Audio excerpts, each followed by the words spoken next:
Gates of Imagination presents Anne of Ingleside by Lucy Maud Montgomery. Read by Olivia Lane. Chapter 1. How white the moonlight is tonight, said Anne Blythe to herself, as she went up the walk of the Wright garden to Diana Wright's front door, where little cherry blossom petals were coming down on the salty breeze-stirred air. She paused for a moment to look about her on hills and woods she had loved in olden days and still loved. Dear Avonlea. Glen St. Mary was home to her now, and had been home for many years, but Avonlea had something that Glen St. Mary could never have. Ghosts of herself met her at every turn. The fields she had roamed in welcomed her. Unfading echoes of the old sweet life were all about her. Every spot she looked upon had some lovely memory. There were haunted gardens here and there, where bloomed all the roses of yesteryear. Anne always loved to come home to Avonlea, even when, as now, the reason for her visit had been a sad one. She and Gilbert had come up for the funeral of his father, and Anne had stayed for a week. Marilla and Mrs. Lynde could not bear to have her go away too soon. Her old porch gable room was always kept for her, and when Anne had gone to it the night of her arrival, she found that Mrs. Lynde had put a big, homey bouquet of spring flowers in it for her. A bouquet that, when Anne buried her face in it, seemed to hold all the fragrance of unforgotten years. The Anne who used to be was waiting there for her. Deep, dear old gladnesses stirred in her heart. The gable room was putting its arms around her, enclosing her, enveloping her. She looked lovingly at her old bed, with the apple leaf spread Mrs. Lynde had knitted, and the spotless pillows trimmed with deep lace Mrs. Lynde had crocheted. At Marilla's braided rugs on the floor, at the mirror that had reflected the face of the little orphan, with her unwritten child's forehead, who had cried herself to sleep there that first night so long ago, and forgot that she was the joyful mother of 5 children, with Susan Baker, again, knitting mysterious booties at Ingleside. She was Anne of Green Gables, once more. Mrs. Lynde found her still staring dreamily in the mirror when she came in, bringing clean towels. "It's real good to have you home again, Anne, that's what. It's 9 years since you went away, but Marilla and I can't seem to get over missing you. It's not so lonesome now since Davy got married. Millie is a real nice little thing, such pies. Though she's curious as a chipmunk about everything. But I've always said and always will say that there's nobody like you." "Ah, but this mirror can't be tricked, Mrs. Lynde. It's telling me plainly, you're not as young as you once were," said Anne whimsically. "You've kept your complexion very well," said Mrs. Lynde consolingly. "Of course, you never had much colour to lose." "At any rate, I've never had a hint of a second chin yet," said Anne gaily. "And my old room remembers me, Mrs. Lynde. I'm glad. It would hurt me so if I ever came back and found it had forgotten me. And it's wonderful to see the moon rising over the haunted wood again. It looks like a great big piece of gold in the sky, doesn't it?" said Mrs. Lynde, feeling that she was taking a wild, poetical flight, and thankful that Marilla wasn't there to hear. "Look at those pointed firs coming out against it, and the birches in the hollow still holding their arms up to the silver sky. They're big trees now. They were just baby things when I came here. That does make me feel a bit old." "Trees are like children," said Mrs. Lynde. "It's dreadful the way they grow up the minute you turn your back on them.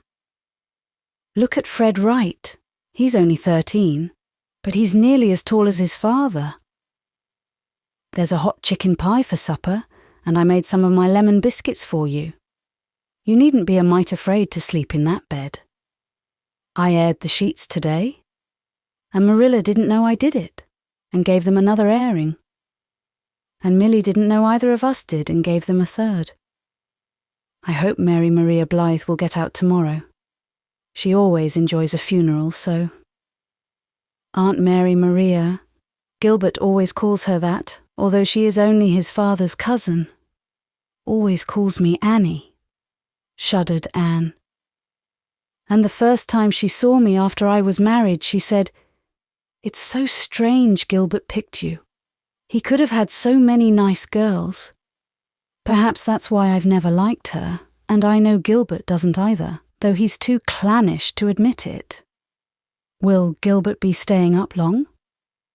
No, he has to go back tomorrow night.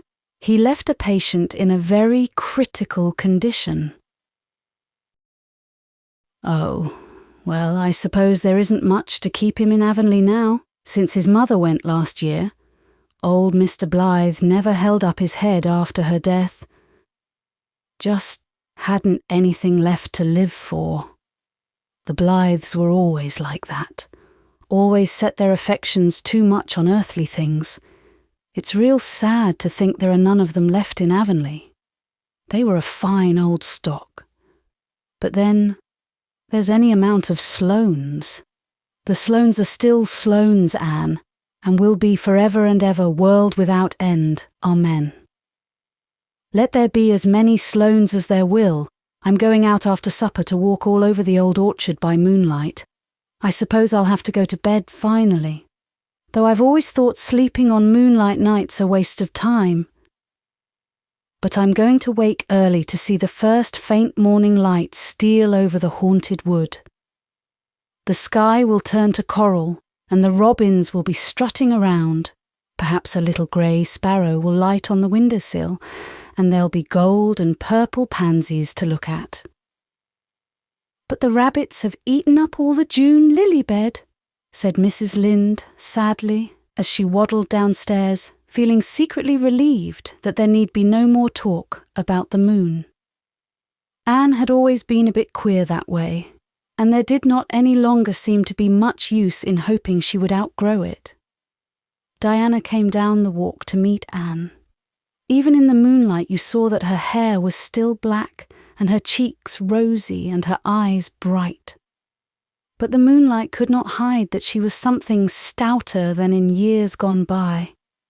And Diana had never been what Avonlea folks called skinny. "Don't worry, darling, I haven't come to stay."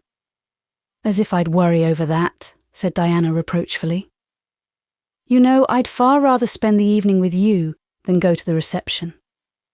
I feel I haven't seen half enough of you, and now you're going back day after tomorrow. But Fred's brother, you know. We've just got to go." "Of course you have. And I just ran up for a moment. I came the old way, Di, past the Dryad's Bubble, through the haunted wood, past your bowery old garden, and along by Willowmere. I even stopped to watch the willows upside down in the water as we always used to do. They've grown so." "Everything has," said Diana with a sigh. "When I look at young Fred, we've all changed so, except you. You never change, Anne. How do you keep so slim? Look at me." "A bit matronish, of course," laughed Anne. "But you've escaped the middle-age spread so far, Di. As for my not changing, well, Mrs. H.B. Donnell agrees with you. She told me at the funeral that I didn't look a day older, but Mrs. Harmon Andrews doesn't. She said, 'Dear me, Anne, how you've failed. It's all in the beholder's eye, or conscience. The only time I feel I'm getting along a bit is when I look at the pictures in the magazines. The heroes and heroines in them are beginning to look too young to me. But never mind, Di. We're going to be girls again tomorrow. That's what I've come up to tell you. We're going to take an afternoon and evening off and visit all our old haunts. Every one of them. We'll walk over the spring fields and through those ferny old woods. We'll see all the old familiar things we loved, and hills where we'll find our youth again. Nothing ever seems impossible in spring, you know. We'll stop feeling parental and responsible and be as giddy as Mrs. Lynde really thinks me still in her heart of hearts. There's really no fun in being sensible all the time, Diana. My, how like you that sounds. And I'd love to, but there aren't any buts. I know you're thinking, who will get the men's supper? Not exactly. Anne Cordelia can get the men's supper as well as I can, if she is only 11, said Diana proudly. She was going to anyway. I was going to the Ladies' Aid, but I won't. I'll go with you. It will be like having a dream come true. You know, Anne, lots of evenings I sit down and just pretend we're little girls again. I'll take our supper with us. And we'll eat it back in Hester Gray's garden. I suppose Hester Gray's garden is still there. I suppose so, said Diana doubtfully. I've never been there since I was married.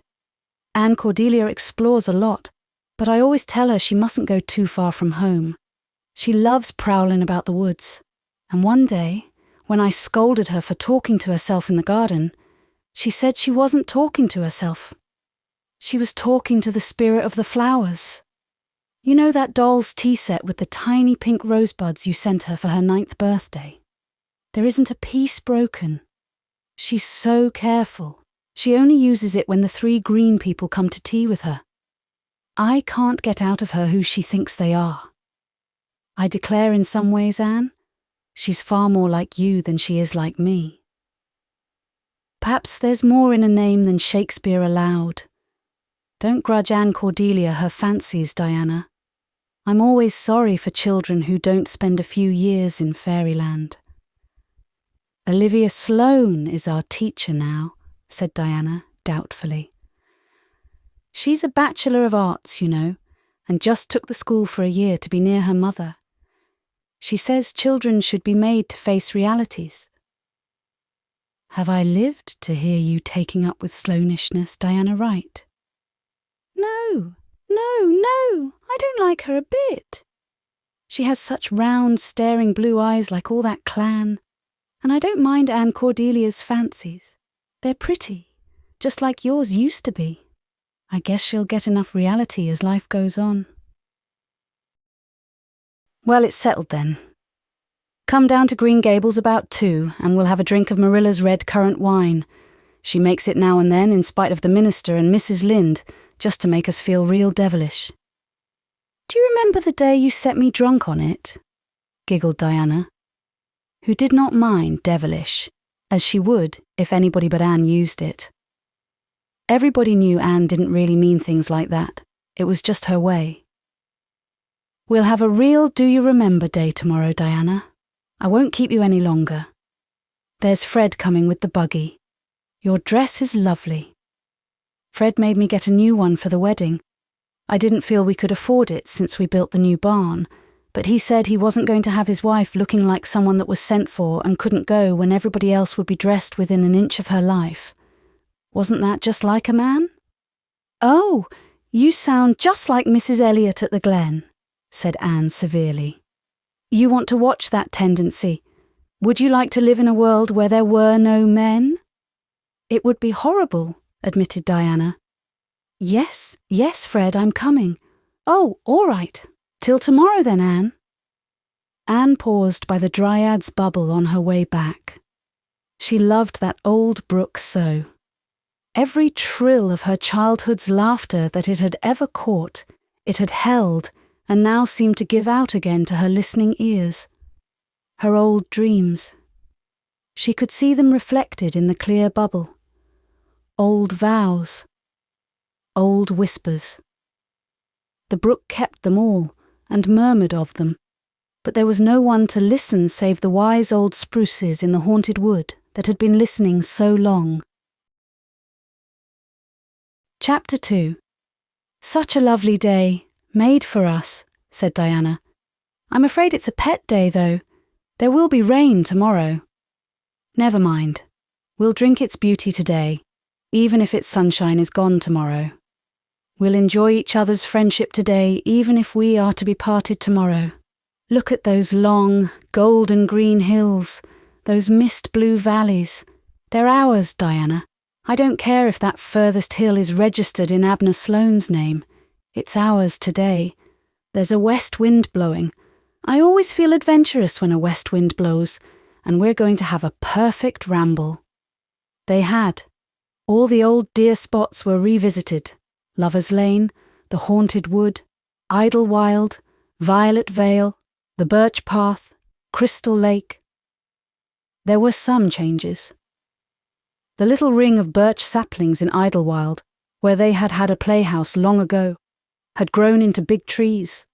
The birch path, long untrodden, was matted with bracken. The Crystal Lake had entirely disappeared, leaving only a damp, mossy hollow. But Violet Vale was purple with violets, and the seedling apple tree Gilbert had once found far back in the woods was a huge tree peppered over with tiny, crimson-tipped blossom buds. They walked bareheaded. Annie's hair still gleamed like polished mahogany in the sunlight, and Diana's was still glossy black. They exchanged gay and understanding, warm and friendly glances. Sometimes they walked in silence. Anne always maintained that two people as sympathetic as she and Diana could feel each other's thoughts. Sometimes they peppered their conversation with "Do you remembers?" "Do you remember the day you fell through the cob duck house on the Tory road? Do you remember when we jumped on Aunt Josephine? Do you remember our story club? Do you remember Mrs. Morgan's visit when you stained your nose red? Do you remember how we signalled to each other from our windows with candles? Do you remember the fun we had at Miss Lavender's wedding and Charlotta's blue bows? Do you remember the Improvement Society?" It almost seemed to them they could hear their old peals of laughter echoing down the years. The Avonlea Village Improvement Society was, it seemed, dead. It had petered out soon after Anne's marriage. "They just couldn't keep it up, Anne. The young people in Avonlea now are not what they were in our day." "Don't talk as if our day were ended, Diana. We're only 15 years old and kindred spirits. The air isn't just full of light, it is light. I'm not sure that I haven't sprouted wings."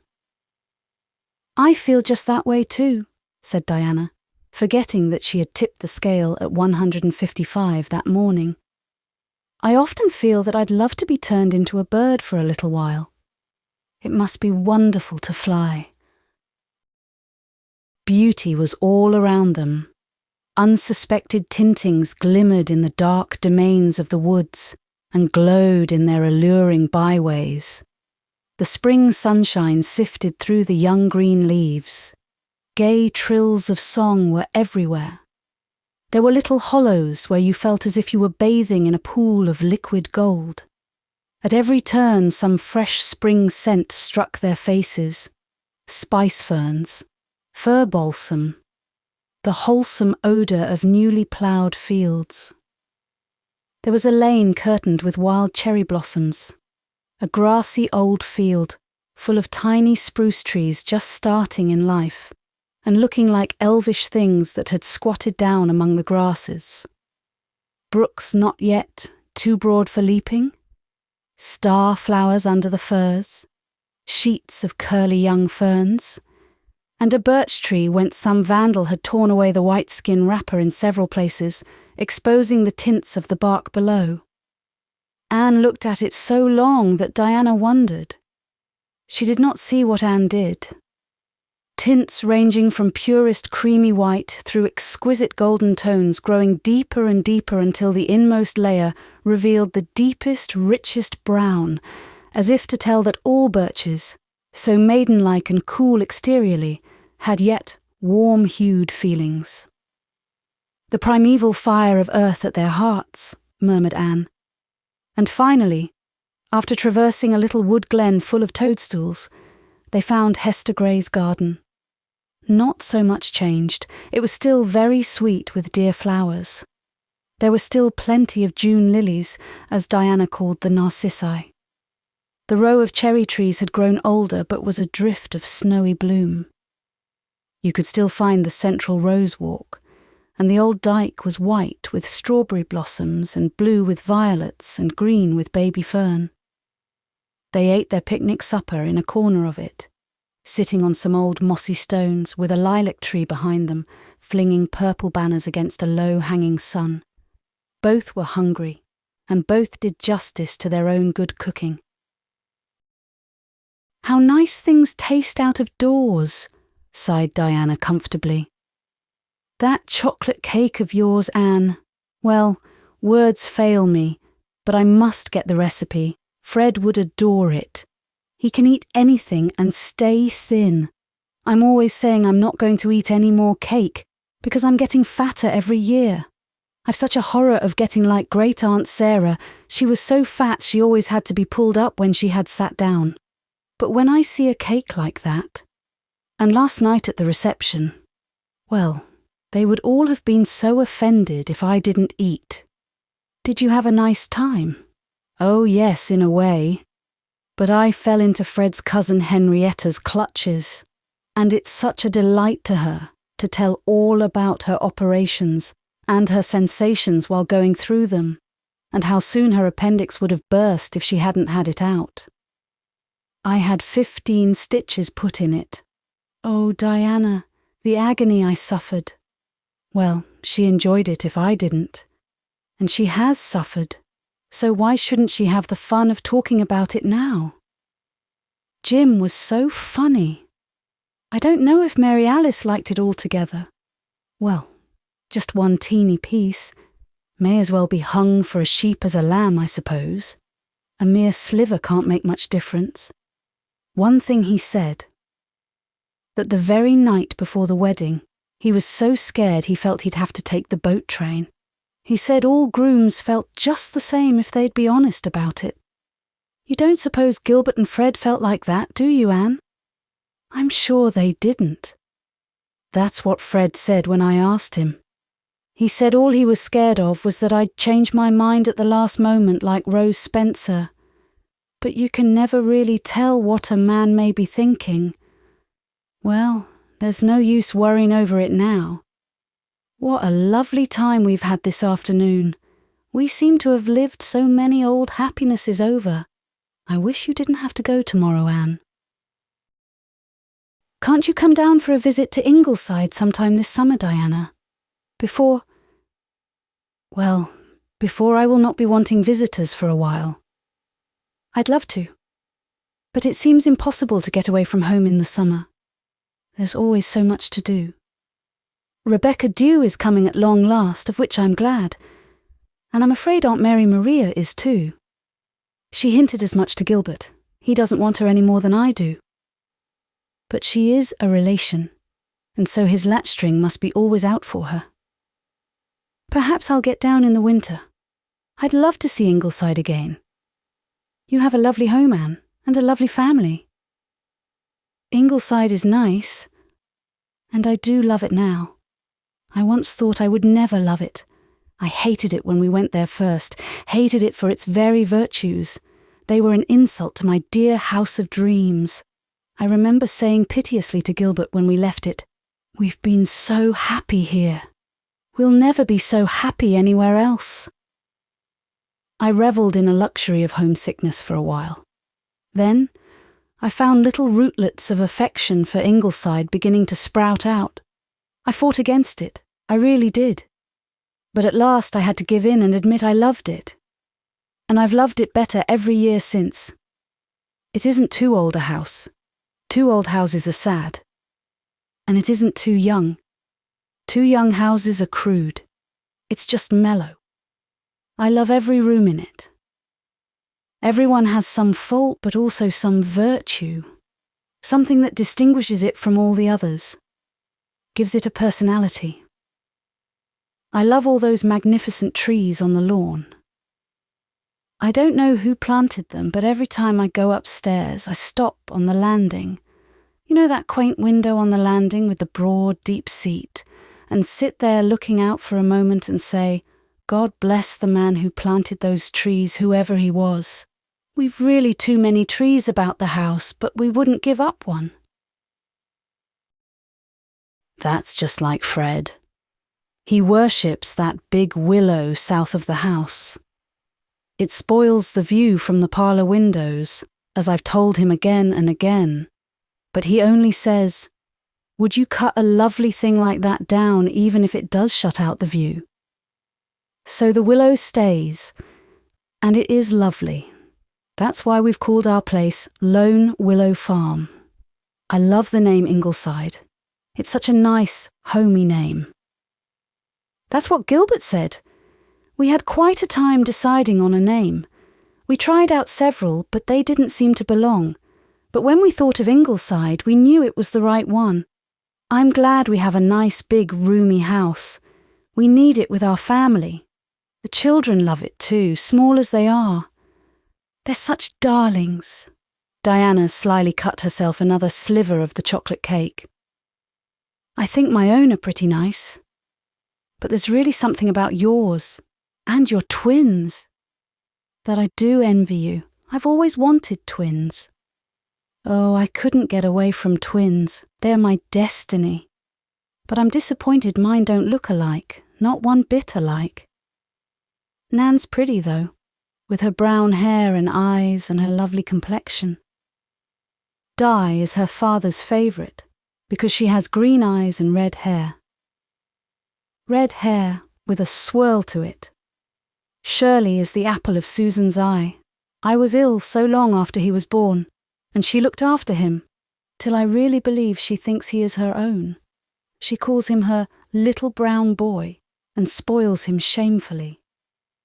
And he's still so small you can creep in to find if he has kicked off the clothes and tuck him in again, said Diana enviously.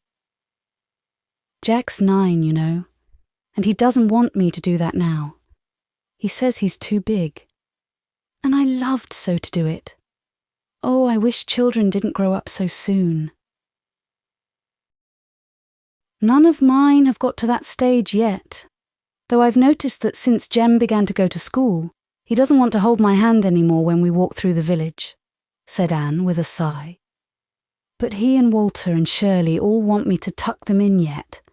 Walter sometimes makes quite a ritual of it. And you don't have to worry yet over what they're going to be.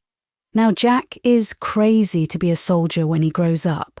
A soldier, just fancy. I wouldn't worry over that. He'll forget about it when another fancy seizes him. War is a thing of the past. Jem imagines he is going to be a sailor, like Captain Jim, and Walter is by way of being a poet. He isn't like any of the others. But they all love trees, and they all love playing in the Hollow, as it's called, a little valley just below Ingleside with fairy paths and a brook, a very ordinary place, just the Hollow to others, but to them fairyland. They've all got their faults, but they're not such a bad little gang. And, luckily, there's always enough love to go round. Oh, I'm glad to think that this time tomorrow night I'll be back at Ingleside, telling my babies stories at bedtime and giving Susan's calceolarias and ferns their meed of praise. Susan has luck with ferns. No one can grow them like her. I can praise her ferns honestly, but the calceolarias, Diana, they don't look like flowers to me at all, but I never hurt Susan's feelings by telling her so. I always get around it somehow. Providence has never failed yet. Susan is such a duck. I can't imagine what I'd do without her. And I remember once calling her an outsider. Yes, it's lovely to think of going home. And yet I'm sad to leave Green Gables too. It's so beautiful here, with Marilla and you. Our friendship has always been a very lovely thing, Diana. Yes, and we've always, I never could say things like you, Anne, but we have kept our old solemn vow and promise, haven't we? Always, and always will. Anne's hand found its way into Diana's. They sat for a long time in a silence too sweet for words. Long, still evening shadows fell over the grasses and the flowers and the green reaches of the meadows beyond. The sun went down. Grey-pink shades of sky deepened and paled behind the pensive trees. The spring twilight took possession of Hester Gray's garden, where nobody ever walked now, Robins were sprinkling the evening air with flute-like whistles. A great star came out over the white cherry trees. "The first star is always a miracle," said Anne dreamily. "I could sit here forever," said Diana. "I hate the thought of leaving it." "So do I. But after all, we've only been pretending to be 15. We've got to remember our family cares. How those lilacs smell! Has it ever occurred to you, Diana, that there is something not quite chaste in the scent of lilac blossoms?" Gilbert laughs at such a notion. He loves them. But to me, they always seem to be remembering some secret, too sweet thing. "They're too heavy for the house, I always think," said Diana. She picked up the plate which held the remainder of the chocolate cake, looked at it longingly, shook her head, and packed it in the basket with an expression of great nobility and self-denial on her face. "Wouldn't it be fun, Diana, if now, as we went home, we were to meet our old selves running along Lover's Lane?" Diana gave a little shiver. "No, I don't think that would be funny, Anne. I hadn't noticed it was getting so dark. It's all right to fancy things in daylight, but—" They went quietly, silently, lovingly home together, with the sunset glory burning on the old hills behind them, and their old, unforgotten love burning in their hearts. Chapter 3. Anne ended a week that had been full of pleasant days by taking flowers to Matthew's grave the next morning, and in the afternoon she took the train from Carmody home. For a time she thought of all the old loved things behind her, and then her thoughts ran ahead of her to the loved things before her. Her heart sang all the way because she was going home to a joyous house, a house where everyone who crossed its threshold knew it was a home. A house that was filled all the time with laughter and silver mugs and snapshots and babies, precious things with curls and chubby knees, and rooms that would welcome her, where the chairs waited patiently and the dresses in her closet were expecting her, where little anniversaries were always being celebrated and little secrets were always being whispered. "It's lovely to feel you like going home," thought Anne, fishing out of her purse a certain letter from a small son over which she had laughed gaily the night before, reading it proudly to the Green Gables folks, the first letter she had ever received from any of her children.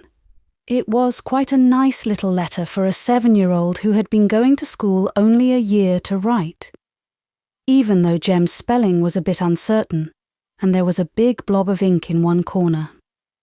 Di cried and cried all night, because Tommy Drew told her he was going to burn her doll at the stake. "Susan tells us nice tales at night, but she isn't you, Mummy. She let me help her sew the beets last night." How could I have been happy for a whole week away from them all, thought the chatelaine of Ingleside, self-reproachfully. "How nice to have someone meet you at the end of a journey," she cried, as she stepped off the train at Glen St. Mary into Gilbert's waiting arms. She could never be sure Gilbert would meet her. Somebody was always dying or being born. But no homecoming ever seemed just right to Anne, unless he did. And he had on such a nice new light grey suit. "How glad I am I put on this frilly eggshell blouse with my brown suit, even if Mrs. Lynde thought I was crazy to wear it travelling. If I hadn't, I wouldn't have looked so nice for Gilbert." Ingleside was all lighted up, with gay Japanese lanterns hanging on the veranda. Anne ran gaily along the walk bordered by daffodils. "Ingleside, I'm here!" she called. They were all around her, laughing, exclaiming, jesting, with Susan Baker smiling properly in the background. Every one of the children had a bouquet picked specially for her, even the 2-year-old Shirley. "Oh, This is a nice welcome home. Everything about Ingleside looks so happy. It's splendid to think my family is so glad to see me." "If you ever go away from home again, Mummy," said Jem solemnly, "I'll go and take appendicitis." "How do you go about taking it?" asked Walter. "Shh." Jem nudged Walter secretly and whispered, "There's a pain somewhere, I know, but I just want to scare Mummy so she won't go away." Anne wanted to do 100 things first. Hug everybody, run out in the twilight, and gather some of her pansies. You found pansies everywhere at Ingleside. Pick up the little well-worn doll lying on the rug, hear all the juicy tidbits of gossip and news, everyone contributing something. How Nan had got the top off a tube of Vaseline up her nose when the doctor was out on a case and Susan had all but gone distracted. I assure you, it was an anxious time, Mrs. Doctor dear. How Mrs. Judd Palmer's cow had eaten 57 wire nails and had to have a vet from Charlottetown. How absent-minded Mrs. Fenner Douglas had gone to church bareheaded. How Dad had dug all the dandelions out of the lawn. Between babies, Mrs. Doctor dear, he's had 8 while you were away. How Mr. Tom Flagg had dyed his moustache. And his wife only dead 2 years. How Rose Maxwell of the Harbour Head had jilted Jim Hudson of the Upper Glen, and he had sent her a bill for all he had spent on her. What a splendid turnout there had been at Mrs. Amasa Warren's funeral.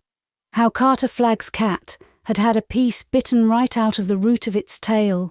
How Shirley had been found in a stable standing right under one of the horses. Mrs. Doctor dear, never shall I be the same woman again. How there was sadly too much reason to fear that the blue plum trees were developing black knot.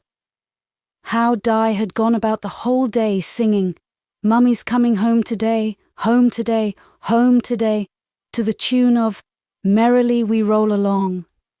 How the Joe Reeses had a kitten that was cross-eyed because it had been born with its eyes open. How Jem had inadvertently sat on some flypaper before he had put his little trousers on. And how the shrimp had fallen into the soft water puncheon. He was nearly drowned, Mrs. Doctor dear, but luckily the doctor heard his howls in the nick of time and pulled him out by his hind legs. What is the nick of time, Mummy? He seems to have recovered nicely from it, said Anne, stroking the glossy black and white curves of a contented pussy with huge jowls, purring on a chair in the firelight. It was never quite safe to sit down on a chair at Ingleside without first making sure there wasn't a cat in it. Susan, who had not cared much for cats to begin with, vowed she had to learn to like them in self-defence. As for the shrimp, Gilbert had called him that a year ago when Nan had brought the miserable scrawny kitten home from the village, where some boys had been torturing it, and the name clung, though it was very inappropriate now. But, Susan, what has become of Gog and Magog? Oh, they haven't been broken, have they? No, Mrs. Doctor dear, exclaimed Susan, turning a deep brick red from shame and dashing out of the room. She returned shortly with the 2 china dogs which always presided at the hearth of Ingleside.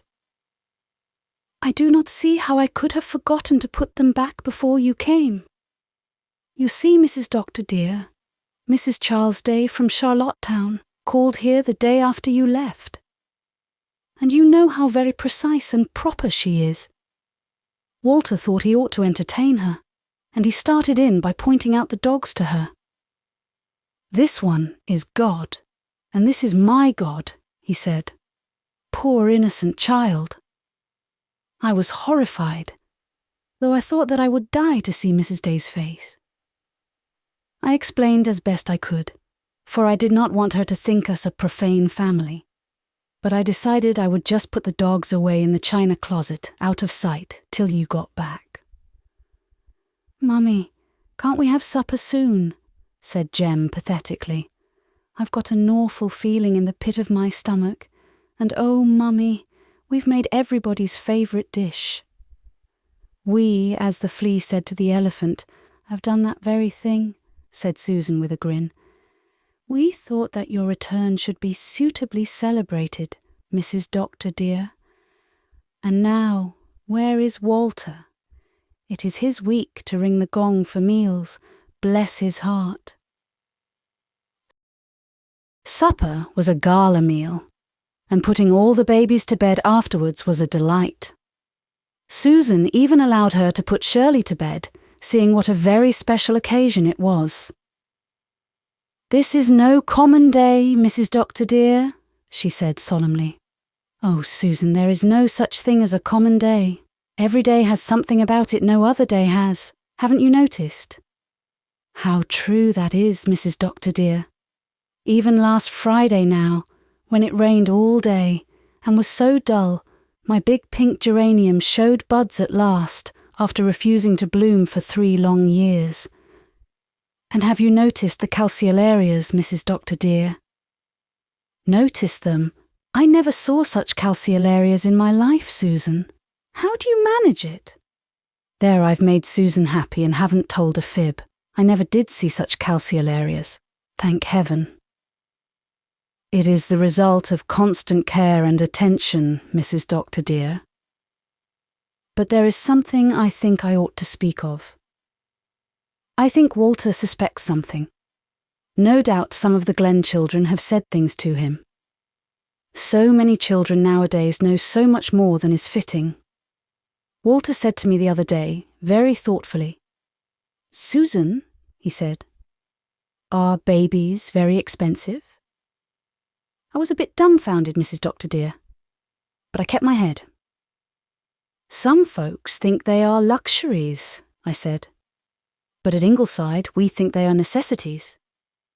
And I reproached myself with having complained aloud about the shameful price of things in all the Glen stores. I'm afraid it worried the child. But if he says anything to you, Mrs. Doctor dear, you will be prepared." "I'm sure you handled the situation beautifully, Susan," said Anne gravely, "and I think it is time they all knew what we are hoping for." But the best of all was when Gilbert came to her, as she stood at her window, watching a fog creeping in from the sea, over the moonlit dunes and the harbour, right into the long narrow valley upon which Ingleside looked down, and in which nestled the village of Glen St. Mary. To come back at the end of a hard day and find you. Are you happy, Annest of Annes? Happy? Anne bent to sniff a vaseful of apple blossoms Jem had set on her dressing table. She felt surrounded and encompassed by love. "Gilbert, dear, it's been lovely to be Anne of Green Gables again for a week, but it's 100 times lovelier to come back and be Anne of Ingleside." Chapter 4. "Absolutely not," said Dr. Blythe, in a tone Jem understood. Jem knew there was no hope of Dad's changing his mind, or that Mother would try to change it for him. It was plain to be seen that on this point, Mother and Dad were as one. Jem's hazel eyes darkened with anger and disappointment as he looked at his cruel parents, glared at them, all the more glaringly that they were so maddeningly indifferent to his glares, and went on eating their supper as if nothing at all were wrong and out of joint. Of course Aunt Mary Maria noticed his glares. Nothing ever escaped Aunt Mary Maria's mournful, pale blue eyes. But she only seemed amused at them. Bertie Shakespeare. Drew had been up playing with Jem all the afternoon, Walter having gone down to the old house of dreams to play with Kenneth and Persis Ford, and Bertie Shakespeare had told Jem that all the Glen boys were going down to the harbour mouth that evening to see Captain Bill Taylor tattoo a snake on his cousin Joe Drew's arm.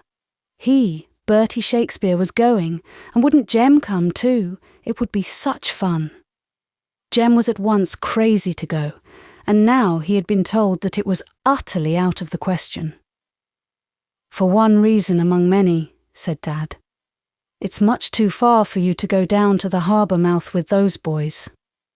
They won't get back till late, and your bedtime is supposed to be at 8, son." "I was sent to bed at 7 every night of my life when I was a child," said Aunt Mary Maria. "You must wait till you are older, Jem, before you go so far away in the evenings," said Mother. "You said that last week," cried Jem indignantly. "And I am older now. You'd think I was a baby. Bertie's going and I'm just as old as him." "There's measles around," said Aunt Mary Maria darkly. "You might catch measles, James." Jem hated to be called James, and she always did it. "I want to catch measles," he muttered rebelliously. Then, catching Dad's eye instead, subsided. Dad would never let anyone talk back to Aunt Mary Maria. Jem hated Aunt Mary Maria. Aunt Diana and Aunt Marilla were such ducks of aunts, but an aunt like Aunt Mary Maria was something wholly new in Jem's experience. "All right," he said defiantly, looking at Mother so that nobody could suppose he was talking to Aunt Mary Maria. "If you don't want to love me, you don't have to. But will you like it if I just go away and shoot tigers in Africa?" "There are no tigers in Africa, dear," said Mother gently. "Lions, then!" shouted Jem. They were determined to put him in the wrong, were they? They were bound to laugh at him, were they? He'd show them. "You can't say there's no lions in Africa. There's millions of lions in Africa. Africa's just full of lions." Mother and Father only smiled again, much to Aunt Mary Maria's disapproval. Impatience in children should never be condoned. "Meanwhile," said Susan, torn between her love for and sympathy with little Jem, and her conviction that Dr. and Mrs. Doctor were perfectly right in refusing to let him go away down to the harbour mouth with that village gang to that disreputable, drunken old Captain Bill Taylor's place. "Here is your gingerbread and whipped cream, Jem dear." Gingerbread and whipped cream was Jem's favourite dessert, but tonight it had no charm to soothe his stormy soul. "I don't want any," he said sulkily. He got up and marched away from the table, turning at the door to hurl a final defiance. "I'm not going to bed till 9 o'clock anyhow, and when I'm grown up I'm never going to bed. I'm going to stay up all night, every night, and get tattooed all over. I'm just going to be as bad can be. You'll see." "I'm not" would be so much better than ain't, dear, said Mother. Could nothing make them feel? "I suppose nobody wants my opinion, Annie, but if I had talked to my parents like that when I was a child, I would have been whipped within an inch of my life," said Aunt Mary Maria. "I think it is a great pity the birch rod is so neglected now in some homes." "Little Jem is not to blame," snapped Susan, seeing that Dr. and Mrs. Doctor were not going to say anything. But if Mary Maria Blythe was going to get away with that, Susan would know the reason why. Bertie Shakespeare Drew put him up to it, filling him up with what fun it would be to see Joe Drew tattooed. He was here all the afternoon and sneaked into the kitchen and took the best aluminum saucepan to use as a helmet. Said they were playing soldiers. Then they made boats out of shingles and got soaked to the bone, sailing them in the hollow brook.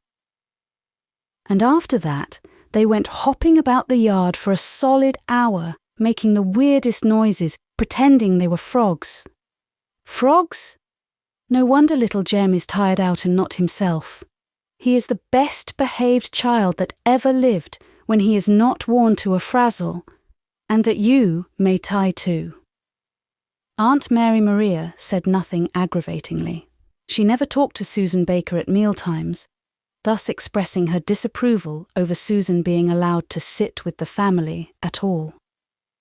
Anne and Susan had thrashed that out before Aunt Mary Maria had come. Susan, who knew her place, never sat or expected to sit with the family when there was company at Ingleside. "But Aunt Mary Maria isn't company," said Anne. "She's just one of the family, and so are you, Susan." In the end, Susan gave in, not without a secret satisfaction that Mary Maria Blythe would see that she was no common hired girl.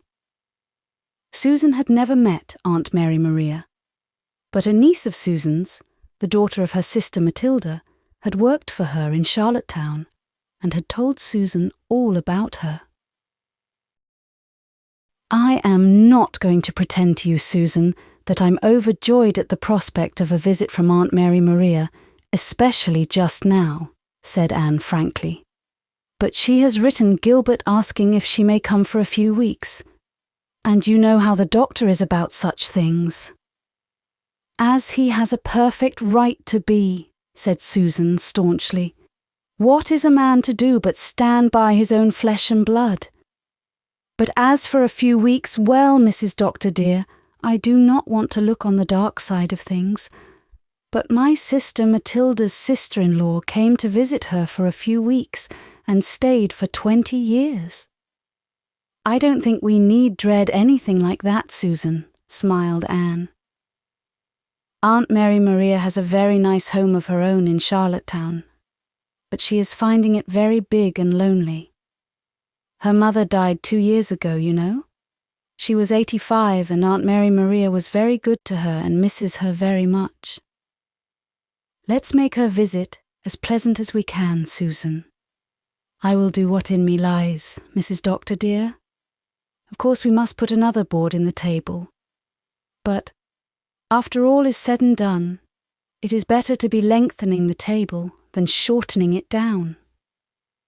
We mustn't have flowers on the table, Susan, because I understand they give her asthma, and pepper makes her sneeze, so we'd better not have it. She is subject to frequent bad headaches too, so we must really try not to be noisy." "Good grief. Well, I have never noticed you and the doctor making much noise. And if I want to yell, I can go to the middle of the maple bush. But if our poor children have to keep quiet all the time because of Mary Maria Blythe's headaches, you will excuse me for saying I think it is going a little too far, Mrs. Doctor dear. It's just for a few weeks, Susan." "Let us hope so. Oh well, Mrs. Doctor dear, we just have to take the lean streaks with the fat in this world," was Susan's final word. So Aunt Mary Maria came, demanding immediately upon her arrival if they had had the chimneys cleaned recently. She had, it appeared, a great dread of fire. "And I've always said that the chimneys of this house aren't nearly tall enough. I hope my bed has been well aired, Annie. Damp bed linen is terrible." She took possession of the Ingleside guest room, and incidentally of all the other rooms in the house except Susan's. Nobody hailed her arrival with frantic delight. Jem, after one look at her, slipped out to the kitchen and whispered to Susan, "Can we laugh while she's here, Susan?" Walter's eyes brimmed with tears at the sight of her, and he had to be hustled ignominiously out of the room. The twins did not wait to be hustled, but ran of their own accord. Even the shrimp, Susan averred, went and had a fit in the backyard. Only Shirley stood his ground, gazing fearlessly at her out of his round brown eyes from the safe anchorage of Susan's lap and arm. Aunt Mary Maria thought the Ingleside children had very bad manners. But what could you expect when they had a mother who wrote for the papers, and a father who thought they were perfection just because they were his children, and a hired girl like Susan Baker, who never knew her place? But she, Mary Maria Blythe, would do her best for poor Cousin John's grandchildren, as long as she was at Ingleside. "Your grace is much too short, Gilbert," she said disapprovingly at her first meal. "Would you like me to say grace for you while I am here? It will be a better example to your family." Much to Susan's horror, Gilbert said he would, and Aunt Mary Maria said grace at supper. More like a prayer than a grace. Susan sniffed over her dishes. Susan privately agreed with her niece's description of Mary Maria Blythe. She always seems to be smelling a bad smell, Aunt Susan. Not an unpleasant odour, just a bad smell. Gladys had a way of putting things, Susan reflected.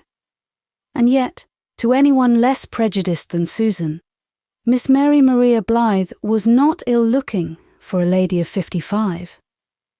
She had what she believed were aristocratic features, framed by always sleek grey crimps, which seemed to insult daily Susan's spiky little knob of grey hair.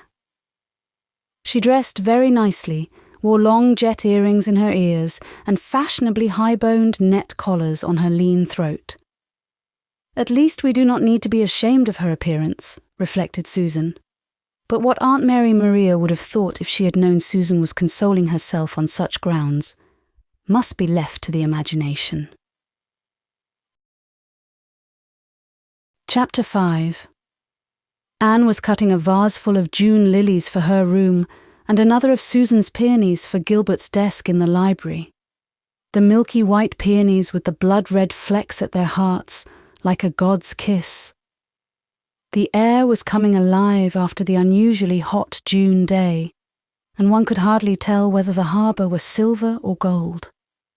"There's going to be a wonderful sunset tonight, Susan," she said, looking in at the kitchen window as she passed it. "I cannot admire the sunset until I have got my dishes washed, Mrs. Doctor dear," protested Susan. "It will be gone by that time, Susan. Look at that enormous white cloud towering up over the hollow with its rosy pink top.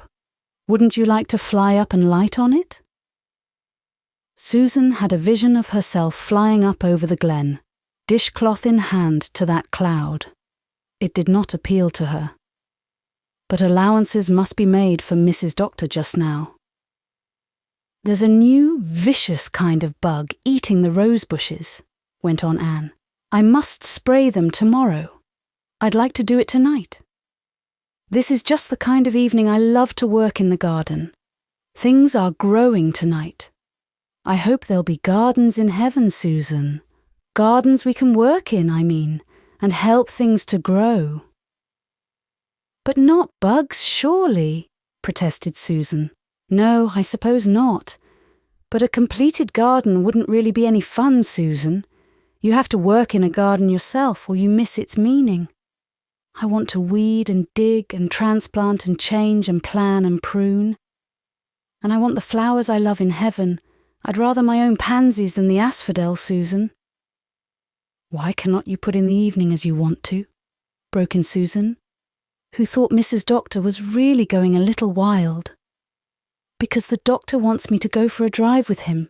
He is going to see poor old Mrs. John Paxton. She is dying. He can't do her any good. He has done everything he can, but she does like to have him drop in." "Oh, well, Mrs. Doctor dear, we all know that nobody can die or be born without him hereabouts, and it is a nice evening for a drive.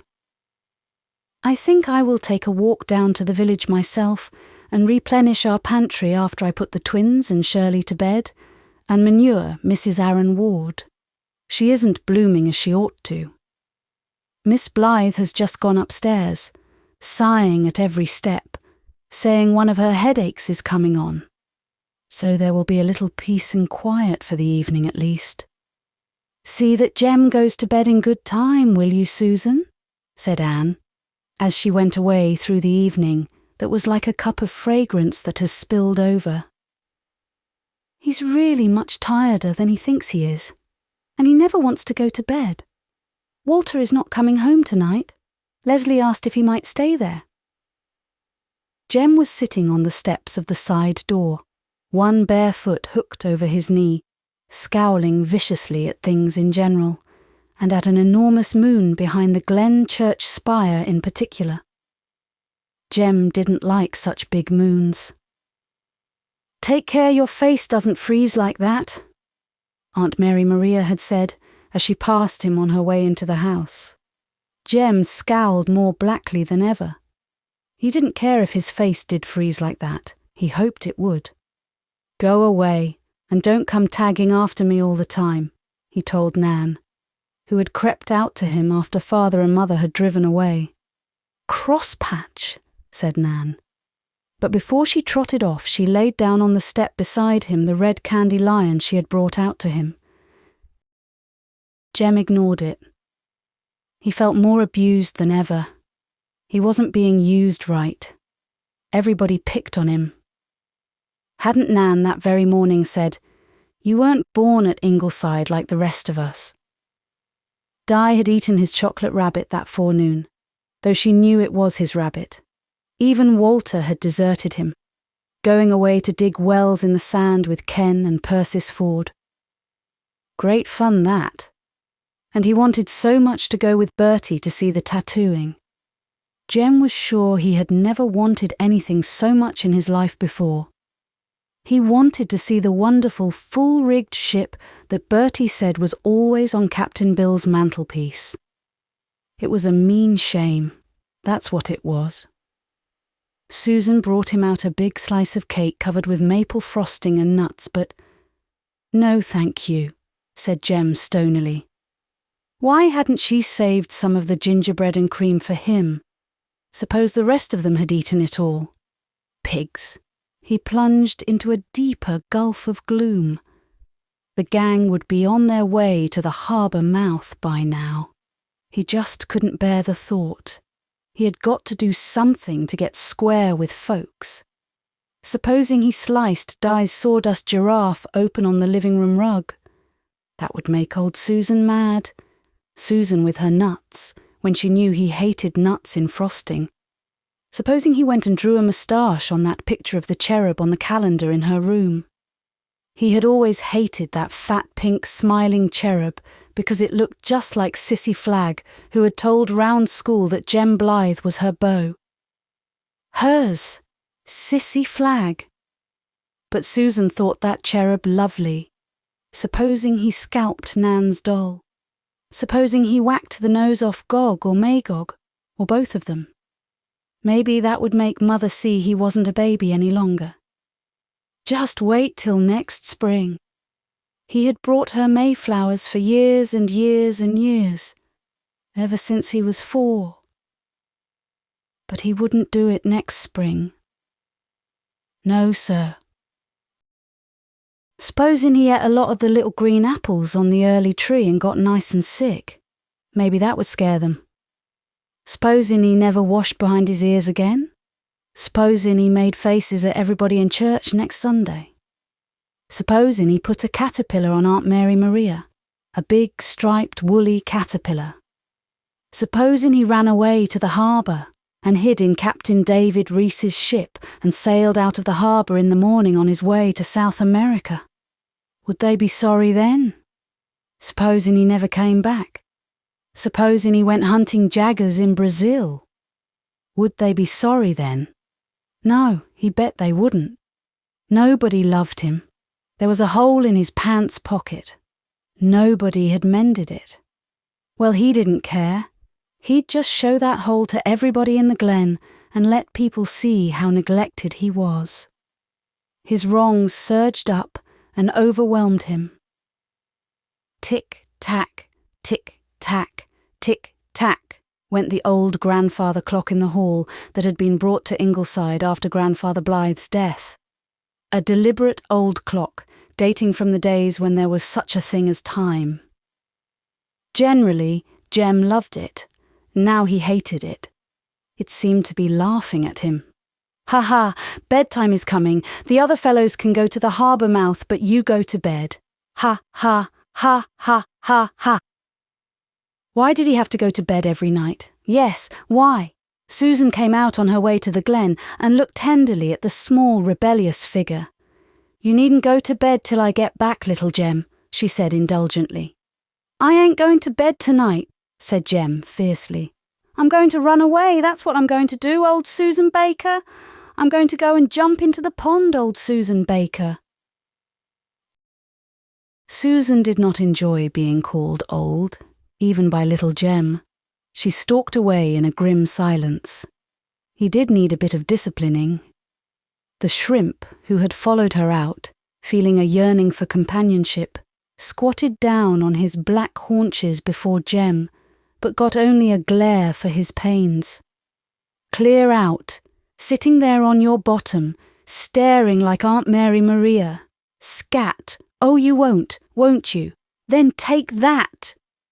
Jem shied Shirley's little tin wheelbarrow that was lying handily near, and the shrimp fled with a plaintive yowl to the sanctuary of the sweetbriar hedge. Look at that. Even the family cat hated him. What was the use of going on living? He picked up the candy lion. Nan had eaten the tail and most of the hindquarters, but it was still quite a lion. Might as well eat it. It might be the last lion he'd ever eat. By the time Jem had finished the lion and licked his fingers, he had made up his mind what he was going to do. It was the only thing a fellow could do when a fellow wasn't allowed to do anything. Chapter 6. "Why in the world is the house lighted up like that?" exclaimed Anne, when she and Gilbert turned in at the gate at 11 o'clock. Company must have come. But there was no company visible when Anne hurried into the house, nor was anyone else visible. There was a light in the kitchen, in the living room, in the library, in the dining room, in Susan's room and the upstairs hall, but no sign of an occupant. "What do you suppose?" began Anne, but she was interrupted by the ringing of the telephone. Gilbert answered, listened for a moment, uttered an ejaculation of horror, and tore out without even a glance at Anne. Evidently something dreadful had happened, and there was no time to be wasted in explanations.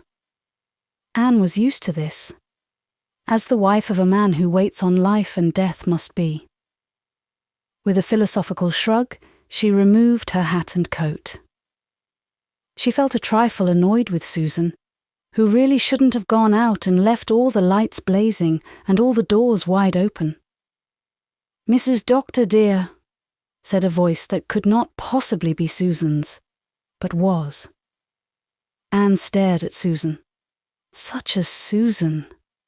Hatless, her grey hair full of bits of hay, her print dress shockingly stained and discoloured, and her face. "Susan, what has happened? Susan! Little Jem has disappeared." "Disappeared?" Anne stared stupidly.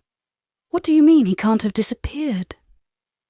"He has," gasped Susan, wringing her hands. "He was on the side steps when I went to the glen. I was back before dark, and he was not there. At first, I was not scared, but I could not find him anywhere. I have searched every room in the house. He said he was going to run away."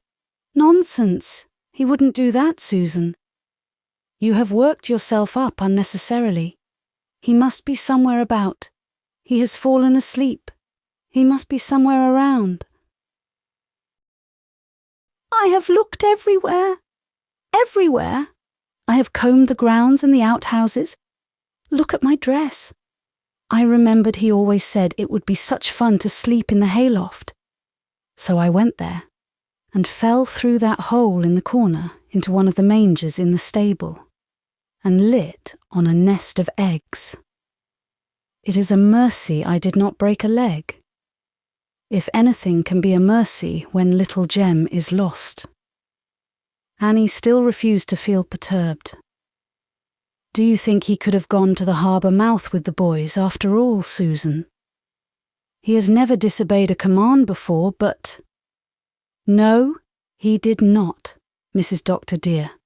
The blessed lamb did not disobey. I rushed down to Drew's after I had searched everywhere and Bertie Shakespeare had just got home. He said Jem had not gone with them. The pit seemed to drop out of my stomach. You had trusted him to me and I phoned Paxton's and they said you had been there and gone, they did not know where. We drove to Lowbridge to call on the Parkers. I phoned everywhere I thought you could be. Then I went back to the village. The men have started out to search." "Oh, Susan, was that necessary?" "Mrs. Doctor dear, I had looked everywhere that child could be. Oh, what I have gone through this night. And he said he was going to jump into the pond." In spite of herself, a queer little shiver ran over Anne. Of course Jem wouldn't jump into the pond, that was nonsense. But there was an old dory on it which Carter Flagg used for trouting, and Jem might, in his defiant mood of the earlier evening, have tried to row about the pond in it. He had often wanted to. He might even have fallen into the pond trying to untie the dory. All at once, her fear took terrible shape. "And I haven't the slightest idea where Gilbert has gone," she thought wildly. "What's all this fuss about?" demanded Aunt Mary Maria, suddenly appearing on the stairs, her head surrounded by a halo of crimpers, and her body encased in a dragon-embroidered dressing gown. "Can't a body ever get a quiet night's sleep in this house?" "Little Jem has disappeared," said Susan again, too much in the grip of terror to resent Miss Blythe's tone. "His mother trusted me." Anne had gone to search the house for herself. Jem must be somewhere. He was not in his room. The bed was undisturbed. He was not in the twins' room, in hers. He was nowhere in the house. Anne, after a pilgrimage from garret to cellar, returned to the living room in a condition that was suddenly akin to panic. "I don't want to make you nervous, Annie," said Aunt Mary Maria, lowering her voice creepily. "But have you looked in the rainwater hogshead? Little Jack McGregor was drowned in a rainwater hogshead in town last year." I looked there," said Susan with another wring of her hands. I took a stick and poked." Anne's heart, which had stood still at Aunt Mary Maria's question, resumed operations. Susan gathered herself together and stopped wringing her hands. She had remembered too late that Mrs. Dr. dear should not be upset. "Let us calm down and pull together," she said in a trembling voice. "As you say, Mrs. Dr. dear, he must be somewhere about. He cannot have dissolved into thin air." "Have you looked in the coal bin? And the clock?" asked Aunt Mary Maria. Susan had looked in the coal bin, but nobody had thought of the clock. It was quite big enough for a small boy to hide in. Anne, not considering the absurdity of supposing that Jem would crouch there for 4 hours, rushed to it. But Jem was not in the clock. "I had a feeling something was going to happen when I went to bed tonight," said Aunt Mary Maria, pressing both hands to her temples. "When I read my nightly chapter in the Bible, the words, 'Ye know not what a day may bring forth,' seemed to stand out from the page as it were. It was a sign. You'd better nerve yourself to bear the worst, Annie. He may have wandered into the marsh. It's a pity we haven't a few bloodhounds." With a dreadful effort, Annie managed to laugh. "I'm afraid there aren't any on the island, auntie. If we had Gilbert's old setter Rex, who got poisoned, he would soon find Jem. I feel sure we are all alarming ourselves for nothing. Tommy Spencer in Carmody disappeared mysteriously 40 years ago and was never found. Or was he? Well, if he was, it was only his skeleton. This is no laughing matter, Annie. I don't know how you can take it so calmly." The telephone rang. Annie and Susan looked at each other. I can't go to the phone, Susan," said Annie in a whisper. "I cannot either," said Susan flatly. She was to hate herself all her days for showing such weakness before Mary Maria Blythe, but she could not help it. 2 hours of terrified searching and distorted imaginations had made Susan a wreck. Aunt Mary Maria stalked to the telephone and took down the receiver, her crimpers making a horned silhouette on the wall, which Susan reflected, in spite of her anguish, looked like the old Nick himself.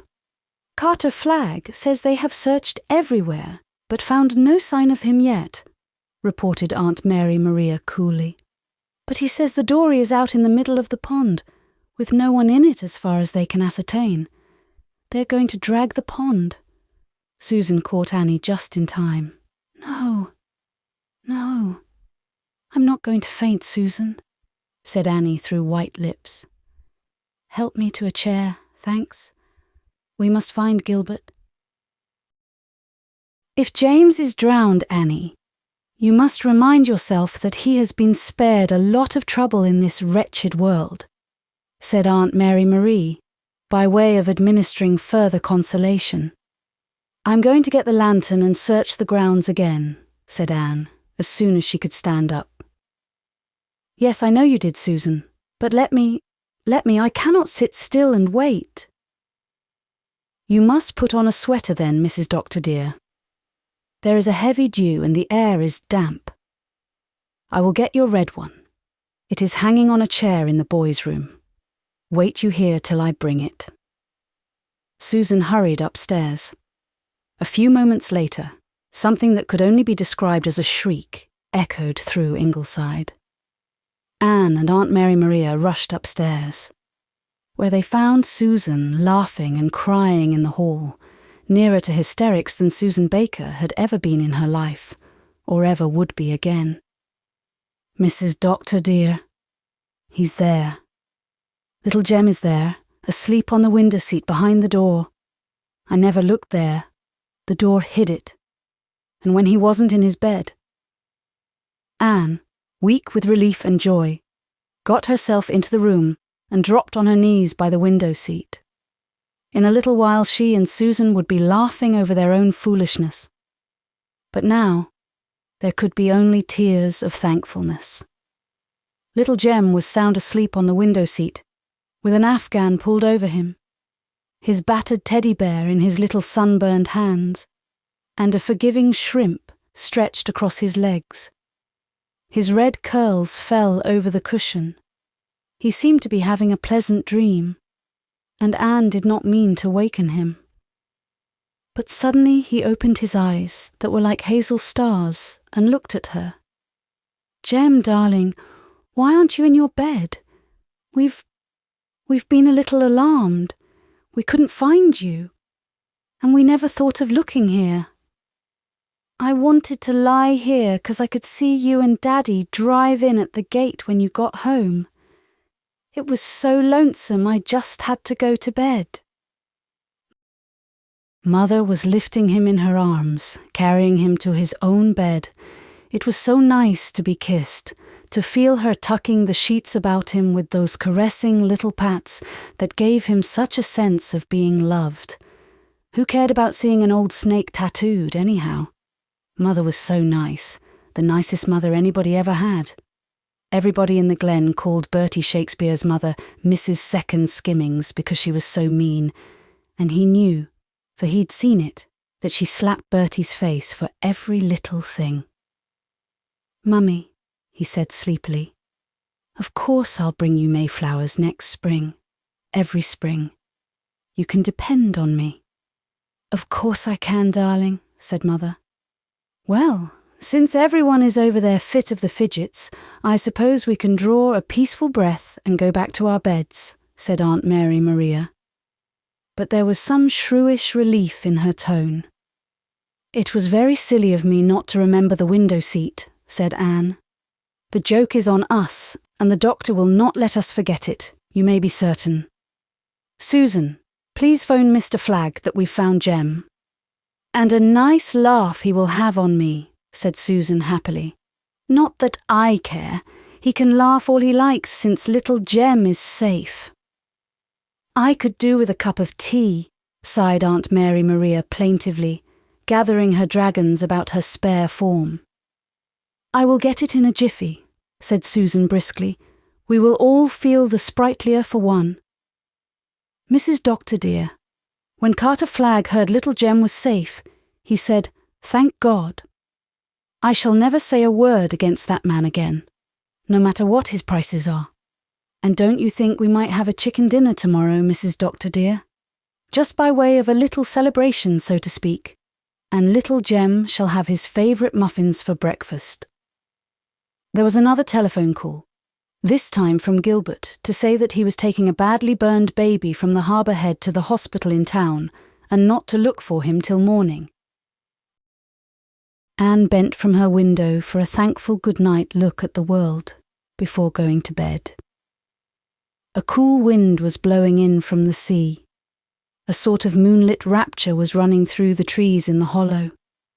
Anne could even laugh, with a quiver behind the laughter, over their panic of an hour ago and Aunt Mary Maria's absurd suggestions and ghoulish memories. Her child was safe.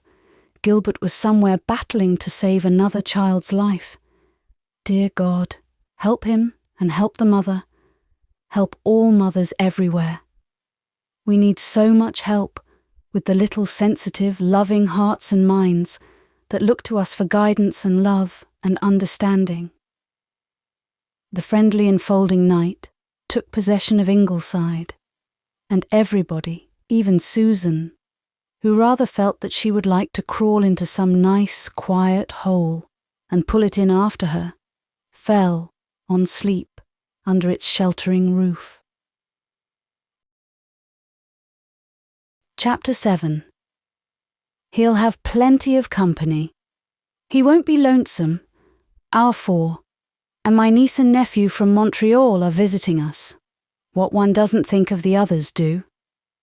Big, sunsy, jolly Mrs. Dr. Parker smiled expansively at Walter, who returned the smile somewhat aloofly. He wasn't altogether sure he liked Mrs. Parker in spite of her smiles and jollity. There was too much of her somehow. Dr. Parker he did like. As for our 4 and the niece and nephew from Montreal, Walter had never seen any of them. Lowbridge, where the Parkers lived, was 6 miles from the Glen, and Walter had never been there, though Dr. and Mrs. Parker and Dr. and Mrs. Blythe visited back and forth frequently. Dr. Parker and Dad were great friends, though Walter had a feeling now and again that Mother could have got along very well without Mrs. Parker. Even at 6, Walter, as Anne realised, could see things that other children could not. Walter was not sure either that he really wanted to go to Lowbridge. Some visits were splendid. A trip to Avonlea now. Ah, there was fun for you. And a night spent with Kenneth Ford at the old House of Dreams was more fun still, though that couldn't really be called visiting, for the House of Dreams always seemed like a second home to the small fry of Ingleside. But to go to Lowbridge for 2 whole weeks, among strangers, was a very different matter. However, it seemed to be a settled thing. For some reason, which Walter felt but could not understand, Dad and Mummy were pleased over the arrangement. Did they want to get rid of all their children? Walter wondered, rather sadly and uneasily. Jem was away, having been taken to Avonlea 2 days ago, and he had heard Susan making mysterious remarks about sending the twins to Mrs. Marshall Elliott when the time came. What time? Aunt Mary Maria seemed very gloomy over something, and had been known to say that she wished it was all well over. What was it she wished over? Walter had no idea. But there was something strange in the air at Ingleside. "I'll take him over tomorrow," said Gilbert. "The youngsters will be looking forward to it," said Mrs. Parker. "It's very kind of you, I'm sure," said Anne. "It's all for the best, no doubt," Susan told the shrimp darkly in the kitchen. "It is very obliging of Mrs. Parker to take Walter off our hands, Annie," said Aunt Mary Maria when the Parkers had gone. "She told me she had taken quite a fancy to him. People do take such odd fancies, don't they? Well, perhaps now, for at least 2 weeks, I'll be able to go into the bathroom without tramping on a dead fish." "A dead fish, Auntie? You don't mean—" "I mean exactly what I say, Annie. I always do. A dead fish. Did you ever step on a dead fish with your bare feet?" "No, but how?" "Walter caught a trout last night and put it in the bathtub to keep it alive, Mrs. Doctor dear," said Susan airily. "If it had stayed there it would have been all right, but somehow it got out and died in the night. Of course, if people will go about on bare feet—" "I make it a rule never to quarrel with anyone," said Aunt Mary Maria, getting up and leaving the room. "I am determined she shall not vex me, Mrs. Doctor dear," said Susan. "Oh, Susan, she is getting on my nerves a bit, but of course I won't mind so much when all this is over. And it must be nasty to tramp on a dead fish." "Isn't a dead fish better than a live one, Mummy? A dead fish wouldn't squirm," said Di. Since the truth must be told at all costs, it must be admitted that the mistress and maid of Ingleside both giggled. So that was that. But Anne wondered to Gilbert that night if Walter would be quite happy at Lowbridge. "He's so very sensitive and imaginative," she said wistfully. "Too much so," said Gilbert, who was tired after having had, to quote Susan, 3 babies that day. "Why, Anne, I believe that child is afraid to go upstairs in the dark. It will do him worlds of good to give and take with the Parker Fry for a few days. He'll come home a different child." Anne said nothing more. No doubt Gilbert was quite right. Walter was lonesome without Jem, and in view of what had happened when Shirley was born, it would be just as well for Susan to have as little on her hands as possible, beyond running the house and enduring Aunt Mary Maria, whose 2 weeks had already stretched to 4. Walter was lying awake in his bed, trying to escape from the haunting thought that he was to go away next day by giving free rein to fancy. Walter had a very vivid imagination. It was to him a great white charger, like the one in the picture on the wall, on which he could gallop backward or forward in time and space. The night was coming down. Night, like a tall, dark, bat-winged angel who lived in Mr. Andrew Taylor's woods on the South Hill. Sometimes Walter welcomed her. Sometimes he pictured her so vividly that he grew afraid of her. Walter dramatized and personified everything in his small world. The wind who told him stories at night, the frost that nipped the flowers in the garden, the dew that fell so silverly and silently, the moon which he felt sure he could catch if he could only go to the top of that faraway purple hill, the mist that came in from the sea, the great sea itself that was always changing and never changed, the dark, mysterious tide. They were all entities to Walter. Ingleside and the Hollow and the Maple Grove and the marsh and the harbour shore were full of elves and kelpies and dryads and mermaids and goblins. The black plaster of Paris cat on the library mantelpiece was a fairy witch. It came alive at night and prowled about the house, grown to enormous size. Walter ducked his head under the bedclothes and shivered. He was always scaring himself with his own fancies. Perhaps Aunt Mary Maria was right when she said he was far too nervous and high-strung, though Susan would never forgive her for it. Perhaps Aunt Kitty McGregor of the Upper Glen, who was reported to have the second sight, was right when, having once taken a deep look into Walter's long-lashed, smoky grey eyes, she said he did be having an old soul in a young body. It might be that the old soul knew too much for the young brain to understand always. Walter was told in the morning that Dad would take him to Lowbridge after dinner. He said nothing, but during dinner a choky sensation came over him, and he dropped his eyes quickly to hide a sudden mist of tears. Not quickly enough, however. "You're not going to cry, Walter?" said Aunt Mary Maria, as if a 6-year-old mite would be disgraced forever if he cried. "If there's anything I do despise, it's a crybaby, and you haven't eaten your meat." "All but the fat," said Walter, blinking valiantly but not yet daring to look up. I don't like fat. When I was a child, said Aunt Mary Maria, I was not allowed to have likes and dislikes. Well, Mrs. Dr. Parker will probably cure you of some of your notions.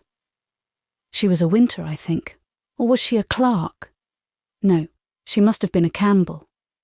But the Winters and the Campbells are all tarred with the same brush, and they don't put up with any nonsense. Oh, please, Aunt Mary Maria, don't frighten Walter about his visit to Lowbridge, said Anne, a little spark kindling far down in her eyes. I'm sorry, Annie, said Aunt Mary Maria with great humility. I should of course have remembered that I have no right to try to teach your children anything. Drat her hide, muttered Susan as she went out for the dessert. Walter's favourite queen pudding. Anne felt miserably guilty. Gilbert had shot her a slightly reproachful glance, as if to imply she might have been more patient with a poor, lonely old lady. Gilbert himself was feeling a bit seedy. The truth, as everyone knew, was that he had been terribly overworked all summer, and perhaps Aunt Mary Maria was more of a strain than he would admit. Anne made up her mind that in the fall, if all was well, she would pack him off willy-nilly for a month's snipe shooting in Nova Scotia. "How is your tea?" she asked Aunt Mary Maria repentantly. Aunt Mary Maria pursed her lips. "Too weak. But it doesn't matter. Who cares whether a poor old woman gets her tea to her liking or not? Some folks, however, think I'm real good company." Whatever the connection between Aunt Mary Maria's two sentences was, Anne felt she was beyond ferreting it out just then. She had turned very pale. "I think I'll go upstairs and lie down," she said, a trifle faintly, as she rose from the table. "And I think, Gilbert, perhaps you'd better not stay long in Lowbridge, and suppose you give Miss Carson a ring." She kissed Walter goodbye, rather casually and hurriedly, very much as if she were not thinking about him at all. Walter would not cry. Aunt Mary Maria kissed him on the forehead. Walter hated to be moistly kissed on the forehead, and said, "Mind your table manners at Lowbridge, Walter. Mind you aren't greedy. If you are, a big black man will come along with a big black bag to pop naughty children into." It was perhaps as well that Gilbert had gone out to harness Grey Tom and did not hear this. He and Anne had always made a point of never frightening their children with such ideas, or allowing anyone else to do it. Susan did hear it as she cleared the table, and Aunt Mary Maria never knew what a narrow escape she had of having the gravy boat and its contents flung at her head. Chapter 8. Generally, Walter enjoyed a drive with Dad. He loved beauty, and the roads around Glen St. Mary were beautiful. The road to Lowbridge was a double ribbon of dancing buttercups, with here and there the ferny green rim of an inviting grove. But today Dad didn't seem to want to talk much, and he drove Grey Tom as Walter never remembered seeing him driven before. When they reached Lowbridge, he said a few hurried words aside to Mrs. Parker and rushed out without bidding Walter goodbye. Walter had again hard work to keep from crying. It was only too plain that nobody loved him. Mother and father used to, but they didn't any longer. The big, untidy Parker house at Lowbridge did not seem friendly to Walter. But perhaps no house would have seemed that just then. Mrs. Parker took him out to the backyard, where shrieks of noisy mirth were resounding, and introduced him to the children who seemed to fill it. Then she promptly went back to her sewing, leaving them to get acquainted by themselves. A proceeding that worked very well in 9 cases out of 10. Perhaps she could not be blamed for failing to see that little Walter Blythe was the 10th. She liked him. Her own children were jolly little tads. Fred and Opal were inclined to put on Montreal airs, but she felt quite sure they wouldn't be unkind to anyone, everything would go swimmingly. She was so glad she could help poor Anne Blythe out, even if it was only by taking one of her children off her hands. Mrs. Parker hoped all would go well. Anne's friends were a good deal more worried over her than she was over herself, reminding each other of Shirley's birth. A sudden hush had fallen over the backyard, a yard which ran off into a big, bowery apple orchard. Walter stood looking gravely and shyly at the Parker children and their Johnson cousins from Montreal. Bill Parker was 10, a ruddy, round-faced urchin who took after his mother and seemed very old and big in Walter's eyes. Andy Parker was 9, and Lowbridge children could have told you that he was the nasty Parker one, and was nicknamed Pig for reasons good. Walter did not like his looks from the first. His short-cropped fair bristles, his impish freckled face, his bulging blue eyes.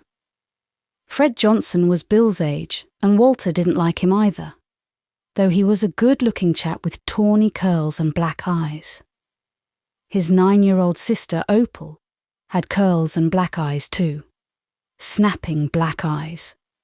She stood with her arm about tow-headed 8-year-old Cora Parker, and they both looked Walter over condescendingly. If it had not been for Alice Parker, Walter might very conceivably have turned and fled. Alice was 7. Alice had the loveliest little ripples of golden curls all over her head. Alice had eyes as blue and soft as the violets in the hollow. Alice had pink, dimpled cheeks. Alice wore a little frilled yellow dress, in which she looked like a dancing buttercup. Alice smiled at him, as if she had known him all her life. Alice was a friend. Fred opened the conversation. "Hello, Sonny," he said condescendingly. Walter felt the condescension at once, and retreated into himself. "My name is Walter," he said distinctly. Fred turned to the others with a well-done air of amazement. He'd show this country lad. "He says his name is Walter," he told Bill, with a comical twist of his mouth. "He says his name is Walter," Bill told Opal in turn. "He says his name is Walter," Opal told the delighted Andy. "He says his name is Walter," Andy told Cora. "He says his name is Walter," Cora giggled to Alice. Alice said nothing. She just looked admiringly at Walter, and her look enabled him to bear up when all the rest chanted together, "He says his name is Walter," and then burst into shrieks of derisive laughter. "What fun the dear little folks are having," thought Mrs. Parker complacently over her shining. "I heard Mum say you believed in fairies," Andy said, leering impudently. Walter gazed levelly at him. He was not going to be downed before Alice. "There are fairies," he said stoutly. "There aren't," said Andy. "There are," said Walter. "He says there are fairies," Andy told Fred. "He says there are fairies," Fred told Bill. And they went through the whole performance again. It was torture to Walter, who had never been made fun of before and couldn't take it. He bit his lips to keep the tears back. He must not cry before Alice.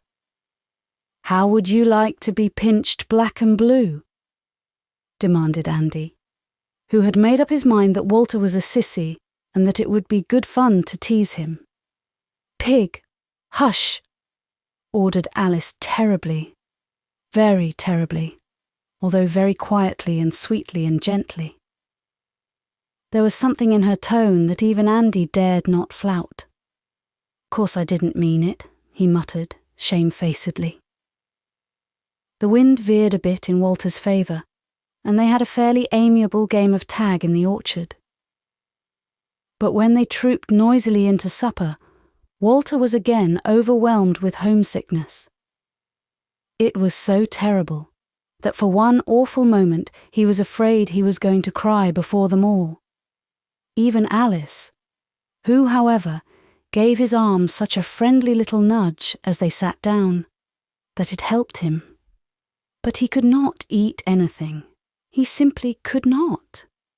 Mrs. Parker, for whose methods there was certainly something to be said, did not worry him about it, comfortably concluding that his appetite would be better in the morning, and the others were too much occupied in eating and talking to take much notice of him. Walter wondered why the whole family shouted so at each other, ignorant of the fact that they had not yet had time to get out of the habit since the recent death of a very deaf and sensitive old grandmother.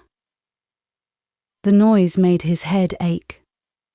Oh, at home now they would be eating supper too. Mother would be smiling from the head of the table. Father would be joking with the twins. Susan would be pouring cream into Shirley's mug of milk. Nan would be sneaking tidbits to the shrimp. Even Aunt Mary Maria, as part of the home circle, seemed suddenly invested with a soft, tender radiance. Who would have rung the Chinese gong for supper? It was his week to do it, and Jem was away. If he could only find a place to cry in. But there seemed to be no place where you could indulge in tears at Lowbridge. Besides, there was Alice. Walter gulped down a whole glassful of ice water and found that it helped. "Our cat takes fits," Andy said suddenly, kicking him under the table. "So does ours," said Walter. The shrimp had had 2 fits, and he wasn't going to have the Lowbridge cats rated higher than the Ingleside cats. "I'll bet our cat takes fittier fits than yours," taunted Andy. "I'll bet she doesn't," retorted Walter. Now, don't let's have any arguments over your cats," said Mrs. Parker, who wanted a quiet evening to write her institute paper on misunderstood children. "Run out and play. It won't be long before your bedtime." Bedtime. Walter suddenly realised that he had to stay here all night. Many nights. 2 weeks of nights. It was dreadful. He went out to the orchard with clenched fists to find Bill and Andy in a furious clinch on the grass, kicking, clawing, yelling. "You give me the wormy apple, Bill Parker," Andy was howling. "I'll teach you to give me wormy apples. I'll bite off your ears."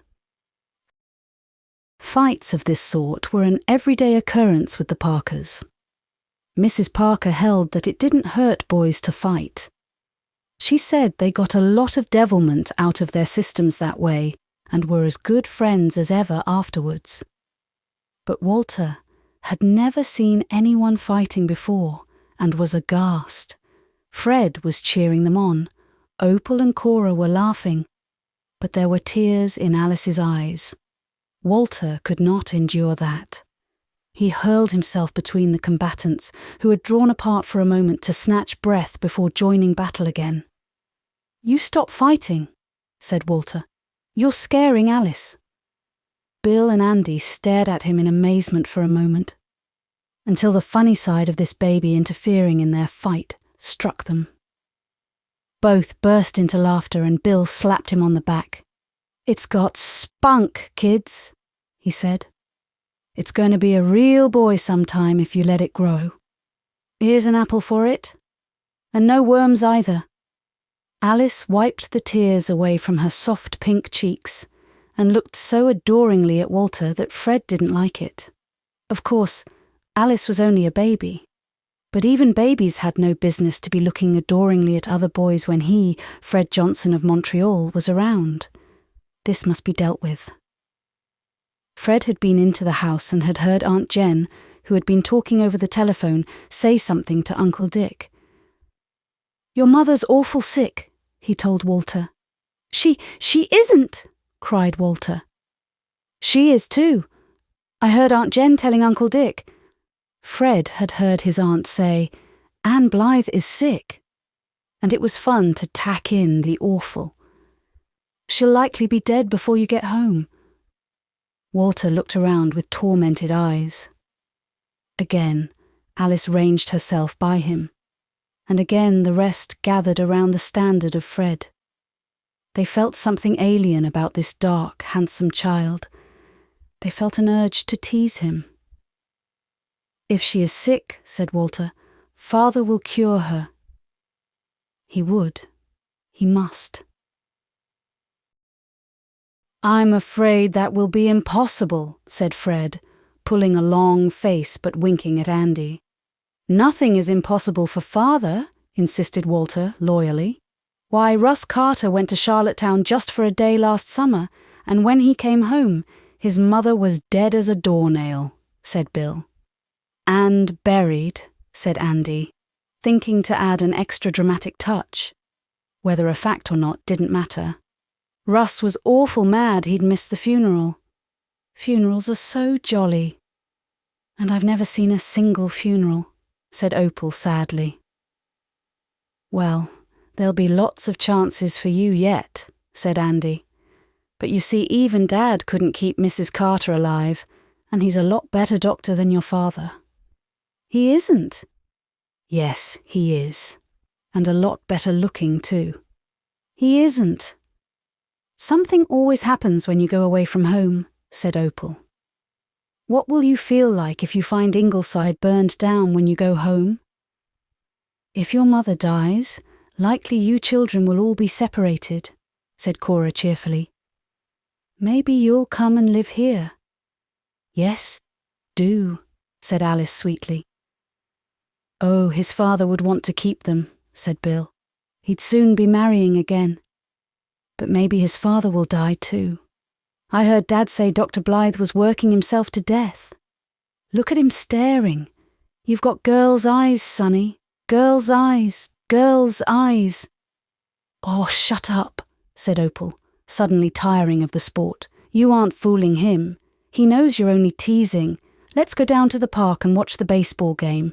Walter and Alice can stay here. We can't have kids tagging after us everywhere." Walter was not sorry to see them go. Neither apparently was Alice. They sat down on an apple log and looked shyly and contentedly at each other. "I'll show you how to play jackstones," said Alice, "and lend you my plush kangaroo." When bedtime came, Walter found himself put into the little hall bedroom alone. Mrs. Parker considerately left a candle with him and a warm puff, for the July night was unreasonably cold, as even a summer night in the Maritimes sometimes is. It almost seemed as if there might be a frost. But Walter could not sleep, not even with Alice's plush kangaroo cuddled to his cheek. Oh, if he were only home in his own room, where the big window looked out on the glen and the little window with a tiny roof all its own looked out into the Scotch pine. Mother would come in and read poetry to him in her lovely voice. "I'm a big boy. I won't cry. I won't." The tears came in spite of himself. What good were plush kangaroos? It seemed years since he'd left home. Presently, the other children came back from the park and crowded amiably into the room to sit on the bed and eat apples. "You've been crying, baby," jeered Andy. "You're nothing but a sweet little girl, Mama's pet." "Have a bite, kid," said Bill, proffering a half-gnawed apple. "And cheer up. I wouldn't be surprised if your mother got better. If she's got a constitution, that is. Dad says Mrs. Stephen Flagg would have died years ago if she hadn't a constitution. Has your mother got one?" "Of course she has," said Walter. He had no idea what a constitution was. But if Mrs. Stephen Flagg had one, Mother must. "Mrs. Ab Sawyer died last week and Sam Clark's mother died the week before," said Andy. "They died in the night," said Cora. "Mother says people mostly die in the night. I hope I won't." "Fancy going to heaven in your nightdress?" "Children, children, get off to your beds," called Mrs. Parker. The boys went, after pretending to smother Walter with a towel. After all, they rather liked the kid. Walter caught Opal's hand as she turned away. "Opal, it isn't true Mother's sick, is it?" he whispered imploringly. He could not face being left alone with his fear. Opal was not a bad-hearted child, as Mrs. Parker said, but she could not resist the thrill one got out of telling bad news. "She's sick. Aunt Jen says so. She said I wasn't to tell you. But I think you ought to know. Maybe she has a cancer." "Does everybody have to die, Opal?" This was a new and dreadful idea to Walter, who had never thought about death before. "Of course, silly. Only they don't die really. They go to heaven," said Opal cheerfully. "Not all of them," said Andy, who was listening outside the door, in a pig's whisper. Is heaven farther away than Charlottetown?" asked Walter. Opal shrilled with laughter. "Well, you are queer. Heaven's millions of miles away. But I'll tell you what to do. You pray. Praying's good. I lost a dime once and I prayed and I found a quarter. That's how I know. Opal Johnson, did you hear what I said? And put out that candle in Walter's room." "I'm afraid of fire," called Mrs. Parker from her room. "He should have been asleep long ago." Opal blew out the candle and flew. Aunt Jen was easy-going, but when she did get riled. Andy stuck his head in at the door for a good-night benediction. "Likely those birds in the wallpaper will come alive and pick your eyes out," he hissed. After which everybody did really go to bed, feeling that it was the end of a perfect day, and Walt Blythe wasn't a bad little kid, and they'd have some more fun teasing him tomorrow. "Dear little souls," thought Mrs. Parker sentimentally. An unwanted quiet descended upon the Parker house, and 6 miles away at Ingleside, little Bertha Marilla Blythe was blinking round hazel eyes at the happy faces around her and the world into which she had been ushered on the coldest July night the Maritimes had experienced in 87 years. Chapter 9. Walter, alone in the darkness, still found it impossible to sleep. He had never slept alone before in his short life. Always Jem or Ken near him, warm and comforting. The little room became dimly visible as the pale moonlight crept into it, but it was almost worse than darkness. A picture on the wall at the foot of his bed seemed to leer at him. Pictures always looked so different by moonlight. You saw things in them you never suspected by daylight. The long lace curtains looked like tall, thin women, one on each side of the window weeping. There were noises about the house, creaks, sighs, whisperings. Suppose the birds in the wallpaper were coming to life and getting ready to pick out his eyes. A creepy fear suddenly possessed Walter, and then one great fear banished all the others. Mother was sick. He had to believe it since Opal had said it was true. Perhaps Mother was dying.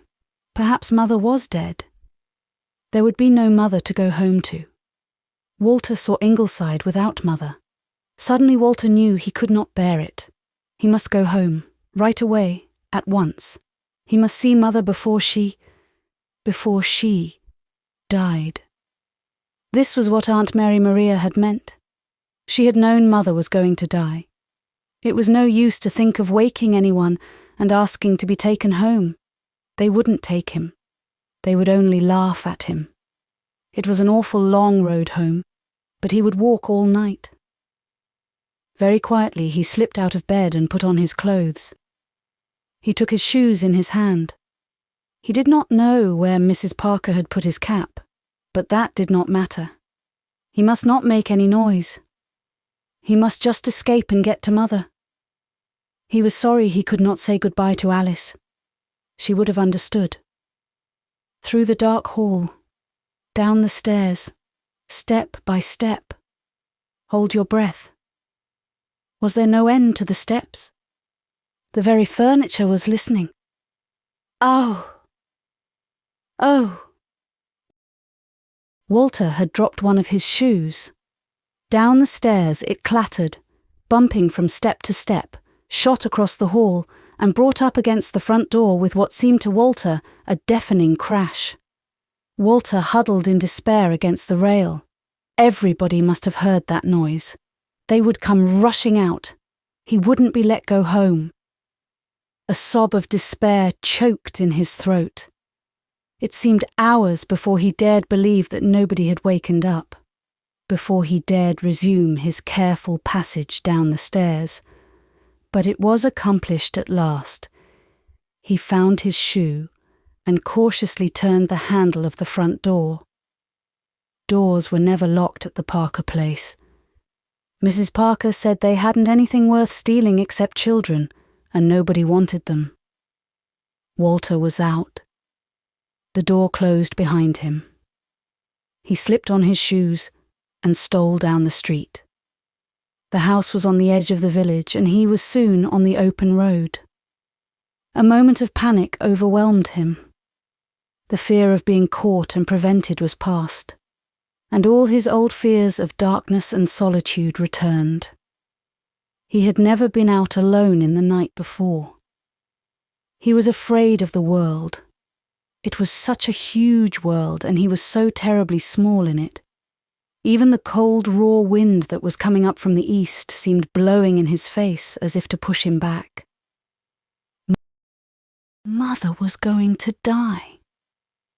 Walter took a gulp and set his face towards home. On and on he went, fighting fear gallantly. It was moonlight, but the moonlight let you see things, and nothing looked familiar.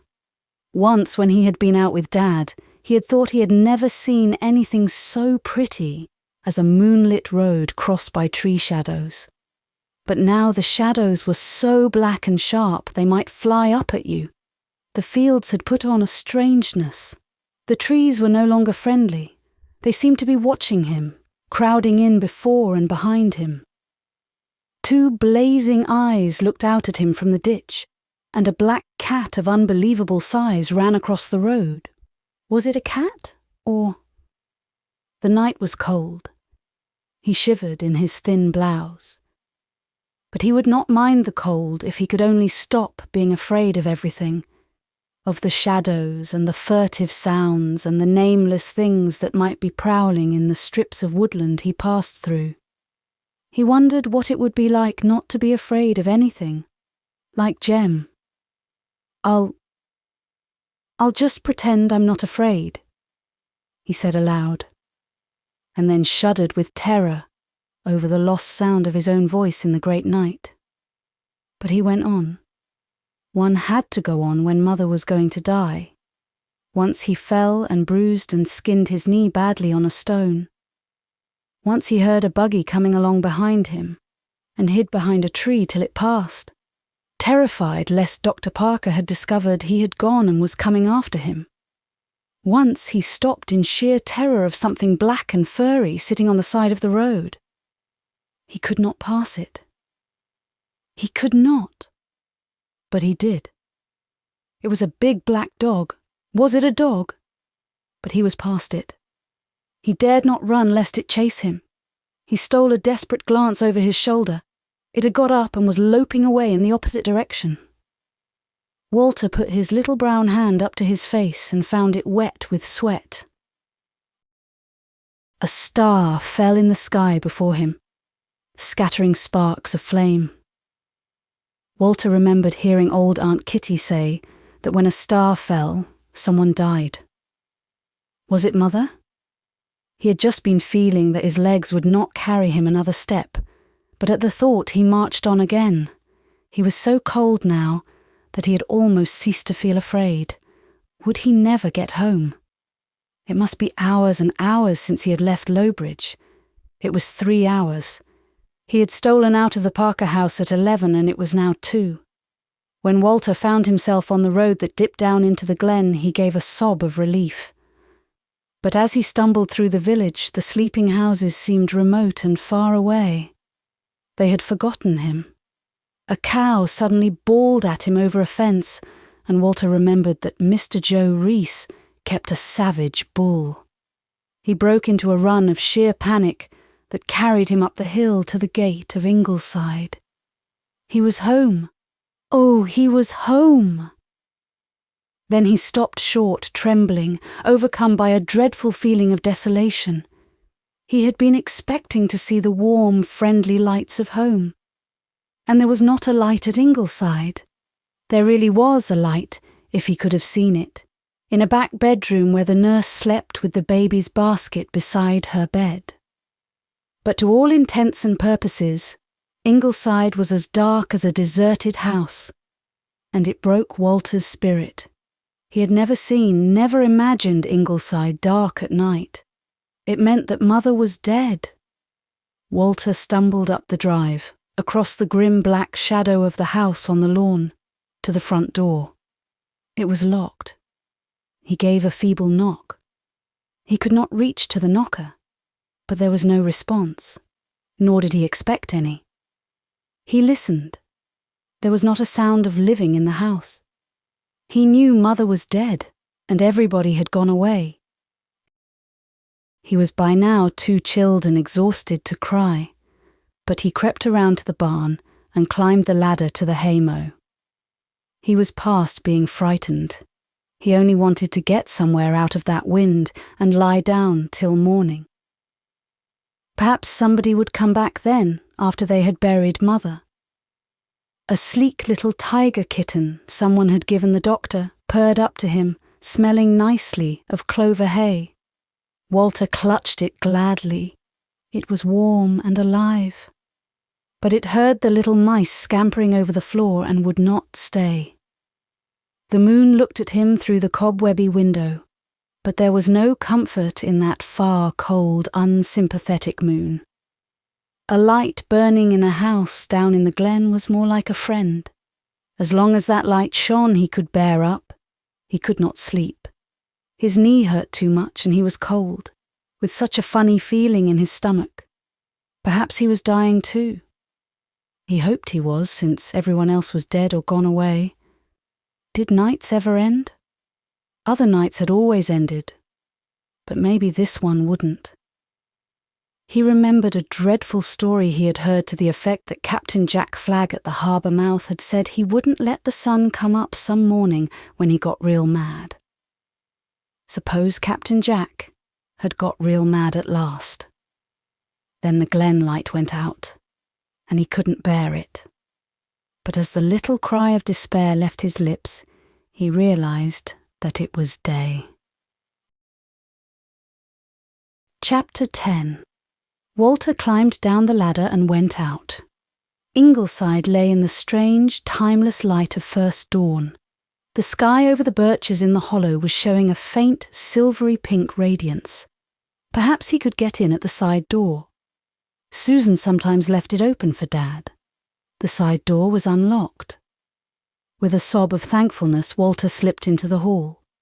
It was still dark in the house, and he began stealing softly upstairs. He would go to bed. His own bed.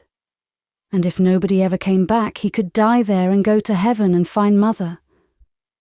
Only, Walter remembered what Opal had said. Heaven was millions of miles away. In the fresh wave of desolation that swept over him, Walter forgot to step carefully and set his foot heavily down on the tail of the shrimp, who was sleeping at the curve of the stairs. The shrimp's yowl of anguish resounded through the house. Susan, just dropping off to sleep, was dragged back from slumber by the horrible sound. Susan had gone to bed at 12, somewhat exhausted after her strenuous afternoon and evening, to which Mary Maria Blythe had contributed by taking a stitch in her side, just when the tension was greatest.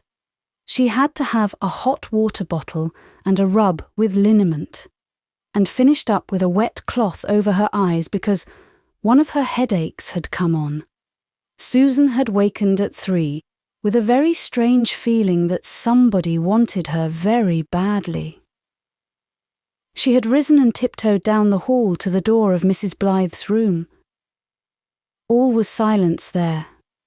She could hear Anne's soft, regular breathing. Susan made the rounds of the house and returned to her bed, convinced that that strange feeling was only the hangover of a nightmare. But, for the rest of her life, Susan believed she had had what she had always scoffed at, and what Abby Flagg, who went in for spiritualism, called a psychic experience. "Walter was calling me, and I heard him," she averred. Susan got up and went out again, thinking that Ingleside was really possessed that night. She was attired only in a flannel nightdress, which had shrunk in repeated washing till it was well above her bony ankles. But she seemed the most beautiful thing in the world to the white-faced, trembling little creature whose frantic grey eyes stared up at her from the landing. Walter Blythe. In 2 steps, Susan had him in her arms, her strong, tender arms. "Susan, is Mother dead?" said Walter. In a very brief time, everything had changed. Walter was in bed, warm, fed, comforted. Susan had whisked on a fire, got him a hot cup of milk, a slice of golden brown toast, and a big plateful of his favourite monkey face cookies, and then tucked him away with a hot water bottle at his feet. She had kissed and anointed his little bruised knee. It was such a nice feeling to know that someone was looking after you, that someone wanted you, that you were important to someone. "And you're sure, Susan, that Mother isn't dead?" "Your mother is sound asleep and well and happy, my lamb." "And wasn't she sick at all?" Opal said. "Well, lamb, she did not feel very well for a while yesterday, but that is all over, and she was never in any danger of dying this time. You just wait till you have had a sleep, and you will see her. And something else. If I had hold of those young Satans at Lowbridge. I just cannot believe that you walked all the way home from Lowbridge, 6 miles, on such a night." "I suffered awful agony of mind, Susan," said Walter gravely. "But it was all over. He was safe and happy. He was home. He was asleep." It was nearly midday before he woke, to see sunshine billowing in through his own windows, and limped in to see Mother. He had begun to think he had been very foolish, and maybe Mother would not be pleased with him for running away from Lowbridge. But Mother only put an arm around him and drew him close to her. She had heard the whole story from Susan, and had thought of a few things she intended to say to Jen Parker. "Oh, Mummy, you're not going to die. And you still love me, don't you? Darling, I've no notion of dying. And I love you so much it hurts. To think that you walked all the way from Lowbridge in the night." "And on an empty stomach," shuddered Susan. "The wonder is, he is alive to tell it. The days of miracles are not yet over, and that you may tie to." "A spunky little lad," laughed Dad, who had come in with Shirley on his shoulder. He patted Walter's head, and Walter caught his hand and hugged it. There was no one like Dad in the world, but nobody must ever know how scared he had really been. "I needn't ever go away from home again, need I, Mummy?" "Not till you want to," promised Mother. "I'll never," began Walter, and then stopped. After all, he wouldn't mind seeing Alice again. "Look you here, lamb," said Susan, ushering in a rosy young lady in a white apron and cap who carried a basket. Walter looked, a baby. A plump, roly-poly baby with silky damp curls all over her head and such tiny cunning hands. "Is she not a beauty?" said Susan proudly. "Look at her eyelashes. Never did I see such long eyelashes on a baby. And her pretty little ears. I always look at their ears first." Walter hesitated. "She's sweet, Susan. Oh, look at her darling little curly toes." "But isn't she rather small?" Susan laughed. £8 is not small, lamb, and she has begun to take notice already. That child was not an hour old when she raised her head and looked at the doctor. I have never seen the like of it in all my life."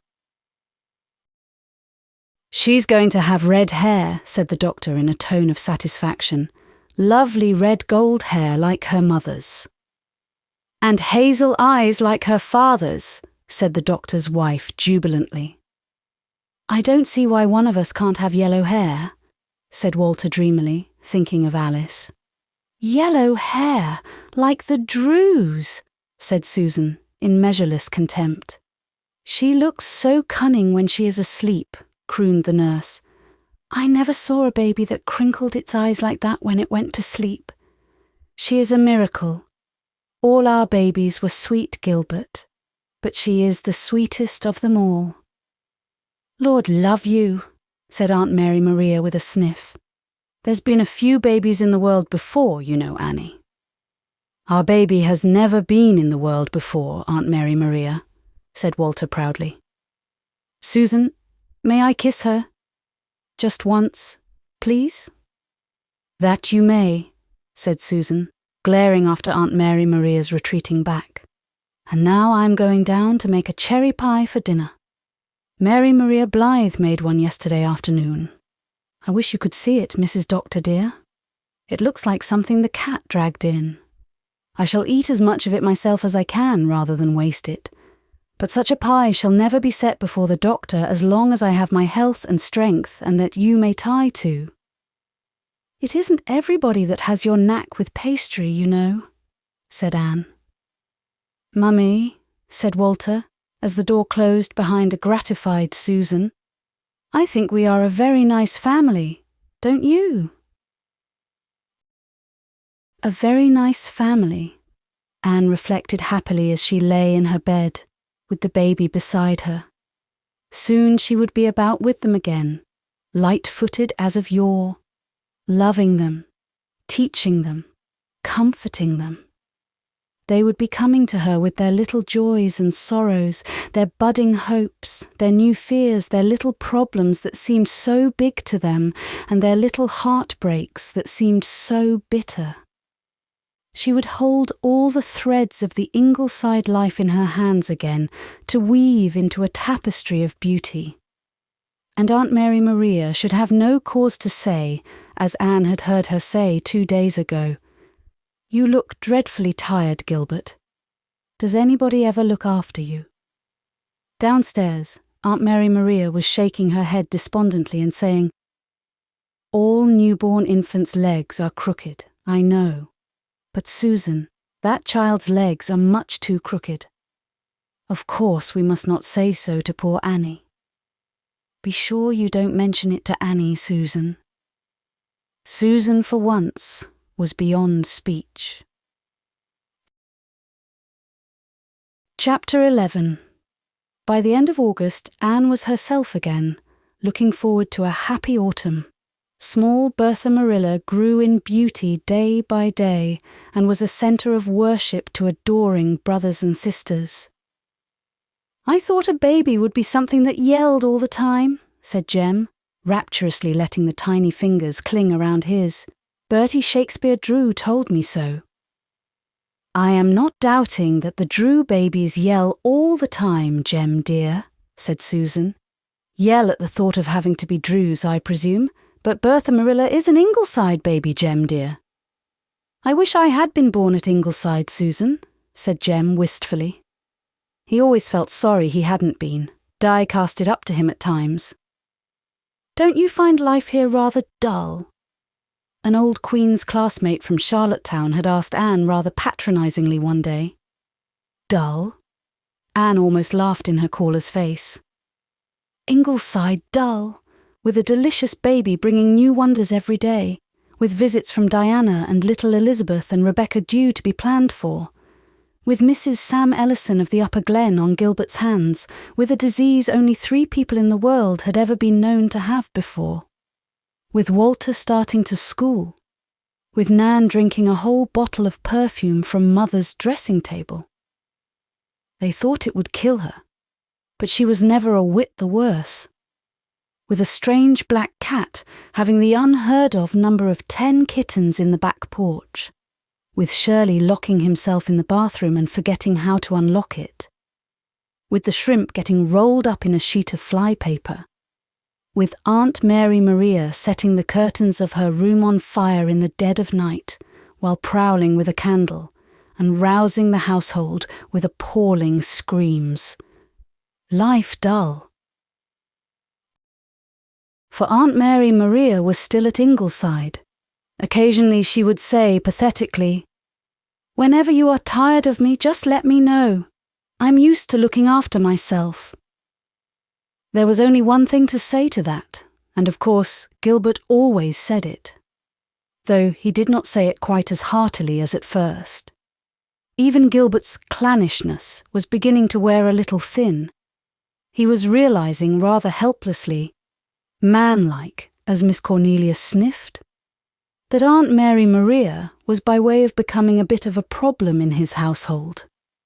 He had ventured one day to give a slight hint as to how houses suffered if left too long without inhabitants, and Aunt Mary Maria agreed with him, calmly remarking that she was thinking of selling her Charlottetown house.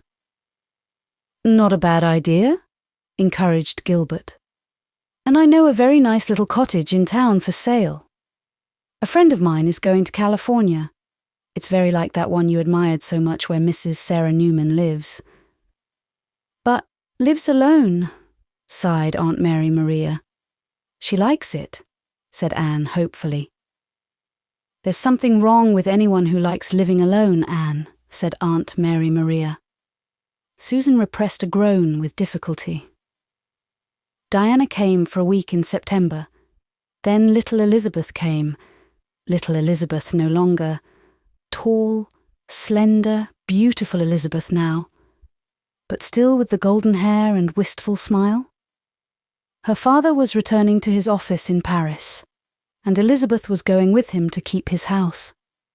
She and Anne took long walks around the storied shores of the old harbour, coming home beneath silent, watchful autumn stars. They relived the old Windy Poplar's life and retraced their steps in the map of fairyland, which Elizabeth still had and meant to keep forever. "Hanging on the wall of my room wherever I go," she said. One day a wind blew through the Ingleside garden, the first wind of autumn. That night the rose of the sunset was a trifle austere. All at once the summer had grown old. The turn of the season had come. "It's early for fall," said Aunt Mary Maria, in a tone that implied the fall had insulted her. But the fall was beautiful too. There was the joy of winds blowing in from a darkly blue gulf and the splendour of harvest moons. There were lyric asters in the hollow, and children laughing in an apple-laden orchard. Clear, serene evenings on the high hill pastures of the upper glen, and silvery mackerel skies with dank birds flying across them. And, as the days shortened, little grey mists stealing over the dunes and up the harbour. With the falling leaves, Rebecca Dew came to Ingleside to make a visit promised for years. She came for a week, but was prevailed upon to stay too, none being so urgent as Susan. Susan and Rebecca Dew seemed to discover at first sight that they were kindred spirits. Perhaps because they both loved Anne. Perhaps because they both hated Aunt Mary Maria. There came an evening in the kitchen when, as the rain dripped down on the dead leaves outside, and the wind cried around the eaves and corners of Ingleside, Susan poured out all her woes to sympathetic Rebecca Dew. The doctor and his wife had gone out to make a call. The small fry were all cosy in their beds, and Aunt Mary Maria fortunately out of the way with a headache. "Just like a band of iron round my brain," she had moaned. "Anyone," remarked Rebecca Dew, opening the oven door and depositing her feet comfortably in the oven, "who eats as much fried mackerel as that woman did for supper deserves to have a headache. I do not deny I ate my share. For I will say, Miss Baker, I never knew anyone who could fry mackerel like you. But I did not eat 4 pieces.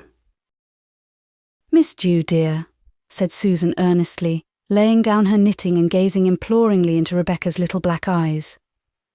"You have seen something of what Mary Maria Blythe is like in the time you have been here. But you do not know the half, no, nor yet the quarter. Miss Dew, dear, I feel that I can trust you. May I open my heart to you in strict confidence? You may, Miss Baker. That woman came here in June, and it is my opinion she means to stay here the rest of her life. Everyone in this house detests her. Even the doctor has no use for her now, hide it as he will and does. But he is clannish and says his father's cousin must not be made to feel unwelcome in his house. I have begged, said Susan in a tone which seemed to imply she had done it on her knees. I have begged Mrs. Doctor to put her foot down and say Mary Maria Blythe must go, but Mrs. Doctor is too soft-hearted. And so we are helpless, Miss Dew, completely helpless. I wish I had the handling of her, said Rebecca Dew, who had smarted considerably herself under some of Aunt Mary Maria's remarks. I know as well as anyone, Miss Baker, that we must not violate the sacred proprieties of hospitality. But I assure you, Miss Baker, that I would let her have it straight. I could handle her if I did not know my place, Miss Dew. I never forget that I am not mistress here. Sometimes, Miss Dew, I say solemnly to myself, Susan Baker, are you or are you not a doormat? But you know how my hands are tied. I cannot desert Mrs. Doctor, and I must not add to her troubles by fighting with Mary Maria Blythe. I shall continue to endeavour to do my duty. Because, Miss Dew, dear, said Susan solemnly, I could cheerfully die for either the doctor or his wife. We were such a happy family before she came here, Miss Dew. But she is making our lives miserable, and what is to be the outcome I cannot tell, being no prophetess, Miss Dew. Or rather, I can tell. We will all be driven into lunatic asylums. It is not any one thing, Miss Dew. It is scores of them, Miss Dew. Hundreds of them, Miss Dew. You can endure one mosquito, Miss Dew. But think of millions of them. Rebecca Dew thought of them with a mournful shake of her head. She is always telling Mrs. Doctor how to run her house and what clothes she should wear. She is always watching me, and she says she never saw such quarrelsome children. Miss Dew, dear, you have seen for yourself that our children never quarrel. Well, hardly ever. They are among the most admirable children I have ever seen, Miss Baker. She snoops and pries. I have caught her at it myself, Miss Baker. She's always getting offended and heartbroken over something, but never offended enough to up and leave. She just sits around, looking lonely and neglected, until poor Mrs. Doctor is almost distracted. Nothing suits her. If a window is open, she complains of draughts. If they are all shut, she says she does like a little fresh air once in a while. She cannot bear onions. She cannot even bear the smell of them. She says they make her sick. So Mrs. Doctor says we must not use any. Now, said Susan grandly, it may be a common taste to like onions, Miss Dew, dear, but we all plead guilty to it at Ingleside. I am very partial to onions myself, admitted Rebecca Dew. She cannot bear cats. She says cats give her the creeps. It does not make any difference whether she sees them or not. Just to know there is one about the place is enough for her. So that poor shrimp hardly dares show his face in the house. I have never altogether liked cats myself, Miss Dew, but I maintain they have a right to wave their own tails. And it is, Susan, never forget that I cannot eat eggs, please. Or, Susan, how often must I tell you I cannot eat cold toast? Or, Susan, some people may be able to drink stewed tea, but I am not in that fortunate class. Stewed tea, Miss Dew, as if I ever offered anyone stewed tea. Nobody could ever suppose it of you, Miss Baker. If there is a question that should not be asked, she will ask it. She is jealous because the doctor tells things to his wife before he tells them to her, and she is always trying to pick news out of him about his patients. Nothing aggravates him so much, Miss Dew. A doctor must know how to hold his tongue, as you are well aware. And her tantrums about fire.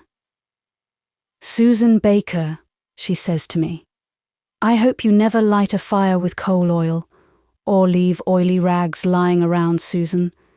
They have been known to cause spontaneous combustion in less than an hour. How would you like to stand and watch this house burn down, Susan, knowing it was your fault? Well, Miss Dew, dear, I had my laugh on her over that.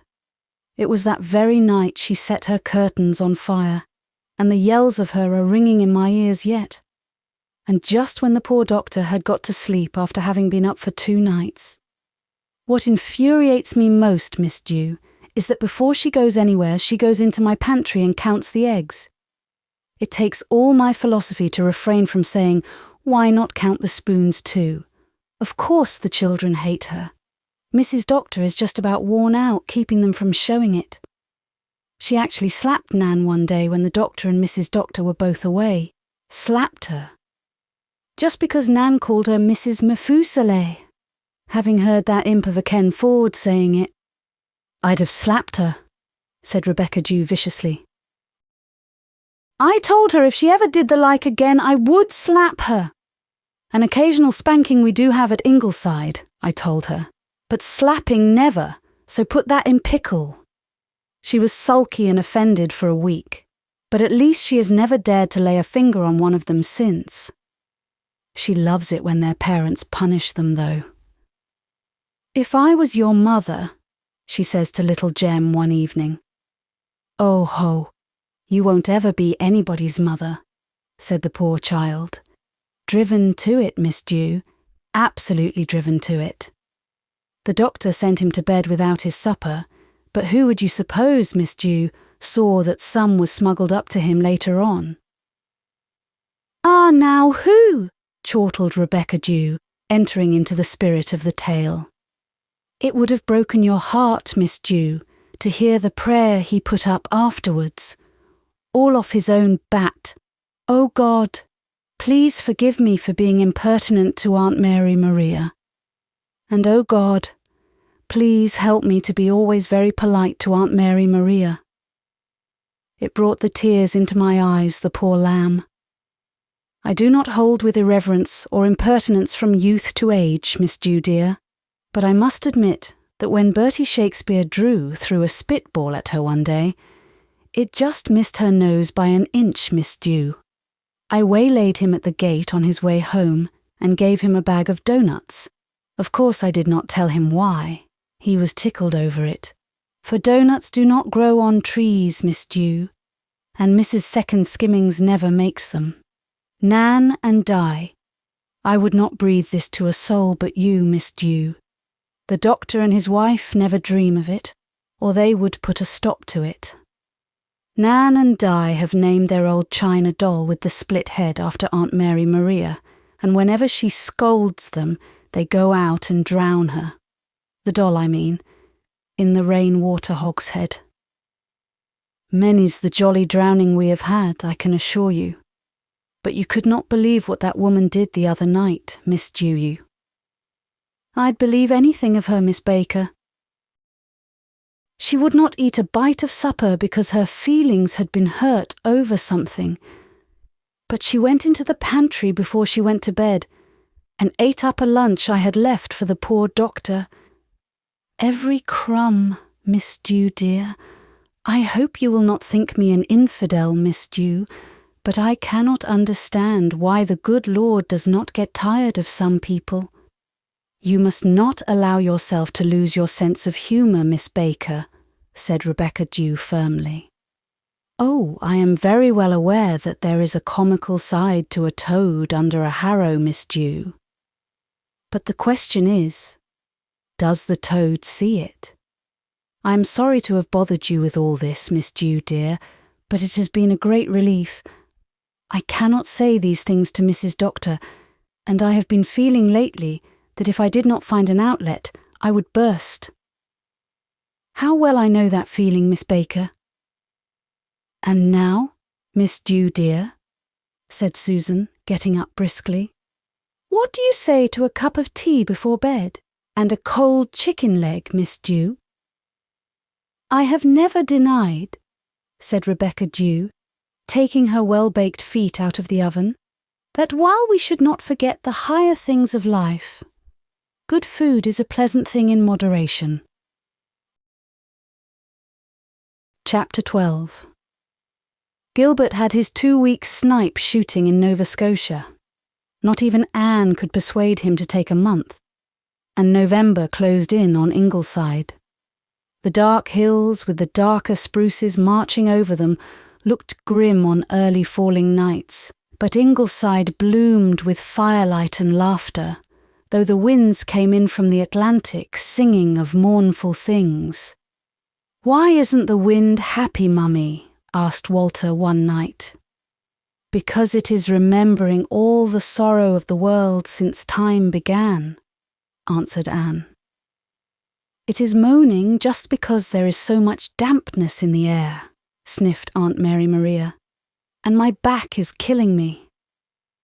But some days even the wind blew cheerfully through the silvery grey maple wood, and some days there was no wind at all, only mellow Indian summer sunshine and the quiet shadows of the bare trees all over the lawn and frosty stillness at sunset.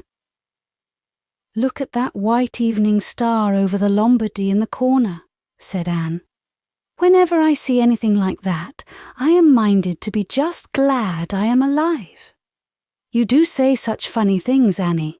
Stars are quite common in Prince Edward Island," said Aunt Mary Maria, and thought, "Stars indeed, as if no one ever saw a star before." Didn't Annie know of the terrible waste that was going on in the kitchen every day?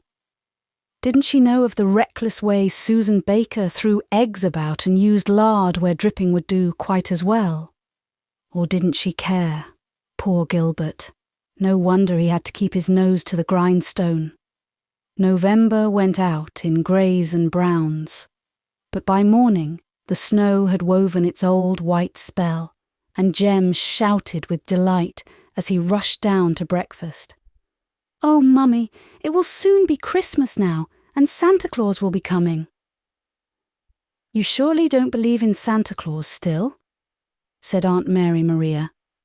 Anne shot a glance of alarm at Gilbert, who said gravely, "We want the children to possess their heritage of fairyland as long as they can, Auntie." Luckily, Jem had paid no attention to Aunt Mary Maria. He and Walter were too eager to get out into the new wonderful world to which winter had brought its own loveliness. Anne always hated to see the beauty of the untrodden snow marred by footprints, but that couldn't be helped, and there was still beauty and to spare at eventide, when the west was aflame over all the whitened hollows in the violet hills, and Anne was sitting in the living room before a fire of rock maple. Firelight, she thought, was always so lovely. It did such tricksy, unexpected things. Parts of the room flashed into being and then out again. Pictures came and went. Shadows lurked and sprang. Outside, through the big unshaded window, the whole scene was elvishly reflected on the lawn, with Aunt Mary Maria apparently sitting stark upright. Aunt Mary Maria never allowed herself to loll under the Scotch pine. Gilbert was lolling on the couch, trying to forget that he had lost a patient from pneumonia that day. Small Rilla was trying to eat her pink fists in her basket. Even the shrimp, with his white paws curled in under his breast, was daring to purr on the hearth rug, much to Aunt Mary Maria's disapproval. "Speaking of cats," said Aunt Mary Maria pathetically, though nobody had been speaking of them, "do all the cats in the glen visit us at night? How anyone could have slept through the caterwauling last night, I really am at a loss to understand. Of course, my room being at the back, I suppose I get the full benefit of the free concert." Before anyone had to reply, Susan entered, saying that she had seen Mrs. Marshall Elliot in Carter Flagg's store. and she was coming up when she had finished her shopping. Susan did not add that Mrs. Elliot had said anxiously, "What is the matter with Mrs. Blythe, Susan? I thought last Sunday in church she looked so tired and worried. I never saw her look like that before." "I can tell you what is the matter with Mrs. Blythe," Susan had answered grimly. "She had got a bad attack of Aunt Mary Maria, and the doctor cannot seem to see it, even though he does worship the ground she walks on. Isn't that like a man?" said Mrs. Elliot. "I am glad," said Anne, springing up to light a lamp. "I haven't seen Miss Cornelia for so long. Now we'll catch up with the news." "Won't we?" said Gilbert dryly. "That woman is an evil-minded gossip," said Aunt Mary Maria severely. For the first time in her life, perhaps, Susan bristled up in defence of Miss Cornelia. "That she is not Miss Blythe, and Susan Baker will never stand by and hear her so miscalled. Evil-minded indeed. Did you ever hear, Miss Blythe, of the pot calling the kettle black?" "Susan, Susan," said Anne imploringly. "I beg your pardon, Mrs. Doctor dear. I admit I have forgotten my place. But there are some things not to be endured." Whereupon a door was banged, as doors were seldom banged at Ingleside. "You see, Annie," said Aunt Mary Maria significantly. "But I suppose, as long as you are willing to overlook that sort of thing in a servant, there is nothing anyone can do." Gilbert got up and went to the library, where a tired man might count on some peace, and Aunt Mary Maria, who didn't like Miss Cornelia, betook herself to bed. So that when Miss Cornelia came in, she found Anne alone, drooping rather limply over the baby's basket. Miss Cornelia did not, as usual, start in unloading a budget of gossip. Instead, when she had laid aside her wraps, she sat down beside Anne and took her hand. "Anne, dearie, what is the matter? I know there's something. Is that jolly old soul of a Mary Maria just tormenting you to death?" Anne tried to smile. "Oh, Miss Cornelia, I know I'm foolish to mind it so much, but this has been one of the days when it seems I just cannot go on enduring her. She's simply poisoning our life here. Why don't you just tell her to go?" "Oh, we can't do that, Miss Cornelia. At least I can't, and Gilbert won't.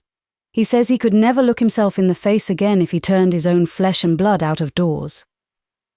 "Cat's hind foot," said Miss Cornelia eloquently. "She's got plenty of money and a good home of her own. How would it be turning her out of doors, to tell her she'd better go and live in it?" "I know, but Gilbert, I don't think he quite realises everything. He's away so much, and really, everything is so little in itself. I'm ashamed." "I know, dearie. Just those little things that are horribly big. Of course a man wouldn't understand. I know a woman in Charlottetown who knows her well. She says Mary Maria Blythe never had a friend in her life. She says her name should be Blight, not Blythe. What you need, dearie, is just enough backbone to say you won't put up with it any longer." "I feel as you do in dreams when you're trying to run and can only drag your feet," said Anne drearily. "If it were only now and then, but it's every day. Meal times are perfect horrors now. Gilbert says he can't carve roasts any more." "He'd notice that," sniffed Miss Cornelia. "We can never have any real conversations at meals, because she is sure to say something disagreeable every time anyone speaks. She corrects the children for their manners continually and always calls attention to their faults before company. We used to have such pleasant meals. And now, she resents laughter, and you know what we are for laughing. Somebody is always seeing a joke, or used to be. She can't let anything pass. Today she said, 'Gilbert, don't sulk. Have you and Annie quarrelled? Just because we were quiet. You know, Gilbert is always a little depressed when he loses a patient he thinks ought to have lived. And then she lectured us on our folly and warned us not to let the sun go down on our wrath. Oh, we laughed at it afterward. But just at the time. She and Susan don't get along. And we can't keep Susan from muttering asides that are the reverse of polite. She more than muttered when Aunt Mary Maria told her she had never seen such a liar as Walter, because she heard him telling Di a long tale about meeting the man in the moon and what they said to each other. She wanted to scour his mouth out with soap and water. She and Susan had a battle royal that time, and she is filling the children's minds with all sorts of gruesome ideas. She told Nan about a child who was naughty and died in its sleep, and Nan is afraid to go to sleep now. She told Di that if she were always a good girl, her parents would come to love her as well as they loved Nan, even if she did have red hair. Gilbert really was very angry when he heard that and spoke to her sharply.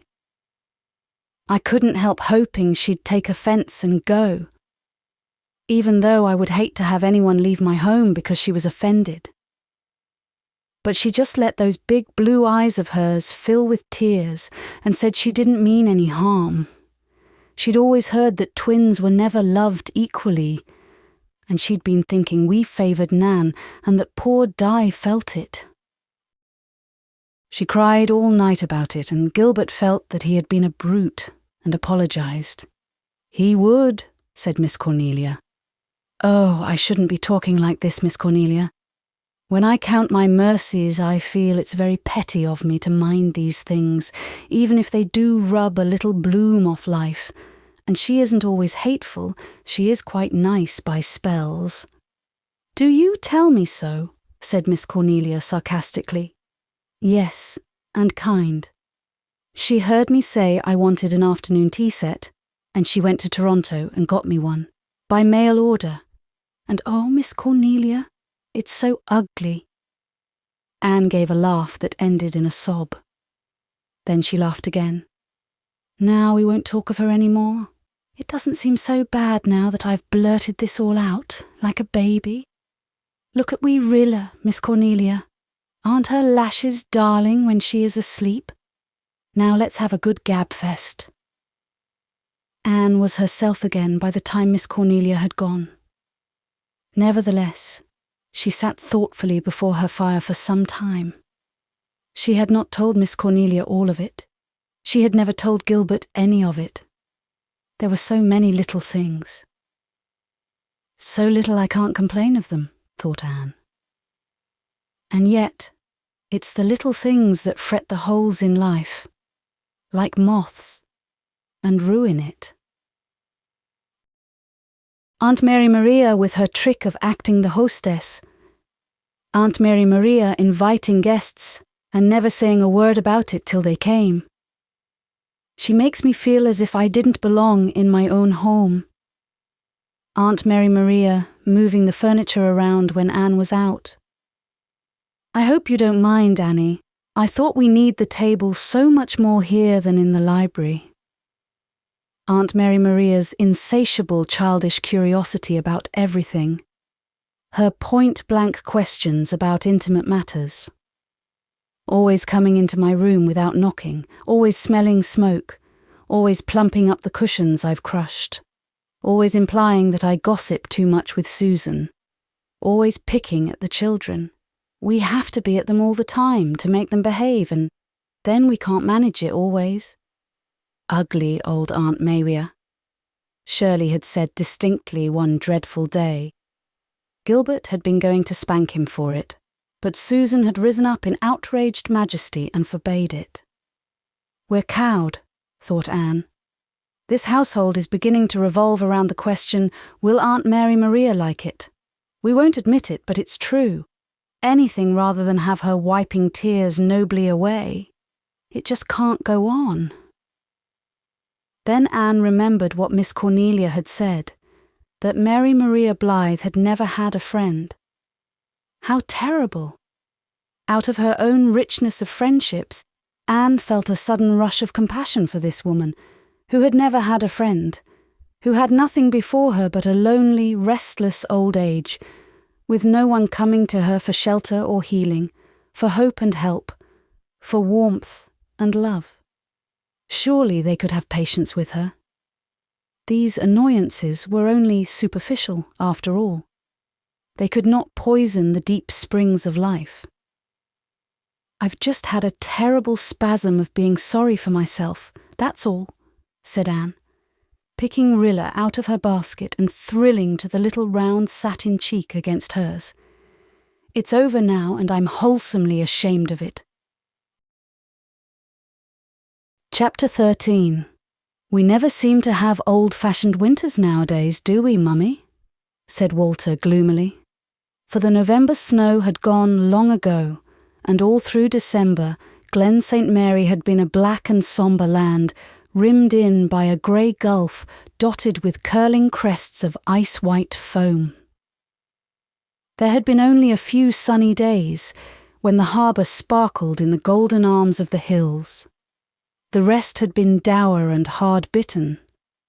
In vain had the Ingleside folks hoped for snow for Christmas, but preparations went steadily on, and as the last week drew to a close, Ingleside was full of mystery and secrets and whispers and delicious smells. Now, on the very day before Christmas, everything was ready. The fir tree Walter and Jem had brought up from the hollow was in the corner of the living room. The doors and windows were hung with big green wreaths, tied with huge bows of red ribbon. The banisters were twined with creeping spruce, and Susan's pantry was crammed to overflowing. Then, late in the afternoon, when they all had resigned themselves to a dingy green Christmas, somebody looked out of a window and saw white flakes as big as feathers falling thickly. "Snow! Snow! Snow!" shouted Jem. "A white Christmas after all, Mummy." The Ingleside children went to bed happy. It was so nice to snuggle down warm and cosy and listen to the storm howling outside through the grey snowy night. Anne and Susan went to work to deck the Christmas tree. "Acting like two children themselves," thought Aunt Mary Maria scornfully. She did not approve of candles on a tree. Suppose the house caught fire from them? She did not approve of coloured balls. Suppose the twins ate them? But nobody paid any attention to her. They had learned that that was the only condition on which life with Aunt Mary Maria was livable. "Finished!" cried Anne, as she fastened the great silver star to the top of the proud little fir. "And oh, Susan, doesn't it look pretty? Isn't it nice we can all be children again at Christmas without being ashamed of it? I'm so glad the snow came, but I hope the storm won't outlast the night." "It's going to storm all day tomorrow," said Aunt Mary Maria positively. "I can tell by my poor back." Anne went through the hall, opened the big front door, and peered out. The world was lost in a white passion of snowstorm. The window panes were grey with drifted snow. The Scotch pine was an enormous, sheeted ghost. "It doesn't look very promising," Anne admitted ruefully. "God manages the weather yet, Mrs. Doctor dear, and not Miss Mary Maria Blythe," said Susan over her shoulder. "I hope there won't be a sick call tonight at least," said Anne as she turned away. Susan took one parting look into the gloom before she locked out the stormy night. "Don't you go and have a baby tonight," she warned darkly, in the direction of the upper glen where Mrs. George Drew was expecting her fourth. In spite of Aunt Mary Maria's back, the storm spent itself in the night, and morning filled the secret hollow of snow among the hills with the red wine of winter sunrise. All the small fry were up early, looking starry and expectant. "Did Santa get through the storm, Mummy?" "No. He was sick and didn't dare try," said Aunt Mary Maria, who was in a good humour, for her, and felt jokey. "Santa Claus got here all right," said Susan, before their eyes had time to blur. "And after you've had your breakfast, you'll see what he did to your tree." After breakfast, Dad mysteriously disappeared, but nobody missed him because they were so taken up with the tree, the lively tree, all gold and silver bubbles and lighted candles in the still dark room, with parcels in all colours and tied with the loveliest ribbons piled about it. Then Santa appeared, a gorgeous Santa, all crimson and white fur, with a long white beard and such a jolly big stomach. Susan had stuffed 3 cushions into the red velveteen cassock Anne had made for Gilbert. Shirley screamed with terror at first, but refused to be taken out, for all that. Santa distributed all the gifts with a funny little speech for everyone, in a voice that sounded oddly familiar even through the mask. And then just at the end, his beard caught fire from a candle, and Aunt Mary Maria had some slight satisfaction out of the incident, though not enough to prevent her from sighing mournfully. "Ah me, Christmas isn't what it was when I was a child." She looked with disapproval at the present little Elizabeth had sent Anne from Paris, a beautiful little bronze reproduction of Artemis of the Silver Bow. "What shameless hussy is that?" she inquired sternly. "The goddess Diana," said Anne, exchanging a grin with Gilbert. "Oh, a heathen. Well, that's different, I suppose. But if I were you, Annie, I wouldn't leave it where the children can see it.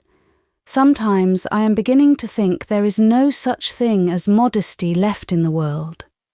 My grandmother," concluded Aunt Mary Maria, with the delightful inconsequence that characterized so many of her remarks, never wore less than 3 petticoats winter and summer.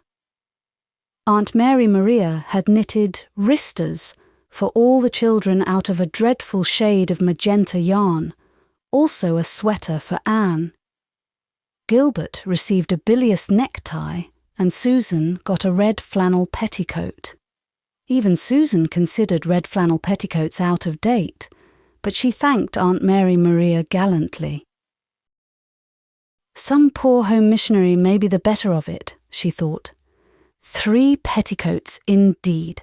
I flatter myself I am a decent woman, and I like that silver bow person. She may not have much in the way of clothes on, but if I had a figure like that, I do not know that I would want to hide it. But now to see about the turkey stuffing.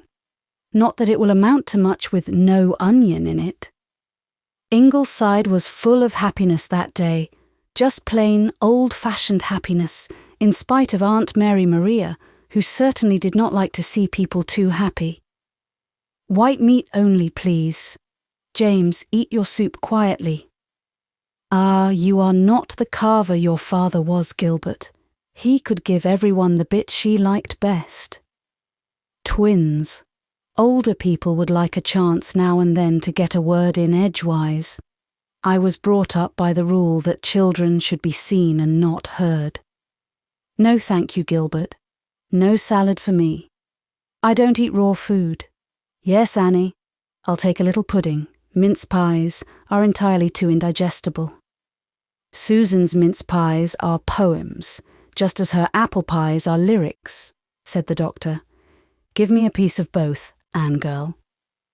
"Do you really like to be called girl at your age, Annie? Walter, you haven't eaten all your bread and butter. Plenty of poor children would be glad to have it. James, dear, blow your nose and have it over with. I cannot endure sniffling." But it was a gay and lovely Christmas. Even Aunt Mary Maria thawed out a little after dinner, said almost graciously that the presents given her had been quite nice, and even endured the shrimp with an air of patient martyrdom that made them all feel a little ashamed of loving him. "I think our little folks have had a nice time," said Anne happily that night, as she looked at the pattern of trees woven against the white hills and sunset sky, and the children out on the lawn busily scattering crumbs for birds over the snow. The wind was sighing softly in the boughs, sending flurries over the lawn and promising more storm for the morrow. But Ingleside had had its day. "I suppose they had," agreed Aunt Mary Maria. "I'm sure they did enough squealing anyhow. As for what they have eaten, well, you're only young once, and I suppose you have plenty of castor oil in the house." Chapter 14. It was what Susan called a streaky winter, all thaws and freezes that kept Ingleside decorated with fantastic fringes of icicles. The children fed 7 blue jays who came regularly to the orchard for their rations and let Jem pick them up, though they flew from everybody else. Anne sat up of nights to pore over seed catalogues in January and February. Then the winds of March swirled over the dunes and up the harbours and over the hills. "Rabbits," said Susan, "were laying Easter eggs." "Isn't March an exciting month, Mummy?" cried Jem, who was a little brother to all the winds that blew. They could have spared the incitement of Jem scratching his hand on a rusty nail and having a nasty time of it for some days, while Aunt Mary Maria told all the stories of blood poisoning she had ever heard. But that, Anne reflected when the danger was over, was what you must expect with a small son who was always trying experiments.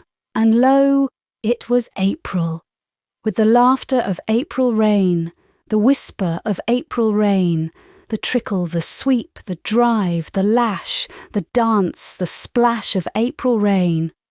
"Oh, Mummy, hasn't the world got its face washed nice and clean?" cried Di, on the morning sunshine returned. There were pale spring stars shining over fields of mist. There were pussy willows in the marsh. Even the little twigs on the trees seemed all at once to have lost their clear, cold quality and to have become soft and languorous. The first robin was an event. The hollow was once more a place full of wild, free delight. Jem brought his mother the first mayflowers, rather to Aunt Mary Maria's offence, since she thought they should have been offered to her. Susan began sorting over the attic shelves, and Anne, who had hardly had a minute to herself all winter, put on spring gladness as a garment and literally lived in her garden, while the shrimp showed his spring raptures by writhing all over the paths. "You care more for that garden than you do for your husband, Annie," said Aunt Mary Maria. "My garden is so kind to me," answered Anne dreamily. Then, realizing the implications that might be taken out of her remark, she began to laugh. "You do say the most extraordinary things, Annie. Of course I know you don't mean that Gilbert isn't kind. But what if a stranger heard you say such a thing?" "Dear Aunt Mary Maria," said Anne gaily, "I'm really not responsible for the things I say this time of the year. Everybody around here knows that. I'm always a little mad in spring. But it's such a divine madness. Do you notice those mists over the dunes like dancing witches, and the daffodils? We've never had such a show of daffodils at Ingleside before. I don't care much for daffodils. They are such flaunting things," said Aunt Mary Maria, drawing her shawl around her and going indoors to protect her back. "Do you know, Mrs. Doctor dear," said Susan ominously, "what has become of those new irises you wanted to plant in that shady corner? She planted them this afternoon when you were out right in the sunniest part of the backyard." "Oh, Susan, and we can't move them because she'd be so hurt." "If you will just give me the word, Mrs. Doctor dear." No, Susan. We'll leave them there for the time being. She cried, you remember, when I hinted that she shouldn't have pruned the spirea before blooming. But sneering at our daffodils, Mrs. Doctor dear, and them famous all around the harbour. And deserve to be. Look at them laughing at you for minding Aunt Mary Maria. Susan, the nasturtiums are coming up in this corner after all. It's such fun when you've given up hope of a thing to find it has suddenly popped up. I'm going to have a little rose garden made in the southwest corner. The very name of rose garden thrills to my toes. Did you ever see such a blueness of sky before, Susan? And if you listen very carefully now, at night, you can hear all the little brooks of the countryside gossiping. I've half a notion to sleep in the hollow tonight, with a pillow of wild violets. You would find it very damp, said Susan patiently. Mrs. Doctor was always like this in the spring. It would pass. Susan, said Anne coaxingly, I want to have a birthday party next week. Well, and why should you not? Asked Susan. To be sure, none of the family had a birthday the last week in May, but if Mrs. Doctor wanted a birthday party, why boggle over that? For Aunt Mary Maria, went on Anne, as one determined to get the worst over. Her birthday is next week. Gilbert says she is 55, and I've been thinking. Mrs. Doctor dear, do you really mean to get up a party for that? Count 100, Susan. Count 100, Susan dear. It would please her so. What has she in life, after all? That is her own fault. Perhaps so, but Susan, I really want to do this for her. Mrs. Doctor dear, said Susan ominously, you have always been kind enough to give me a week's vacation whenever I felt I needed it. Perhaps I had better take it next week. I will ask my niece Gladys to come and help you out. And then Miss Mary Maria Blythe can have a dozen birthday parties for all of me. If you feel like that about it, Susan, I'll give up the idea, of course, said Anne slowly. Mrs. Doctor dear, that woman has foisted herself upon you and means to stay here forever. She has worried you, and henpecked the doctor, and made the children's lives miserable. I say nothing about myself, for who am I? She has scolded and nagged and insinuated and whined, and now you want to get up a birthday party for her. Well, all I can say is, if you want to do that, we'll just have to go ahead and have it. Susan, you old duck. Plotting and planning followed. Susan, having yielded, was determined that for the honour of Ingleside, the party must be something that even Mary Maria Blythe could not find fault with. I think we'll have a luncheon, Susan. Then there'll be away early enough for me to go to the concert at Lowbridge with the doctor. We'll keep it a secret and surprise her. She shan't know a thing about it till the last minute. I'll invite all the people in the glen she likes. And who may they be, Mrs. Doctor dear? Well, Tolerates then, and her cousin Adela Carey from Lowbridge, and some people from town. We'll have a big plummy birthday cake with 55 candles on it. Which I am to make, of course. Susan, you know you make the best fruitcake in Prince Edward Island. I know that I am as wax in your hands, Mrs. Doctor dear. A mysterious week followed. An air of hush-hush pervaded Ingleside. Everybody was sworn not to give the secret away to Aunt Mary Maria. But Anne and Susan had reckoned without gossip. The night before the party, Aunt Mary Maria came home from a call in the glen to find them sitting rather wearily in the unlighted sunroom. All in the dark, Annie. It beats me how anyone can like sitting in the dark. It gives me the blues. It isn't dark. It's twilight. There has been a love match between light and dark, and beautiful exceedingly is the offspring thereof, said Anne, more to herself than anybody else. I suppose you know what you mean yourself, Annie. And so you're having a party tomorrow. Anne suddenly sat bolt upright. Susan, already sitting so, could not sit any uprighter. Why, Auntie, you always leave me to hear things from outsiders, said Aunt Mary Maria, but seemingly more in sorrow than in anger. We meant it for a surprise, Auntie. I don't know what you want of a party this time of year when you can't depend on the weather, Annie. Anne drew a breath of relief. Evidently, Aunt Mary Maria knew only that there was to be a party, not that it had any connection with her. I wanted to have it before the spring flowers were done, Auntie. I shall wear my garnet taffeta. I suppose, Annie, if I had not heard of this in the village, I should have been caught by all your fine friends tomorrow in a cotton dress. Oh no, Auntie. We meant to tell you in time to dress, of course. Well, if my advice means anything to you, Annie, and sometimes I am almost compelled to think it does not, I would say that in future it would be better for you not to be quite so secretive about things. By the way, are you aware that they are saying in the village that it was Jem who threw the stone through the window of the Methodist church? He did not, said Anne quietly. He told me he did not. Are you sure, Annie dear, that he was not fibbing? Annie dear still spoke quietly. Quite sure, Aunt Mary Maria. Jem has never told me an untruth in his life. Well, I thought you ought to know what was being said. Aunt Mary Maria stalked off in her usual gracious manner, ostentatiously avoiding the shrimp, who was lying on his back on the floor entreating someone to tickle his stomach.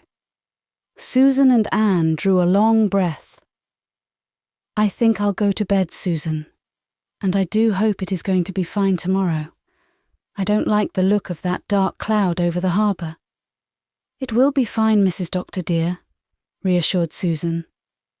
The almanac says so.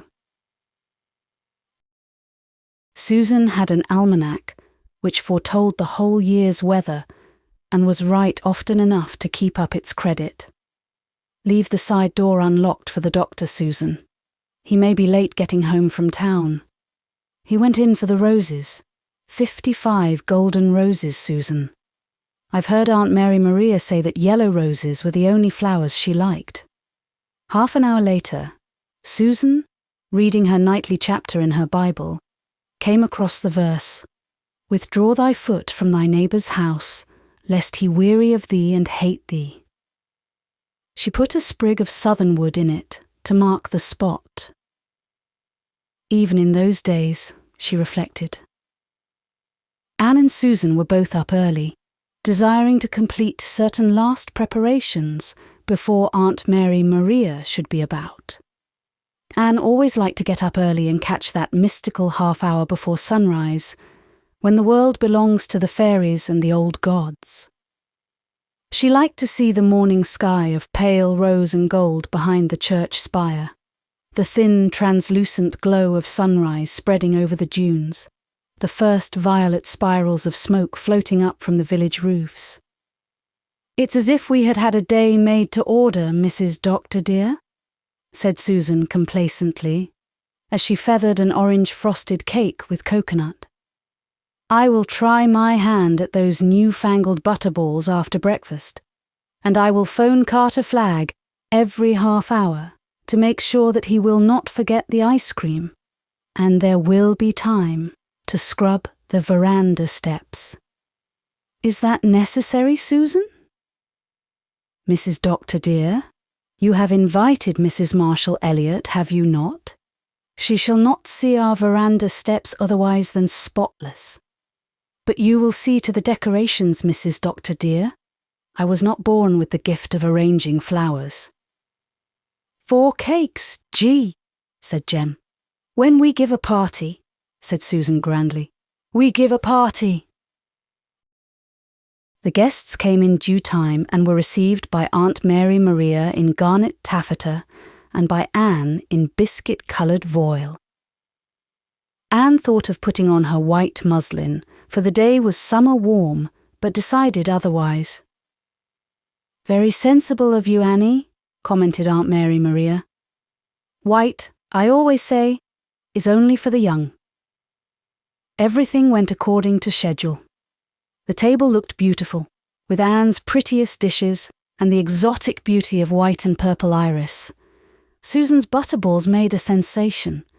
Nothing like them having been seen in the Glen before. Her cream soup was the last word in soups. The chicken salad had been made of Ingleside chickens that are chickens. The badgered Carter flag sent up the ice cream on the tick of the dot.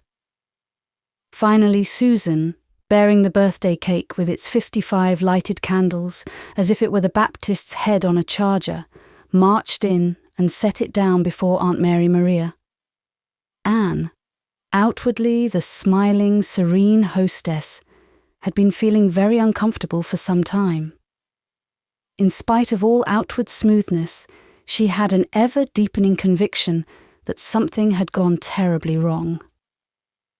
On the guest's arrival, she had been too much occupied to notice the change that came over Aunt Mary Maria's face when Mrs. Marshall Elliott cordially wished her many happy returns of the day. But when they were all finally seated around the table, Anne wakened up to the fact that Aunt Mary Maria was looking anything but pleased. She was actually white. It couldn't be with fury.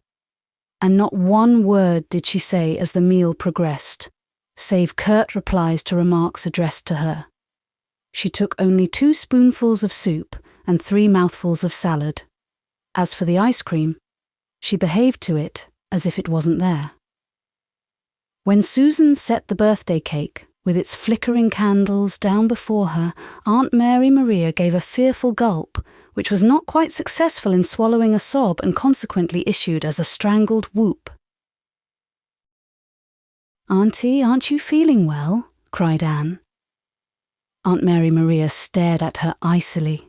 "Quite well, Annie. Remarkably well indeed, for such an aged person as myself." At this auspicious moment, the twins popped in, carrying between them the basketful of 55 yellow roses, and, amid a suddenly frozen silence, presented it to Aunt Mary Maria, with lisped congratulations and good wishes. A chorus of admiration went up from the table, but Aunt Mary Maria did not join in it. The twins will blow out the candles for you, Auntie," faltered Anne nervously. "And then, will you cut the birthday cake?" "Not being quite senile yet, Annie, I can blow the candles out myself." Aunt Mary Maria proceeded to blow them out, painstakingly and deliberately. With equal painstaking and deliberation, she cut the cake. Then she laid the knife down. "And now perhaps I may be excused, Annie. Such an old woman as I am needs rest after so much excitement." Swish went Aunt Mary Maria's taffeta skirt. Crash went the basket of roses as she swept past it. Click went Aunt Mary Maria's high heels up the stairs. Bang went Aunt Mary Maria's door in the distance. The dumbfounded guests ate their slices of birthday cake with such appetite as they could muster. In a strained silence broken only by a story Mrs. Amos Martin told desperately of a doctor in Nova Scotia who had poisoned several patients by injecting diphtheria germs into them. The others, feeling that this might not be in the best of taste, did not back up her laudable effort to liven things up, and all went away as soon as they decently could. A distracted Anne rushed to Aunt Mary Maria's room. "Auntie, what is the matter?" Was it necessary to advertise my age in public, Annie? And to ask Adela Carey here? To have her find out how old I am? She's been dying to know for years. Auntie, we meant... I don't know what your purpose was, Annie. That there is something back of all this I know very well. Oh, I can read your mind, dear Annie. But I shall not try to ferret it out. I shall leave it between you and your conscience. Aunt Mary Maria, my only intention was to give you a happy birthday. I'm dreadfully sorry. Aunt Mary Maria put her handkerchief to her eyes and smiled bravely. Of course I forgive you, Annie. But you must realize that after such a deliberate attempt to injure my feelings, I cannot stay here any longer. Amity, won't you believe? Aunt Mary Maria lifted a long, thin, knobby hand. Don't let us discuss it, Annie. I want peace, just peace. A wounded spirit who can bear. Anne went to the concert with Gilbert that night, but it could not be said she enjoyed it. Gilbert took the whole matter just like a man, as Miss Cornelia might have said. I remember she was always a little touchy about her age. Dad used to rag her. I should have warned you, but it had slipped my memory. If she goes, don't try to stop her. And refrained through clannishness from adding, good riddance. She will not go. No such good luck, Mrs. Doctor dear, said Susan incredulously. But for once Susan was wrong. Aunt Mary Maria went away the very next day, forgiving everybody with her parting breath. Don't blame Annie, Gilbert, she said magnanimously. I acquit her of all intentional insult. I never minded her having secrets from me, though to a sensitive mind like mine. But in spite of everything, I've always liked poor Annie. This with the air of one confessing a weakness. But Susan Baker is a cat of another colour. My last word to you, Gilbert, is, put Susan Baker in her place and keep her there. Nobody could believe in their good luck at first. Then they woke up to the fact that Aunt Mary Maria had really gone. That it was possible to laugh again without hurting anyone's feelings.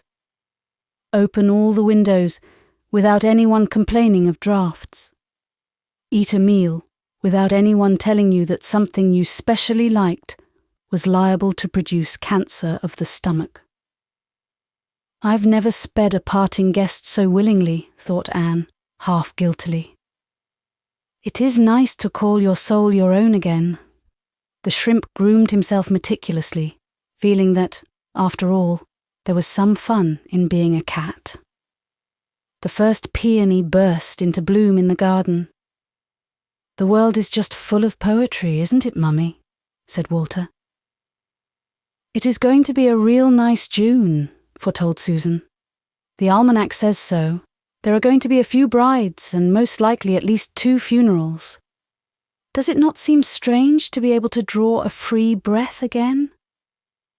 When I think that I did all that in me lay to prevent you giving that party, Mrs. Doctor dear, I realise afresh that there is an overruling providence. And don't you think, Mrs. Doctor dear, that the doctor would relish some onions with his fried steak today? Chapter 15. I felt I had to come up, dearie, said Miss Cornelia, and explain about that telephone. It was all a mistake. I'm so sorry. Cousin Sarah isn't dead after all. Anne, smothering a smile, offered Miss Cornelia a chair on the veranda, and Susan, looking up from the collar of Irish crochet lace she was making for her niece Gladys, uttered a scrupulously polite, "Good evening, Mrs. Marshall Elliott." The word came out from the hospital this morning that she had passed away in the night, and I felt I ought to inform you, since she was the doctor's patient. But it was another Sarah Chase, and Cousin Sarah is living and likely to live, I'm thankful to say. It's real nice and cool here, Anne. I always say, if there's a breeze to be had anywhere, it's at Ingleside. Susan and I have been enjoying the charm of this starlit evening, said Anne, laying aside the dress of pink, smocked muslin she was making for Nan and clasping her hands over her knees. An excuse to be idle for a little while was not unwelcome. Neither she nor Susan had many idle moments nowadays. There was going to be a moonrise, and the prophecy of it was even lovelier than the moonrise itself would be. Tiger lilies were burning bright along the walk, and whiffs of honeysuckle went and came on the wings of the dreaming wind. Look at that wave of poppies breaking against the garden wall, Miss Cornelia. Susan and I are very proud of our poppies this year, though we hadn't a single thing to do with them. Walter spilled a packet of seed there by accident in the spring, and this is the result. Every year we have some delightful surprise like that. I'm partial to poppies, said Miss Cornelia, though they don't last long. They have only a day to live, admitted Anne, but how imperially, how gorgeous they live it. Isn't that better than being a stiff, horrible zinnia that lasts practically forever? We have no zinnias at Ingleside. They're the only flowers we are not friends with. Susan won't even speak to them. Anybody being murdered in the hollow? Asked Miss Cornelia. Indeed, the sounds that came drifting up would seem to indicate that someone was being burned at the stake. But Anne and Susan were too accustomed to that to be disturbed. Persis and Kenneth have been here all day, and they wound up by a banquet in the hollow. As for Mrs. Chase, Gilbert went to town this morning, so he would know the truth about her. I'm glad for everyone's sake she is doing so well. The other doctors did not agree with Gilbert's diagnosis, and he was a little worried. Sarah warned us when she went to the hospital that we were not to bury her unless we were sure she was dead, said Miss Cornelia, fanning herself majestically and wondering how the doctor's wife always managed to look so cool. You see, we were always a little afraid her husband was buried alive. He looked so lifelike, but nobody thought of it until it was too late. He was a brother of this Richard Chase who bought the old Moorside farm and moved there from Lowbridge in the spring. He's a card. Said he came to the country to get some peace. He had to spend all his time in Lowbridge dodging widows and old maids, Miss Cornelia might have added, but did not, out of regard for Susan's feelings. I've met his daughter Stella. She comes to choir practice. We've taken quite a fancy to each other. Stella is a sweet girl, one of the few girls left that can blush. I've always loved her. Her mother and I used to be great cronies, poor Lisette. She died young. Yes, when Stella was only 8. Richard brought Stella up himself, and him an infidel if he's anything. He says women are only important biologically, whatever that may mean. He's always shooting off some big talk like that. He doesn't seem to have made such a bad job of bringing her up, said Anne, who thought Stella Chase one of the most charming girls she had ever met. Oh, you couldn't spoil Stella. And I'm not denying Richard has got a good deal in his headpiece. But he's a crank about young men. He has never let poor Stella have a single beau in her life. All the young men who tried to go with her, he simply terrified out of their senses with sarcasm. He is the most sarcastic creature you ever heard of. Stella can't manage him. Her mother before her couldn't manage him. They didn't know how. He goes by contraries, but neither of them ever seemed to catch on to that. I thought Stella seemed very devoted to her father. Oh, she is. She adores him. He is a most agreeable man when he gets his own way about everything. But he should have more sense about Stella's marrying. He must know he can't live forever. Though to hear him talk, you'd think he meant to. He isn't an old man, of course. He was very young when he was married. But strokes run in that family. And what is Stella to do after he's gone? Just shrivel up, I suppose. Susan looked up from the intricate rows of her Irish crochet long enough to say decidedly, I do not hold with old folks spoiling young ones' lives in that fashion. Perhaps if Stella really cared for anyone, her father's objections might not weigh much with her. That's where you're mistaken, Anne dearie. Stella would never marry anyone her father didn't like. And I can tell you another, whose life is going to be spoiled, and that's Marshall's nephew, Alden Churchill. Mary is determined he shan't marry as long as she can keep him from it. She's even more contrary than Richard. If she was a weather vane, she'd point north when the wind was south. The property is hers till Alden marries, and then it goes to him, you know. Every time he's gone about with a girl, she has contrived to put a stop to it somehow. Indeed, is it all her doings, Mrs. Marshall Elliot? Queried Susan dryly. Some folks think that Alden is very changeable. I have heard him called a flirt. Alden is handsome, and the girls chase him, retorted Miss Cornelia. I don't blame him for stringing them along a bit and dropping them when he's taught them a lesson. But there's been one or two nice girls he really liked, and Mary just blocked it every time. She told me so herself. Told me she went to the Bible. She's always going to the Bible. And turned up a verse, and every time it was a warning against Alden getting married. I've no patience with her and her odd ways. Why can't she go to church and be a decent creature like the rest of us around Four Winds? But no, she must set up a religion for herself, consisting of going to the Bible. Last fall, when that valuable horse took sick, worth $400 if $1, instead of sending for the Lowbridge vet, she went to the Bible and turned up a verse. The Lord giveth, and the Lord taketh away. Blessed be the name of the Lord. So send for the vet she would not, and the horse died.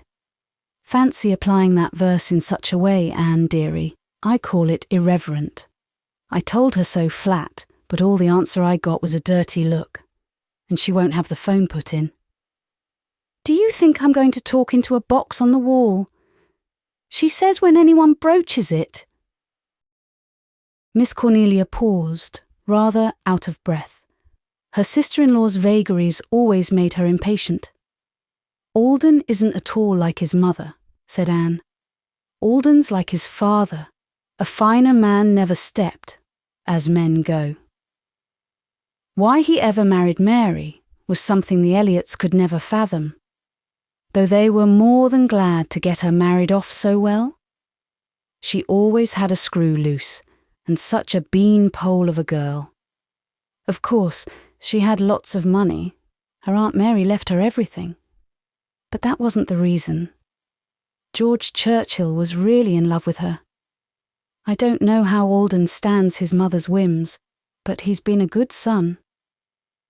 Do you know what has just occurred to me, Miss Cornelia? Said Anne with an impish smile. Wouldn't it be a nice thing if Alden and Stella should fall in love with each other? There isn't much chance of that, and they wouldn't get anywhere if they did.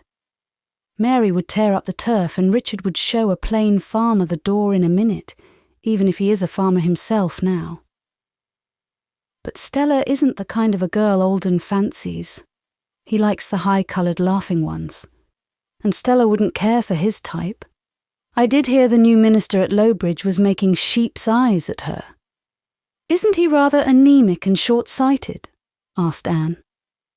And his eyes bulge, said Susan. They must be dreadful when he tries to look sentimental.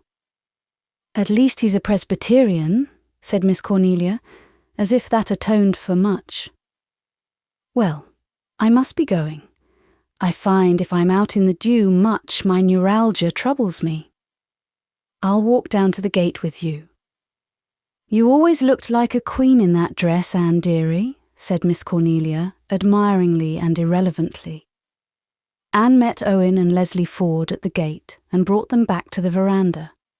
Susan had vanished to get lemonade for the doctor, who had just arrived home, and the children came swarming up from the hollow, sleepy and happy. You were making dreadful noise as I drove in, said Gilbert. The whole countryside must have heard you. Persis Ford, shaking back her thick, honey-tinted curls, stuck out her tongue at him. Persis was a great favourite with Uncle Gil. We were just imitating howling dervishes, so of course we had to howl, explained Kenneth. Look at the state your blouse is in, said Leslie rather severely. I fell in Di's mud pie, said Kenneth, with decided satisfaction in his tone. He loathed those starched, spotless blouses Mother made him wear when he came up to the glen. Mother Dearworms, said Jem. Can I have those old ostrich feathers in the garret to sew in the back of my pants for a tail? We're going to have a circus tomorrow, and I'm to be the ostrich, and we're going to get an elephant. Do you know that it costs $600 a year to feed an elephant? Said Gilbert solemnly. An imaginary elephant doesn't cost anything, explained Jem patiently. Anne laughed. We never need to be economical in our imaginations, thank heaven. Walter said nothing. He was a little tired and quite content to sit down beside Mother on the steps and lean his black head against her shoulder. Leslie Ford, looking at him, thought that he had the face of a genius, the remote, detached look of a soul from another star. Earth was not his habitat. Everybody was very happy in this golden hour of a golden day. A bell in a church across the harbour rang faintly and sweetly. The moon was making patterns on the water. The dunes shimmered in hazy silver. There was a tang of mint in the air, and some unseen roses were unbearably sweet. And Anne, looking dreamily over the lawn with eyes that, in spite of 6 children, were still very young, thought there was nothing in the world so slim and elfin as a very young Lombardy poplar by moonlight. Then she began to think about Stella Chase and Alden Churchill, until Gilbert offered her a penny for her thoughts. I'm thinking seriously of trying my hand at matchmaking, retorted Anne. Gilbert looked at the others in mock despair. I was afraid it would break out again some day. I've done my best, but you can't reform a born matchmaker. She has a positive passion for it. The number of matches she has made is incredible. I couldn't sleep all nights if I had such responsibilities on my conscience. But they're all happy, protested Anne. I'm really an adept. Think of all the matches I've made, or been accused of making. Theodora Dix and Ludovic Speed, Stephen Clark and Prissy Gardner, Janet Sweet and John Douglas, Professor Carter and Esme Taylor, Nora and Jim, and Dovey and Jarvis. Oh, I admit it. This wife of mine, Owen, has never lost her sense of expectation. Thistles may, for her, bear figs at any time. I suppose she'll keep on trying to marry people off until she grows up. I think she had something to do with another match yet, said Owen, smiling at his wife. Not I, said Anne promptly. Blame Gilbert for that. I did my best to persuade him not to have that operation performed on George Moore. Talk about sleeping o' nights. There are nights when I wake up in a cold perspiration dreaming that I succeeded. Well, they say it is only happy women who matchmake, so that is one up for me, said Gilbert complacently. What new victims have you in mind now, Anne? Anne only grinned at him. Matchmaking is something requiring subtlety and discretion, and there are things you do not tell even to your husband. Chapter 16. Anne lay awake for hours that night, and several nights thereafter, thinking about Alden and Stella. She had a feeling that Stella thought longingly about marriage, a home, babies. She had begged one night to be allowed to give Rilla her bath. It's so delightful to bathe her plump, dimpled little body. And again, shyly. It's so lovely, Mrs. Blythe, to have little darling velvet arms stretched out to you. Babies are so right, aren't they? It would be a shame if a grouchy father should prevent the blossoming of those secret hopes. It would be an ideal marriage.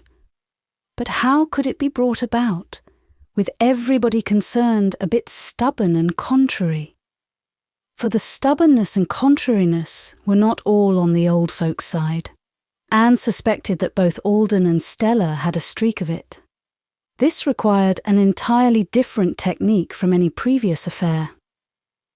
In the nick of time, Anne remembered Dovey's father. Anne tilted her chin and went at it. Alden and Stella, she considered, were as good as married from that hour. There was no time to be lost. Alden, who lived at the harbour head and went to the Anglican church over the harbour, had not even met Stella Chase as yet. Perhaps had not even seen her. He had not been dangling after any girl for some months, but he might begin at any moment. Mrs. Janet Swift of the Upper Glen had a very handsome niece visiting her, and Alden was always after the new girls. The first thing to do then was to have Alden and Stella meet. How was this to be managed? It must be brought about in some way absolutely innocent in appearance. Anne racked her brains, but could think of nothing more original than giving a party and inviting them both. She did not altogether like the idea. It was hot weather for a party. And the Four Winds young people were such romps. Anne knew Susan would never consent to a party without practically house-cleaning Ingleside from attic to cellar. And Susan was feeling the heat this summer, but a good cause demands sacrifices. Jen Pringle, Bachelor of Arts, had written that she was coming for a long-promised visit to Ingleside, and that would be the very excuse for a party. Luck seemed to be on her side. Jen came, the invitations were sent out. Susan gave Ingleside its overhauling. She and Anne did all the cooking for the party themselves in the heart of a heat wave. Anne was woefully tired the night before the party. The heat had been terrible. Jem was sick in bed with an attack of what Anne secretly feared was appendicitis, though Gilbert lightly dismissed it as only green apples. And the shrimp had been nearly scalded to death when Jen Pringle, trying to help Susan, knocked a pan of hot water off the stove on him. Every bone in Anne's body ached. Her head ached, her feet ached, her eyes ached. Jen had gone with a group of young fry to see the lighthouse, telling Anne to go right to bed. But instead of going to bed, she sat out on the veranda in the dampness that followed the afternoon's thunderstorm and talked to Alden Churchill, who had called to get some medicine for his mother's bronchitis, but would not go into the house. Anne thought it was a heaven-sent opportunity, for she wanted very much to have a talk with him. They were quite good friends, since Alden often called on a similar errand. Alden sat on the veranda step, with his bare head thrown back against the post. He was, as Anne always thought, a very handsome fellow, tall and broad-shouldered, with a marble white face that never tanned, vivid blue eyes, and a stiff, upstanding brush of inky black hair. He had a laughing voice and a nice, deferential way, which women of all ages liked. He had gone to Queen's for 3 years and had thought of going to Redmond, but his mother refused to let him go, alleging biblical reasons, and Alden had settled down contentedly enough on the farm. He liked farming, he had told Anne. It was free, out-of-doors, independent work.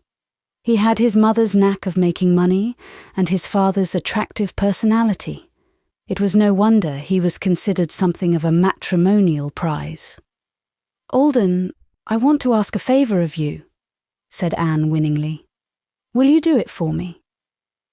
"Sure, Mrs. Blythe," he answered heartily. "Just name it.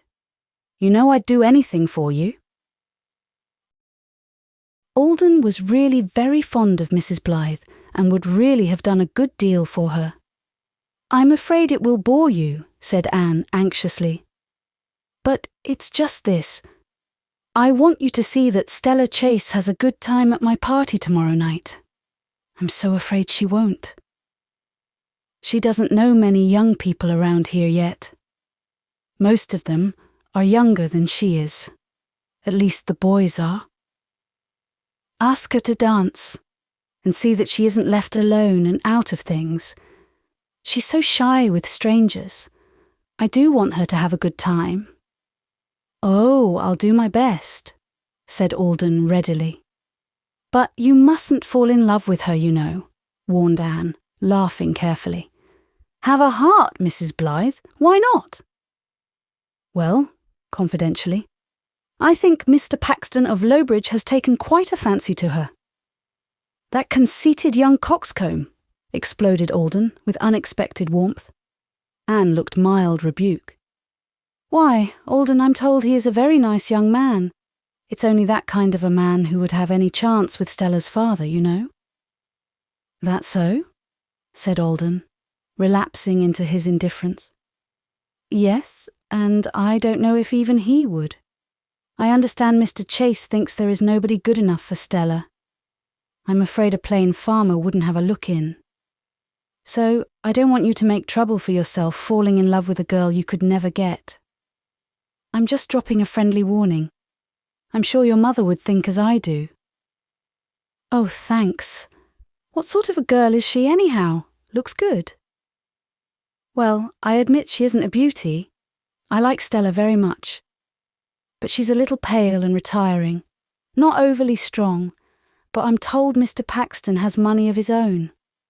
To my thinking, it should be an ideal match, and I don't want anyone to spoil it. Why didn't you invite Mr. Paxton to your spree and tell him to give your Stella a good time? Demanded Alden, rather truculently. You know a minister wouldn't come to a dance, Alden. Now don't be cranky, and do see that Stella has a nice time. Oh, I'll see that she has a rip-roaring time. Good night, Mrs. Blythe. Alden swung off abruptly. Left alone, Anne laughed. Now, if I know anything of human nature, that boy will sail right in to show the world he can get Stella if he wants her in spite of anybody. He rose right to my bait about the minister. But I suppose I'm in for a bad night with this headache. She had a bad night, complicated by what Susan called a crick in the neck, and felt about as brilliant as grey flannel in the morning. But in the evening, she was a gay and gallant hostess. The party was a success. Everybody seemed to have a good time. Stella certainly had. Alden saw to that almost too zealously for good form, Anne thought. It was going a bit strong for a first meeting that Alden should whisk Stella off to a dim corner of the veranda after supper and keep her there for an hour.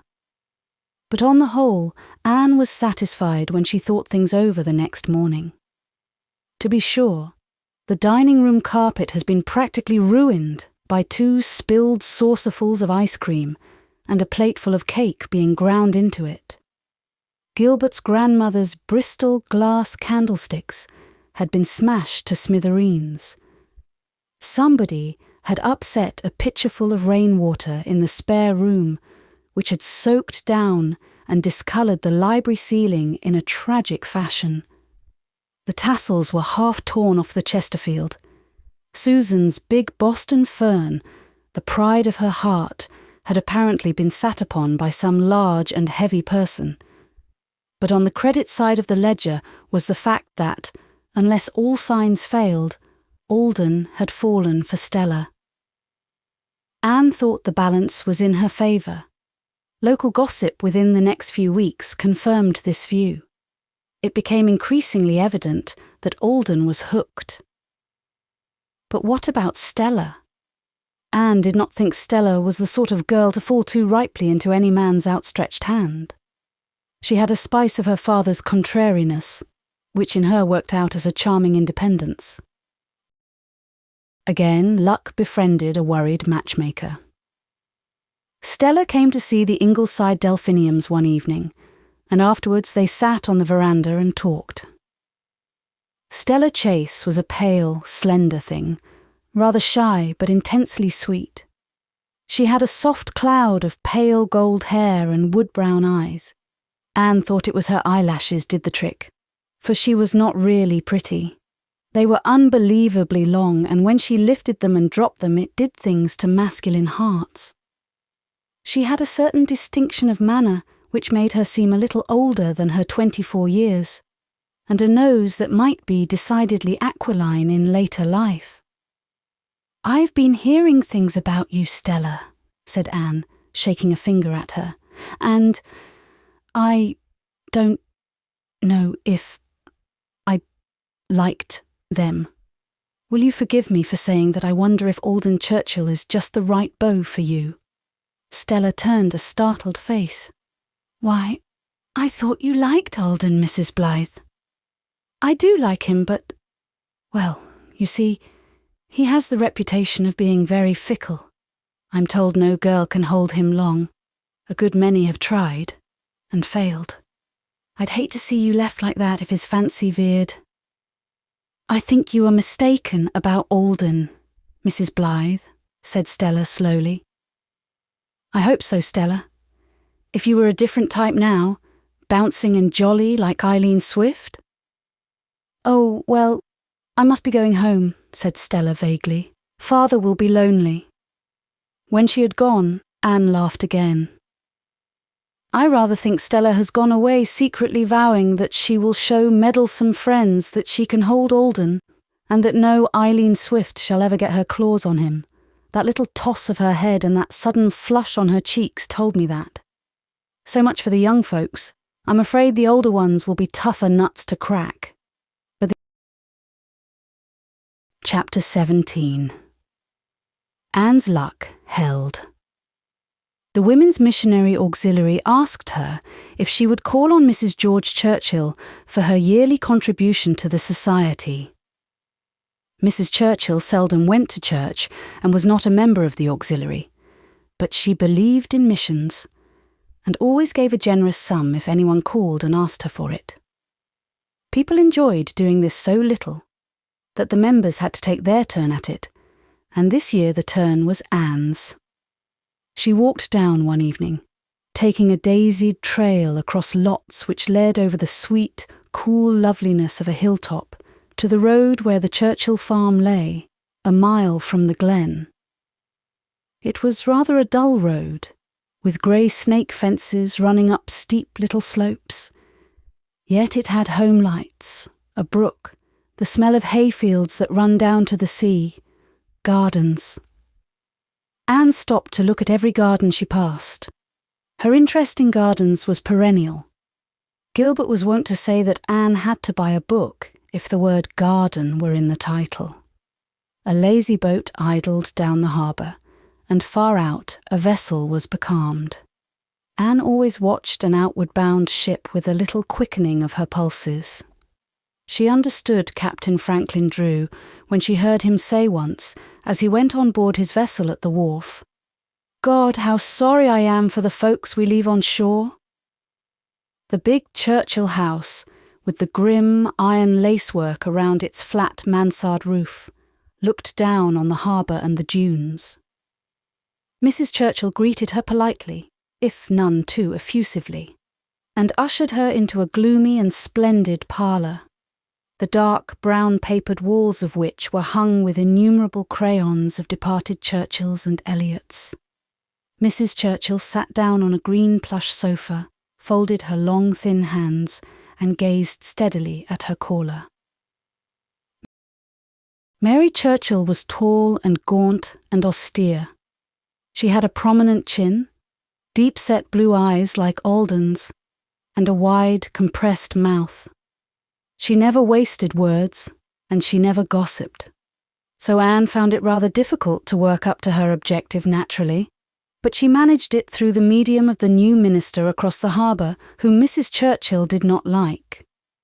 "He is not a spiritual man," said Mrs. Churchill coldly. "I have heard that his sermons are remarkable," said Anne. "I heard one and do not wish to hear more. My soul sought food and was given a lecture. He believes the kingdom of heaven can be taken by brains. It cannot. Speaking of ministers, they have a very clever one at Lowbridge now. I think he is interested in my young friend, Stella Chase. Gossip says it will be a match." "Do you mean a marriage?" said Mrs. Churchill. Anne felt snubbed, but reflected that you had to swallow things like that when you were interfering in what didn't concern you. "I think it would be a very suitable one, Mrs. Churchill. Stella is especially fitted for a minister's wife. I've been telling Alden he mustn't try to spoil it." "Why?" asked Mrs. Churchill, without the flicker of an eyelid. "Well, really, you know, I'm afraid Alden would stand no chance whatever. Mr. Chase doesn't think anyone good enough for Stella. All Alden's friends would hate to see him dropped suddenly like an old glove. He's too nice a boy for that." "No girl ever dropped my son," said Mrs. Churchill, compressing her thin lips. "It was always the other way about. He found them out, for all their curls and giggles, their wrigglings and mincings. My son can marry any woman he chooses, Mrs. Blythe, any woman." "Oh?" said Anne's tongue. Her tone said, "Of course, I am too polite to contradict you, but you have not changed my opinion." Mary Churchill understood, and her white, shriveled face warmed a little as she went out of the room to get her missionary contribution. "You have the most wonderful view here," said Anne, when Mrs. Churchill ushered her to the door. Mrs. Churchill gave the gulf a glance of disapproval. "If you felt the bite of the east wind in winter, Mrs. Blythe, you might not think so much of the view. It's cool enough tonight. I should think you'd be afraid of catching cold in that thin dress. Not but what it's a pretty one. You are young enough still to care for gauds and vanities. I have ceased to feel any interest in such transitory things." Anne felt fairly well satisfied with the interview as she went home through the dim green twilight. "Of course one can't count on Mrs. Churchill," she told a flock of starlings who were holding a parliament in a little field scooped out of the woods. "But I think I worried her a little. I could see she didn't like having people think Alden could be jilted. Well, I've done what in me lies with all concerned except Mr. Chase, and I don't see what I can do with him when I don't even know him. I wonder if he has the slightest notion that Alden and Stella are sweethearts. Not likely. Stella would never dare take Alden to the house, of course. Now, what am I to do about Mr. Chase? It was really uncanny, the way things helped her out. One evening Miss Cornelia came along and asked Anne to accompany her to the Chase home. "I'm going down to ask Richard Chase for a contribution to the new church kitchen stove. Will you come with me, dearie, just as a moral support? I hate to tackle him alone." They found Mr. Chase standing on his front steps, looking, with his long legs and his long nose, rather like a meditative crane. He had a few shining strands of hair brushed over the top of his bald head, and his little grey eyes twinkled at them. He happened to be thinking that if that was the doctor's wife with old Cornelia, she had a mighty good figure. As for cousin Cornelia, twice removed, she was a bit too solidly built, and had about as much intellect as a grasshopper. But she wasn't a bad old cat at all, if you always rubbed her the right way. He invited them courteously into his small library, where Miss Cornelia settled into a chair with a little grunt. "It's dreadful hot tonight. I'm afraid we'll have a thunderstorm. Mercy on us, Richard, that cat is bigger than ever." Richard Chase had a familiar in the shape of a yellow cat of abnormal size, which now climbed up on his knee. He stroked it tenderly. "Thomas the Rhymer gives the world assurance of a cat," he said. "Don't you, Thomas? Look at your Aunt Cornelia, Rhymer. Observe the baleful glances she is casting at you out of orbs created to express only kindness and affection." "Don't you call me that beast's Aunt Cornelia," protested Mrs. Elliot sharply. "A joke is a joke, but that is carrying things too far." "Wouldn't you rather be the Rhymer's aunt than Neddy Churchill's aunt?" queried Richard Chase plaintively. "Neddy is a glutton and a wine-bibber, isn't he? I've heard you giving a catalogue of his sins. Wouldn't you rather be aunt to a fine upstanding cat like Thomas with a blameless record where whiskey and tabbies are concerned?" "Poor Ned is a human being," retorted Miss Cornelia. "I don't like cats. That is the only fault I have to find with Alden Churchill. He has got the strangest liking for cats too. Lord knows where he got it. Both his father and mother loathed them. What a sensible young man he must be. Sensible? Well, he's sensible enough. Except in the matter of cats and his hankering after evolution, another thing he didn't inherit from his mother. Do you know, Mrs. Elliot, said Richard Chase solemnly, I have a secret leaning towards evolution myself. So you've told me before. Well, believe what you want to, Dick Chase, just like a man. Thank God nobody could ever make me believe that I descended from a monkey. You don't look it, I confess, you comely woman. I see no simian resemblances in your rosy, comfortable, eminently gracious physiognomy. Still, your great-grandmother, 1,000,000 times removed, swung herself from branch to branch by her tail. Science proves that, Cornelia. Take it or leave it. I'll leave it then. I'm not going to argue with you on that or any point. I've got my own religion and no ape ancestors figure in it. By the way, Richard, Stella doesn't look so well this summer as I'd like to see her. She always feels the hot weather a good deal. She'll pick up when it's cooler. I hope so. Lisette picked up every summer but the last, Richard. Don't forget that. Stella has her mother's constitution. It's just as well she isn't likely to marry. Why isn't she likely to marry? I ask from curiosity, Cornelia, rank curiosity. The processes of feminine thought are intensely interesting to me. From what premises or data do you draw the conclusion, in your own delightful offhand way, that Stella is not likely to marry? Well, Richard, to put it plainly, she isn't the kind of girl that is very popular with men. She's a good, sweet girl, but she doesn't take with men. She has had admirers. I have spent much of my substance in the purchase and maintenance of shotguns and bulldogs. They admired your money bags, I fancy. They were easily discouraged, weren't they? Just one broadside of sarcasm from you and off they went. If they had really wanted Stella, they wouldn't have wilted for that any more than for your imaginary bulldog. No, Richard.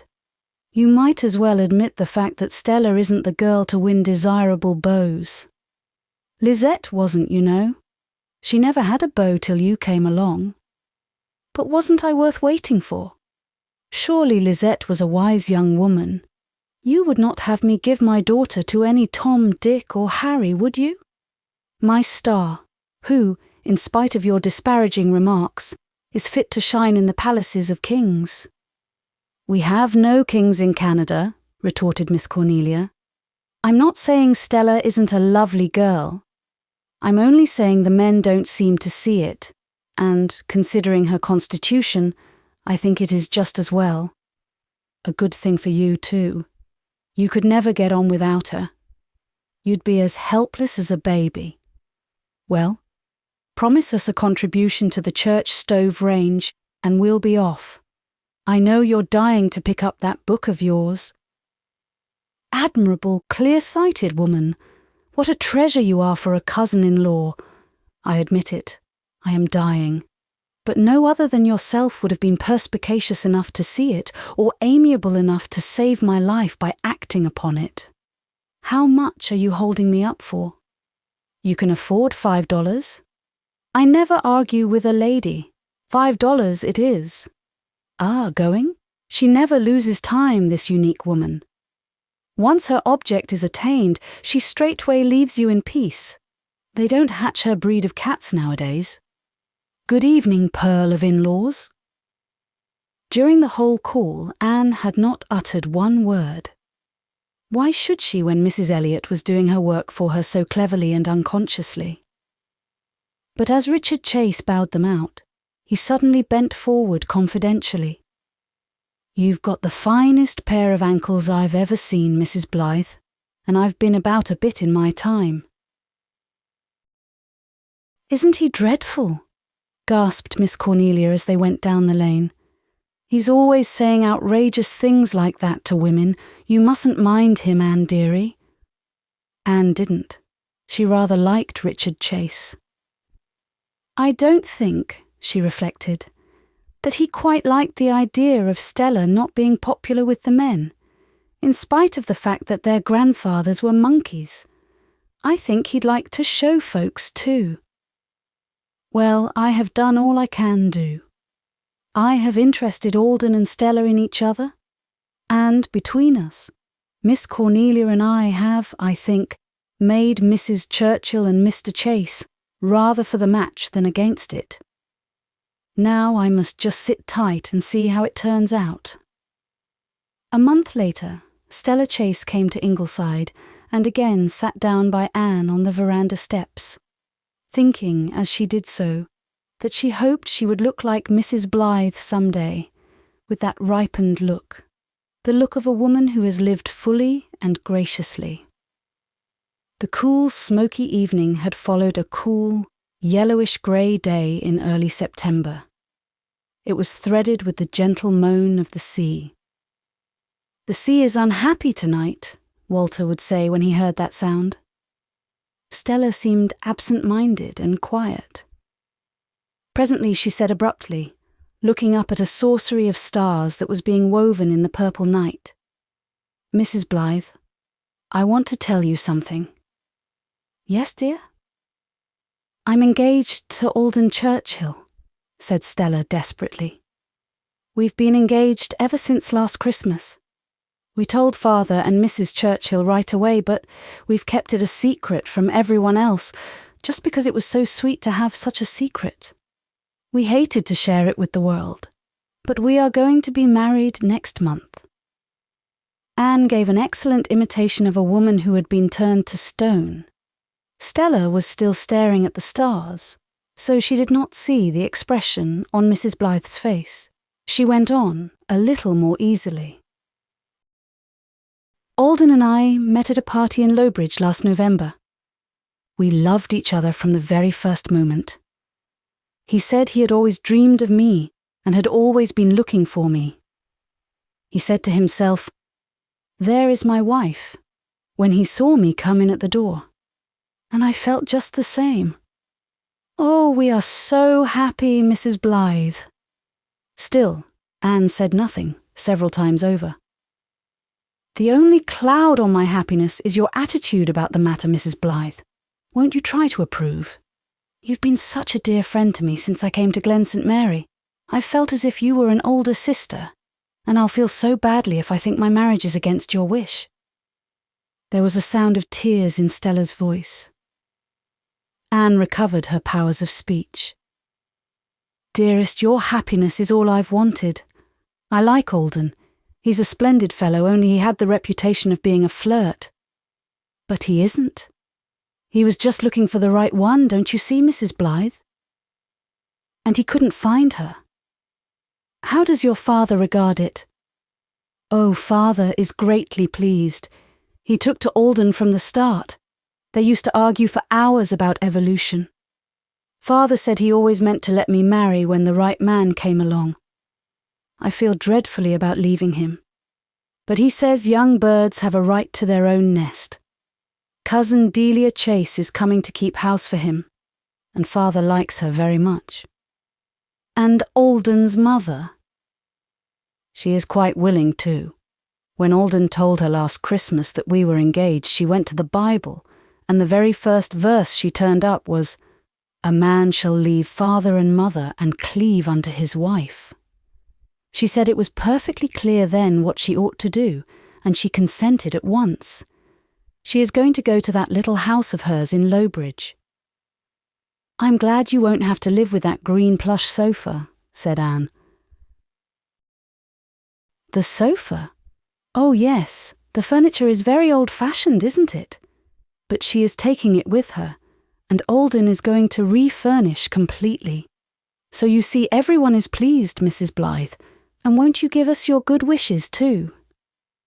Anne leaned forward and kissed Stella's cool satin cheek. "I am very glad for you. God bless the days that are coming for you, my dear."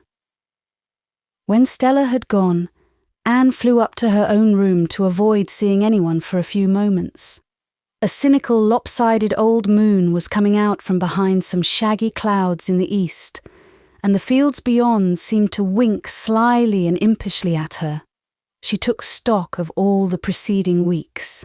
She had ruined her dining room carpet, destroyed 2 treasured heirlooms, and spoiled her library ceiling. She had been trying to use Mrs. Churchill as a cat's paw, and Mrs. Churchill must have been laughing in her sleeve all the time. "Who," asked Anne of the Moon, "has been made the biggest fool of in this affair? I know what Gilbert's opinion will be. All the trouble I've gone to bring about a marriage between 2 people who were already engaged? I'm cured of matchmaking then. Absolutely cured. Never will I lift a finger to promote a marriage if nobody in the world ever gets married again. Well, there is one consolation. Jen Pringle's letter today saying she is going to marry Louis Stedman, whom she met at my party. The Bristol candlesticks were not sacrificed entirely in vain. Boys, boys, must you make such unearthly noises down there? We're owls. We have to hoot, Jem's injured voice proclaimed from the dark shrubbery. He knew he was making a very good job of hooting. Jem could mimic the voice of any little wild thing out in the woods. Walter was not so good at it, and he presently ceased being an owl and became a rather disillusioned little boy, creeping to Mother for comfort. "Mummy, I thought crickets sang. And Mr. Carter Flagg said today they don't. They just make that noise scraping their hind legs." "Do they, Mummy?" "Something like that. I'm not quite sure of the process, but that is their way of singing, you know." "I don't like it. I'll never like to hear them singing again." "Oh yes, you will. You'll forget about the hind legs in time, and just think of their fairy chorus all over the harvest meadows and the autumn hills. Isn't it bedtime, small son?" "Mummy, will you tell me a bedtime story that will send a cold chill down my spine and sit beside me afterwards till I go to sleep? What else are mothers for, darling?" Chapter 18. "The time has come," the walrus said, "to talk of having a dog," said Gilbert. They had not had a dog at Ingleside since old Rex had been poisoned. But boys should have a dog, and the doctor decided he would get them one.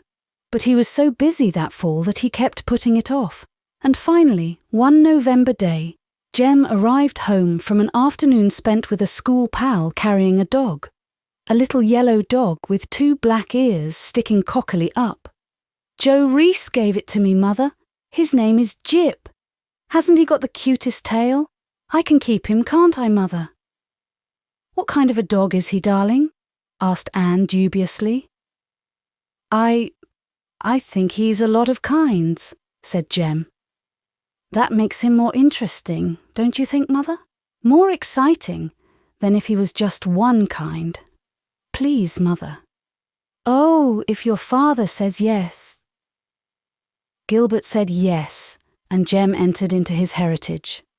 Everybody at Ingleside welcomed Jip into the family, except the shrimp, who expressed his opinion without circumlocution. Even Susan took a liking to him, and when she spun in the garret on rainy days, Jip, in his master's absence at school, stayed with her, gloriously hunting imaginary rats in dark corners and uttering a yelp of terror whenever his eagerness brought him too close to the little spinning wheel. It was never used. The Morgans had left it there when they moved out, and sat in its dark corner like a little bent old woman. Nobody could understand Jip's fear of it. He did not mind the big wheel at all, but sat quite close to it while Susan sent it whirling around with her wheel pin, and raced back and forward beside her as she paced the length of the garret, twirling the long thread of wool. Susan admitted that a dog could be real company, and thought his trick of lying on his back, waving his forepaws in the air, when he wanted a bone, the cleverest ever. She was as angry as Jem when Bertie Shakespeare sneeringly remarked, "Call that a dog?" "We do call it a dog," said Susan with ominous calm. "Perhaps you would call it a hippopotamus."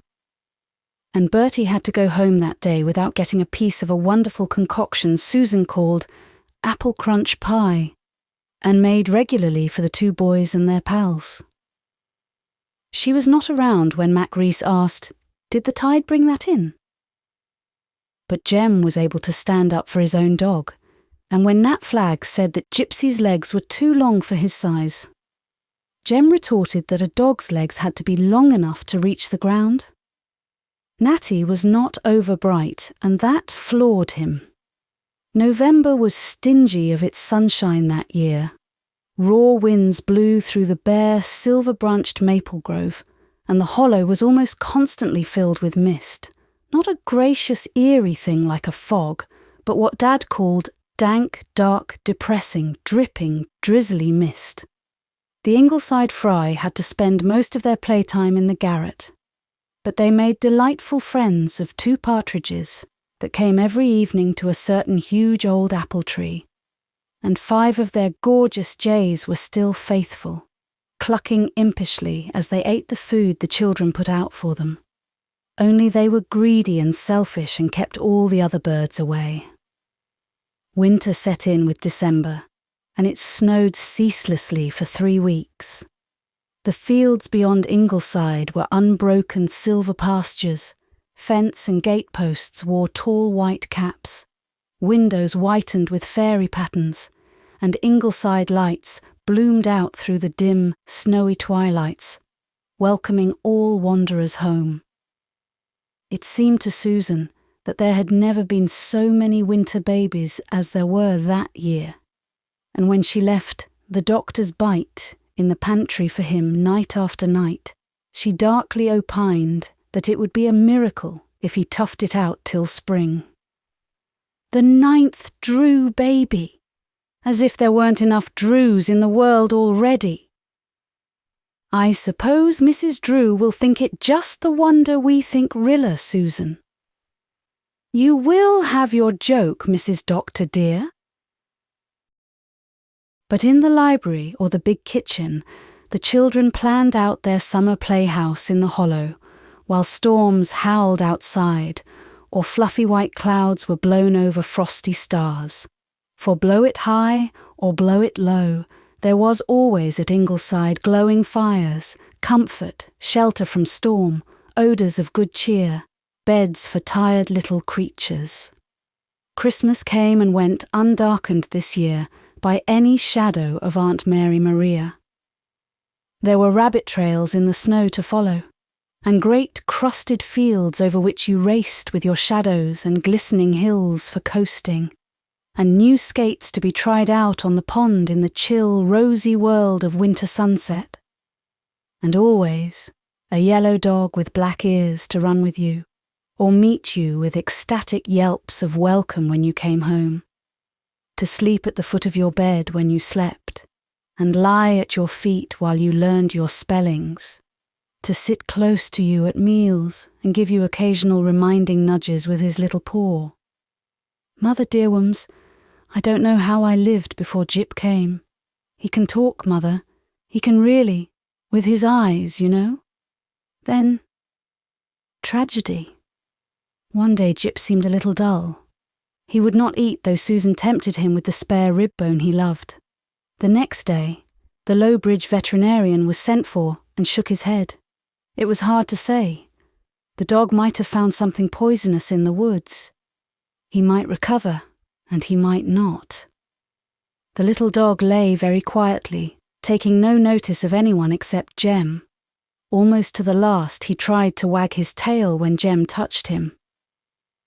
Mother dearwums, would it be wrong to pray for Jip? Of course not, dear. We can pray always for anything we love. But I am afraid Jippy is a very sick little dog. Mother, you don't think Jippy is going to die? Gip died the next morning. It was the first time death had entered into Jem's world. No one of us ever forgets the experience of watching something we love die, even if it is only a little dog. Nobody at weeping Ingleside used that expression. Not even Susan, who wiped a very red nose and muttered, "I never took up with a dog before, and I never will again. It hurts too much." Susan was not acquainted with Kipling's poem on the folly of giving your heart to a dog to tear. But if she had been, she would, in spite of her contempt for poetry, have thought that for once a poet had uttered sense. Night was hard for poor Jem. Mother and father had to be away. Walter had cried himself to sleep, and he was alone, with not even a dog to talk to. The dear brown eyes that had always been lifted to him so trustingly were glazed in death. "Dear God," prayed Jem, "please look after my little dog who died today. You'll know him by the 2 black ears. Don't let him be lonesome for me." Jem buried his face in the bedspread to smother a sob. When he put out the light, the dark night would be looking through the window at him, and there would be no Jip. The cold winter morning would come, and there would be no Jip. Day would follow day for years and years, and there would be no Jip.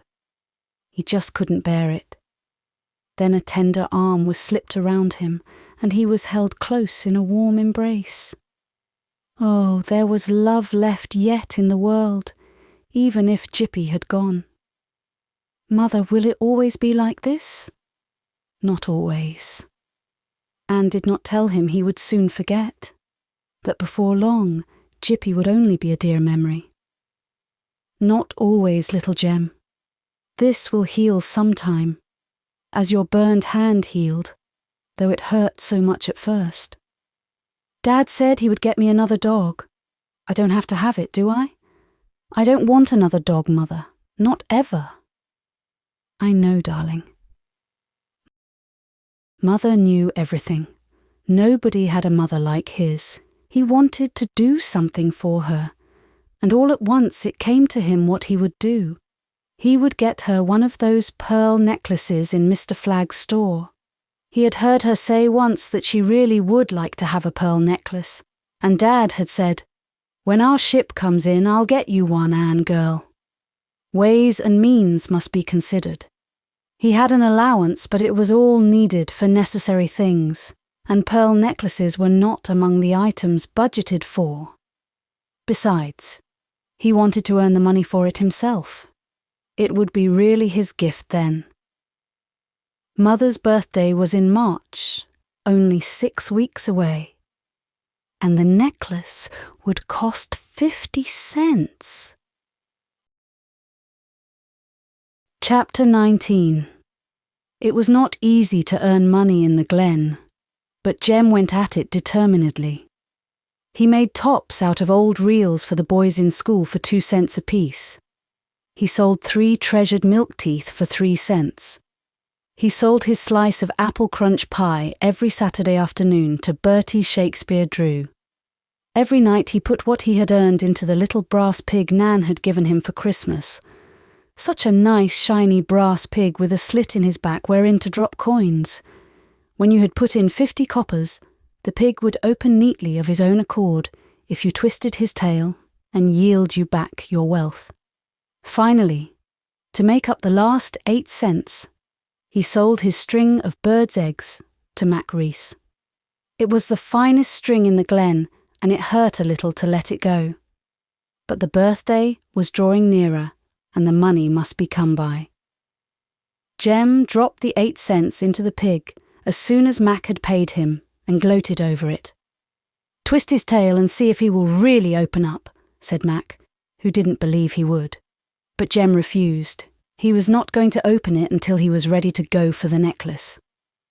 The missionary auxiliary met at Ingleside the next afternoon and never forgot it, right in the middle of Mrs. Norman Taylor's prayer, and Mrs. Norman Taylor was credited with being very proud of her prayers.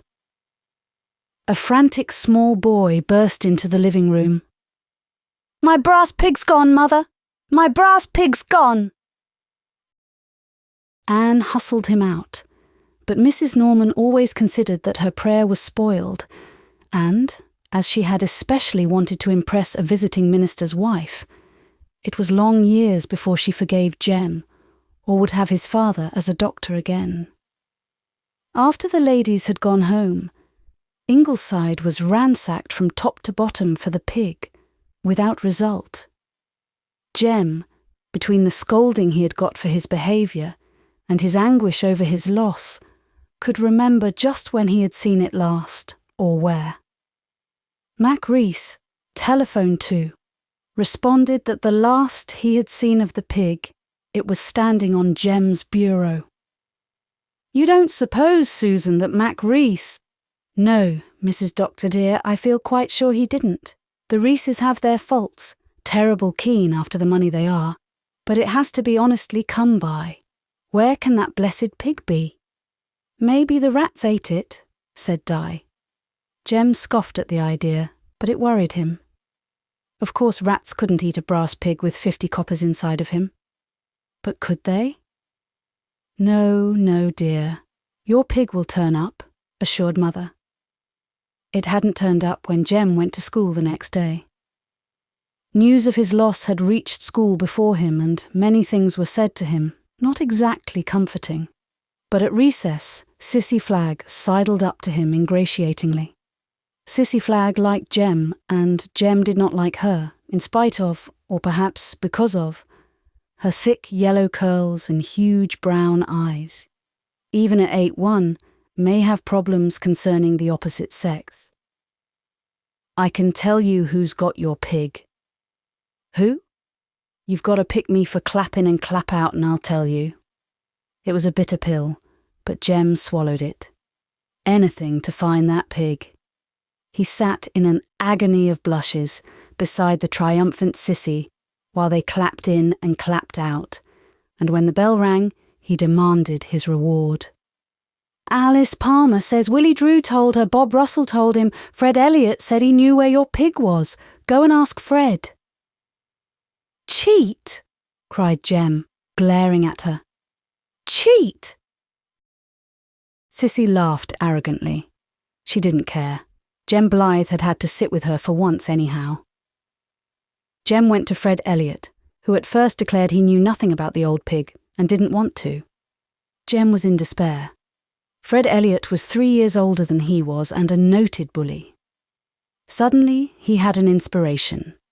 He pointed a grimy forefinger sternly at big, red-faced Fred Elliott. "You are a transubstantiationalist," he said distinctly. "Here, you! Don't you call me names, young Blythe." "That is more than a name," said Jem. "That is a hoodoo word. If I say it again and point my finger at you, so you may have bad luck for a week. Maybe your toes will drop off. I'll count 10, and if you haven't told me before I get to 10, I'll hoodoo you." Fred didn't believe it. But the skating race came off that night, and he wasn't taking chances. Besides, toes were toes. At 6, he surrendered. All right, don't bust your jaws saying that a second time. Mac knows where your pig is." He said he did. Mac was not in school, but when Anne heard Jem's story, she telephoned his mother. Mrs. Rees came up a little later, flushed and apologetic. "Mac didn't take the pig, Mrs. Blythe. He just wanted to see if it would open. So when Jem was out of the room, he twisted the tail. It fell apart in 2 pieces, and he couldn't get it together again. So he put the 2 halves of the pig and the money in one of Jem's Sunday boots in the closet. He hadn't ought to have touched it, and his father has whaled the stuffing out of him. But he didn't steal it, Mrs. Blythe." "What was that word you said to Fred Elliott, little Jem dear?" asked Susan, when the dismembered pig had been found and the money counted. "Transubstantiationalist," said Jem proudly. "Walter found it in the dictionary last week. You know he likes great big full words, Susan, and we both learned how to pronounce it. We said it over to each other 21 times in bed before we went to sleep so that we'd remember it. Now that the necklace was bought and stowed away in the 3rd box from the top in the middle drawer of Susan's bureau." Susan having been privy to the plan all along, Jem thought the birthday would never come. He gloated over his unconscious mother. Little she knew what was hidden in Susan's bureau drawer. Little she knew what her birthday would bring her. Little she knew when she sang the twins to sleep with, "I saw a ship a-sailing on the sea, and oh, it was all laden with pretty things for me," what the ship would bring her. Gilbert had an attack of influenza in early March which almost ran to pneumonia. There were a few anxious days at Ingleside. Anne went about as usual, smoothing out tangles, administering consolation, bending over moonlit beds to see if dear little bodies were warm. But the children missed her laughter. "What will the world do if father dies?" whispered Walter, white-lipped. "He isn't going to die, darling. He is out of danger now." Anne wondered herself what their small world of Four Winds and the Glens and the Harbour Head would do if anything had happened to Gilbert. They were all coming to depend on him so. The Upper Glen people especially seemed really to believe that he could raise the dead and only refrained because it would be crossing the purposes of the Almighty.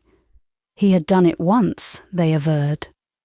Old Uncle Archibald McGregor had solemnly assured Susan that Samuel Hewitt was dead as a doornail when Dr. Blythe brought him to.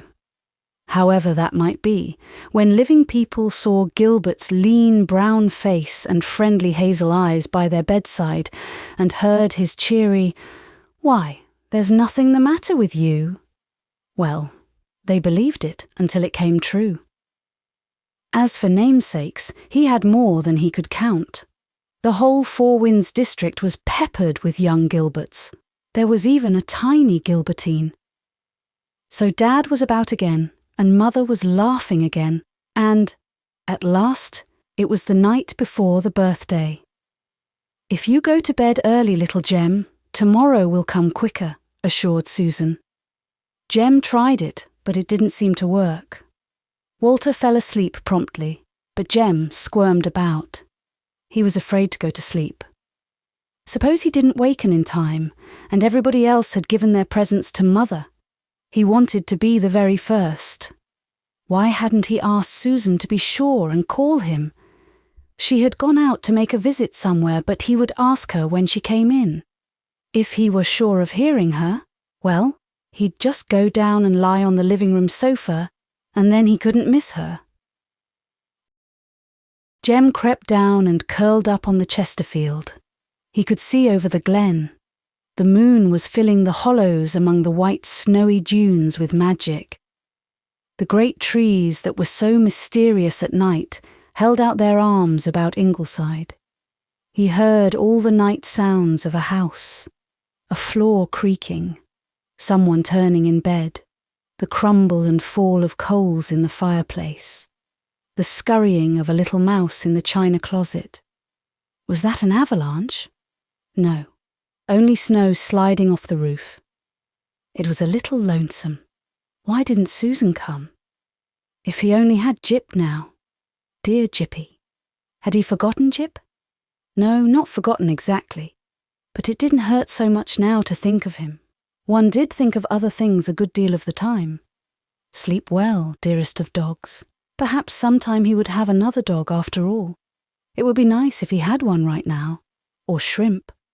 But the Shrimp wasn't round, selfish old cat, thinking of nothing but his own affairs. No sign of Susan yet, coming along the long road that wound endlessly on through that strange white moonlit distance that was his own familiar glen in daytime. Well, he would just have to imagine things to pass the time. Some day he would go to Baffinland and live with Eskimos. Some day he would sail to far seas and cook a shark for Christmas dinner, like Captain Jim.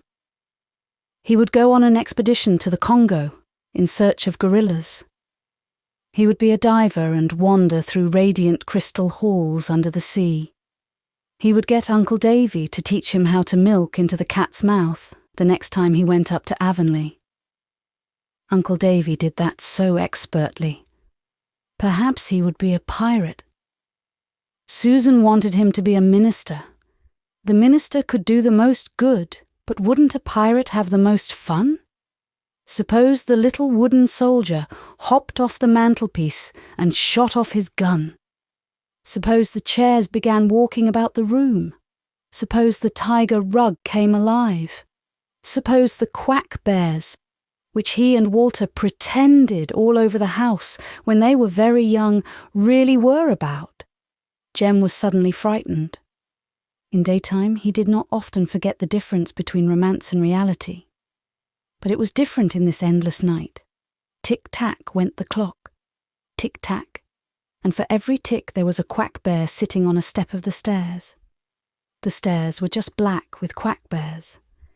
They would sit there till daylight, gibbering. Suppose God forgot to let the sun rise.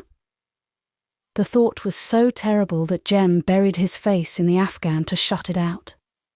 And there Susan found him sound asleep when she came home in the fiery orange of a winter sunrise. Little Jem! Jem uncoiled himself and sat up, yawning. It had been a busy night for Silversmith Frost, and the woods were fairyland.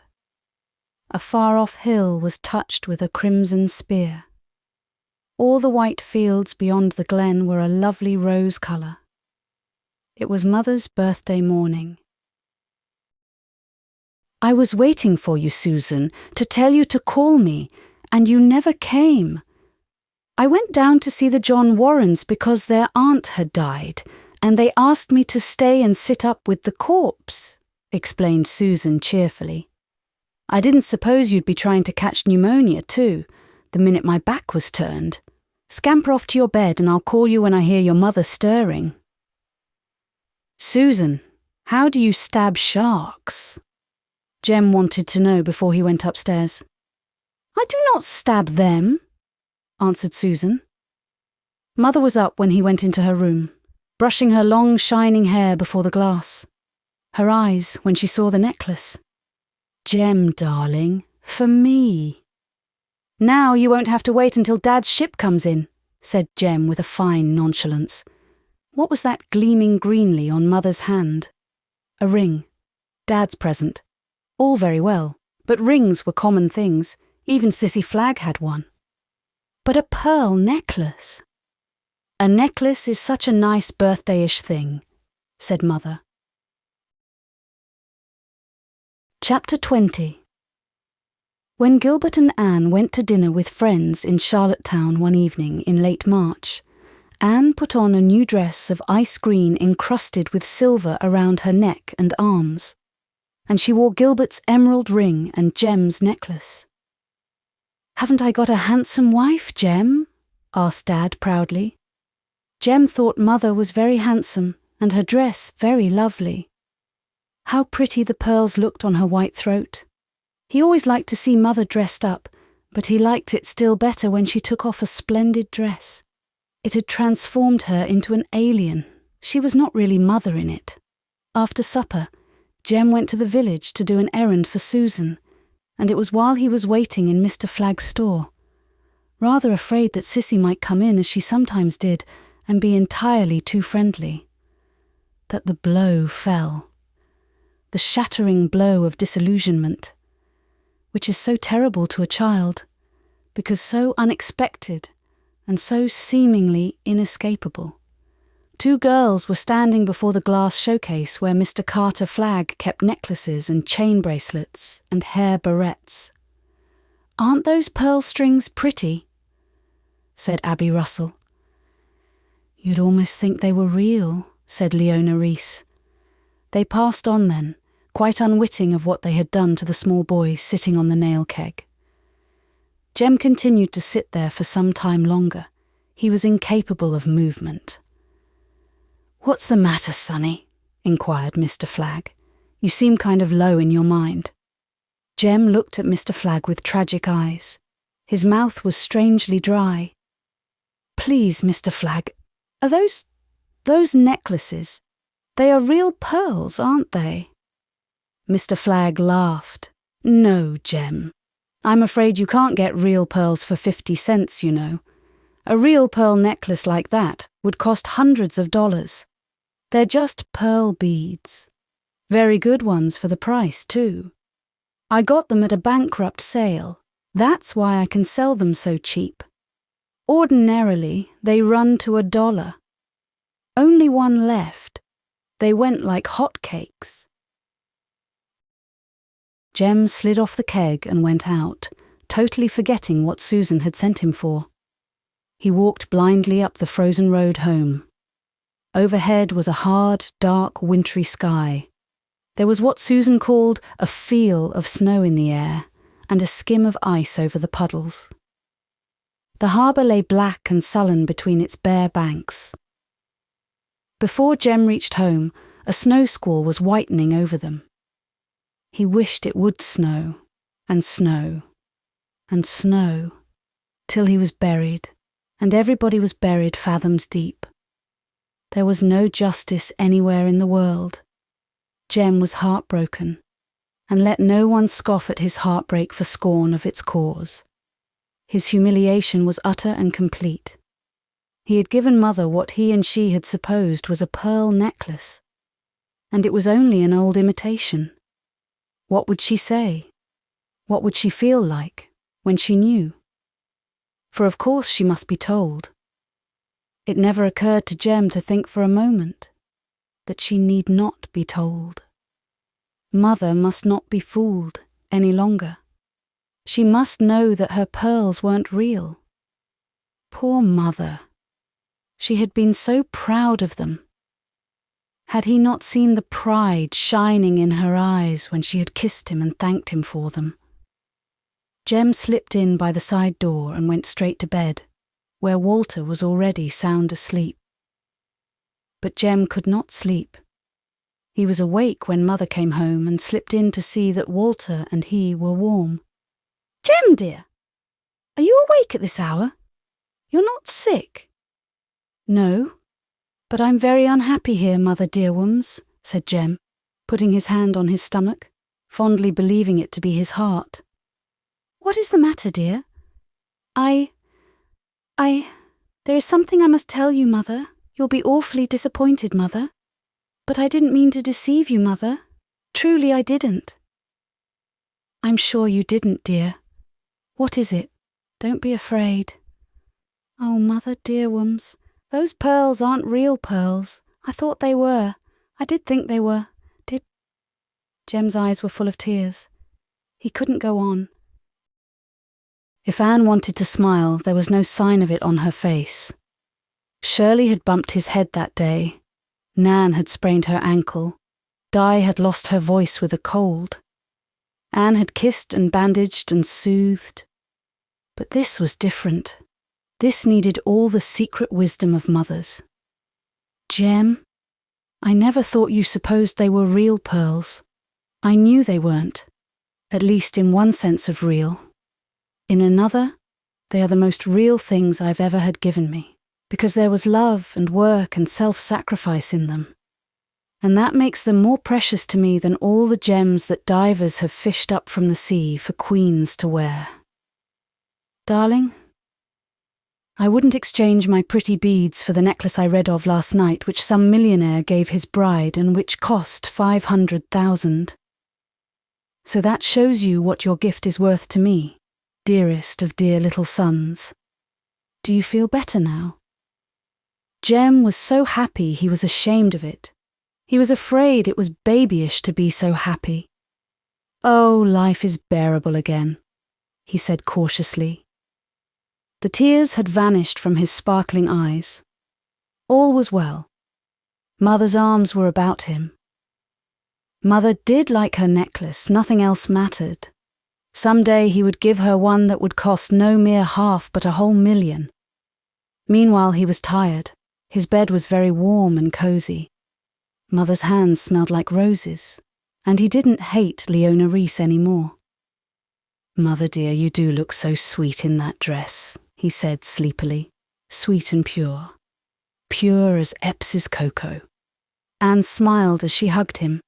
and thought of a ridiculous thing she had read in a medical journal that day, signed Dr. VIII Tomaszewski.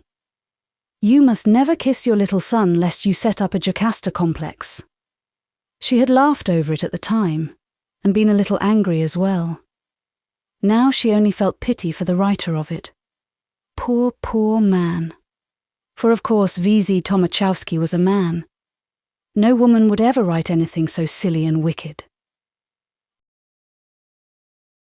Chapter 21. April came tiptoeing in beautifully that year with sunshine and soft winds for a few days. And then a driving northeast snowstorm dropped a white blanket over the world again. Snow in April is abominable, said Anne, like a slap in the face when you expected a kiss. Ingleside was fringed with icicles, and for 2 long weeks the days were raw and the nights hard-bitten. Then the snow grudgingly disappeared, and when the news went round that the first robin had been seen in the hollow, Ingleside plucked up heart and ventured to believe that the miracle of spring was really going to happen again. "Oh, Mummy, it smells like spring today," cried Nan, delightedly snuffing the fresh, moist air. "Mummy, isn't spring an exciting time?" Spring was trying out her paces that day, like an adorable baby just learning to walk. The winter pattern of trees and fields was beginning to be overlaid with hints of green, and Jem had again brought in the first Mayflowers. But an enormously fat lady, sinking puffingly into one of the Ingleside easy chairs, sighed and said sadly that the springs weren't so nice as they were when she was young. "Don't you think perhaps the change is in us, not in the springs, Mrs. Mitchell?" smiled Anne. "Maybe so. I know I am changed, all too well. I don't suppose to look at me now you'd think I was once the prettiest girl in these parts." Anne reflected that she certainly wouldn't. The thin, stringy, mouse-coloured hair under Mrs. Mitchell's crepe bonnet and long, sweeping widow's veil was streaked with grey. Her blue, expressionless eyes were faded and hollow, and to call her double chin-chinned erred on the side of charity. But Mrs. Anthony Mitchell was feeling quite contented with herself just then, for nobody in Four Winds had finer weeds. Her voluminous black dress was crepe to the knees. One wore mourning in those days with a vengeance. Anne was spared the necessity of saying anything, for Mrs. Mitchell gave her no chance. "My soft water system went dry this week. There's a leak in it, so I came down to the village this morning to get Raymond Russell to come and fix it. And thinks I to myself, now that I'm here, I'll just run up to Ingleside and ask Mrs. Dr. Blythe to write an obituary for Anthony." "An obituary?" said Anne blankly. "Yes, those things they put in the papers about dead people, you know," explained Mrs. Anthony. "I want Anthony to have a real good one, something out of the common. You write things, don't you?" "Occasionally I do write a little story," admitted Anne. "But a busy mother hasn't much time for that. I had wonderful dreams once, but now I'm afraid I'll never be in Who's Who, Mrs. Mitchell, and I never wrote an obituary in my life." "Oh, they can't be hard to write. Old Uncle Charlie Bates over our way writes most of them for the Lower Glen, but he ain't a bit poetical, and I've set my heart on a piece of poetry for Anthony. My, but he was always so fond of poetry. I was up to hear you give that talk on bandages to the Glen Institute last week, and thinks I to myself, anyone who can talk as glib as that can likely write a real poetical obituary. You will do it for me, won't you, Mrs. Blythe? Anthony would have liked it. He always admired you. He said once that when you come into a room you made all the other women look common and undistinguished. He sometimes talked real poetical, but he meant well. I've been reading a lot of obituaries. I have a big scrapbook full of them, but it didn't seem to me he'd have liked any of them. He used to laugh at them so much, and it's time it was done. He's been dead 2 months. He died lingering, but painless. Coming on spring's an inconvenient time for anyone to die, Mrs. Blythe. But I've made the best of it. I suppose Uncle Charlie will be hopping mad if I get anyone else to write Anthony's obituary, but I don't care. Uncle Charlie has a wonderful flow of language, but him and Anthony never hit it off any too well. And the long and short of it is, I'm not going to have him write Anthony's obituary. I've been Anthony's wife, his faithful and loving wife for 35 years. 35 years, Mrs. Blythe. As if she were afraid Anne might think of only 34. And I'm going to have an obituary he'd like if it takes a leg. That was what my daughter Seraphine said to me. She's married at Lowbridge, you know. Nice name, Seraphine, isn't it? I got it off a gravestone. Anthony didn't like it. He wanted to call her Judith after his mother. But I said it was too solemn a name and he gave in real kindly. He weren't no hand for arguing, though he always called her Seraph. Where was I? Your daughter was saying?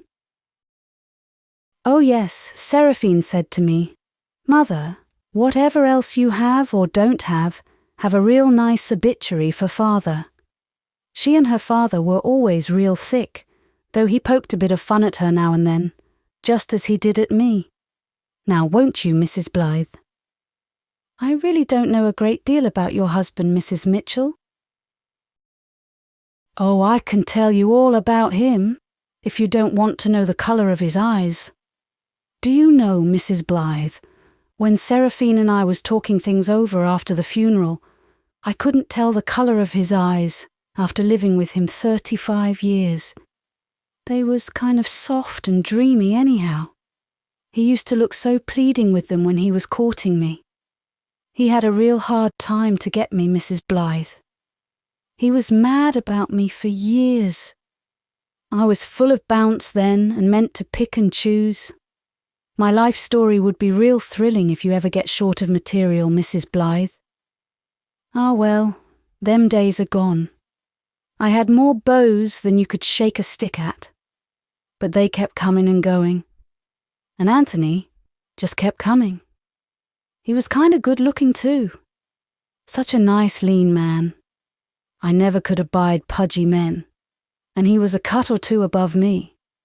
I'd be the last one to deny that.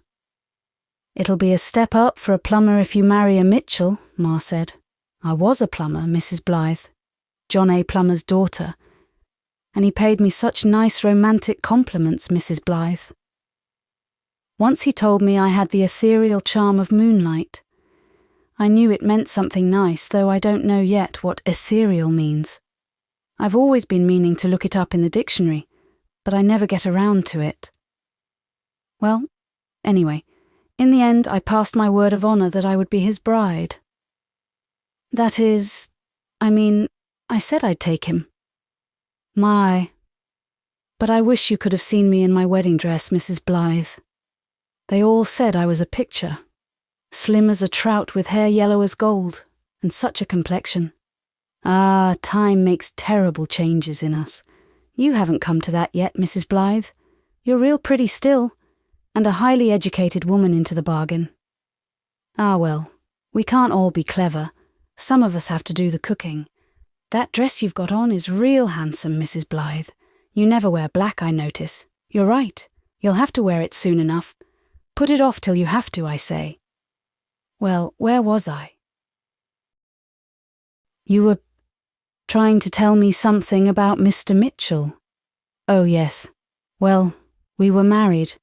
There was a big comet that night. I remember seeing it as we drove home. It's a real pity you couldn't have seen that comet, Mrs. Blythe. It was simply pretty. I don't suppose you could work it into the obituary, could you? It might be rather difficult. Well, Mrs. Mitchell surrendered the comet with a sigh. You'll have to do the best you can.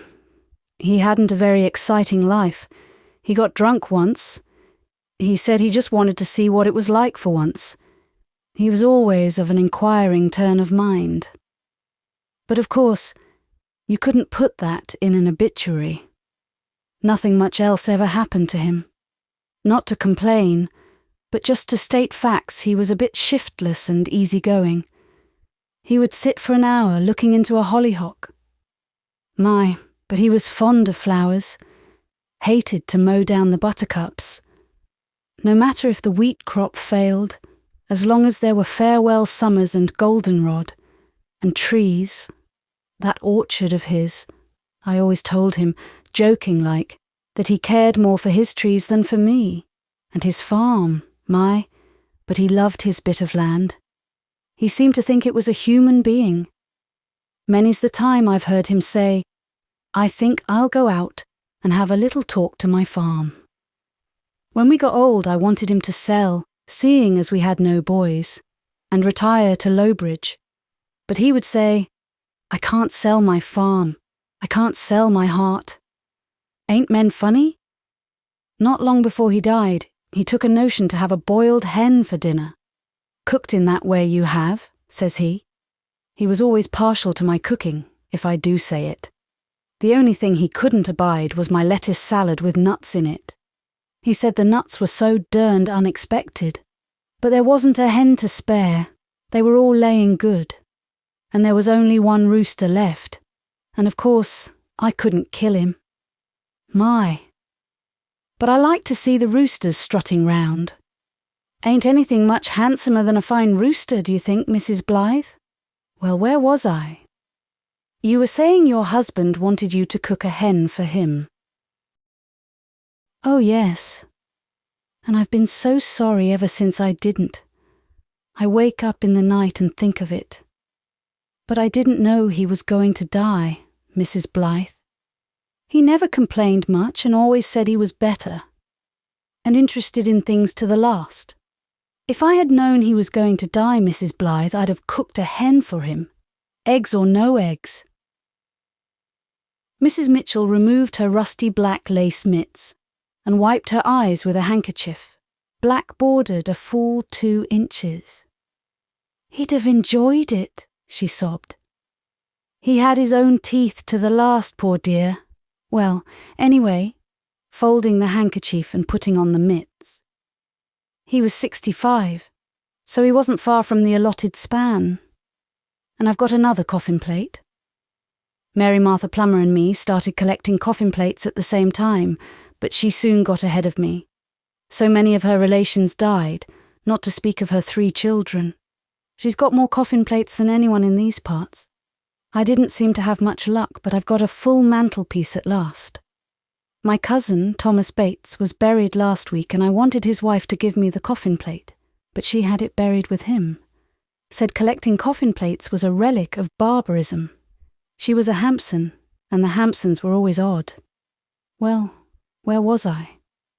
Anne really could not tell Mrs. Mitchell where she was this time. The coffin plates had dazed her. Oh well, anyway, poor Anthony died. I go gladly and in quietness, was all that he said. But he smiled just at the last. At the ceiling, not at me nor Seraphine. I'm so glad he was so happy just before he died. There were times I used to think perhaps he wasn't quite happy, Mrs. Blythe.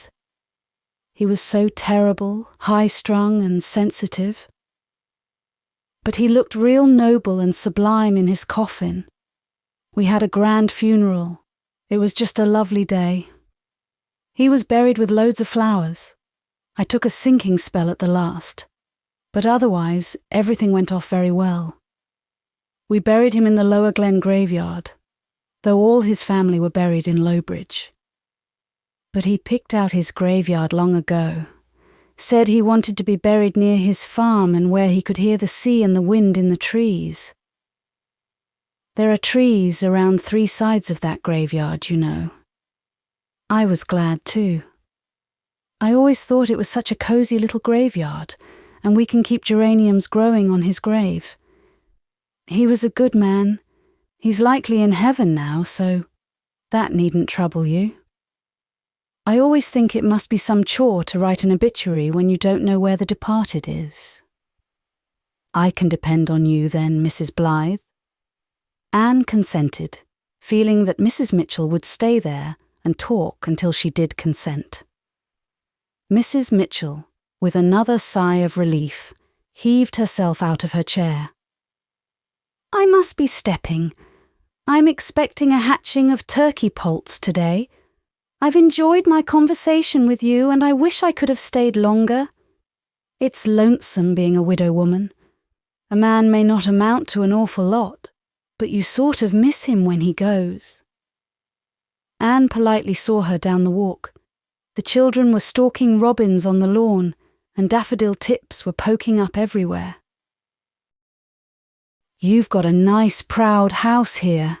A real nice proud house, Mrs. Blythe. I've always felt I'd like a big house. But with only us and Seraphine. And where was the money to come from? And anyway, Anthony would never hear of it. He had an awful affection for that old house. I'm meaning to sell if I get a fair offer and live either in Lowbridge or Mowbray Narrows. Whichever I decide would be the best place to be a widow in. Anthony's insurance will come in handy. Say what you like, it's easier to bear a full sorrow than an empty one. You'll find that out when you're a widow yourself. Though I hope that'll be a good few years yet. How is the doctor getting on? It's been a real sickly winter, so he ought to have done pretty well. My, what a nice little family you've got. 3 girls. Nice now, but wait until they come to the boy-crazy age. Not that I'd have much trouble with Seraphine. She was quiet, like her father, and stubborn like him. When she fell in love with John Whittaker, have him she would in spite of all I could say. A rowan tree? Why don't you have it planted by the front door? It would keep the fairies out. But who would want to keep the fairies out, Mrs. Mitchell? Now you're talking like Anthony. I was only joking. Of course I don't believe in fairies. But if they did happen to exist, I've heard they were pesky mischievous. Well, goodbye, Mrs. Blythe. I'll call round next week for the obituary. Chapter 22. "You've let yourself in for it, Mrs. Doctor dear," said Susan, who had overheard most of the conversation as she polished her silver in the pantry.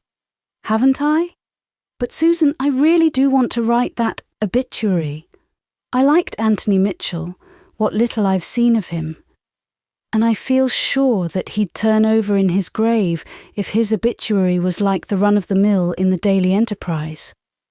Anthony had an inconvenient sense of humour. Anthony Mitchell was a real nice fellow when he was young, Mrs. Doctor dear. Though a bit dreamy, they said. He didn't hustle enough to suit Bessie Plummer, but he made a decent living and paid his debts. Of course he married the last girl he should have. But although Bessie Plummer looks like a comic Valentine now, she was pretty as a picture then. Some of us, Mrs. Doctor dear," concluded Susan with a sigh, "haven't even that much to remember." "Mummy," said Walter, "the snapdragons are coming up thick all around the back porch, and a pair of robins are beginning to build a nest on the pantry windowsill. You'll let them, won't you, Mummy? You won't open the window and scare them away?" Anne had met Anthony Mitchell once or twice, though the little grey house between the spruce woods and the sea, with the great big willow tree over it like a huge umbrella, where he lived, was in the lower glen, and the doctor from Mowbray Narrows attended most of the people there. But Gilbert had bought hay from him now and then, and once, when he had brought a load, Anne had taken him all over her garden, and they had found out that they talked the same language. She had liked him, his lean-lined, friendly face, his brave, shrewd, yellowish hazel eyes that had never faltered or been hoodwinked, save once, perhaps, when Bessie Plummer's shallow and fleeting beauty had tricked him into a foolish marriage. Yet he never seemed unhappy or unsatisfied. As long as he could plough and garden and reap, he was as contented as a sunny old pasture. His black hair was but lightly frosted with silver, and a ripe, serene spirit revealed itself in his rare but sweet smiles. His old fields had given him bread and delight, joy of conquest and comfort in sorrow. Anne was satisfied because he was buried near them. He might have gone gladly, but he had lived gladly too. The Mowbray Narrows doctor had said that when he told Anthony Mitchell he could hold out to him no hope of recovery. Anthony had smiled and replied, "Well, life is a trifle monotonous at times now I'm getting old. Death will be something of a change. I'm real curious about it, doctor." Even Mrs. Anthony, among all her rambling absurdities, had dropped a few things that revealed the real Anthony. Anne wrote The Old Man's Grave a few evenings later by her room window, and read it over with a sense of satisfaction. "Make it where the winds may sweep through the pine boughs soft and deep, and the murmur of the sea come across the orient lea, and the falling raindrops sing gently to his slumbering. Make it where the meadows wide greenly lie on every side. Harvest fields he reaped and trod, westering slopes of clover sod. Orchard lands where bloom and blow trees he planted long ago. Make it where the starshine dim may be always close to him, and the sunrise glory spread lavishly around his bed, and the dewy grasses creep tenderly above his sleep. Since these things to him were dear, through full many a well-spent year, it is surely meet their grace should be on his resting place, and the murmur of the sea be his dirge eternally." "I think Anthony Mitchell would have liked that," said Anne, flinging her window open to lean out to the spring. Already there were crooked little rows of young lettuce in the children's garden. The sunset was soft and pink behind the maple grove. The hollow rang with the faint, sweet laughter of children. "Spring is so lovely I hate to go to sleep and miss any of it," said Anne. Mrs. Anthony Mitchell came up to get her obituary one afternoon the next week. Anne read it to her with a secret bit of pride, but Mrs. Anthony's face did not express unmixed satisfaction. "My, I call that real sprightly. You do put things so well. But you didn't say a word about him being in heaven. Weren't you sure he is there?" "So sure that it wasn't necessary to mention it, Mrs. Mitchell." "Well, some people might doubt. He didn't go to church as often as he might, though he was a member in good standing. And it doesn't tell his age, nor mention the flowers. Why, you just couldn't count the wreaths on the coffin. Flowers are poetical enough, I should think." "I'm sorry." "Oh, I don't blame you. Not a mite do I blame you. You've done your best, and it sounds beautiful. What do I owe you?" Why, nothing, Mrs. Mitchell. I couldn't think of such a thing." "Well, I thought likely you'd say that, so I brought you up a bottle of my dandelion wine. It sweetens the stomach if you're ever bothered with gas. I'd have brought a bottle of my herb tea, too, only I was afraid the doctor might not approve. But if you'd like some, and think you can smuggle it in, unbeknownst to him, you've only to say the word." No, thank you," said Anne, rather flatly. She had not yet quite recovered from sprightly. "Just as you like. You'd be welcome to it. I'll not be needing any more medicine myself this spring." When my second cousin, Malachi Plummer, died in the winter, I asked his widow to give me the 3 bottles of medicine there were left over. They got it by the dozen. She was going to throw them out, but I was always one that could never bear to waste anything. I couldn't take more than 1 bottle myself, but I made our hired man take the other 2. "If it doesn't do you any good, it won't do you any harm," I told him. "I won't say I'm not rather relieved you didn't want any cash for the obituary, for I'm rather short of ready money just now. A funeral is so expensive, though D.B. Martin is about the cheapest undertaker in these parts. I haven't even got my black paid for yet. I won't feel I'm really in mourning till it is. Luckily, I didn't have to get a new bonnet. This was the bonnet I had made for Mother's funeral 10 years ago. It's kind of fortunate black becomes me, ain't it? If you'd see Malachi Plummer's widow now with her sailor face. Well, I must be stepping. And I'm much obliged to you, Mrs. Blythe, even if... But I feel sure you did your best, and it's lovely poetry.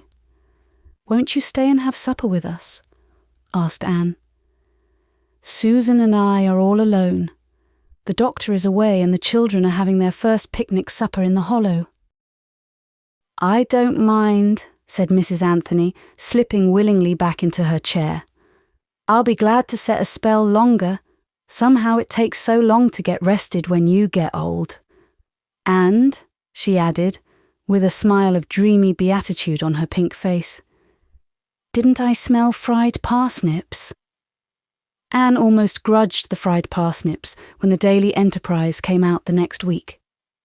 There, in the obituary column, was the old man's grave, with 5 verses instead of the original 4. And the 5th verse was, a wonderful husband, companion and aid, one who was better the Lord never made. A wonderful husband, tender and true, 1 in a million, dear Anthony, was you. I hope you didn't mind me tacking on another verse, said Mrs. Mitchell to Anne at the next Institute meeting. I just wanted to praise Anthony a little more, and my nephew, Johnny Plummer, wrote it.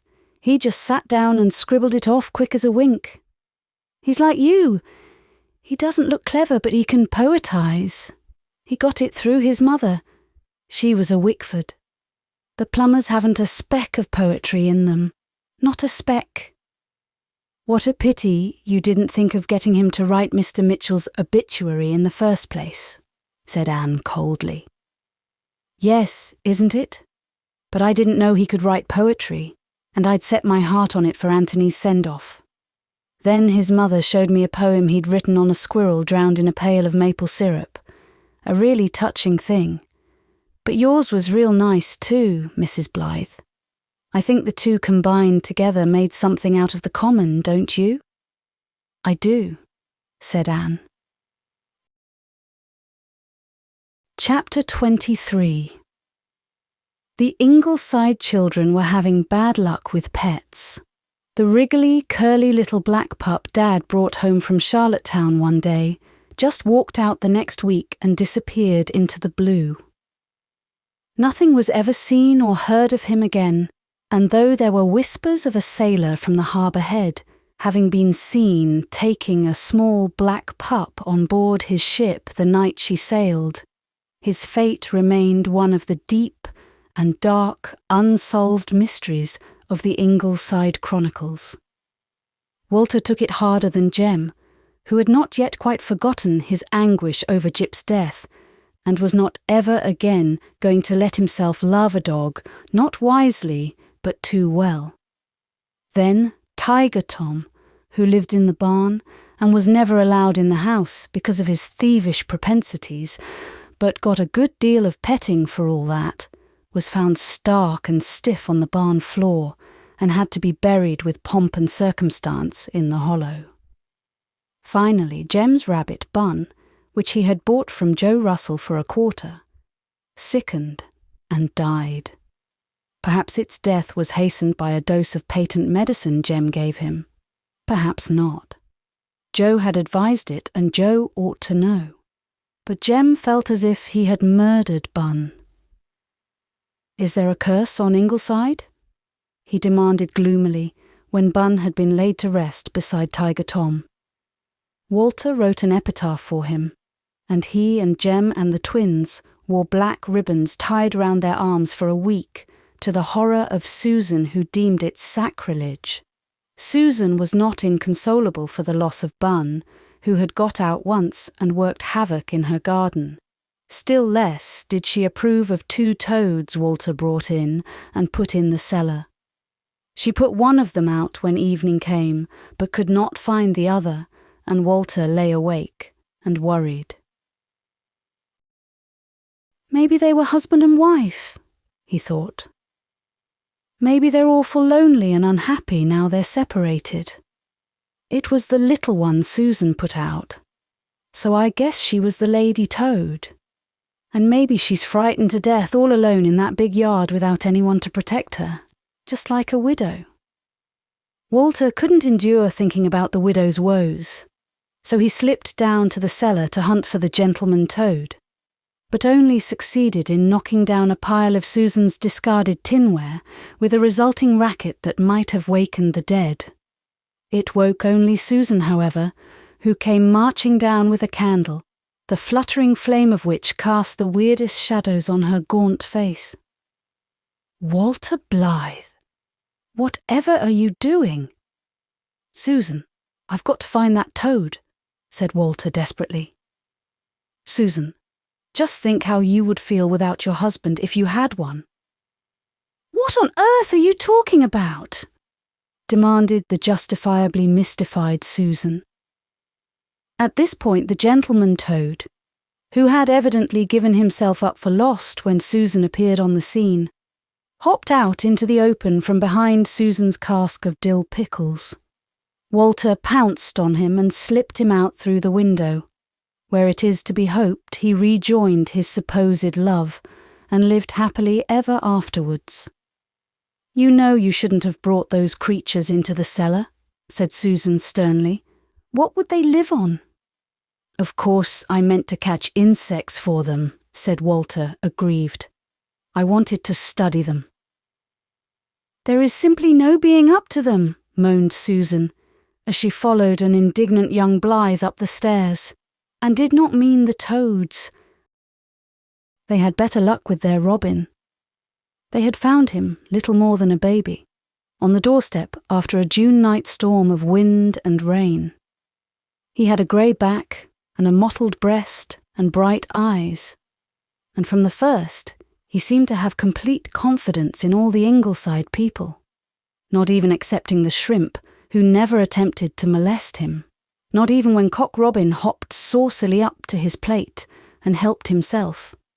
They fed him on worms at first, and he had such an appetite that Shirley spent most of his time digging them. He stored the worms in cans and left them around the house, much to Susan's disgust, but she would have endured more than that for Cock Robin, who lighted so fearlessly on her work-worn finger and chirruped in her very face. Susan had taken a great fancy to Cock Robin and thought it worth mentioning in a letter to Rebecca Dew that his breast was beginning to change to a beautiful rusty red. "Do not think that my intellect is weakening, I beg of you, Miss Dew, dear," she wrote. "I suppose it is very silly to be so fond of a bird, but the human heart has its weaknesses. He is not imprisoned like a canary. Something I could never abide, Miss Dew, dear, but ranges at will through house and garden, and sleeps on a bough by Walter's study platform up in the apple tree looking into Rilla's window. Once when they took him to the hollow, he flew away, but returned at eventide to their great joy, and I must in all candour add to my own. The hollow was the hollow no longer." Walter had begun to feel that such a delightful spot deserved a name more in keeping with its romantic possibilities. One rainy afternoon they had to play in the garret, but the sun broke out in the early evening and flooded the glen with splendour. "Oh, look at the nice rainbow!" cried Rilla, who always talked with a charming little lisp. It was the most magnificent rainbow they had ever seen. One end seemed to rest on the very spire of the Presbyterian church, while the other dropped down into the reedy corner of the pond that ran into the upper end of the valley, and Walter then and there named it Rainbow Valley. Rainbow Valley had become a world in itself to the children of Ingleside. Little winds played there ceaselessly, and bird songs re-echoed from dawn to dark. White birches glimmered all over it, and from one of them, the White Lady, Walter pretended that a little dryad came out every night to talk to them. A maple tree and a spruce tree, growing so closely together that their boughs intertwined, he named the tree lovers, and an old string of sleigh bells he had hung upon them made chimes elfin and aerial when the wind shook them. A dragon guarded the stone bridge they had built across the brook. The trees that met over it could be swart paynims at need, and the rich green mosses along the banks were carpets, none finer, from Samarkand. Robin Hood and his merry men lurked on all sides. 3 water sprites dwelt in the spring. The deserted old Berkeley house at the glen end, with its grass-grown dyke and its garden overgrown with caraway, was easily transformed into a beleaguered castle. The Crusader's sword had long been rust, but the Ingleside butcher knife was a blade forged in fairyland, and whenever Susan missed the cover of her roasting pan, she knew that it was serving as a shield for a plumed and glittering knight on high adventure bent in Rainbow Valley. Sometimes they played pirates, to please Jem, who at 10 years was beginning to like a tang of gore in his amusements. But Walter always balked at walking the plank, which Jem thought the best of the performance. Sometimes he wondered if Walter really was enough of a stalwart to be a buccaneer, though he smothered the thought loyally, and had more than one pitched and successful battle with boys in school who called Walter Sissy Blythe, or had called him that, until they found out it meant a set-to with Jem, who had a most disconcerting knack with his fists. Jem was sometimes allowed now to go down to the harbour mouth of an evening to buy fish. It was an errand he delighted in, for it meant that he could sit in Captain Malachi Russell's cabin at the foot of a bent-covered field close to the harbour, and listen to Captain Malachi and his cronies, who had once been daredevil young sea captains, spinning yarns. Every one of them had something to tell when tales were going round. Old Oliver Rees, who was actually suspected of being a pirate in his youth, had been taken captive by a cannibal king. Sam Elliot had been through the San Francisco earthquake. Bold William McDougall had had a lurid fight with a shark. Andy Baker had been caught in a waterspout. Moreover, Andy could spit straighter, as he averred, than any man in 4 winds. Hook-nosed, lean-jawed Captain Malachi, with his bristly grey moustache, was Jem's favourite. He had been captain of a brigantine when he was only 17, sailing to Buenos Aires with cargoes of lumber. He had an anchor tattooed on each cheek, and he had a wonderful old watch you wound with a key. When he was in good humour, he let Jem wind it, and when he was in very good humour, he would take Jem out cod fishing or digging clams at low tide, and when he was in his best humour, he would show Jem the many ship models he had carved. Jem thought they were romance itself. Among them was a Viking boat, with a striped square sail and a fearsome dragon in front, a caravel of Columbus, the Mayflower, a rakish craft called the Flying Dutchman, and no end of beautiful brigantines and schooners and barks and clipper ships and timber droggers. "Will you teach me how to carve ships like that, Captain Malachi?" pleaded Jem. Captain Malachi shook his head and spat reflectively into the gulf. "It doesn't come by teaching, son. You'd have to sail the seas for 30 or 40 years, and then maybe you'd have enough understanding of ships to do it. Understanding and love. Ships are like women, son. They've got to be understood and loved, or they'll never give up their secrets. And even at that, you may think you know a ship from stem to stern, inside and out, and you'll find she's still hanging out on you and keeping her soul shut on you. She'd fly from you like a bird if you let go your grip on her. There's one ship I sailed on that I've never been able to whittle a model of, times out of mind as I've tried. A dour, stubborn vessel she was. And there was one woman. but it's time I took in the slack of my jaw. I've got a ship all ready to go into a bottle, and I'll let you into the secret of that, son." So Jem never heard anything more of the woman, and didn't care, for he was not interested in the sex, apart from Mother and Susan.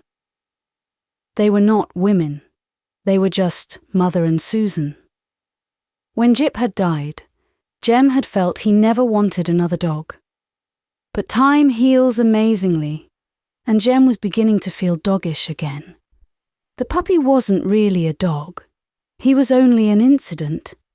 Jem had a procession of dogs marching around the walls of his attic den, where he kept Captain Jim's collection of curios, dogs clipped from magazines, a lordly mastiff, a nice jowly bulldog, a dachshund that looked as if somebody had taken a dog by his head and heels and pulled him out like elastic, a shaven poodle with a tassel on the end of his tail, a fox terrier, a Russian wolfhound.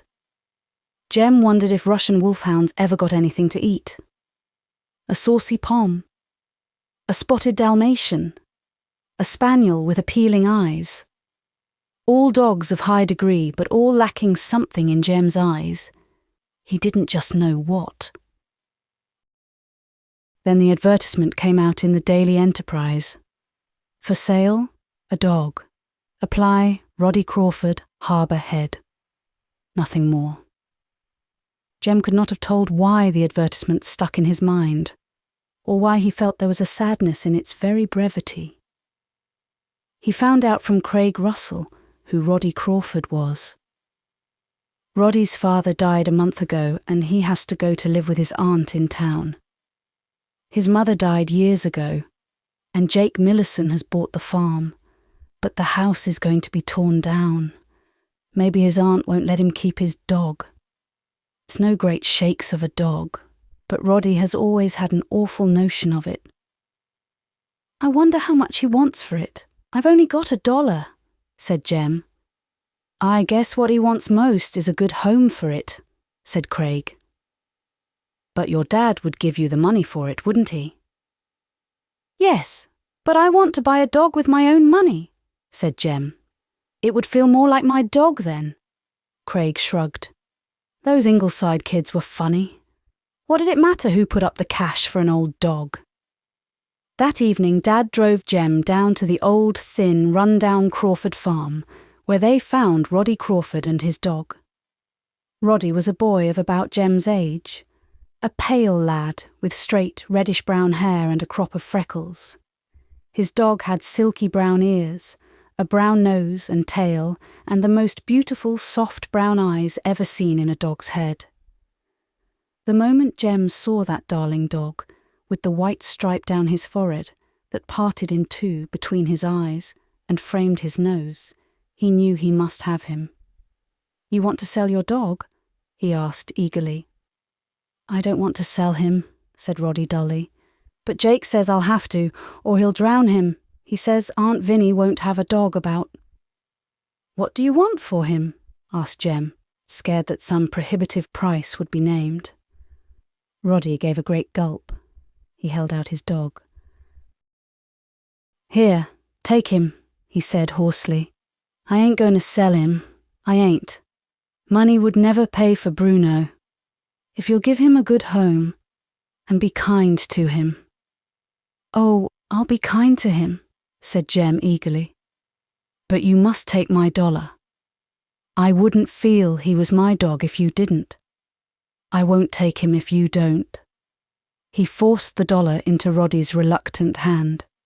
He took Bruno and held him close to his breast. The little dog looked back at his master. Jem could not see his eyes, but he could see Roddy's. "If you want him so much—" "I want him, but I can't have him," snapped Roddy. "There's been 5 people here after him, and I wouldn't let one of them have him. Jake was awful mad, but I don't care. They weren't right. But you? I want you to have him, since I can't, and take him out of my sight quick." Jem obeyed. The little dog was trembling in his arms, but he made no protest. Jem held him lovingly all the way back to Ingleside. Dad, how did Adam know that a dog was a dog? Because a dog couldn't be anything but a dog, grinned Dad. Could he now? Jem was too excited to sleep for ever so long that night. He had never seen a dog he liked so much as Bruno. No wonder Roddy hated parting with him. But Bruno would soon forget Roddy and love him. They would be pals. He must remember to ask Mother to make sure the butcher sent up the bones. I love everybody and everything in the world, said Jem. Dear God bless every cat and dog in the world, but specially Bruno. Jem fell asleep at last. Perhaps a little dog lying at the foot of the bed with his chin upon his outstretched paws slept too, and perhaps he did not. Chapter 24. Cock Robin had ceased to subsist solely on worms and ate rice, corn, lettuce and nasturtium seeds. He had grown to be a huge size. The big robin at Ingleside was becoming locally famous, and his breast had turned to a beautiful red. He would perch on Susan's shoulder and watch her knit. He would fly to meet Anne when she returned after an absence and hop before her into the house. He came to Walter's windowsill every morning for crumbs. He took his daily bath in a basin in the backyard, in the corner of the sweet briar hedge, and would raise the most unholy fuss if he found no water in it. The doctor complained that his pens and matches were always strewn all over the library, but found nobody to sympathise with him, and even he surrendered when Cock Robin lit fearlessly on his hand one day to pick up a flower seed. Everybody was bewitched by Cock Robin, except perhaps Jem, who had set his heart on Bruno and was slowly but all too surely learning a bitter lesson that you can buy a dog's body, but you cannot buy his love. At first Jem never suspected this. Of course Bruno would be a bit homesick and lonesome for a time, but that would soon wear off. Jem found it did not. Bruno was the most obedient little dog in the world. He did exactly what he was told, and even Susan admitted that a better behaved animal couldn't be found. But there was no life in him. When Jem took him out, Bruno's eyes would gleam alertly at first. His tail would wag, and he would start off cockily. But after a little while, the glow would leave his eyes, and he would trot meekly beside Jem with drooping crest. Kindness was showered upon him by all. The juiciest and meatiest of bones were at his disposal. Not the slightest objection was made to his sleeping at the foot of Jem's bed every night. But Bruno remained remote, inaccessible, a stranger. Sometimes in the night, Jem woke and reached down to pat the sturdy little body. But there was never any answering lick of tongue or thump of tail. Bruno permitted caresses, but he would not respond to them. Jem set his teeth.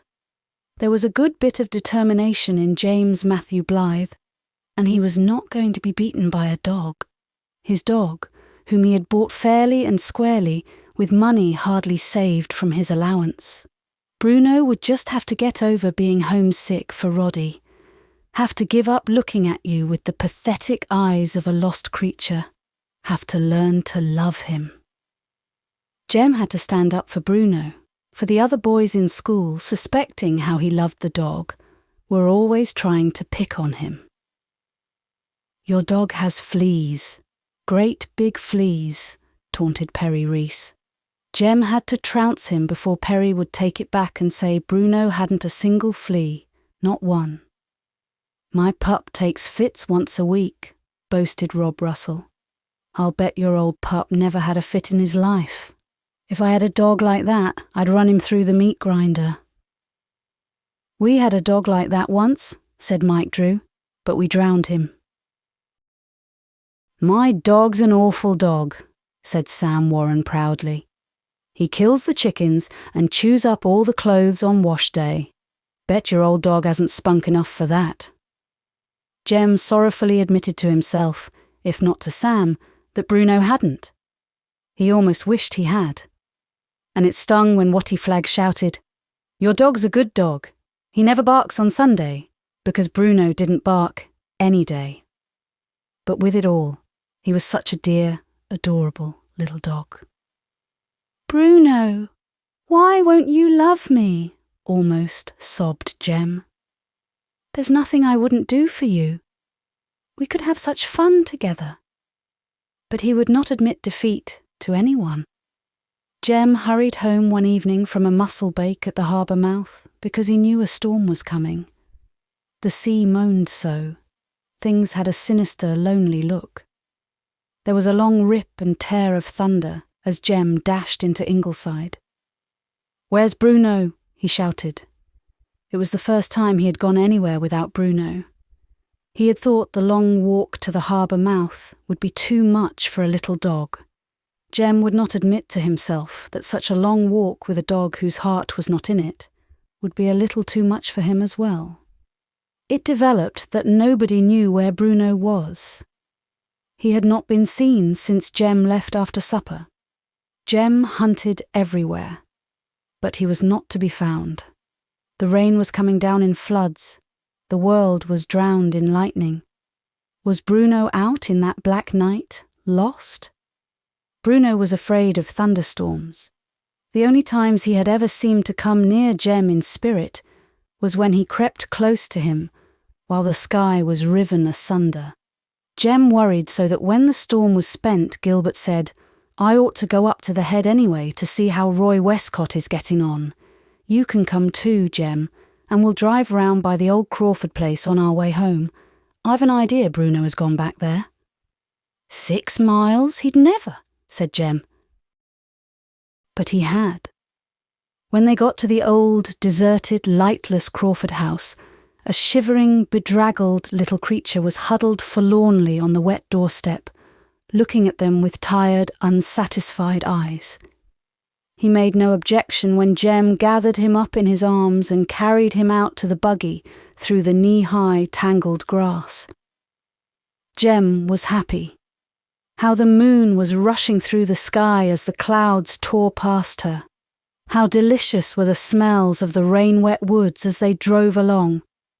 What a world it was. "I guess Bruno will be contented at Ingleside after this, Dad." "Perhaps," was all Dad said.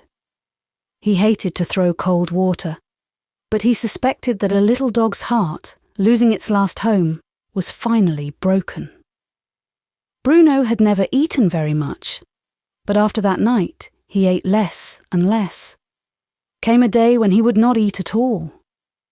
The veterinarian was sent for, but could find nothing wrong.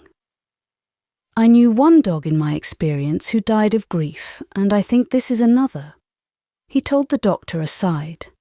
He left a tonic, which Bruno took obediently and then lay down again, his head on his paws, staring into vacancy. Jem stood looking at him for a long while, his hands in his pockets. Then he went into the library to have a talk with Dad. Gilbert went to town the next day, made some inquiries, and brought Roddy Crawford out to Ingleside. When Roddy came up the veranda steps, Bruno, hearing his footfall from the living room, lifted his head and cocked his ears. The next moment, his emaciated little body hurled itself across the rug towards the pale, brown-eyed lad. "Mrs. Doctor, dear," Susan said in an awed tone that night. The dog was crying. He was. The tears actually rolled down his nose. I do not blame you if you do not believe it. Never would I have believed it if I had not seen it with my own eyes. Roddy held Bruno against his heart and looked half defiantly, half pleadingly at Jem. "You bought him, I know, but he belongs to me. Jake told me a lie. Aunt Vinnie says she wouldn't mind a dog a bit, but I thought I mustn't ask for him back. Here's your $1. I never spent a cent of it. I couldn't." For just a moment, Jem hesitated. Then he saw Bruno's eyes. "What a little pig I am," he thought in disgust with himself. He took the $1. Roddy suddenly smiled. The smile changed his sulky face completely, but all he could say was a gruff, "Thanks." Roddy slept with Jem that night, a replete Bruno stretched between them. But before he went to bed, Roddy knelt to say his prayers, and Bruno squatted on his haunches beside him, laying his forepaws on the bed. If ever a dog prayed, Bruno prayed then, a prayer of thanksgiving and renewed joy in life. When Roddy brought him food, Bruno ate it eagerly, keeping an eye on Roddy all the time. He pranced friskily after Jem and Roddy when they went down to the glen. "Such a perked-up dog you never saw," declared Susan. But the next evening, after Roddy and Bruno had gone back, Jem sat on the side door steps in the owl light for a long time. He refused to go digging for pirate hoards in Rainbow Valley with Walter. Jem felt no longer splendidly bold and buccaneering. He wouldn't even look at the shrimp who was humped in the mint, lashing his tail like a fierce mountain lion, crouching to spring. What business had cats to go on being happy at Ingleside when dogs broke their hearts? He was even grumpy with Rilla when she brought him her blue velvet elephant. Velvet elephants when Bruno had gone. Nan got as short shrift when she came and suggested they should say what they thought of God in a whisper. "You don't suppose I'm blaming God for this?" said Jem sternly. "You haven't any sense of proportion, Nan Blythe." Nan went away quite crushed, though she hadn't the least glimmering what Jem meant, and Jem scowled at the embers of the smouldering sunset. Dogs were barking all over the glen. The Jenkins down the road were out calling theirs. All of them took turns at it. Everyone, even the Jenkins tribe, could have a dog. Everyone but him. Life stretched before him like a desert where there would be no dogs. Anne came and sat down on a lower step, carefully not looking at him. Jem felt her sympathy. "Mother," he said in a choked voice, "why wouldn't Bruno love me when I loved him so much? Do you think I am the kind of boy dogs don't like?" "No, darling. Remember how Jip loved you. It was just that Bruno had only so much love to give, and he had given it all. There are dogs like that, one-man dogs." "Anyhow, Bruno and Roddy are happy," said Jem with grim satisfaction, as he bent over and kissed the top of Mother's smooth, ripply head. "But I'll never have another dog." Anne thought this would pass. He had felt the same when Jippy died. But it did not. The iron had bitten deeply into Jem's soul. Dogs were to come and go at Ingleside, dogs that belonged just to the family, and were nice dogs, whom Jem petted and played with as the others did. But there was to be no Jem's dog until a certain little dog Monday was to take possession of his heart and love him with a devotion passing Bruno's love, a devotion that was to make history in the glen. But that was still many a long year away, and a very lonely boy climbed into Jem's bed that night. "I wish I was a girl," he thought fiercely, "so I could cry and cry." Chapter 25. Nan and Di were going to school. They started the last week in August. "Will we know everything by night, Mummy?" asked Di solemnly the first morning. Now in early September, Anne and Susan had got used to it, and even took pleasure in seeing the two mites trip off every morning, so tiny and carefree and neat, thinking going to school quite an adventure. They always took an apple in their basket for teacher, and they wore frocks of pink and blue ruffled gingham.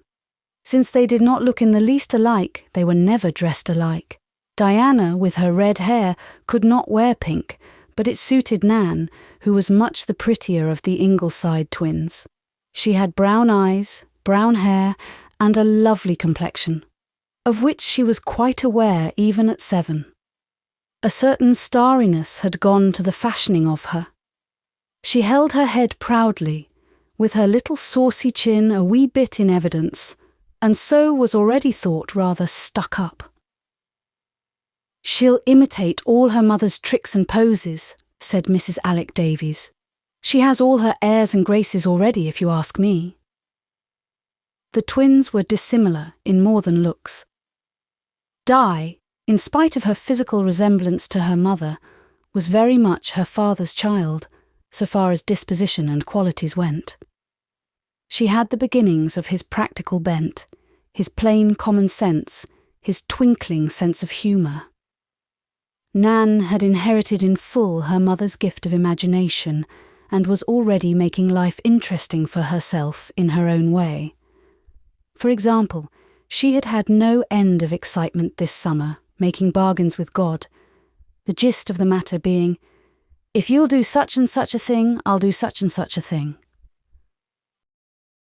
All the Ingleside children had been started in life with the old classic, "Now I lay me," then promoted to "Our Father," then encouraged to make their own small petitions also in whatever language they chose. What gave Nan the idea that God might be induced to grant her petitions by promises of good behaviour or displays of fortitude would be hard to say. Perhaps a certain rather young and pretty Sunday school teacher was indirectly responsible for it by her frequent admonitions that if they were not good girls, God would not do this or that for them. It was easy to turn this idea inside out and come to the conclusion that if you were this or that, did this or that, you had a right to expect that God would do the things you wanted. Nan's first bargain, in the spring, had been so successful that it outweighed some failures, and she had gone on all summer. Nobody knew of it, not even Di. Nan hugged her secret and took to praying at sundry times and in divers places, instead of only at night. Di did not approve of this, and said so. "Don't mix God up with everything," she told Nan severely. "You make him too common." Anne, overhearing this, rebuked her and said, "God is in everything, dear. He is the friend who is always near us to give strength and courage. And Nan is quite right in praying to him and where she wants to." Though, if Anne had known the truth about her small daughter's devotions, she would have been rather horrified. Nan had said one night in May, "If you'll make my tooth grow in before Amy Taylor's party next week, dear God, I'll take every dose of castor oil Susan gives me without a bit of fuss." The very next day, the tooth, whose absence had made such an unsightly and too prolonged gap in Nan's pretty mouth, had appeared, and by the day of the party was fully through. What more certain sign could you want than that? Nan kept her side of the compact faithfully, and Susan was amazed and delighted whenever she administered castor oil after that. Nan took it without a grimace or protest, though she sometimes wished she had set a time limit, say for 3 months. God did not always respond. But when she asked him to send her a special button for her button string, collecting buttons had broken out everywhere among the Glen small girls like the measles, assuring him that if he did, she would never make a fuss when Susan set the chipped plate for her. The button came the very next day, Susan having found one on an old dress in the attic, a beautiful red button set with tiny diamonds, or what Nan believed to be diamonds. She was the envied of all because of that elegant button, and when Di refused the chipped plate that night, Nan said virtuously, "Give it to me, Susan. I'll always take it after this." Susan thought she was angelically unselfish and said so, whereupon Nan both looked and felt smug.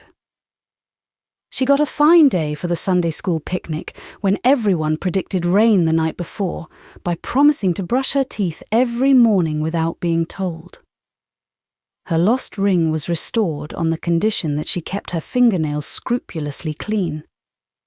and when Walter handed over his picture of a flying angel, which Nan had long coveted, she ate the fat with the lean uncomplainingly at dinner thereafter.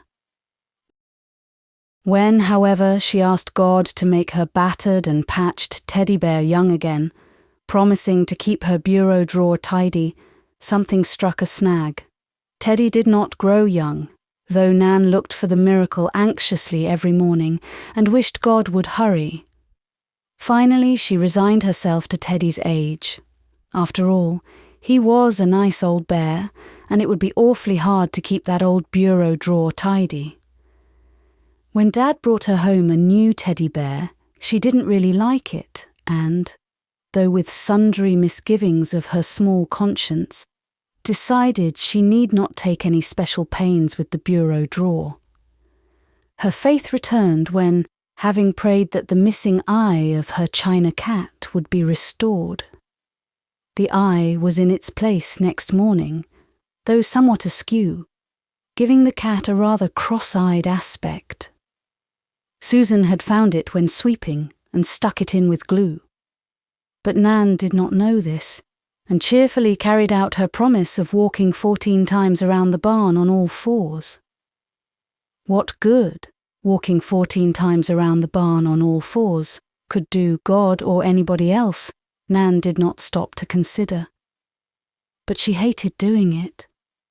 The boys were always wanting her and Di to pretend they were some kind of animals in Rainbow Valley, and perhaps there was some vague thought in her budding mind that penance might be pleasing to the mysterious being who gave or withheld at pleasure. At any rate, she thought out several weird stunts that summer, causing Susan to wonder frequently where on earth children got the notions they did. "Why do you suppose, Mrs. Doctor dear, that Nan must go twice around the living room every day without walking on the floor?" "Without walking on the floor? How does she manage it, Susan?" "By jumping from one piece of furniture to the other, including the fender. She slipped on that yesterday and pitched headfirst into the coal scuttle. Mrs. Doctor dear, do you suppose she needs a dose of worm medicine?" That year was always referred to in the Ingleside chronicles as the one in which Dad almost had pneumonia and Mother had it. One night, Anne, who already had a nasty cold, went with Gilbert to a party in Charlottetown, wearing a new and very becoming dress and Jem's string of pearls. She looked so well in it that all the children who had come in to see her before she left thought it was wonderful to have a mother you could be so proud of. "Such a nice swishy petticoat," sighed Nan. "When I grow up, will I have taffeta petticoats like that, Mummy?" "I doubt if girls will be wearing petticoats at all by that time," said Dad. "I'll back water, Anne, and admit that dress is a stunner even if I didn't approve of the sequins. Now, don't try to vamp me, woman. I've paid you all the compliments I'm going to tonight. Remember what we read in the medical journal today. Life is nothing more than delicately balanced organic chemistry, and let it make you humble and modest. Sequins indeed. Taffeta petticoat, forsooth. We're nothing but a fortuitous concatenation of atoms. The great Dr. von Bemberg says so. Don't quote that horrible von Bemberg to me. He must have a bad case of chronic indigestion.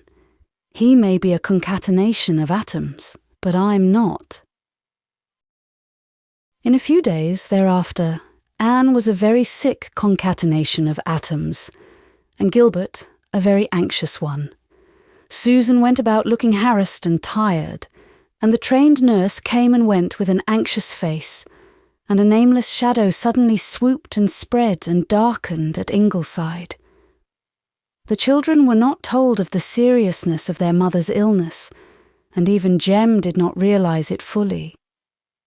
But they all felt the chill and the fear, and went softly and unhappily. For once there was no laughter in the maple grove, and no games in Rainbow Valley. But the worst of all was that they were not allowed to see Mother. No mother meeting them with smiles when they came home. No mother slipping in to kiss them goodnight. No mother to soothe and sympathize and understand. No mother to laugh over jokes with. Nobody ever laughed like Mother. It was far worse than when she was away, because then you knew she was coming back and now you knew. Just nothing. Nobody would tell you anything. They just put you off. Nan came home from school very pale over something Amy Taylor had told her. Susan, is Mother isn't going to die, Susan. Of course not, said Susan, too sharply and quickly. Her hands trembled as she poured out Nan's glass of milk. Who has been talking to you? Amy, she said... Oh, Susan, she said she thought Mother would make such a sweet-looking corpse. Never you mind what she said, my pet. The Taylors all have wagging tongues. Your blessed Mother is sick enough, but she is going to pull through, and that you may tie to. Do you not know that your father is at the helm? God wouldn't let Mother die, would he, Susan? Asked a white-lipped Walter, looking at her with the grave intentness that made it very hard for Susan to utter her comforting lies. She was terribly afraid they were lies. Susan was a badly frightened woman. The nurse had shaken her head that afternoon. The doctor had refused to come down to supper. I suppose the Almighty knows what he is about, muttered Susan as she washed the supper dishes and broke 3 of them. But for the first time in her honest, simple life, she doubted it. Nan wandered unhappily around. Dad was sitting by the library table with his head in his hands. The nurse went in, and Nan heard her say she thought the crisis would come that night. What is a crisis? She asked Di. I think it is what a butterfly hatches out of, said Di cautiously. Let's ask Jem. Jem knew, and told them before he went upstairs to shut himself in his room. Walter had disappeared. He was lying face downward under the White Lady in Rainbow Valley, and Susan had taken Shirley and Rilla off to bed. Nan went out alone and sat down on the steps. Behind her in the house was a terrible unaccustomed quiet. Before her, the glen was brimming with evening sunshine.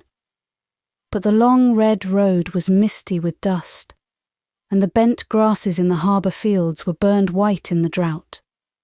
It had not rained for weeks, and the flowers drooped in the garden. The flowers Mother had loved. Nan was thinking deeply. Now, if ever, was the time to bargain with God. What would she promise to do if he made Mother well? It must be something tremendous, something that would make it worth his while. Nan remembered what Dickie Drew had said to Stanley Reese in school one day. I dare you to walk through the graveyard after night. Nan had shuddered at the time. How could anybody walk through the graveyard after night? How could anyone even think of it? Nan had a horror of the graveyard not a soul in Ingleside suspected. Amy Taylor had once told her it was full of dead people. And they do not always stay dead, said Amy darkly and mysteriously. Nan could hardly bring herself to walk past it alone in broad daylight. Far away, the trees on a misty golden hill were touching the sky. Nan had often thought, if she could get to that hill, she could touch the sky too. God lived just on the other side of it. He might hear you better there. But she could not get to that hill. She must just do the best she could here at Ingleside. She clasped her little sunburned paws and lifted her tear-stained face to the sky. Dear God, she whispered, if you make Mother get well, I'll walk through the graveyard after night. Oh dear God, please, please. And if you do this, I won't bother you for ever so long again. Chapter 26. It was life, not death, that came at the ghostliest hour of the night to Ingleside. The children, sleeping at last, must have felt even in their sleep that the shadow had withdrawn as silently and swiftly as it had come. For when they woke, to a day dark with welcome rain, there was sunshine in their eyes. They hardly needed to be told the good news by a Susan who had grown 10 years younger. The crisis was past, and Mother was going to live.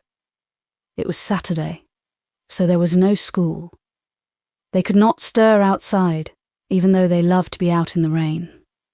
This downpour was too much for them, and they had to be very quiet inside. But they had never felt happier. Dad, almost sleepless for a week, had flung himself on the spare room bed for a long, deep slumber. But not before he had sent a long-distance message to a green-gabled house in Avonlea, where 2 old ladies had been trembling every time the telephone rang. Susan, whose heart of late had not been in her desserts, concocted a glorious orange shuffle for dinner, promised a jam roly-poly for supper, and baked a double batch of butterscotch cookies. Cock Robin chirped all over the place. The very chairs looked as if they wanted to dance. The flowers in the garden lifted up their faces bravely again as the dry earth welcomed the rain. And Nan, amid all her happiness, was trying to face the consequences of her bargain with God. She had no thought of trying to back out of it, but she kept putting it off, hoping she could get a little more courage for it. The very thought of it made her blood curdle, as Amy Taylor was so fond of saying. Susan knew there was something the matter with the child and administered castor oil, with no visible improvement. Nan took the dose quietly, though she could not help thinking that Susan gave her castor oil much oftener since that earlier bargain. But what was castor oil compared to walking through the graveyard after dark? Nan simply did not see how she could ever do it. But she must. Mother was still so weak that nobody was allowed to see her save for a brief peep. And then she looked so white and thin. Was it because she, Nan, was not keeping her bargain? "We must give her time," said Susan. How could you give anyone time? Nan wondered. But she knew why Mother was not getting well faster. Nan set her little pearly teeth. Tomorrow was Saturday again, and tomorrow night she would do what she had promised to do. It rained again all the next forenoon, and Nan could not help a feeling of relief. If it was going to be a rainy night, nobody, not even God, could expect her to go prowling about graveyards. By noon the rain had stopped, but there came a fog creeping up the harbour and over the glen, surrounding Ingleside with its eerie magic. So still Nan hoped. If it was foggy, she couldn't go either. But at supper time a wind sprang up and the dreamlike landscape of the fog vanished. "There'll be no moon tonight," said Susan. "Oh, Susan, can't you make a moon?" cried Nan despairingly. If she had to walk through the graveyard, there must be a moon. "Bless the child, nobody can make moons," said Susan. "I only meant it was going to be cloudy, and you could not see the moon. And what difference can it make to you whether there is a moon or not?" That was just what Nan could not explain, and Susan was more worried than ever. Something must ail the child. She had been acting so strangely all the week. She did not eat half enough and she moped. Was she worrying about her mother? She needn't. Mrs. Doctor dear was coming on nicely. Yes, but Nan knew that Mother would soon stop coming on nicely if she didn't keep her bargain. At sunset, the clouds rolled away and the moon rose. But such a strange moon, such a huge, blood-red moon. Nan had never seen such a moon. It terrified her. Almost would she have preferred the dark. The twins went to bed at 8, and Nan had to wait until Di had gone to sleep. Di took her time about it, She was feeling too sad and disillusioned to sleep readily. Her chum, Elsie Palmer, had walked home from school with another girl, and Di believed that life was practically ended for her. It was 9 o'clock before Nan felt it safe to slip out of bed and dress with fingers that trembled so she could hardly cope with her buttons. Then she crept down and out of the side door while Susan set the bread in the kitchen and reflected comfortably that all under her charge were safe in bed, except the poor doctor, who had been summoned post-haste to a harbour mouth household where a baby had swallowed a tack. Nan went out and down to Rainbow Valley. She must take the shortcut through it and up the hill pasture. She knew that the sight of an Ingleside twin prowling along the road and through the village would cause wonderment, and somebody would likely insist on bringing her home. How cold the late September night was. She had not thought about that and had not put on her jacket. Rainbow Valley by night was not the friendly haunt of daytime. The moon had shrunk to a reasonable size and was no longer red, but it cast sinister black shadows. Nan had always been rather frightened of shadows. Was that Paddy feet in the darkness of the withered bracken by the brook? Nan held up her head and stuck out her chin. "I'm not frightened," she said aloud valiantly. "It's only my stomach feels a little queer. I'm being a heroine." The pleasant idea of being a heroine carried her halfway up the hill. Then a strange shadow swept over the world. A cloud was crossing the moon, and Nan thought of the bird. Amy Taylor had once told her such a terrifying tale of a great black bird that swooped down on you in the night and carried you off. Was it the bird's shadow that had crossed over her? But Mother had said there was no big black bird. "I don't believe Mother could tell me a lie. Not Mother," said Nan, and went on until she reached the fence. Beyond was the road, and across it the graveyard. Nan stopped to get her breath. Another cloud was over the moon. All around her lay a strange, dim, unknown land. "Oh, the world is too big," shivered Nan, crowding against the fence. "If she were only back in Ingleside." But "God is watching me," said the 7-year-old Scrap, and climbed the fence. She fell off on the other side, skinning her knee and tearing her dress. As she got to her feet, a sharp weed stub pierced completely through her slipper and cut her foot, but she limped across the road to the graveyard gate. The old graveyard lay in the shadow of the firs at its eastern end. On one side was the Methodist church. On the other, the Presbyterian manse, now dark and silent during the minister's absence. The moon broke out suddenly from the cloud, and the graveyard was full of shadows. Shadows that shifted and danced. Shadows that would grasp at you if you trusted yourself among them. A newspaper someone had discarded blew along the road like a dancing old witch, and though Nan knew it for what it was all part and parcel of the uncanniness of the night. Swish, swish, went the night winds in the firs. A long leaf on the willow by the gate suddenly flicked her cheek like the touch of an elfin hand. For a moment her heart stood still, yet she put her hand on the hook of the gate. Suppose a long arm reached out of a grave and dragged you down. Nan turned. She knew now that, bargain or no bargain, she could never walk through that graveyard by night.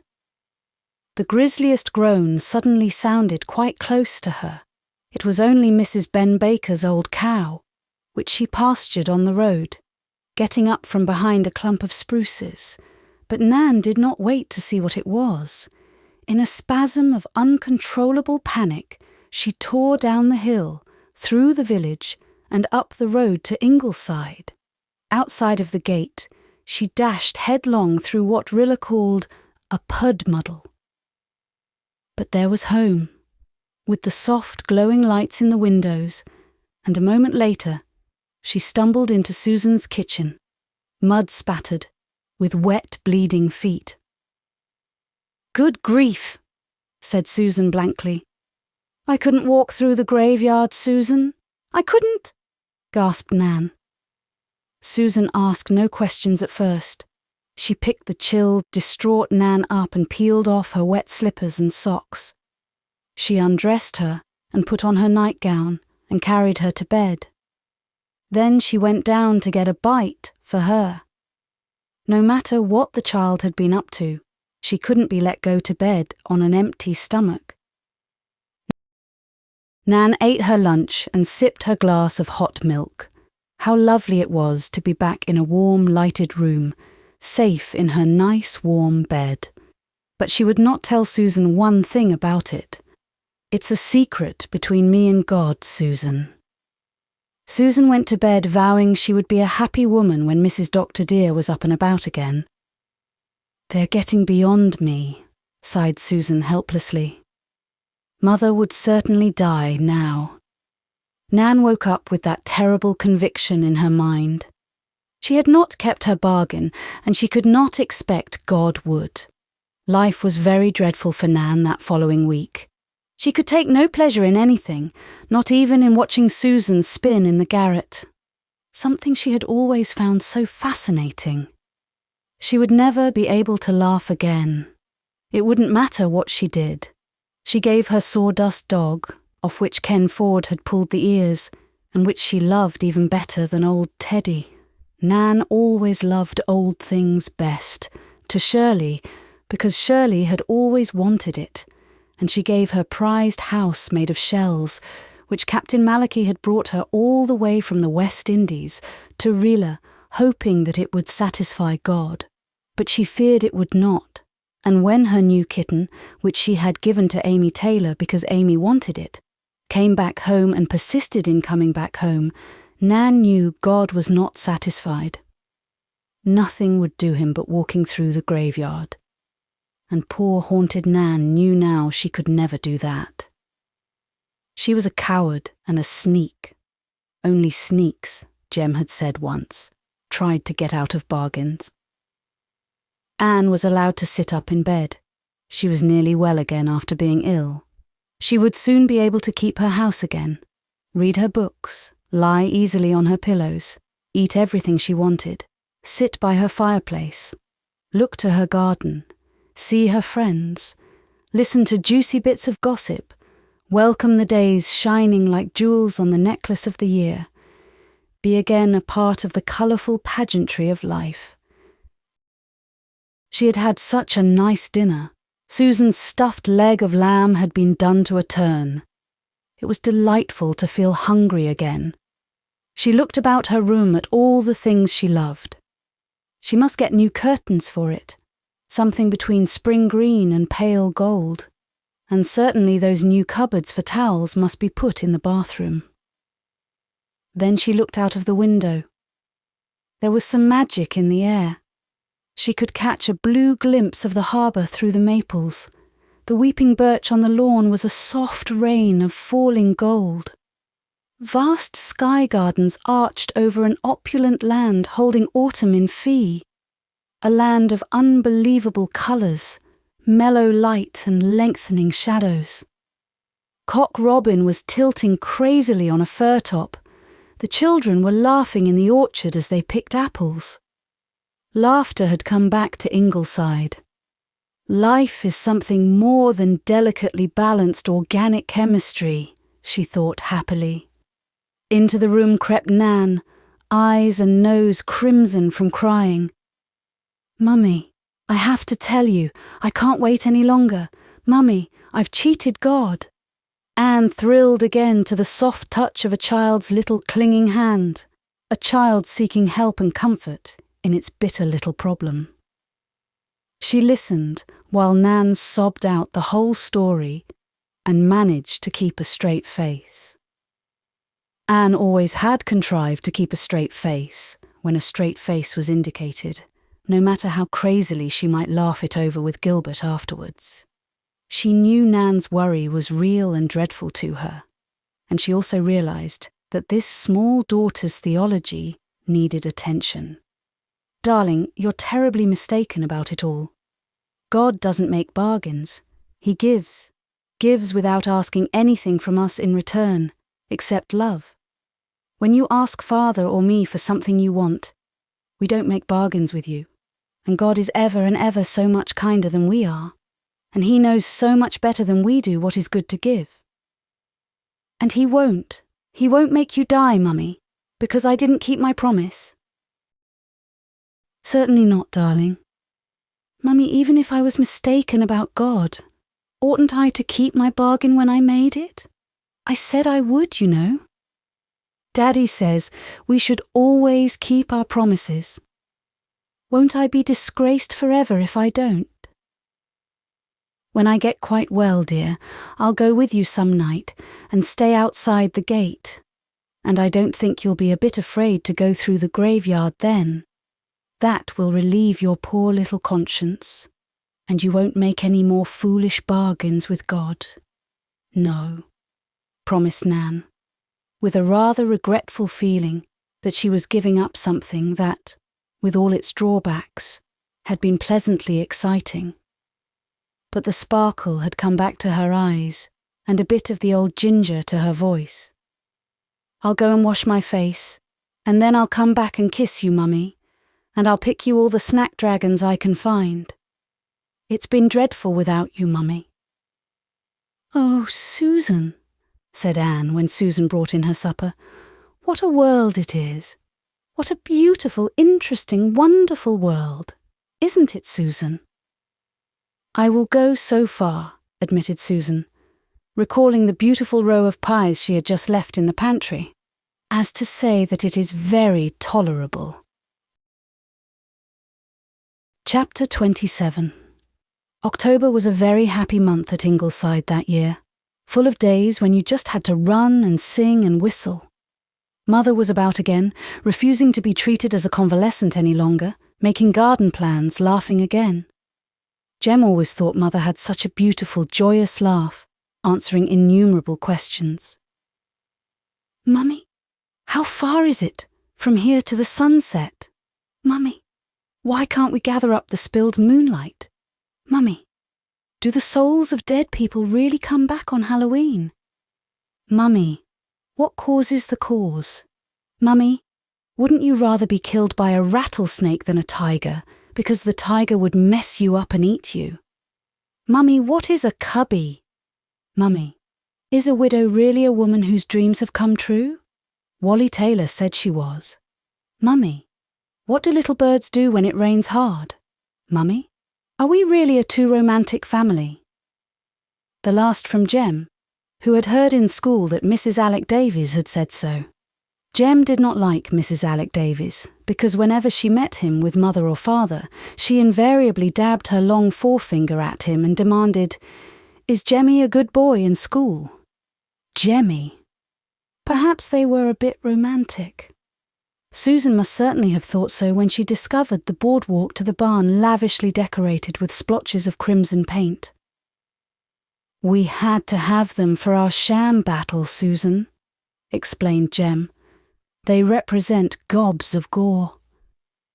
At night there might be a line of wild geese flying across a low red moon, and Jem, when he saw them, ached mysteriously to fly far away with them too, to unknown shores and bring back monkeys, leopards, parrots, things like that to explore the Spanish Main. Some phrases like the Spanish Main always sounded irresistibly alluring to Jem. Secrets of the Sea was another. To be caught in the deadly coils of a python and have a combat with a wounded rhinoceros was all in the day's work with Jem, and the very word dragon gave him a tremendous thrill.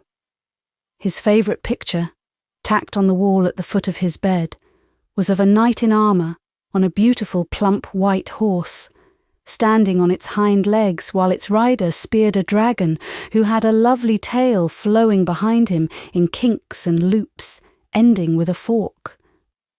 A lady in a pink robe knelt peacefully and composedly in the background with clasped hands.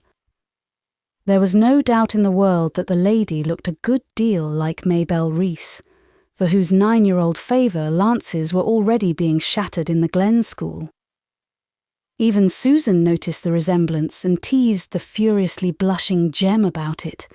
But the dragon was really a little disappointing. It looked so small and insignificant under the huge horse. There didn't seem to be any special valour about spearing it. The dragons from which Jem rescued Maybelle in secret dreams were much more dragonish. He had rescued her last Monday from old Sarah Palmer's gander. Peradventure. Peradventure had a good smack.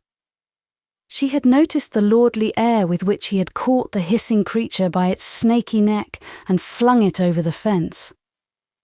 But a gander was somehow not nearly so romantic as a dragon.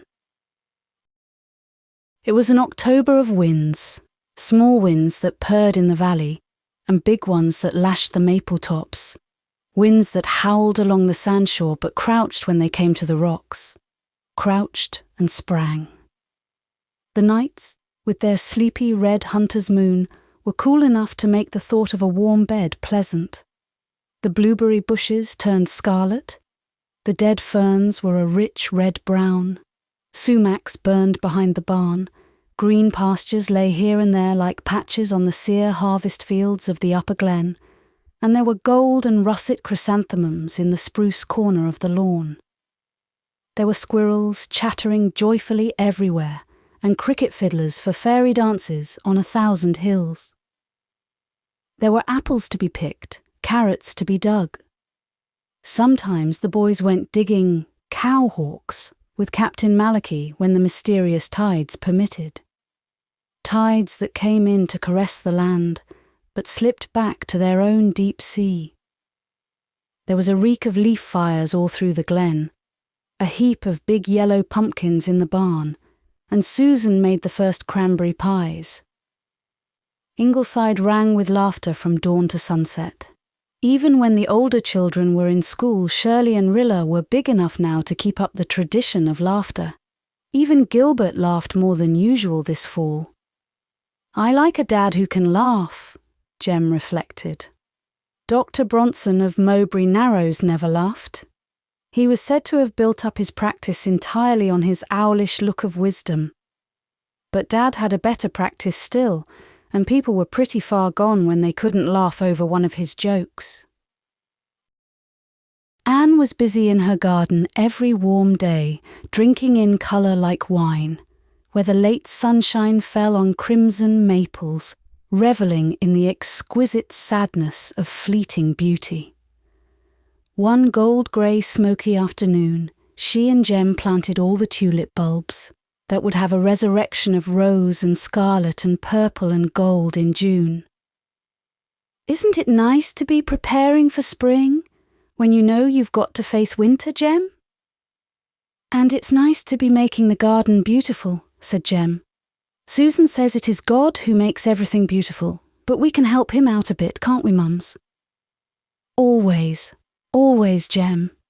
He shares that privilege with us. Still, nothing is ever quite perfect. The Ingleside folks were worried over Cock Robin. They had been told that when the robins went away he would want to go too. Keep him shut up till all the rest are gone and the snow comes, advised Captain Malachi. Then he'll kind of forget about it and be all right till spring. So Cock Robin was a sort of prisoner. He grew very restless. He flew aimlessly about the house or sat on the windowsill and looked wistfully out at his fellows who were preparing to follow who knew what mysterious call. His appetite failed, and even worms and Susan's nuttiest nuts would not tempt him. The children pointed out to him all the dangers he might encounter: cold, hunger, friendlessness, storms, black nights, cats. But Cock Robin had felt or heard the summons, and all his being yearned to answer.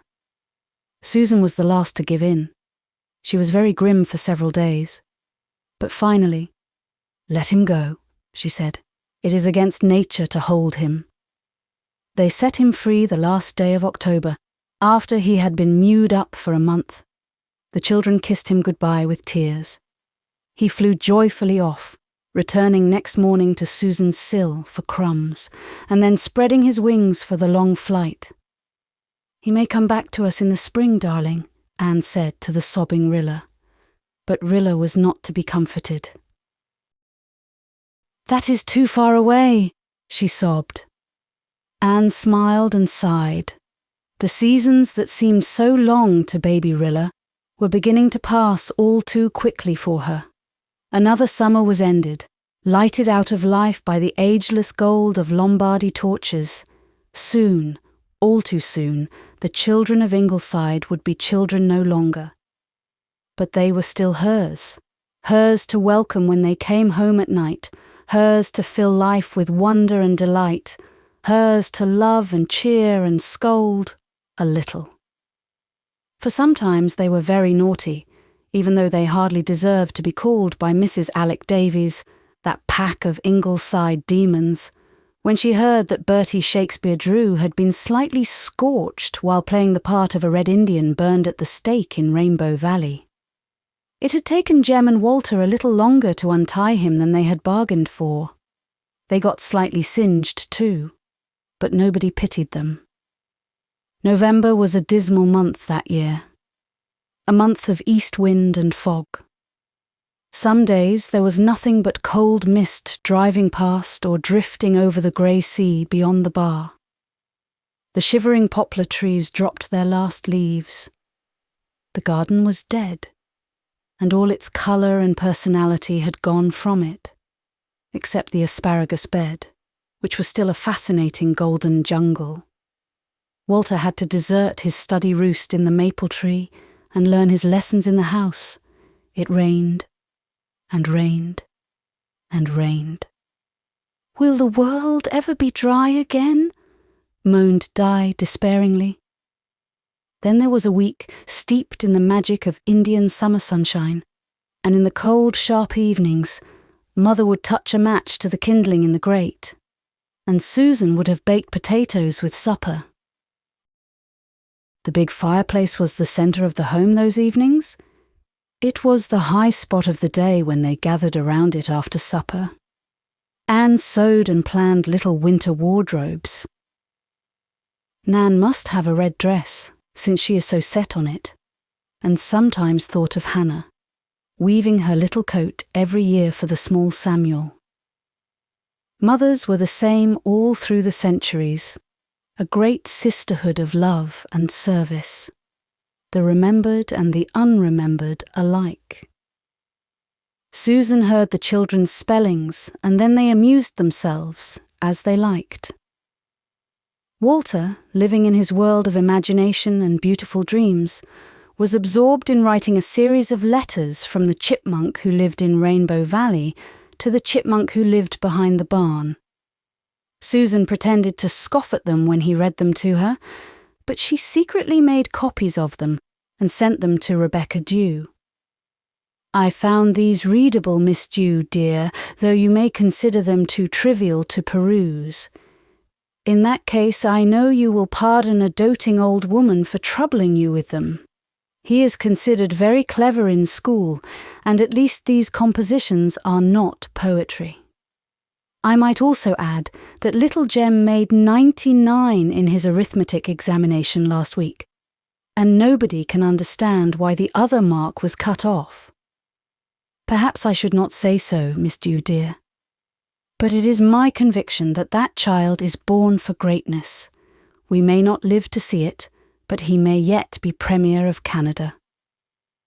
The shrimp basked in the glow, and Nan's kitten, Pussy Willow, which always suggested some dainty, exquisite little lady in black and silver, climbed everybody's legs impartially. 2 cats and mouse tracks everywhere in the pantry was Susan's disapproving parenthesis. The children talked over their little adventures together, and the wail of the distant ocean came through the cold autumn night. Sometimes Miss Cornelia dropped in for a short call while her husband exchanged opinions in Carter Flagg's store. Little pitchers pricked up their long ears then, for Miss Cornelia always had the latest gossip, and they always heard the most interesting things about people. It would be such fun next Sunday to sit in church and look at the said people, savouring what you knew about them, prim and proper as they looked. My, but you're cosy here, Anne dearie. It's a real keen night and starting to snow. Is the doctor out? Yes.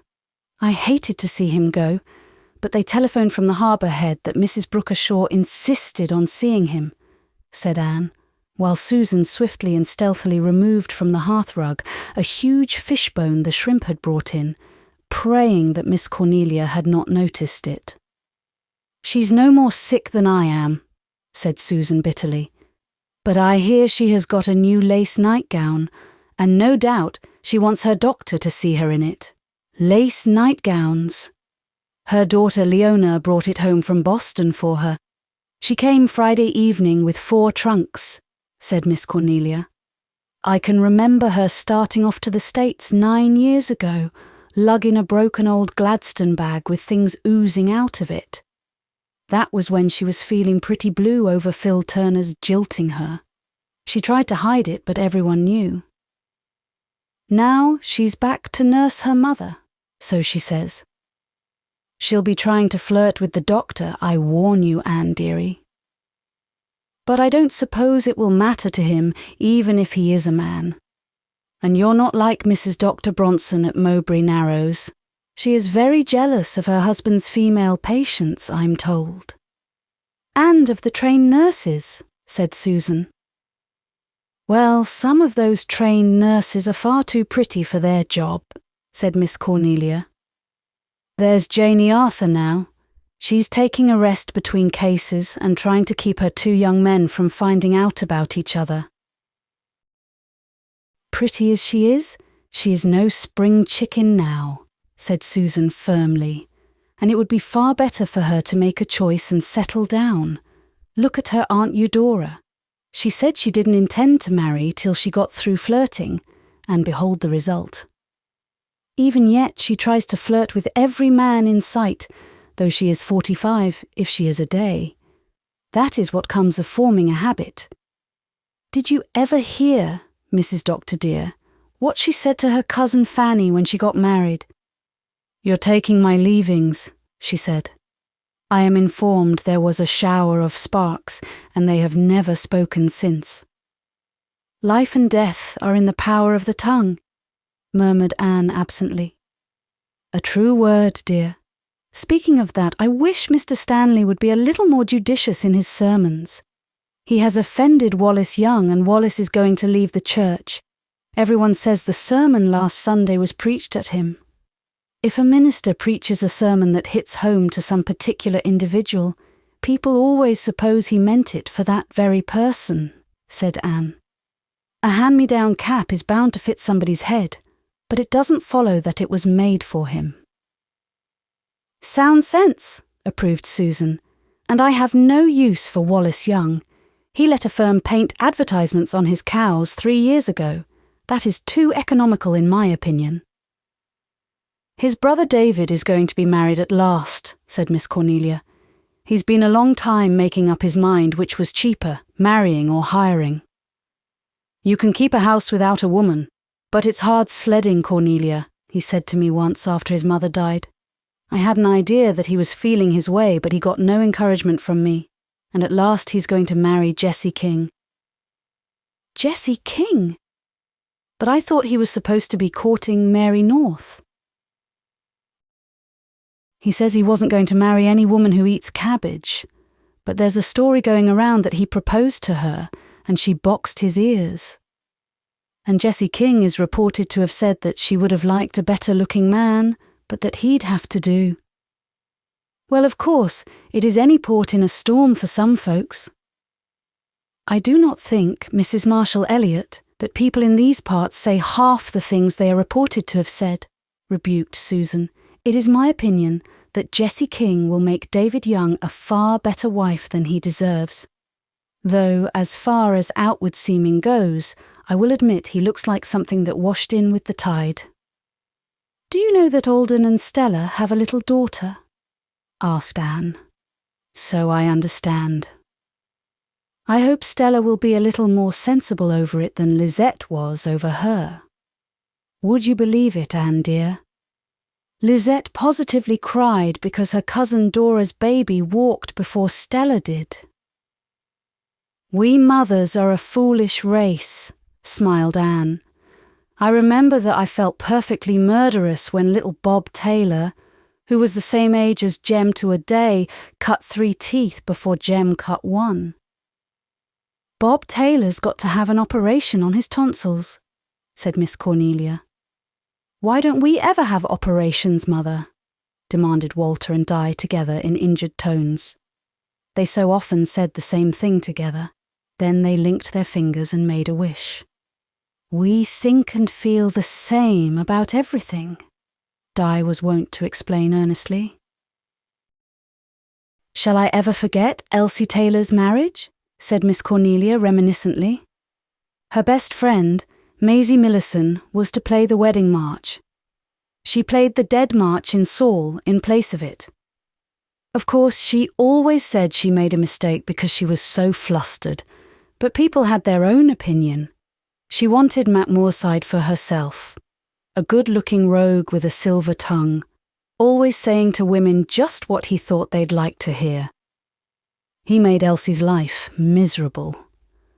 Ah, well, Anne dearie, they've both passed long since into the silent land, and Maisie's been married to Harley Russell for years, and everybody has forgotten that he proposed to her expecting her to say no, and she said yes instead. Harley has forgotten it himself, just like a man. He thinks he has got the best wife in the world and congratulates himself on being clever enough to get her. Why did he propose to her if he wanted her to say no? It seems to me a very strange proceeding, said Susan, immediately adding with crushing humility. But of course I would not be expected to know anything about that. His father ordered him to. He didn't want to, but he thought it was quite safe. There's the doctor now. As Gilbert came in, a little flurry of snow blew in with him.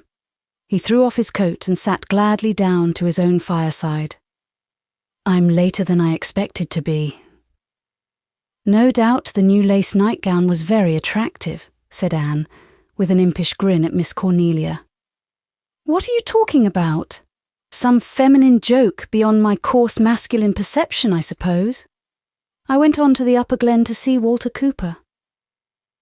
It's a mystery how that man does hang on, said Miss Cornelia. I've no patience with him, smiled Gilbert. He ought to have been dead long ago. A year ago I gave him 2 months, and here he is, ruining my reputation by keeping on living. If you knew the Coopers as well as I do, you wouldn't risk predictions on them. Don't you know his grandfather came back to life after they'd dug the grave and got the coffin? The undertaker wouldn't take it back either. However, I understand Walter Cooper is having lots of fun rehearsing his own funeral, just like a man. Well, there's Marshall's bells, and this jar of pickled pears is for you, Anne dearie. They all went to the door to see Miss Cornelia off. Walter's dark grey eyes peered out into the stormy night. I wonder where Cock Robin is tonight, and if he misses us, he said wistfully. Perhaps Cock Robin had gone to that mysterious place Mrs. Elliot was always referring to as the Silent Land. Cock Robin is in a southern land of sunshine, said Anne. He'll be back in the spring, I feel quite sure, and that's only 5 months away. Chickabids, you should all have been in bed long ago. Susan, Di was saying in the pantry, would you like to have a baby? I know where you could get one. Brand new. Ah, now where? They have a new one at Amy's. Amy says the angels brought it and she thinks they might have had more sense. They've 8 children now, not counting it. I heard you say yesterday that it made you lonesome to see Rilla getting so big. You'd no baby now. I'm sure Mrs. Taylor would give you hers. The things children think of. It runs in the Taylors to have big families. Andrew Taylor's father never could tell offhand how many children he had, always had to stop and reckon them up. But I do not think I will take any outside babies on just yet. Susan, Amy Taylor says you are an old maid. Are you, Susan? Such has been the lot an all-wise Providence has ordained for me, said Susan unflinchingly. Do you like being an old maid, Susan? I cannot truthfully say I do, my pet. But, added Susan, remembering the lot of some wives she knew, I have learned that there are compensations. Now take your father's apple pie to him, and I'll bring his tea. The poor man must be faint from hunger. Mother, we've got the loveliest home in the world, haven't we? Said Walter, as he went sleepily upstairs. Only, don't you think it would improve it if we had a few ghosts? Ghosts? Yes, Jerry Palmer's house is full of ghosts. He saw one, a tall lady in white with a skeleton hand. I told Susan about it and she said he was either fibbing or there was something the matter with his stomach. Susan was right. As for Ingleside, nobody but happy people have ever lived here. So you see, we're not ghostable.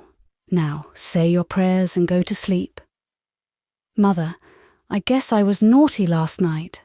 I said, give us tomorrow our daily bread instead of today. It seemed more logical. Do you think God minded, Mother? Chapter 28. Cock Robin did come back when Ingleside and Rainbow Valley burned again with the green, evasive flames of spring, and brought a bride with him. The two built a nest in Walter's apple tree, and Cock Robin resumed all his old habits. But his bride was shyer or less venturesome, and would never let anyone come very near her. Susan thought Cock Robin's return a positive miracle, and wrote Rebecca Dew about it that very night. The spotlight in the little drama of life at Ingleside shifted from time to time, now falling on this one, now on that. They had got through the winter without anything very much out of the way happening to anyone. And in June, it was Di's turn to have an adventure. A new girl had begun coming to school. A girl who said, when the teacher asked her her name, I am Jenny Penny, as one might say, I am Queen Elizabeth, or I am Helen of Troy. You felt the minute she said it that not to know Jenny Penny argued yourself unknown, and not to be condescended to by Jenny Penny meant you didn't exist at all. At least, that was how Diana Blythe felt about it, even if she couldn't have put it into those exact words. Jenny Penny had 9 years to Di's 8, but from the first she took rank with the big girls of 10 and 11. They found they could not snub or ignore her. She was not pretty, but her appearance was striking. Everybody looked at her twice. She had a round, creamy face with a soft, glossless cloud of soot-black hair about it, and enormous, dusky blue eyes with long, tangled black lashes. When she slowly raised those lashes and looked at you with those scornful eyes, you felt that you were a worm honoured in not being stepped on. You liked better to be snubbed by her than courted by any other, and to be selected as a temporary confidant of Jenny Penny's was an honour almost too great to be borne. For Jenny Penny's confidences were exciting. Evidently, the Pennys were no common people. Jenny's Aunt Lena, it appeared, possessed a wonderful gold and garnet necklace, which had been given her by an uncle who was a millionaire. One of her cousins had a diamond ring that cost $1,000, and another cousin had won a prize in elocution over 1,700 competitors. She had an aunt who was a missionary and worked among the leopards in India. In short, the Glen schoolgirls, for a time at least, accepted Jenny Penny at her own valuation, looked up to her with mingled admiration and envy, and talked so much about her at their supper tables that their elders were finally constrained to take notice. "Who is this little girl Di seems so taken up with, Susan?" asked Anne one evening, after Di had been telling of the mansion Jenny lived in, with white wooden lace around its roof, 5 bay windows, a wonderful birch grove behind it, and a red marble mantelpiece in the parlour. "Penny is a name I've never heard in Four Winds. Do you know anything about them?" "They are a new family that have moved to the old Conway farm on the baseline, Mrs. Dr. Dear. Mr. Penny is said to be a carpenter who couldn't make a living carpentering, being too busy, as I understand, trying to prove there is no God, and has decided to try farming. From all I can make out, they are a queer lot. The young ones do just as they like. He says he was bossed to death when he was a kid, and his children are not going to be. That is why this Jenny one is coming to the Glen School. They are nearer the Mowbray Narrows school and the other children go there, but Jenny made up her mind to come to the Glen.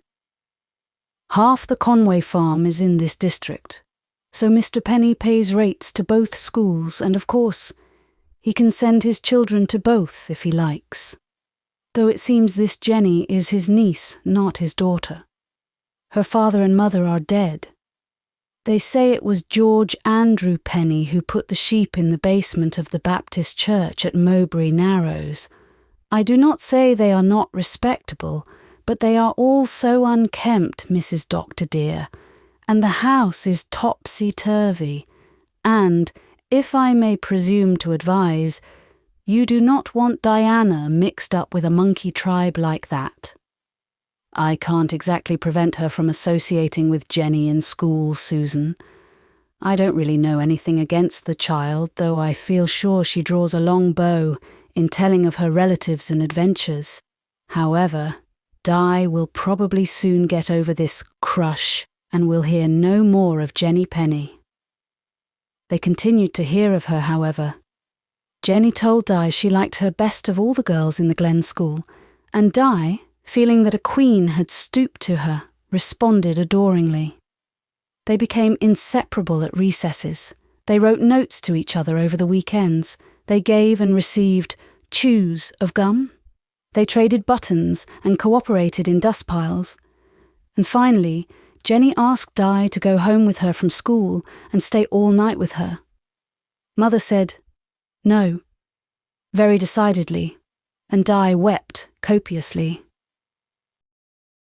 "You've let me stay all night with Persis Ford," she sobbed. "That was different," said Anne, a little vaguely. She did not want to make a snob of Di, but all she had heard about the Penny family had made her realise that as friends for the Ingleside children, they were quite out of the question, and she had been considerably worried of late over the fascination Jenny so evidently possessed for Diana. "I don't see any difference," wailed Di. "Jenny is just as much of a lady as Persis, so there. She never chews bought gum. She has a cousin who knows all the rules of etiquette, and Jenny has learned them all from her. Jenny says we don't know what etiquette is, and she has had the most exciting adventures." "Who says she has?" demanded Susan. "She told me herself. Her folks aren't rich, but they have got very rich and respectable relatives. Jenny has an uncle who is a judge, and a cousin of her mother's is captain of the biggest vessel in the world. Jenny christened the ship for him when it was launched. We haven't got an uncle who is a judge or an aunt who is a missionary to lepers either." "Lepers, dear, not leopards." "Jenny said leopards. I guess she ought to know since it is her aunt. And there are so many things at her house I want to see. Her room is papered with parrots, and their parlour is full of stuffed owls, and they have a hooked rug with a house on it in the hall, and window blinds just covered with roses, and a real house to play in, Her uncle built it for them, and her Gammy lives with them and is the oldest person in the world. Jenny says she lived before the flood. I may never have another chance to see a person who lived before the flood. The grandmother is close on 100, I am told, said Susan. But if your Jenny said she lived before the flood, she is fibbing. You would be likely to catch goodness knows what if you went to a place like that. They've had everything they could have long ago, protested Di. Jenny says they've had mumps and measles and whooping cough and scarlet fever all in 1 year. I wouldn't put it past them having the smallpox, muttered Susan. Talk of people being bewitched. Jenny has to have her tonsils out, sobbed Di. But that isn't catching, is it? Jenny had a cousin who died when she had her tonsils out. She bled to death without gaining consciousness. So it is likely Jenny will too, if it runs in the family. She is delicate. She fainted 3 times last week, but she is quite prepared. And that is partly why she is so anxious to have me spend a night with her, so that I'd have it to remember after she passed away. Please, Mother, I'll go without the new hat with ribbon streamers you promised me if you'll let me. But Mother was adamant, and Di betook herself to a tearful pillow. Nan had no sympathy for her. Nan had no use for Jenny Penny. I don't know what has got into the child, said Anne worriedly. She has never behaved like this before. As you say, that Penny girl seems to have bewitched her. You were quite right in refusing to let her go to a place so far beneath her, Mrs. Doctor dear. Oh, Susan, I don't want her to feel that anyone is beneath her. But we must draw the line somewhere. It's not Jenny so much. I think she's harmless enough apart from her habit of exaggeration, but I'm told the boys are really dreadful. The Mowbray Narrows teacher is at her wit's end with them. Do they tyrannise over you like that? Asked Jenny loftily when Di told her she was not to be allowed to go. I wouldn't let anyone use me like that. I have too much spirit. Why, I sleep out of doors all night whenever I take the notion. I suppose you'd never dream of doing that. Di looked wistfully at this mysterious girl who had often slept out all night. How wonderful. You don't blame me for not going, Jenny. You know I want to go. Of course I don't blame you. Some girls wouldn't put up with it, of course. But I suppose you just can't help it. We could have had fun. I'd planned we'd go fishing by moonlight in our back brook. We often do. I've caught trout that long, and we have the dearest little pigs and a new foal that's just sweet and a litter of puppies. Well, I guess I must ask Sadie Taylor. Her father and mother let her call her soul her own. My father and mother are very good to me, protested Di loyally. And my father is the best doctor in Prince Edward Island. Everyone says so. Putting on airs because you have a father and mother and I have none, said Jenny disdainfully. Why, my father has wings and always wears a golden crown. But I don't go about with my head in the air on that account, do I? Now, Di, I don't want to quarrel with you. But I hate to hear anyone bragging about their folks. It's not etiquette. And I have made up my mind to be a lady. When that Persis Ford you're always talking of comes to Four Winds this summer, I am not going to associate with her. There's something queer about her mother, Aunt Lena says. She was married to a dead man and he came alive. Oh, it wasn't like that at all, Jenny. I know, Mother told me. Aunt Leslie. I don't want to hear about her. Whatever it is, it's something that had better not be talked of, Di. There's the bell. Are you really going to ask Sadie? Choked Di, her eyes widening with hurt. Well, not right at once. I'll wait and see. Maybe I'll give you one more chance. But if I do, it will be the last. A few days later, Jenny Penny came to Di at recess. "I heard Jem saying your father and mother went away yesterday and wouldn't be back till tomorrow night." "Yes, they went up to Avonlea to see Aunt Marilla." "Then it's your chance." "My chance? To stay all night with me?" "Oh, Jenny, but I couldn't." "Of course you can. Don't be a ninny, they'll never know." "But Susan wouldn't let me." "You don't have to ask her. Just come home with me from school. Nan can tell her where you've gone so she won't be worried. And she won't tell on you when your pa and ma come back. She'll be too scared they'd blame her." Di stood in an agony of indecision. She knew perfectly well she should not go with Jenny, but the temptation was irresistible.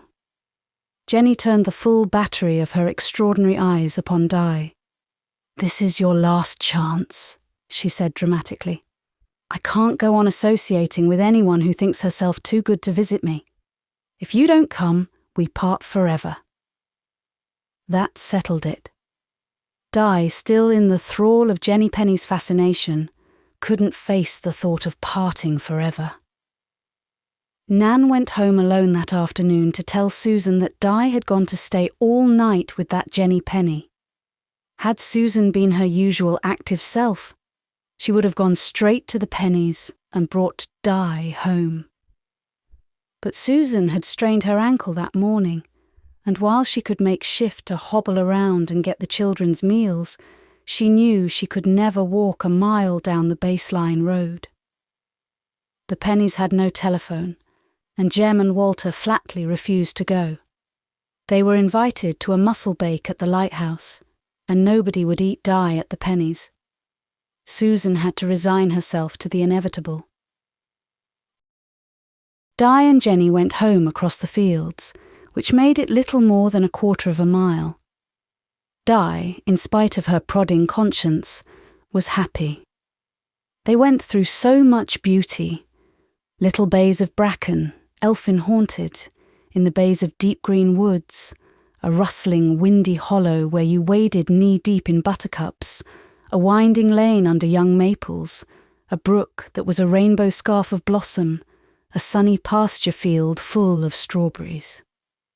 Di, just wakening to a perception of the loveliness of the world, was enraptured and almost wished Jenny wouldn't talk so much. That was all right at school, but here Di wasn't sure she wanted to hear about the time Jenny poisoned herself, accidentally of course, by taking the wrong kind of medicine. Jenny painted her dying agonies finely, but was somewhat vague as to the reason she hadn't died after all. She had lost consciousness, but the doctor had managed to pull her back from the brink of the grave. "Though I've never been the same since." "Di Blythe, what are you staring at? I don't believe you've been listening at all." "Oh, yes, I have," said Di guiltily. "I do think you've had the most wonderful life, Jenny. But look at the view." "The view? What's a view?" Why, something you're looking at. That." Waving her hand at the panorama of meadow and woodland and cloud-smitten hill before them, with that sapphire dent of sea between the hills. Jenny sniffed. "Just a lot of old trees and cows. I've seen it 100 times. You're awful funny by spells, Di Blythe. I don't want to hurt your feelings, but sometimes I think you're not all there.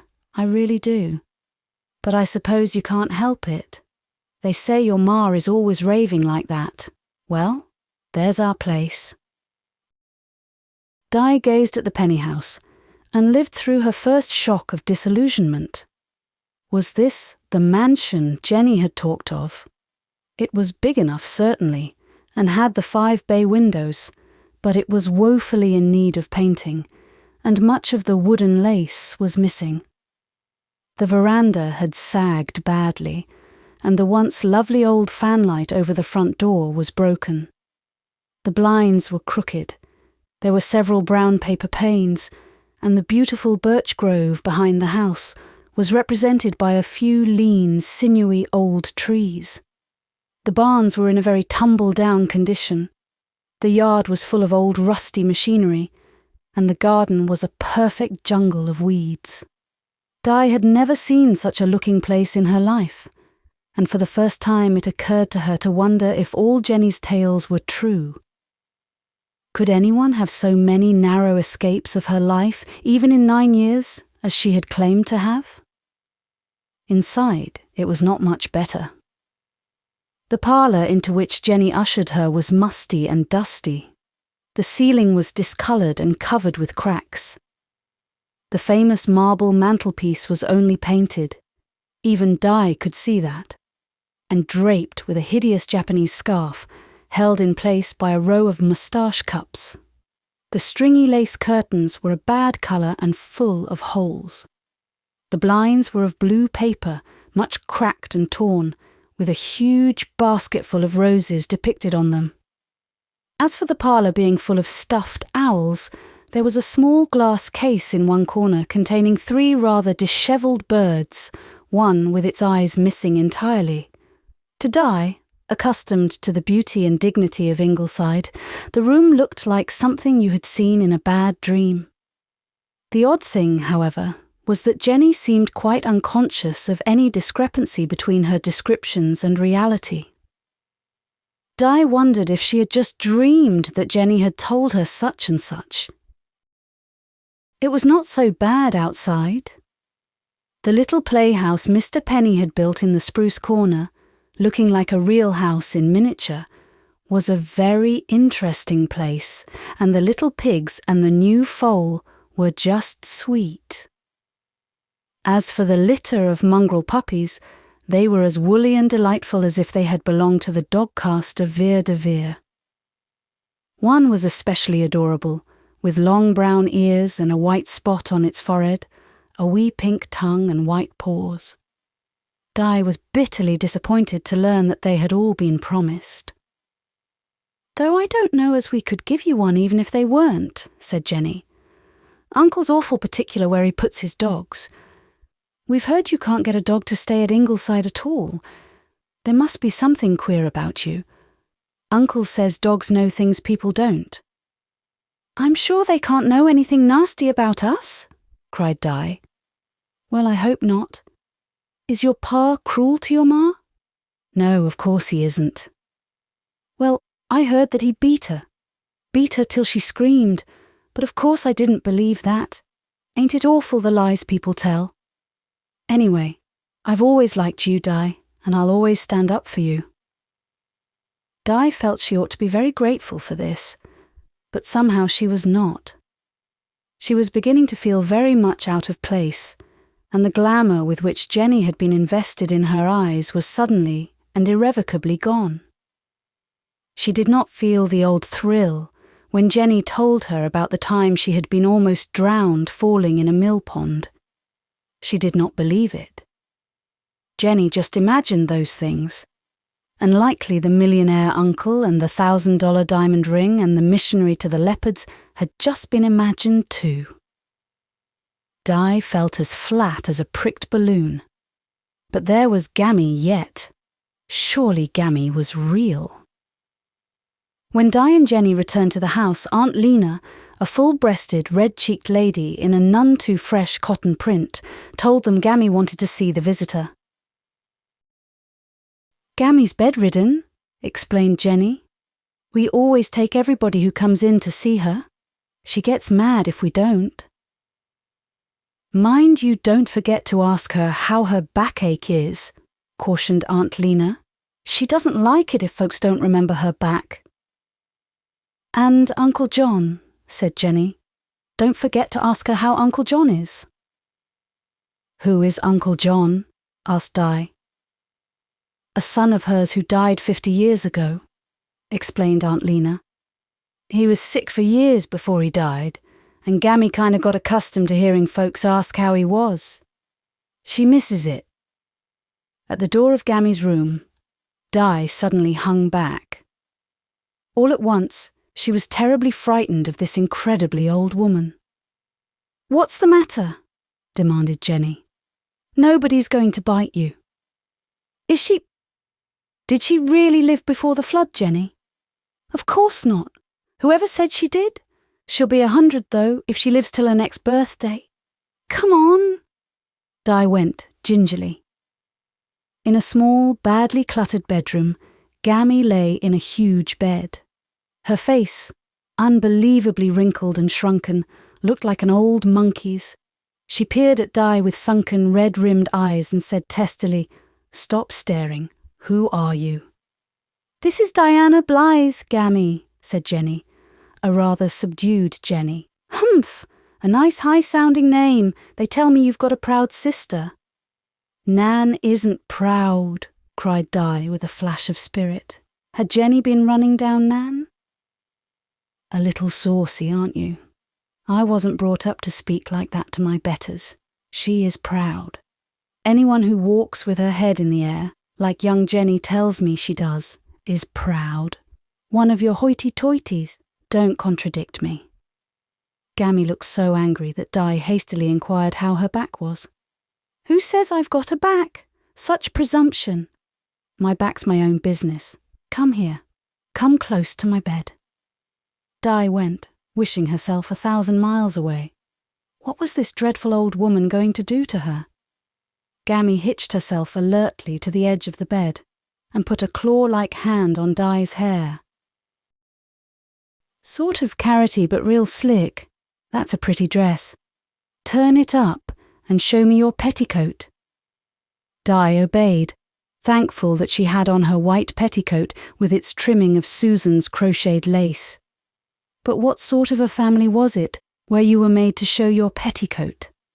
"I always judge a girl by her petticoats," said Gammy. "Yours will pass. Now your drawers." Di dared not refuse. She lifted her petticoat. "Humph! Lace on them too. That's extravagance. And you've never asked after John." "How is he?" gasped Di. "How is he?" says she, bold as brass. "He might be dead for all you know. Tell me this, is it true your mother has a gold thimble? A solid gold thimble?" "Yes. Daddy gave it to her last birthday." "Well, I'd never have believed it. Young Jenny told me she had, but you can't ever believe a word young Jenny says. A solid gold thimble. I never heard the beat of that." "Well, you'd better go out and get your suppers. Eating never goes out of fashion. Jenny, pull up your pants. One leg's hanging below your dress. Let us have decency at least." "My pant drawer leg isn't hanging down," said Jenny indignantly. "Pants for pennies and drawers for Blythes. That's the distinction between you and always will be. Don't contradict me." The whole Penny family were assembled around the supper table in the big kitchen. Di had not seen any of them before except Aunt Lena, but as she shot a glance around the board, she understood why Mother and Susan had not wanted her to come here. The tablecloth was ragged and daubed with ancient gravy stains. The dishes were a nondescript assortment. As for the pennies, Di had never sat at table with such company before, and she wished herself safely back at Ingleside. But she must go through with it now. Uncle Ben, as Jenny called him, sat at the head of the table. He had a flaming red beard and a bald, grey-fringed head. His bachelor brother Parker, lank and unshaven, had arranged himself at an angle convenient for spitting in the woodbox, which he did at frequent intervals. The boys, Kurt, 12, and George Andrew, 13, had pale blue, fishy eyes with a bold stare, and bare skin showing through the holes in their ragged shirts. Kurt had his hand, which he had cut on a broken bottle, tied up with a blood-stained rag. Annabel Penny, 11, and Gert Penny, 10, were two rather pretty girls with round brown eyes. Tuppy, aged 2, had delightful curls and rosy cheeks, and the baby, with roguish black eyes, on Aunt Lena's lap, would have been adorable if it had been clean. "Kurt, why didn't you clean your nails when you knew company was coming?" demanded Jenny. "Annabel, Don't speak with your mouth full. I'm the only one who ever tries to teach this family any manners, she explained aside to Di. Shut up, said Uncle Ben in a great booming voice. I won't shut up. You can't make me shut up, cried Jenny. Don't sass your uncle, said Aunt Lena placidly. Come now, girls, behave like ladies. Kurt, pass the potatoes to Miss Blythe. Oh ho, Miss Blythe, sniggered Kurt. But Diana had got at least one thrill. For the first time in her life she had been called Miss Blythe. For a wonder, the food was good and abundant. Di, who was hungry, would have enjoyed the meal, though she hated drinking out of a chipped cup. If she had only been sure it was clean, and if everybody hadn't quarrelled so. Private fights were going on all the time, between George Andrew and Kurt, between Kurt and Annabel, between Gert and Jen, even between Uncle Ben and Aunt Lena. They had a terrible fight and hurled the bitterest accusations at each other. Aunt Lena cast up to Uncle Ben all the fine men she might have married, and Uncle Ben said he only wished she had married anybody but him. Wouldn't it be dreadful if my father and mother fought like that? Thought Di. Oh, if I were only back home. Don't suck your thumb, Tuppy. She said that before she thought. They had had such a time breaking Rilla, of sucking her thumb. Instantly Kurt was red with rage. Let him alone, he shouted. He can suck his thumb if he likes. We aren't bossed to death like you Ingleside kids are. Who do you think you are? Kurt, Miss Blythe will think you haven't any manners, said Aunt Lena. She was quite calm and smiling again, and put 2 teaspoons of sugar in Uncle Ben's tea. Don't mind him, dear. Have another piece of pie. Di did not want another piece of pie. She only wanted to go home, and she did not see how it could be brought about. Well, boomed Uncle Ben as he drained the last of his tea noisily from the saucer. That's so much over. Get up in the morning, work all day, eat 3 meals and go to bed. What a life. Pa loves his little joke, smiled Aunt Lena.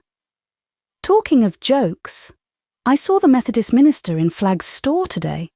He tried to contradict me when I said there was no God. You talk on Sunday, I told him. It's my turn now.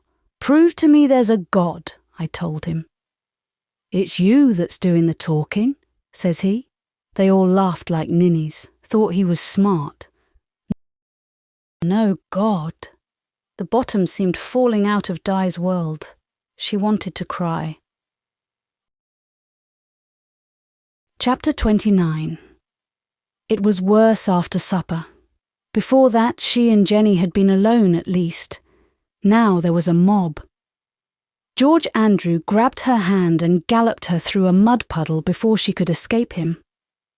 Di had never been treated like this in her life. Jem and Walter teased her, as did Ken Ford, but she did not know anything about boys like these. Kurt offered her a chew of gum fresh from his mouth and was mad when she refused it.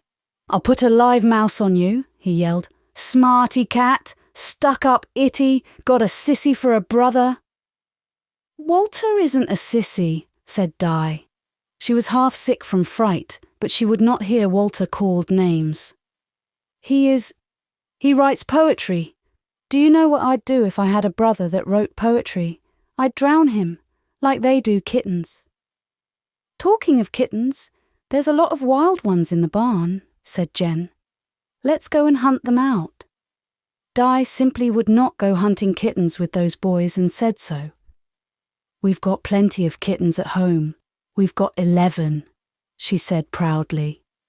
I don't believe it, cried Jen. You haven't. Nobody ever had 11 kittens. It wouldn't be right to have 11 kittens. One cat has 5 and the other 6, and I'm not going to the barn anyhow. I fell down off the loft in Amy Taylor's barn last winter. I'd have been killed if I hadn't lit on a pile of chaff. Well, I'd have fallen off our loft once if Kurt hadn't caught me, said Jen sulkily. Nobody had any right to be falling off lofts but her. De Blythe having adventures, the impudence of her. You should say I'd have fallen, said Di, and from that moment everything was over between her and Jenny. But the night had to be got through somehow. They did not go to bed till late because none of the Pennies ever went to bed early. The big bedroom where Jenny took her at 10:30 had 2 beds in it. Annabel and Gert were getting ready for theirs. Di looked at the others. The pillows were very frowsy. The quilt needed washing very badly. The paper, the famous parrot paper, had been leaked on, and even the parrots did not look very parroty. On the stand by the bed were a granite pitcher and a tin wash basin half full of dirty water. She could never wash her face in that. Well, for once, she must go to bed without washing her face. At least the nightgown Aunt Lena had left for her was clean. When Di got up from saying her prayers, Jenny laughed. My, but you're old-fashioned. You look so funny and holy saying your prayers. I didn't know anybody said prayers now. Prayers aren't any good. What do you say them for? I've got to save my soul, said Di, quoting Susan. I haven't any soul, mocked Jenny. Perhaps not, but I have, said Di, drawing herself up. Jenny looked at her, but the spell of Jenny's eyes was broken. Never again would Di succumb to its magic. You're not the girl I thought you were, Diana Blythe, said Jenny sadly, as one much deceived. Before Di could reply, George Andrew and Kurt rushed into the room. George Andrew wore a mask, a hideous thing with an enormous nose. Di screamed. Stop squealing like a pig under a gate, ordered George Andrew. You've got to kiss us good night. If you don't, we'll lock you up in that closet and it's full of rats, said Kurt. George Andrew advanced towards Di, who shrieked again and retreated before him. The mask paralysed her with terror. She knew quite well it was only George Andrew behind it, and she was not afraid of him. But she would die if that awful mask came near her. She knew she would. Just as it seemed that the dreadful nose was touching her face, she tripped over a stool and fell backward on the floor, striking her head on the sharp edge of Annabel's bed as she fell. For a moment she was dazed and lay with her eyes shut. She's gone dead! She's gone dead! Sniffled Kurt, beginning to cry. Oh, won't you get a licking if you've killed her, George Andrew? Said Annabel. Maybe she's only pretending, said Kurt. Put a worm on her. I've some in this can. If she's only foxing, that will bring her to... Di heard this, but was too frightened to open her eyes. Perhaps they would go away and leave her alone if they thought her dead. But if they put a worm on her, prick her with a pin. If she bleeds, she ain't dead, said Kurt. She could stand a pin, but not a worm. She ain't dead. She can't be dead, whispered Jenny. You've just scared her into a fit. But if she comes to, she'll be screeching all over the place, and Uncle Ben will come in and lambaste the daylights out of us. I wish I'd never asked her here, the frayed cat. Do you suppose we could carry her home before she comes to? Suggested George Andrew. Oh, if they only would. We couldn't, not that far, said Jenny. It's only 1/4 of a mile across lots. We'll each take an arm or leg, you and Kurt, and me and Annabel. Nobody but the Pennies could have conceived such an idea or carried it out if they had. But they were used to doing anything they took it into their heads to do, and a lambasting from the head of the household was something to be avoided if possible. Dad didn't bother about them up to a certain point, but beyond that... Good night.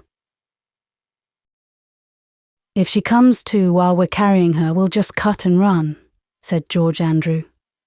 There wasn't the least danger of Di coming to. She trembled with thankfulness when she felt herself being hoisted up between the 4 of them. They crept downstairs and out of the house, across the yard and over the long clover field, past the woods, down the hill, Twice they had to lay her down while they rested. They were quite sure now she was dead, and all they wanted was to get her home without being seen. If Jenny Penny never prayed in her life before she was praying now, that nobody in the village would be up. If they could get Di Blythe home, they would all swear she had got so homesick at bedtime that she had insisted on going home. What happened after that would be no concern of theirs. Di ventured to open her eyes once as they plotted this. The sleeping world around looked very strange to her. The fir trees were dark and alien. The stars were laughing at her. I don't like such a big sky, but if I can just hold on a little spell longer, I'll be home. If they find out that I'm not dead, they'll just leave me here, and I'll never get home in the dark alone. When the pennies dropped Di on the veranda of Ingleside, they ran like mad. Di did not dare come back to life too soon, but at last she ventured to open her eyes. Yes, she was home. It seemed almost too good to be true. She had been a very, very naughty girl, but she was quite sure she would never be naughty again. She sat up, and the shrimp came stealthily up the steps and rubbed against her, purring. She hugged him to her. How nice and warm and friendly he was. She did not think she would be able to get in. She knew Susan would have all the doors locked when Dad was away, and she dared not wake Susan up at this hour, but she did not mind.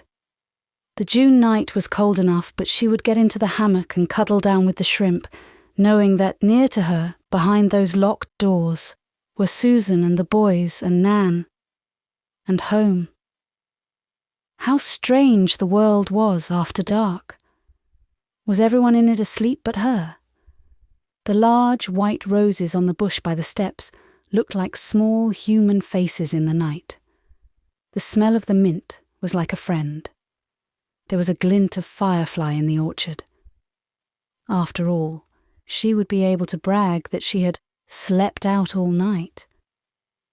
But it was not to be.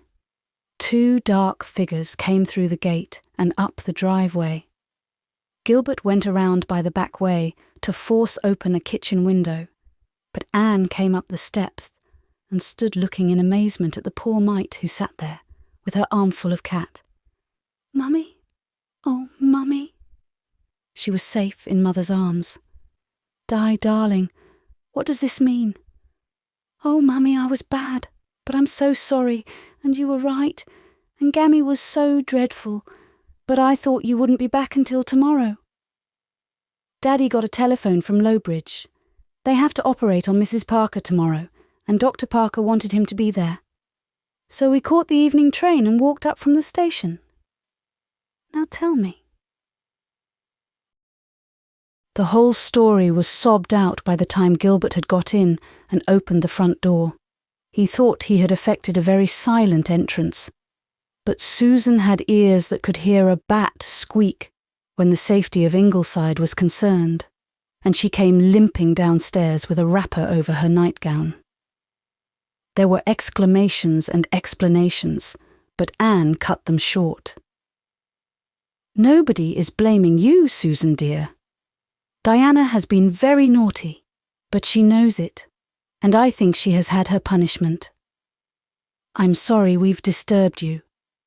You must go straight back to bed, and the doctor will see to your ankle." "I was not asleep, Mrs. Doctor dear." "Do you think I could sleep, knowing where that blessed child was? And ankle or no ankle, I am going to get you both a cup of tea."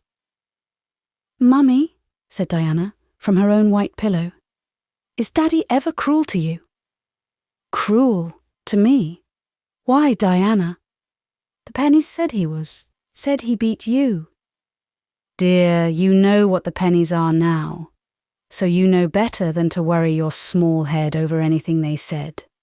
There is always a bit of malicious gossip floating round in any place. People like that invent it. You must never bother about it." "Are you going to scold me in the morning, Mummy?" "No. I think you've learned your lesson. Now go to sleep, precious." "Mummy is so sensible," was Diana's last conscious thought.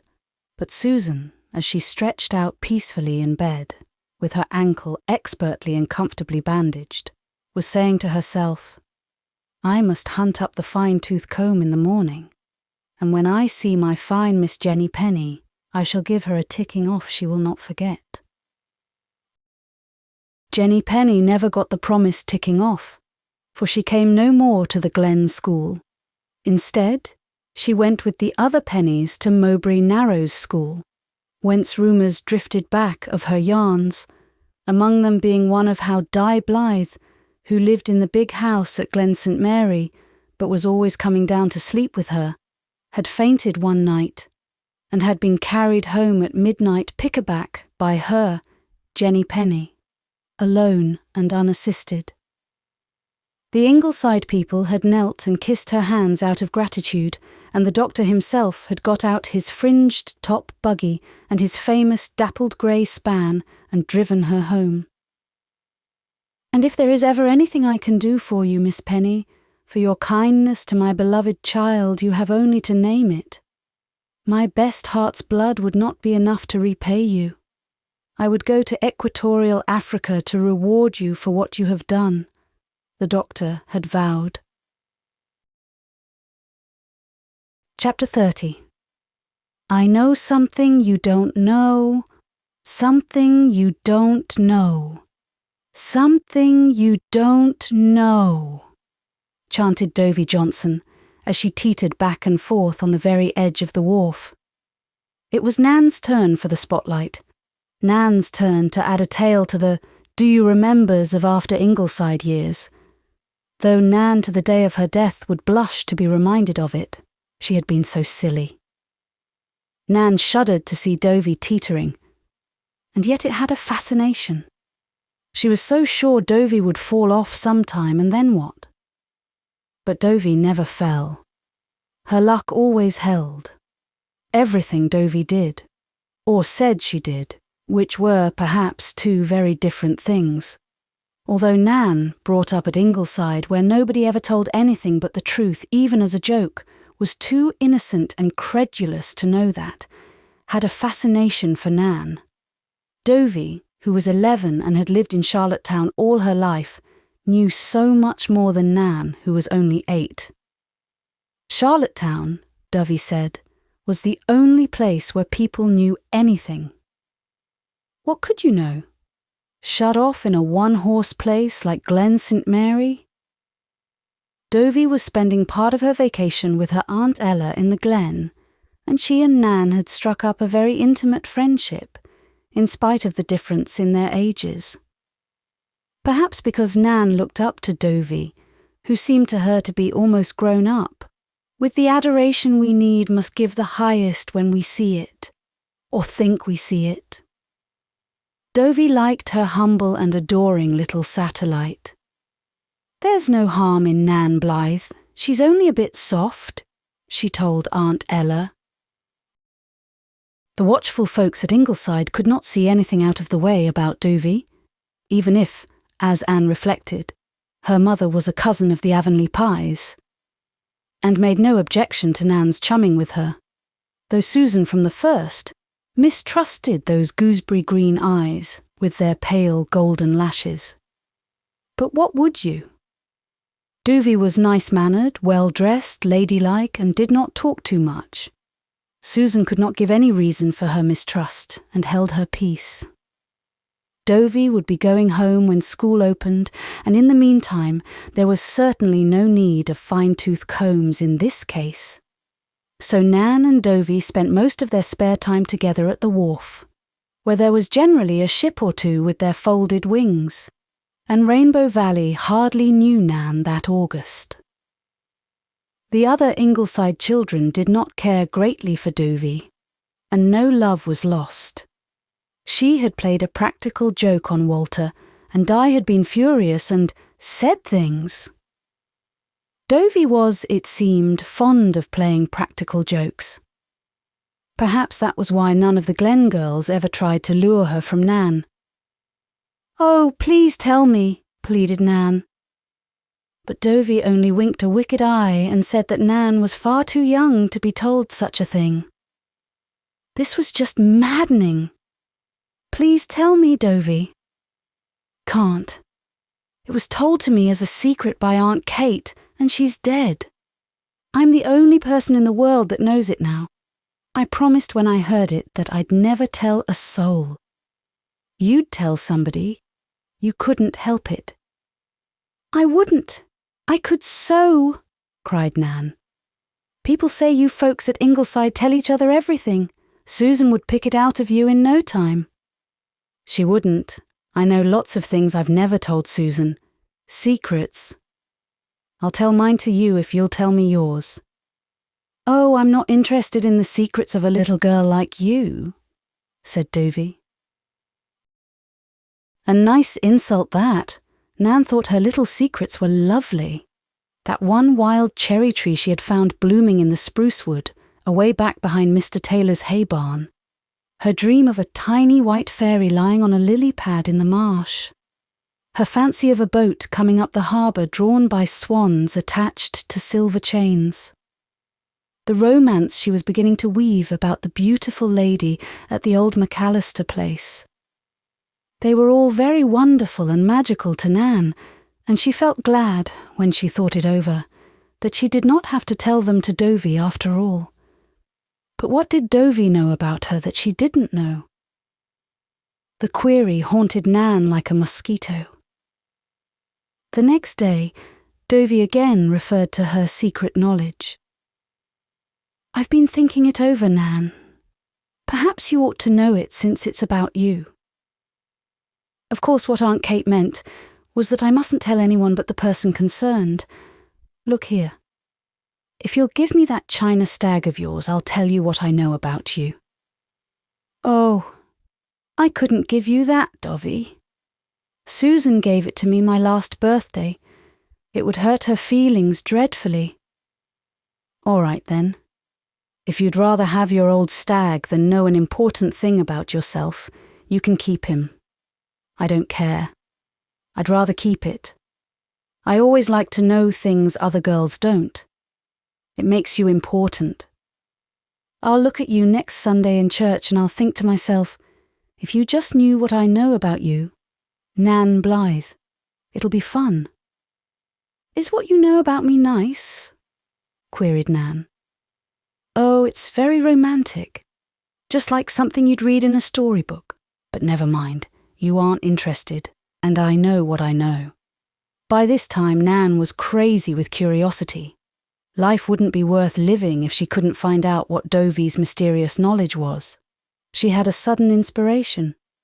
"Dovey, I can't give you my stag, but if you'll tell me what you know about me, I'll give you my red parasol." Dovey's gooseberry eyes gleamed. She had been eaten up by envy of that parasol. "The new red parasol your mother brought you from town last week," she bargained. Nan nodded. Her breath came quickly. Was it possible that Dovey would really tell her? "Will your mother let you?" demanded Dovey.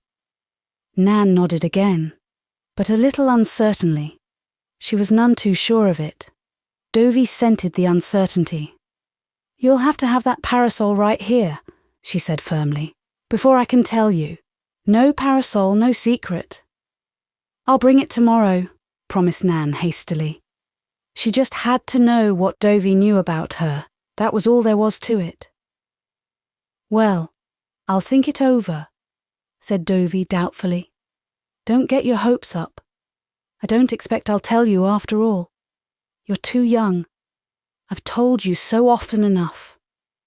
"I'm older than I was yesterday," pleaded Nan. "Oh, come, Dovey, don't be mean."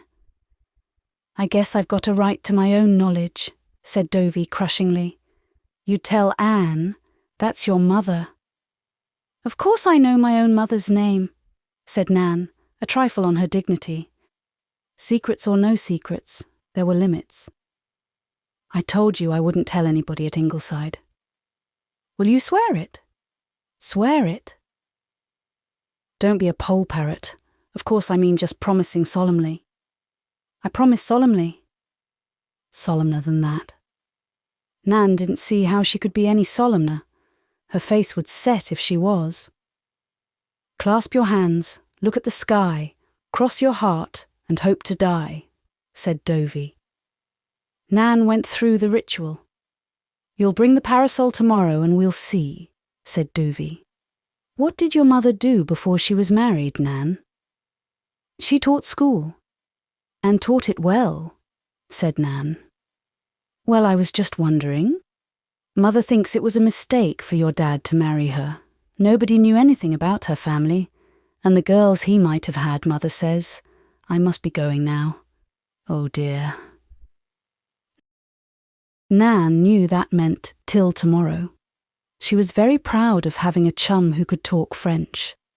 She continued to sit on the wharf long after Dovey had gone home. She liked to sit on the wharf and watch the fishing boats going out and coming in, and sometimes a ship drifting down the harbour, bound to fair lands far away. Like Jem, she often wished she could sail away in a ship, down the blue harbour, past the bar of shadowy dunes, past the lighthouse point where at night the revolving Four Winds light became an outpost of mystery. Out, to the blue mist that was the summer gulf. On, to enchanted islands in golden morning seas. Nan flew on the wings of her imagination all over the world as she squatted there on the old sagging wharf. But this afternoon she was all keyed up over Dovey's secret. Would Dovey really tell her? What would it be? What could it be? And what about those girls father might have married? Nan liked to speculate about those girls. One of them might have been her mother. But that was horrible. Nobody could be her mother except Mother. The thing was simply unthinkable. I think Dovey Johnson is going to tell me a secret, Nan confided to Mother that night when she was being kissed bye-bye. Of course I won't be able to tell even you, Mummy, because I've promised I wouldn't. You won't mind, will you, Mummy? Not at all, said Anne, much amused. When Nan went down to the wharf the next day, she took the parasol. It was her parasol, she told herself. It had been given to her, so she had a perfect right to do what she liked with it. Having quieted her conscience with this sophistry, she slipped away when nobody could see her. It gave her a pang to think of giving up her dear, gay little parasol. But by this time, the craze to find out what Dovey knew had become too strong to be resisted. Here's the parasol, Dovey, she said breathlessly. And now, tell me the secret. Dovey was really taken aback. She had never meant matters to go as far as this. She had never believed Nan Blythe's mother would let her give away her red parasol. She pursed her lips. I don't know as that shade of red will suit my complexion after all. It's rather gaudy. I guess I won't tell. Nan had a spirit of her own, and Dovey had not yet quite charmed it into blind submission. Nothing roused it more quickly than injustice. A bargain is a bargain, Dovey Johnson. You said the parasol for the secret. Here is the parasol, and you've got to keep your promise. Oh, very well, said Dovey in a bored way. Everything grew very still. The gusts of wind had died away. The water stopped glug-glugging round the piles of the wharf. Nan shivered with delicious ecstasy. She was going to find out at last what Dovey knew. You know the Jimmy Thomases down at the harbour mouth, said Dovey. Six-toed Jimmy Thomas? Nan nodded. Of course she knew the Thomases. At least, knew of them. Six-toed Jimmy, sometimes called at Ingleside, selling fish. Susan said you never could be sure of getting good ones from him. Nan did not like the look of him. He had a bald head, with a fluff of curly white hair on either side of it, and a red, hooked nose. But what could the Thomases possibly have to do with the matter? And you know Cassie Thomas? went on Dovey. Nan had seen Cassie Thomas once when six-toed Jimmy had brought her round with him in his fish wagon. Cassie was just about her own age, with a mop of red curls and bold greenish-grey eyes. She had stuck her tongue out at Nan. "Well?" Dovey drew a long breath. "This is the truth about you. You are Cassie Thomas and she is Nan Blythe." Nan stared at Dovey. She hadn't the faintest glimmer of Dovey's meaning. What she had said made no sense. What do you mean?" "It's plain enough, I should think," said Dovey with a pitying smile. Since she had been forced to tell this, she was going to make it worth the telling. "You and her were born the same night. It was when the Thomases lived in the glen. The nurse took Di's twin down to Thomas's and put her in the cradle and took you back to Di's mother. She didn't dare take Di too, or she would have. She hated your mother, and she took that way of getting even. And that is why you are really Cassie Thomas, and you ought to be living down there at the harbour mouth. And poor Cass ought to be up at Ingleside instead of being banged about by that old stepmother of hers. I feel so sorry for her. Many's the time." Nan believed every word of this preposterous yarn. She had never been lied to in her life, and not for one moment did she doubt the truth of Dovey's tale. It never occurred to her that anyone, much less her beloved Dovey, would or could make up such a story. She gazed at Dovey with anguished, disillusioned eyes. How did your Aunt Kate find it out?" she gasped through dry lips. "The nurse told her on her deathbed," said Dovey solemnly. "I suppose her conscience troubled her. Aunt Kate never told anyone but me. When I came to the glen and saw Cassie Thomas, Nan Blythe, I mean, I took a good look at her. She's got red hair and eyes the same colour as your mother's. You've got brown eyes and brown hair. That's why you don't look like Di. Twins always look exactly alike. And Cass has just the same kind of ears as your father, lying so nice and flat against her head. I don't suppose anything can be done about it now. But I've often thought it wasn't fair, you having such an easy time and being kept like a doll, and poor Cass, Nan, in rags, and not even getting enough to eat many's the time, an old six-toed beating her when he comes home drunk. Why? What are you looking at me like that for?" Nan's pain was greater than she could bear. All was horribly clear to her now. Folks had always thought it funny she and Dovey didn't look one bit alike. This was why. "I hate you for telling me this, Dovey Johnson." Dovey shrugged her fat shoulders. "I didn't tell you you'd like it, did I?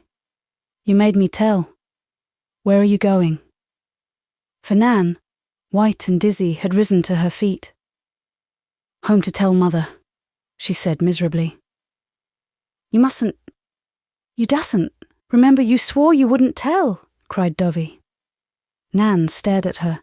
It was true, she had promised not to tell, and Mother always said you mustn't break a promise. "I guess I'll be getting home myself," said Dovey, not altogether liking the look of Nan. She snatched up the parasol and ran off, her plump bare legs twinkling along the old wharf. Behind her she left a broken-hearted child, sitting amid the ruins of her small universe. Dovey didn't care. Soft was no name for Nan. It really wasn't much fun to fool her. Of course she would tell her mother as soon as she got home and find out she had been hoaxed. "Just as well I'm going home Sunday," reflected Dovey. Nan sat on the wharf for what seemed hours, blind, crushed, despairing. She wasn't Mother's child. She was six-toed Jimmy's child.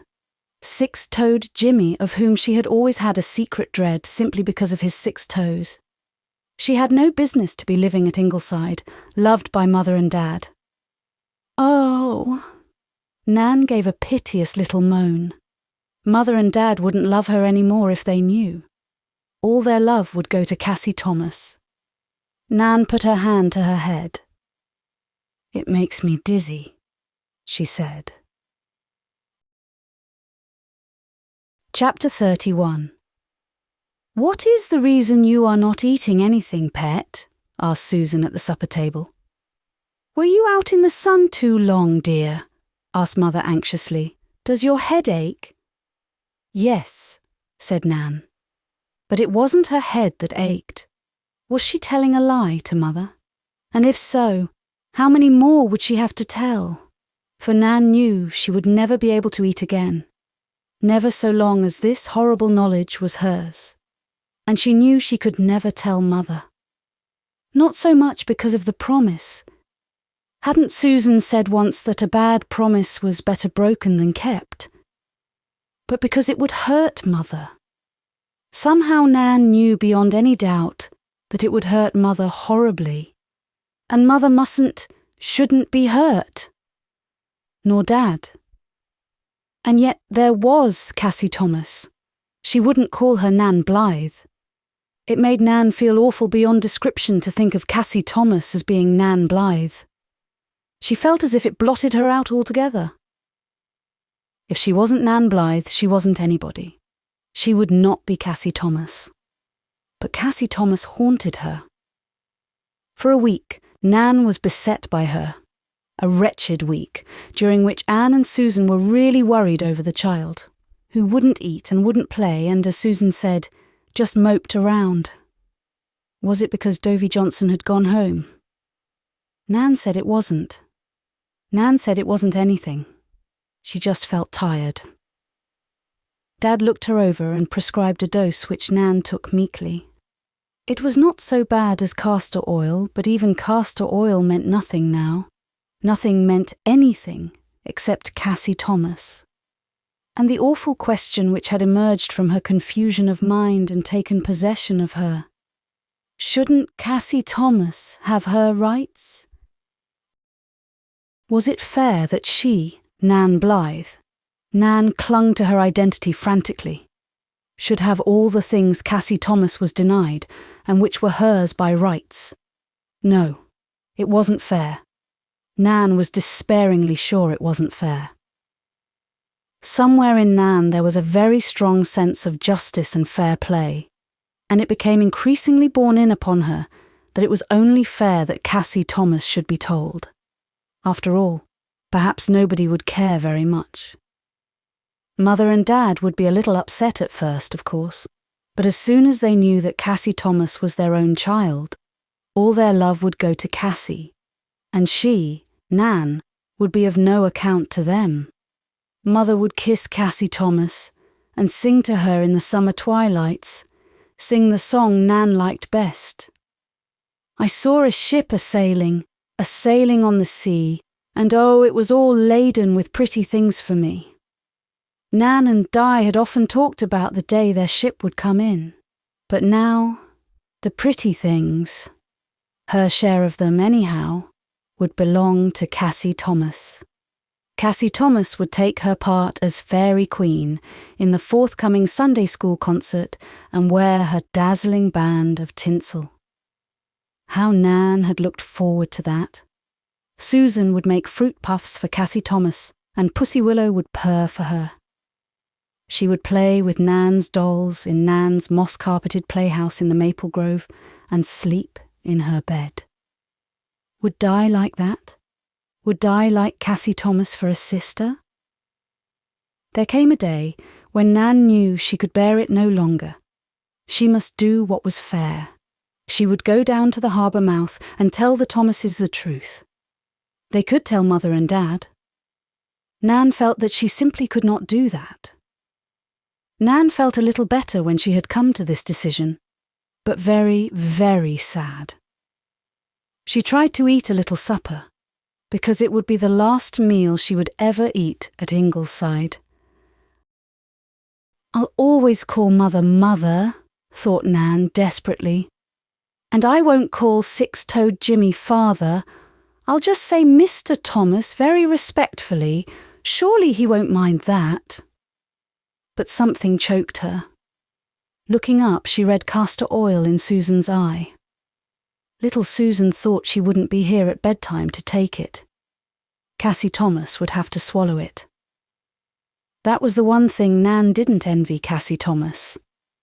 Nan went off immediately after supper. She must go before it was dark or her courage would fail her. She went in her checked gingham playdress, not daring to change it, lest Susan or Mother ask why. Besides, all her nice dresses really belonged to Cassie Thomas. But she did put on the new apron Susan had made for her, such a smart little scalloped apron, the scallops bound in turkey red. Nan loved that apron. Surely Cassie Thomas wouldn't grudge her that much.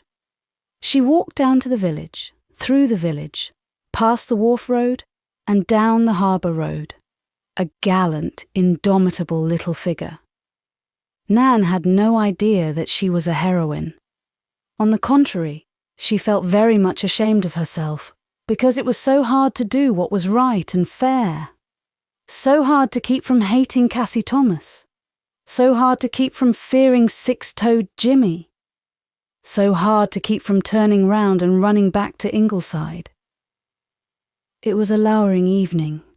Out to sea hung a heavy black cloud like a great dark bat. Fitful lightning played over the harbour and the wooded hills beyond. The cluster of fishermen's houses at the harbour mouth lay flooded in a red light that escaped from under the cloud. Pools of water here and there glowed like great rubies. A ship, silent, white-sailed, was drifting past the dim, misty dunes to the mysterious, calling ocean. The gulls were crying strangely. Nan did not like the smell of the fishing houses or the groups of dirty children who were playing and fighting and yelling on the sands. They looked curiously at Nan when she stopped to ask them which was Six-Toed Jimmy's house. "That one over there," said a boy, pointing. "What's your business with him?" "Thank you," said Nan, turning away. "Have you got no more manners than that?" yelled a girl. "Too stuck up to answer a civil question." The boy got in front of her. "See that house back of Thomas's?" he said. "It's got a sea serpent in it, and I'll lock you up in it if you don't tell me what you want with Six-Toed Jimmy." "Come now, Miss Proudy," taunted a big girl. "You're from the Glen, and the Glenners all think they're the cheese. Answer Bill's question." "If you don't look out," said another boy, "I'm going to drown some kittens, and I'll quite likely pop you in too." "If you've got a dime about you, I'll sell you a tooth," said a black-browed girl, grinning. "I had one pulled yesterday." "I haven't got a dime, and your tooth wouldn't be of any use to me," said Nan, plucking up a little spirit. "You let me alone." "None of your lip," said the black-browed. Nan started to run. The sea serpent boy stuck out a foot and tripped her up. She fell her length on the tide-rippled sand. The others screamed with laughter. "You won't hold your head so high now, I reckon," said the black-browed, "strutting about here with your red scallops." Then someone exclaimed, "There's Blue Jack's boat coming in," and away they all ran. The black cloud had dropped lower, and every ruby pool was grey. Nan picked herself up. Her dress was plastered with sand, and her stockings were soiled. But she was free from her tormentors. Would these be her playmates in the future? She must not cry. She must not. She climbed the rickety board steps that led up to Six-Toed Jimmy's door. Like all the harbour mouth houses, Six-Toed Jimmy's was raised on blocks of wood to be out of the reach of any unusually high tide, and the space underneath it was filled with a medley of broken dishes, empty cans, old lobster traps, and all kinds of rubbish. The door was open, and Nan looked into a kitchen the like of which she had never seen in her life. The bare floor was dirty, the ceiling was stained and smoked, the sink was full of dirty dishes. The remains of a meal were on the rickety old wooden table, and horrid big black flies were swarming over it. A woman with an untidy mop of greyish hair was sitting on a rocker nursing a fat lump of a baby. a baby grey with dirt. My sister, thought Nan. There was no sign of Cassie or six-toed Jimmy, for which latter fact Nan felt grateful. "Who are you, and what do you want?" said the woman, rather ungraciously. She did not ask Nan in, but Nan walked in. It was beginning to rain outside, and a peal of thunder made the house shake. Nan knew she must say what she had come to say, before her courage failed her, or she would turn and run from that dreadful house and that dreadful baby and those dreadful flies. "I want to see Cassie, please," she said. "I have something important to tell her." "Indeed now," said the woman. "It must be important, from the size of you." "Well, Cass isn't home. Her dad took her to the upper glen for a ride, and with this storm coming up, there's no telling when they'll be back. Sit down." Nan sat down on a broken chair. She had known the harbour mouth folks were poor, but she had not known any of them were like this. Mrs. Tom Fitch in the glen was poor, but Mrs. Tom Fitch's house was as neat and tidy as Ingleside. Of course, everyone knew that six-toed Jimmy drank up everything he made, and this was to be her home henceforth. "Anyhow, I'll try to clean it up," thought Nan forlornly, but her heart was like lead. The flame of high self-sacrifice which had lured her on had gone out. "What are you wanting to see Cass for?" asked Mrs. Six-Toed curiously, as she wiped the baby's dirty face with a still dirtier apron. "If it's about that Sunday school concert, she can't go, and that's flat. She hasn't a decent rag. How can I get her any? I ask you." "No, it's not about the concert," said Nan drearily. She might as well tell Mrs. Thomas the whole story. She would have to know it anyhow. "I came to tell her that she is me and I'm her." Perhaps Mrs. Six-Toed might be forgiven for not thinking this very lucid. "You must be cracked," she said. "Whatever on earth do you mean?" Nan lifted her head. The worst was now over. "I mean that Cassie and I were born the same night and the nurse changed us because she had a spite at Mother and Cassie ought to be living at Ingleside and having advantages." This last phrase was one she had heard her Sunday school teacher use, but Nan thought it made a dignified ending to a very lame speech. Mrs. Six-Toed stared at her. "Am I crazy or are you? What you've been saying doesn't make any sense. Whoever told you such a rigmarole? Dovey Johnson." Mrs. Six-Toed threw back her tousled head and laughed. She might be dirty and draggled, but she had an attractive laugh. "I might have known it. I've been washing for her aunt all summer, and that kid is a pill. My, doesn't she think it's smart to fool people? Well, little miss what's your name? You'd better not be believing all Dovey's yarns or she'll lead you a merry dance." "Do you mean it isn't true?" gasped Nan. "Not very likely. Good glory, you must be pretty green to fall for anything like that. Cass must be a good year older than you. Who on earth are you anyhow?" "I'm Nan Blythe." Oh, beautiful thought. She was Nan Blythe. Nan Blythe, one of the Ingleside twins. Why, I remember the night you were born. I happened to call at Ingleside on an errand. I wasn't married to Six-Toed then, more's the pity I ever was. And Cass's mother was living and healthy, with Cass beginning to walk. You look like your dad's mother. She was there that night too, proud as punch over her twin granddaughters. And to think you'd no more sense than to believe a crazy yarn like that." "I'm in the habit of believing people," said Nan, rising with a slight stateliness of manner, but too deliriously happy to want to snub Mrs. Six-Toed very sharply. "Well, it's a habit you'd better get out of in this kind of a world," said Mrs. Six-Toed cynically. "And quit running around with kids who like to fool people. Sit down, child. You can't go home till this shower's over. It's pouring rain and dark as a stack of black cats." "Why, she's gone. The child's gone." Nan was already blotted out in the downpour. Nothing but the wild exultation, born of Mrs. Sixtoad's assurances, could have carried her home through that storm. The wind buffeted her, the rain streamed upon her, the appalling thunderclaps made her think the world had burst open. Only the incessant icy blue glare of the lightning showed her the road. Again and again she slipped and fell, but at last she reeled dripping into the hall at Ingleside. Mother ran and caught her in her arms. "Darling, what a fright you have given us! Oh, where have you been?" "I only hope Jem and Walter won't catch their deaths out in that rain searching for you," said Susan, the sharpness of strain in her voice. Nan had almost had the breath battered out of her. She could only gasp as she felt Mother's arms enfolding her.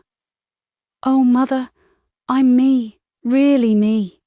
I'm not Cassie Thomas, and I'll never be anybody but me again." "The poor pet is delirious," said Susan. "She must have eaten something that disagreed with her." Anne bathed Nan and put her to bed before she would let her talk. Then she heard the whole story. "Oh, Mummy, am I really your child?" "Of course, darling. How could you think anything else?" "I didn't ever think Dovey would tell me a story, not Dovey. Mummy, can you believe anybody? Jen Penny told Di awful stories." "They are only 2 girls out of all the little girls you know, dear. None of your other playmates has ever told you what wasn't true. There are people in the world like that, grown-ups as well as children. When you are a little older, you will be better able to tell the gold from the tinsel." "Mummy, I wish Walter and Jem and Di needn't know what a silly I was." "They needn't. Di went to Lowbridge with Daddy, and the boys need only know you went too far down the harbour road and were caught in the storm. You were foolish to believe Dovey, but you were a very fine, brave little girl to go and offer what you thought her rightful place to poor little Cassie Thomas. Mother is proud of you." The storm was over. The moon was looking down on a cool, happy world. "Oh, I'm so glad I'm me," was Nan's last thought as she fell on sleep. Gilbert and Anne came in later to look on the little sleeping faces that were so sweetly close to each other. Diana slept with the corners of her firm little mouth tucked in, but Nan had gone to sleep smiling. Gilbert had heard the story and was so angry that it was well for Dovey Johnson that she was a good 30 miles away from him. But Anne was feeling conscience-stricken. "I should have found out what was troubling her. But I've been too much taken up with other things this week. Things that really mattered nothing compared to a child's unhappiness. Think of what the poor darling has suffered." She stooped repentantly, gloatingly over them. They were still hers, wholly hers to mother and love and protect. They still came to her with every love and grief of their little hearts. For a few years longer they would be hers. And then? Anne shivered. Motherhood was very sweet, but very terrible. "I wonder what life holds for them," she whispered. "At least, let's hope and trust they'll each get as good a husband as their mother got," said Gilbert teasingly. Chapter 32. "So the Ladies' Aid is going to have their quilting at Ingleside," said the doctor. "Bring out all your lordly dishes, Susan, and provide several brooms to sweep up the fragments of reputations afterwards." Susan smiled wanly. As a woman tolerant of a man's lack of all understanding of vital things, but she did not feel like smiling. At least, until everything concerning the aid supper had been settled. "Hot chicken pie," she went about murmuring, "mashed potatoes and creamed peas for the main course. And it will be such a good chance to use your new lace tablecloth, Mrs. Doctor dear," Such a thing has never been seen in the Glen, and I am confident it will make a sensation.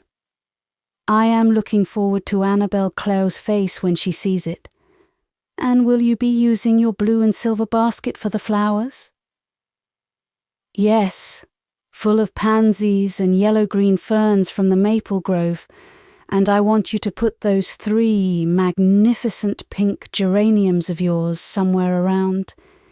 In the living room, if we quilt there, or on the balustrade of the veranda, if it's warm enough to work out there. I'm glad we have so many flowers left.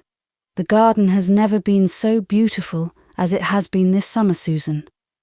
But then I say that every autumn, don't I?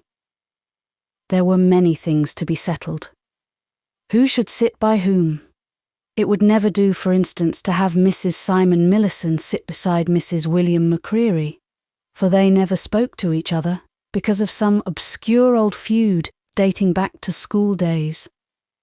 Then there was the question of whom to invite, for it was the hostess's privilege to ask a few guests apart from the members of the aid.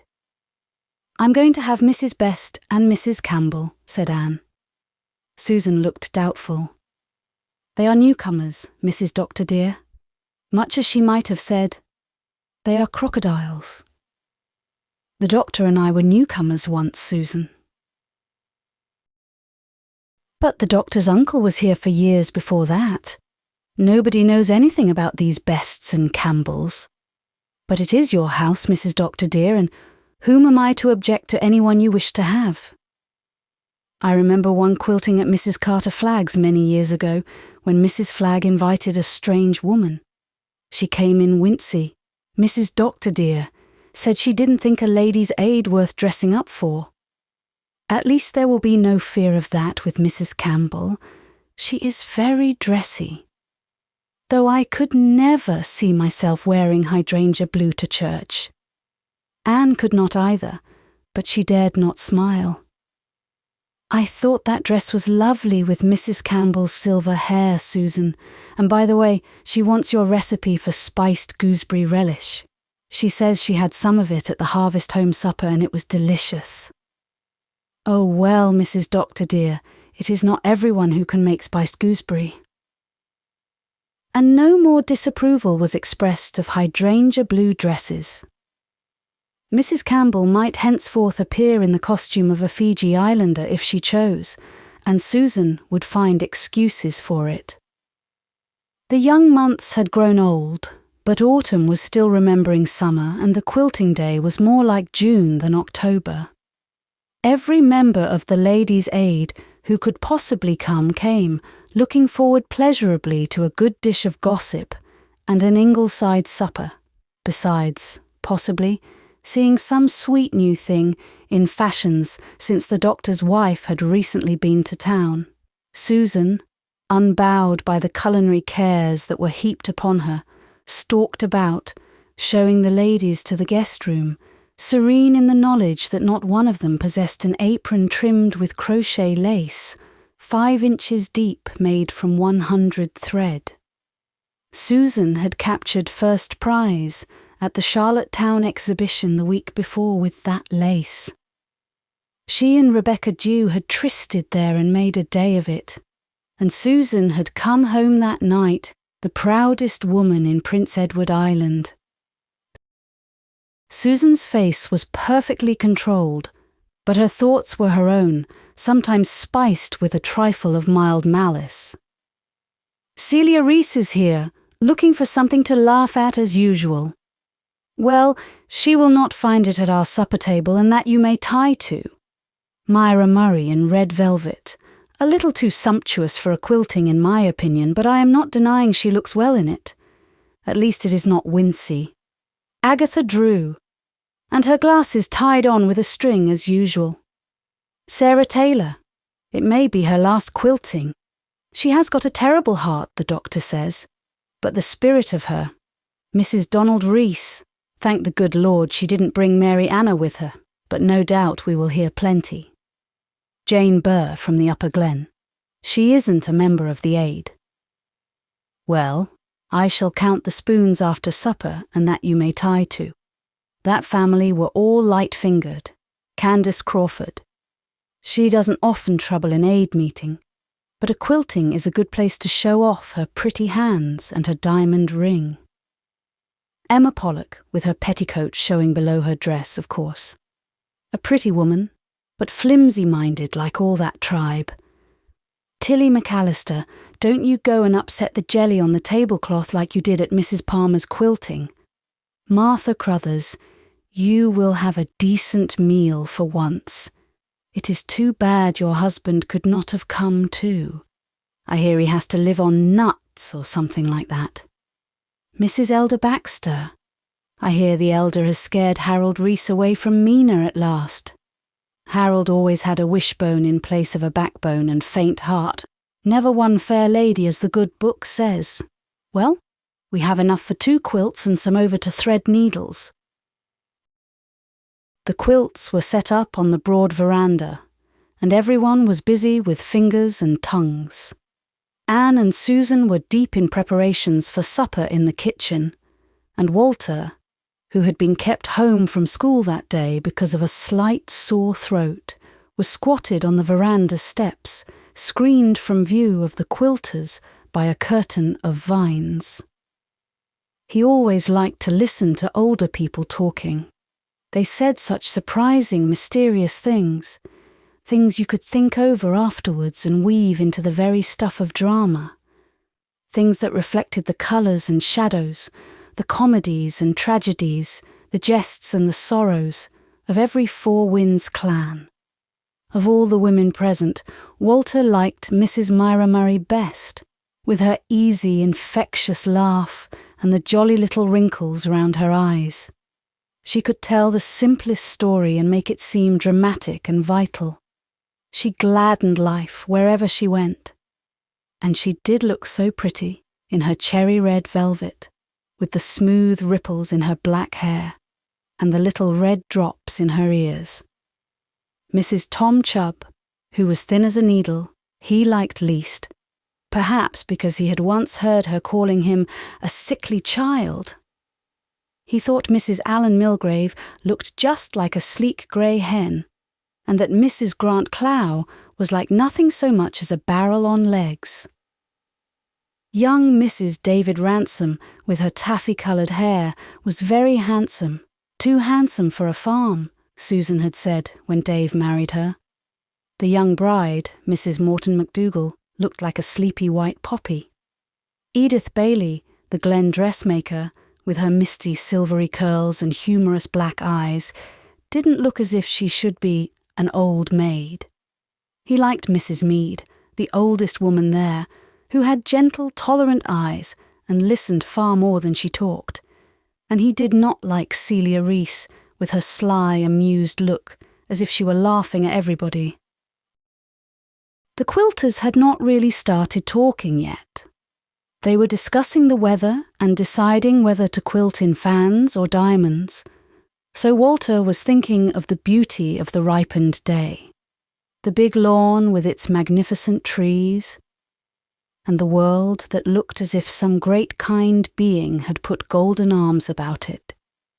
The tinted leaves were drifting slowly down, but the nightly hollyhocks were still gay against the brick wall, and the poplars wove sorcery of aspen along the path to the barn.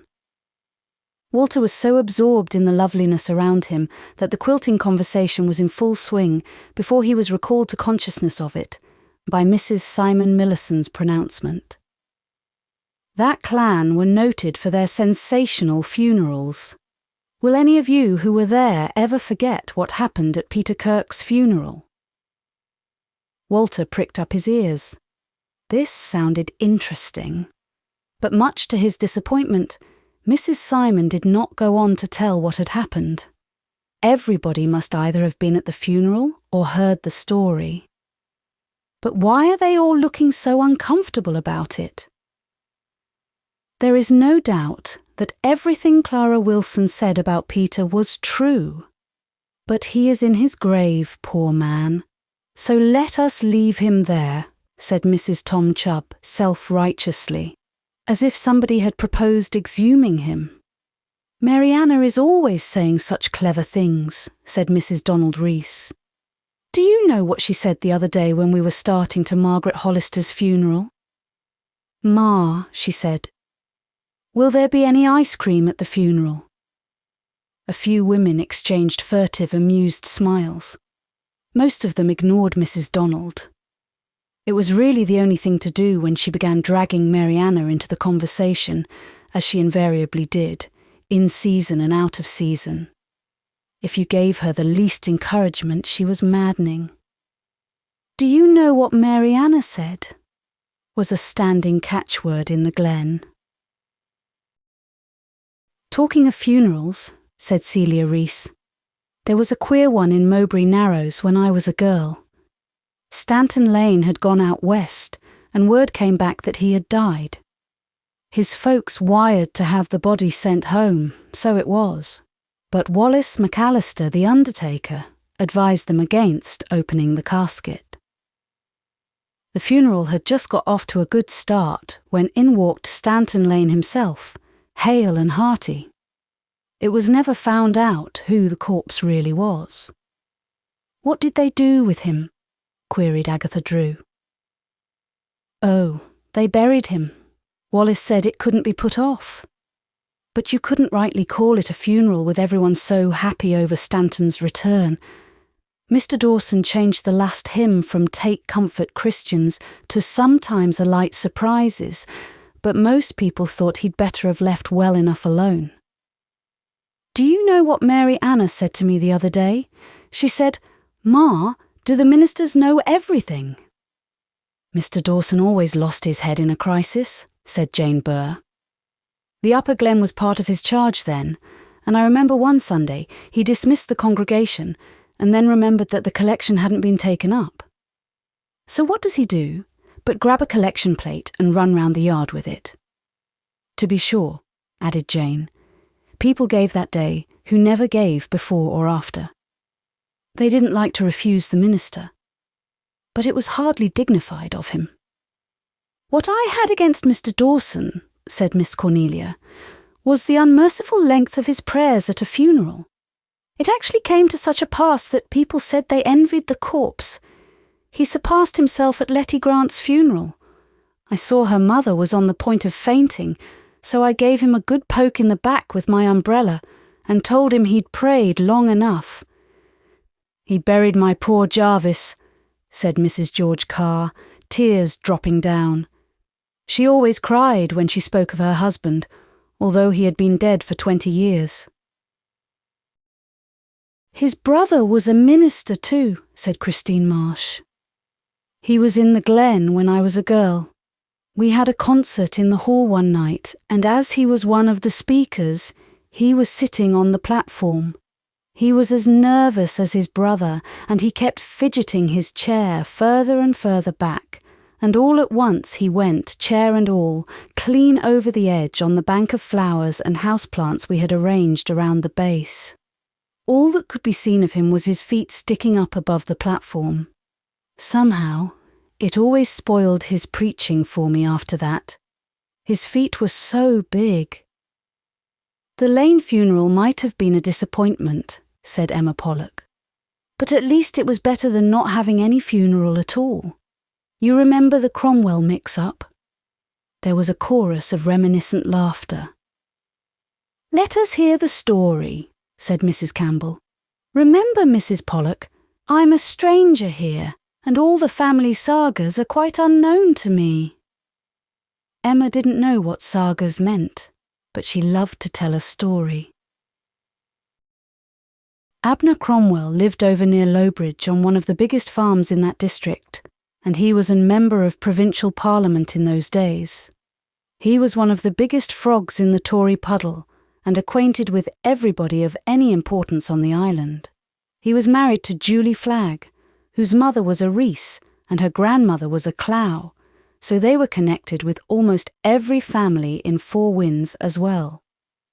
One day, a notice came out in the Daily Enterprise. Mr. Abner Cromwell had died suddenly at Lowbridge, and his funeral would be held at 2 o'clock the next afternoon. Somehow, the Abner Cromwells missed seeing the notice. And of course, there were no rural telephones in those days. The next morning, Abner left for Halifax to attend a Liberal convention. At 2 o'clock, people began arriving for the funeral, coming early to get a good seat, thinking there'd be such a crowd on account of Abner being such a prominent man. And a crowd there was, believe you me. For miles around, the roads were just a string of buggies, and people kept pouring in till about 3. Mrs. Abner was just about crazy trying to make them believe her husband wasn't dead. Some wouldn't believe her at first. She said to me in tears that they seemed to think she'd made away with the corpse. And when they were convinced, they acted as if they thought Abner ought to be dead, and they tramped all over the lawn flower beds she was so proud of. Any number of distant relations arrived too, expecting supper and beds for the night, and she hadn't much cooked. Julie was never very forehanded, that has to be admitted. When Abner arrived home 2 days afterwards, he found her in bed with nervous prostration, and she was months getting over it. She didn't eat a thing for 6 weeks. Well, hardly anything. I heard she said if there really had been a funeral, she couldn't have been more upset, but I never believed she really did say it. "You can't be sure," said Mrs. William McCreary. "People do say such awful things. When they're upset, the truth pops out. Julie's sister Clarice actually went and sang in the choir as usual the first Sunday after her husband was buried." "Not even a husband's funeral could damp Clarice down long," said Agatha Drew. "There was nothing solid about her, always dancing and singing." "I used to dance and sing on the shore where nobody heard me," said Myra Murray. "Ah, but you've grown wiser since then," said Agatha. "No, foolisher," said Myra Murray slowly. "Too foolish now to dance along the shore." "At first," said Emma, not to be cheated out of a complete story, "they thought the notice had been put in for a joke, because Abner had lost his election a few days before. But it turned out it was for an Amasa Cromwell, living away in the backwoods, the other side of Lowbridge. No relation at all. He had really died. But it was a long time before people forgave Abner the disappointment, if they ever did. Well, it was a little inconvenient driving all that distance, right in planting time too. And finding you had your journey for your pains," said Mrs. Tom Chubb defensively. "And people like funerals as a rule," said Mrs. Donald Rees with spirit. "We're all like children, I guess. I took Mariana to her Uncle Gordon's funeral, and she enjoyed it so." "Ma, couldn't we dig him up and have the fun of burying him over again?" she said. They did laugh at this, everybody except Mrs. Elder Baxter, who primmed up her long, thin face and jabbed the quilt mercilessly. Nothing was sacred nowadays. Everyone laughed at everything. But she, an elder's wife, was not going to countenance any laughter connected with a funeral. "Speaking of Abner, do you remember the obituary his brother John wrote for his wife?" asked Mrs. Allen Milgrave. "It started out with, 'God, for reasons best known to himself, has been pleased to take my beautiful bride and leave my cousin William's ugly wife alive. Shall I ever forget the fuss it made?' How did such a thing ever come to be printed at all?" asked Mrs. Best. "Why, he was managing editor of the Enterprise then. He worshipped his wife, Bertha Morris she was, and he hated Mrs. William Cromwell because she hadn't wanted him to marry Bertha. She thought Bertha too flighty." "But she was pretty," said Elizabeth Kirk.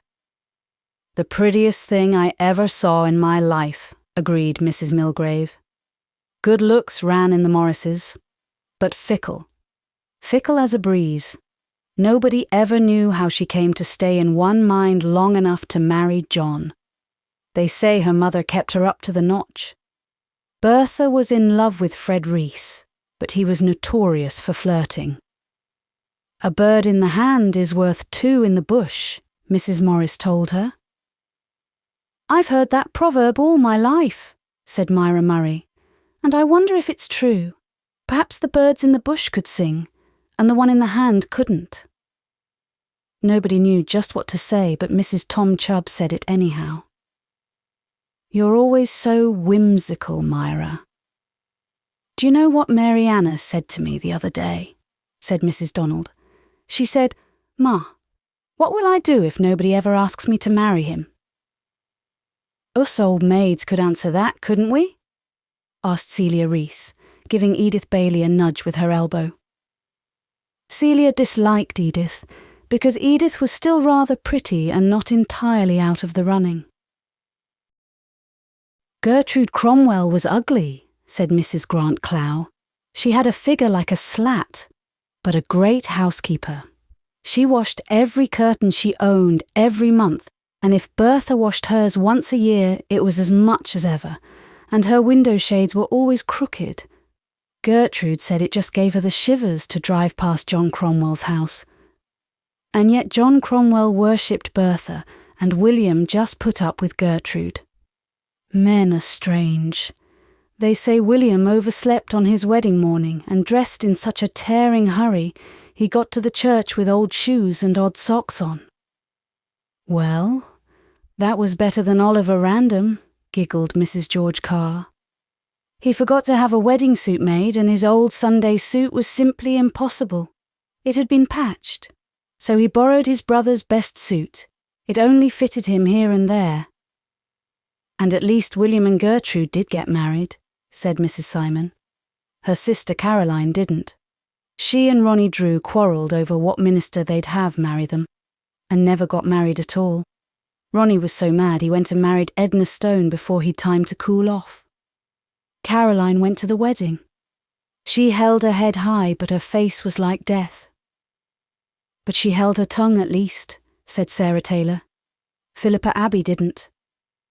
When Jim Mowbray jilted her, she went to his wedding and said the bitterest things out loud all through the ceremony. They were all Anglicans, of course," concluded Sarah Taylor, as if that accounted for any vagaries. "Did she really go to the reception afterwards wearing all the jewellery Jim had given her while they were engaged?" asked Celia Reese. "No, she didn't. I don't know how such stories get around, I'm sure. You'd think some people never did anything but repeat gossip. I dare say Jim Mowbray lived to wish he'd stuck to Philippa. His wife kept him down good and solid, though he always had a riotous time in her absence." "The only time I ever saw Jim Mowbray was the night the Junebugs nearly stampeded the congregation at the anniversary service in Lowbridge," said Christine Crawford. "And what the Junebugs left undone, Jim Mowbray contributed. It was a hot night, and they had all the windows open. The Junebugs just poured in and blundered about in hundreds. They picked up 87 dead bugs on the choir platform the next morning. Some of the women got hysterical when the bugs flew too near their faces. Just across the aisles from me, the new minister's wife was sitting, Mrs. Peter Loring. She had on a big lace hat with willow plumes. She was always considered far too dressy and extravagant for a minister's wife," interpolated Mrs. Elder Baxter. "Watch me flick that bug off Mrs. Preacher's hat," I heard Jim Mowbray whisper. He was sitting right behind her. He leaned forward and aimed a blow at the bug, missed it, but sideswiped the hat and sent it skittering down the aisle, clean to the communion railing. Jim almost had a conniption. When the minister saw his wife's hat come sailing through the air, he lost his place in his sermon, couldn't find it again, and gave up in despair. The choir sang the last hymn, dabbing at Junebugs all the time. Jim went down and brought the hat back to Mrs. Loring. He expected a calling down, for she was said to be high-spirited, but she just stuck it on her pretty yellow head again and laughed at him. "If you hadn't done that," she said, "Peter would have gone on for another 20 minutes and we'd all have been stark staring mad.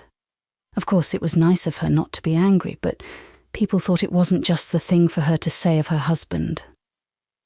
"But you must remember how she was born," said Martha Crothers. "Why? How?" "She was Bessie Talbot from up west. Her father's house caught fire one night, and in all the fuss and upheaval, Bessie was born. Out in the garden, under the stars." "How romantic," said Myra Murray. "Romantic? I call it barely respectable."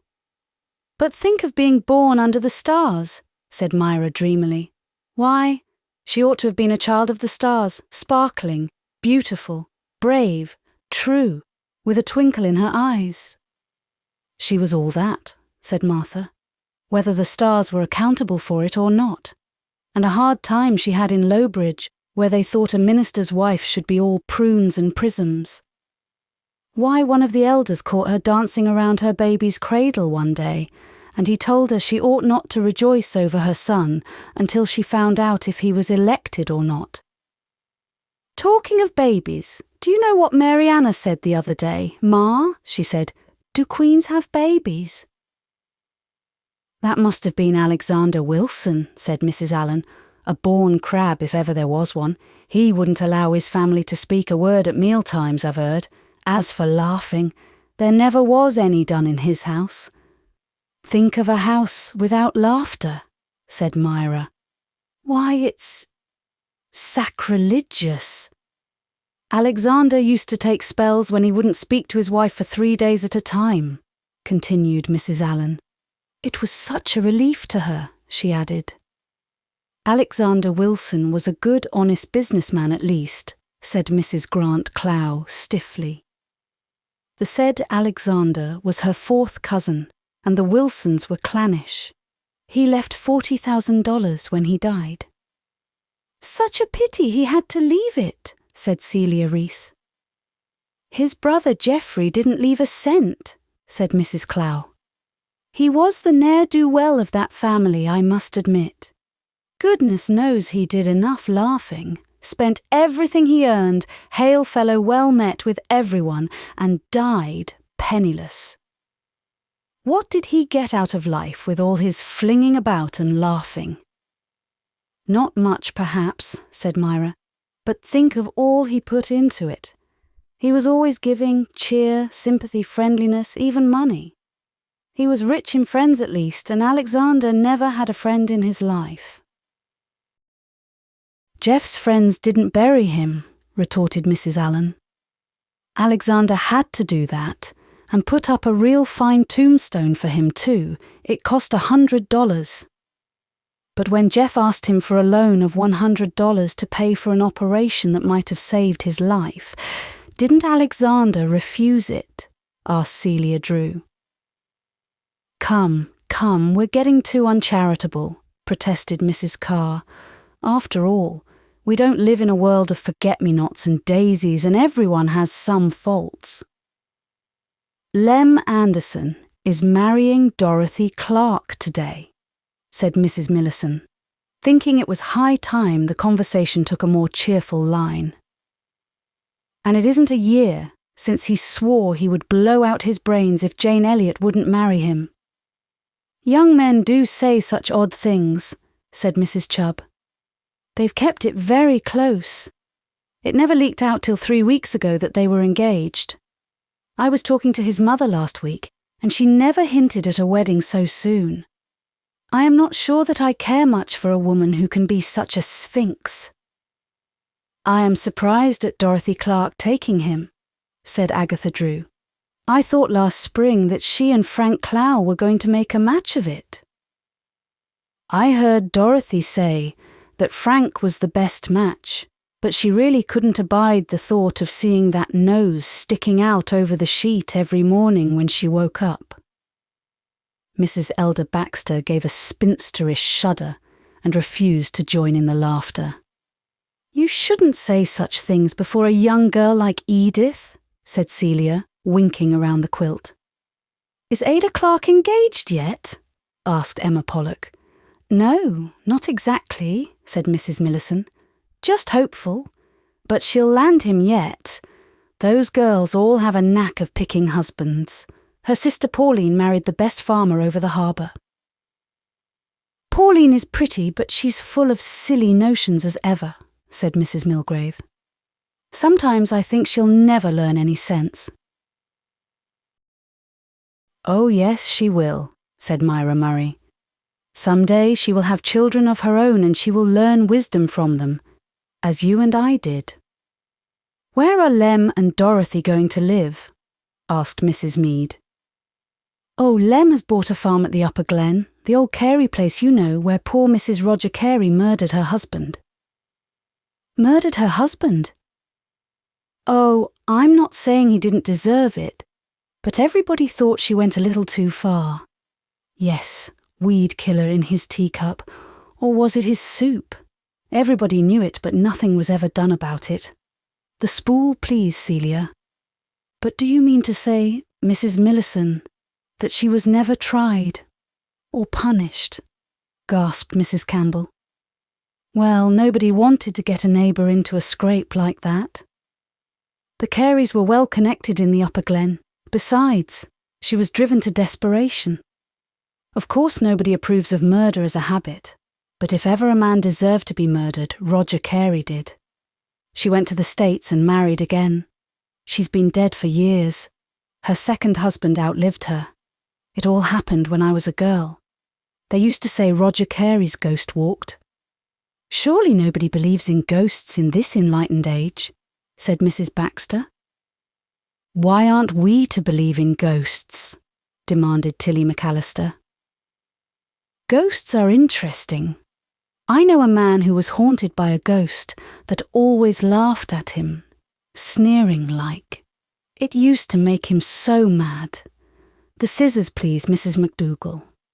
The little bride had to be asked for the scissors twice and handed them over blushing deeply. She was not yet used to being called Mrs. McDougall. The old Truax house over the harbour was haunted for years. Raps and knocks all over the place. A most mysterious thing, said Christine Crawford. All the Truaxes had bad stomachs, said Mrs. Baxter. Of course, if you don't believe in ghosts, they can't happen, said Mrs. McAllister sulkily. But my sister worked in a house in Nova Scotia that was haunted by chuckles of laughter. What a jolly ghost, said Myra. I shouldn't mind that. Likely it was owls, said the determinedly sceptical Mrs. Baxter. My mother saw angels around her deathbed, said Agatha Drew, with an air of plaintive triumph. Angels aren't ghosts, said Mrs. Baxter. Speaking of mothers, how is your Uncle Parker, Tilly? Asked Mrs. Chubb. Very poorly by spells. We don't know what is going to come of it. It's holding us all up. About our winter clothes, I mean. But I said to my sister the other day when we were talking it over, we'd better get black dresses anyhow, I said, and then it's no matter what happens. Do you know what Mary Anna said the other day? She said, Ma, I'm going to stop asking God to make my hair curly. I've asked him every night for a week, and he hasn't done a thing. I've been asking him something for 20 years, bitterly said Mrs. Bruce Duncan, who had not spoken before or lifted her dark eyes from the quilt. She was noted for her beautiful quilting, perhaps because she was never diverted by gossip from setting each stitch precisely where it should be. A brief hush fell over the circle. They could all guess what she had asked for, but it was not a thing to be discussed at a quilting. Mrs. Duncan did not speak again. Is it true that May Flagg and Billy Carter have broken up, and that he is going with one of the over-harbour McDougalls? Asked Martha Crothers after a decent interval. Yes. Nobody knows what happened, though. It's sad. What little things break off matches sometimes, said Candace Crawford. Take Dick Pratt and Lillian McAllister. He was just starting to propose to her at a picnic when his nose began to bleed. He had to go to the brook, and he met a strange girl there who lent him her handkerchief. He fell in love and they were married in 2 weeks' time. Did you hear what happened to Big Jim McAllister last Saturday night in Milt Cooper's store at the Harbour Head? Asked Mrs. Simon, thinking it time somebody introduced a more cheerful topic than ghosts and jiltings. He had got into the habit of sitting on the stove all summer, but Saturday night was cold and Milt had lit a fire. So when poor Big Jim sat down, well, he scorched his. Mrs. Simon would not say what he had scorched, but she patted a portion of her anatomy silently. His bottom, said Walter gravely, poking his head through the creeper screen. He honestly thought that Mrs. Simon could not remember the right word. An appalled silence descended on the quilters. Had Walter Blythe been there all the time? Everyone was raking her recollection of the tales told to recall if any of them had been too terribly unfit for the ears of youth. Mrs. Dr. Blythe was said to be so fussy about what her children heard. Before their paralysed tongues recovered, Anne had come out and asked them to come to supper. "Just 10 minutes more, Mrs. Blythe.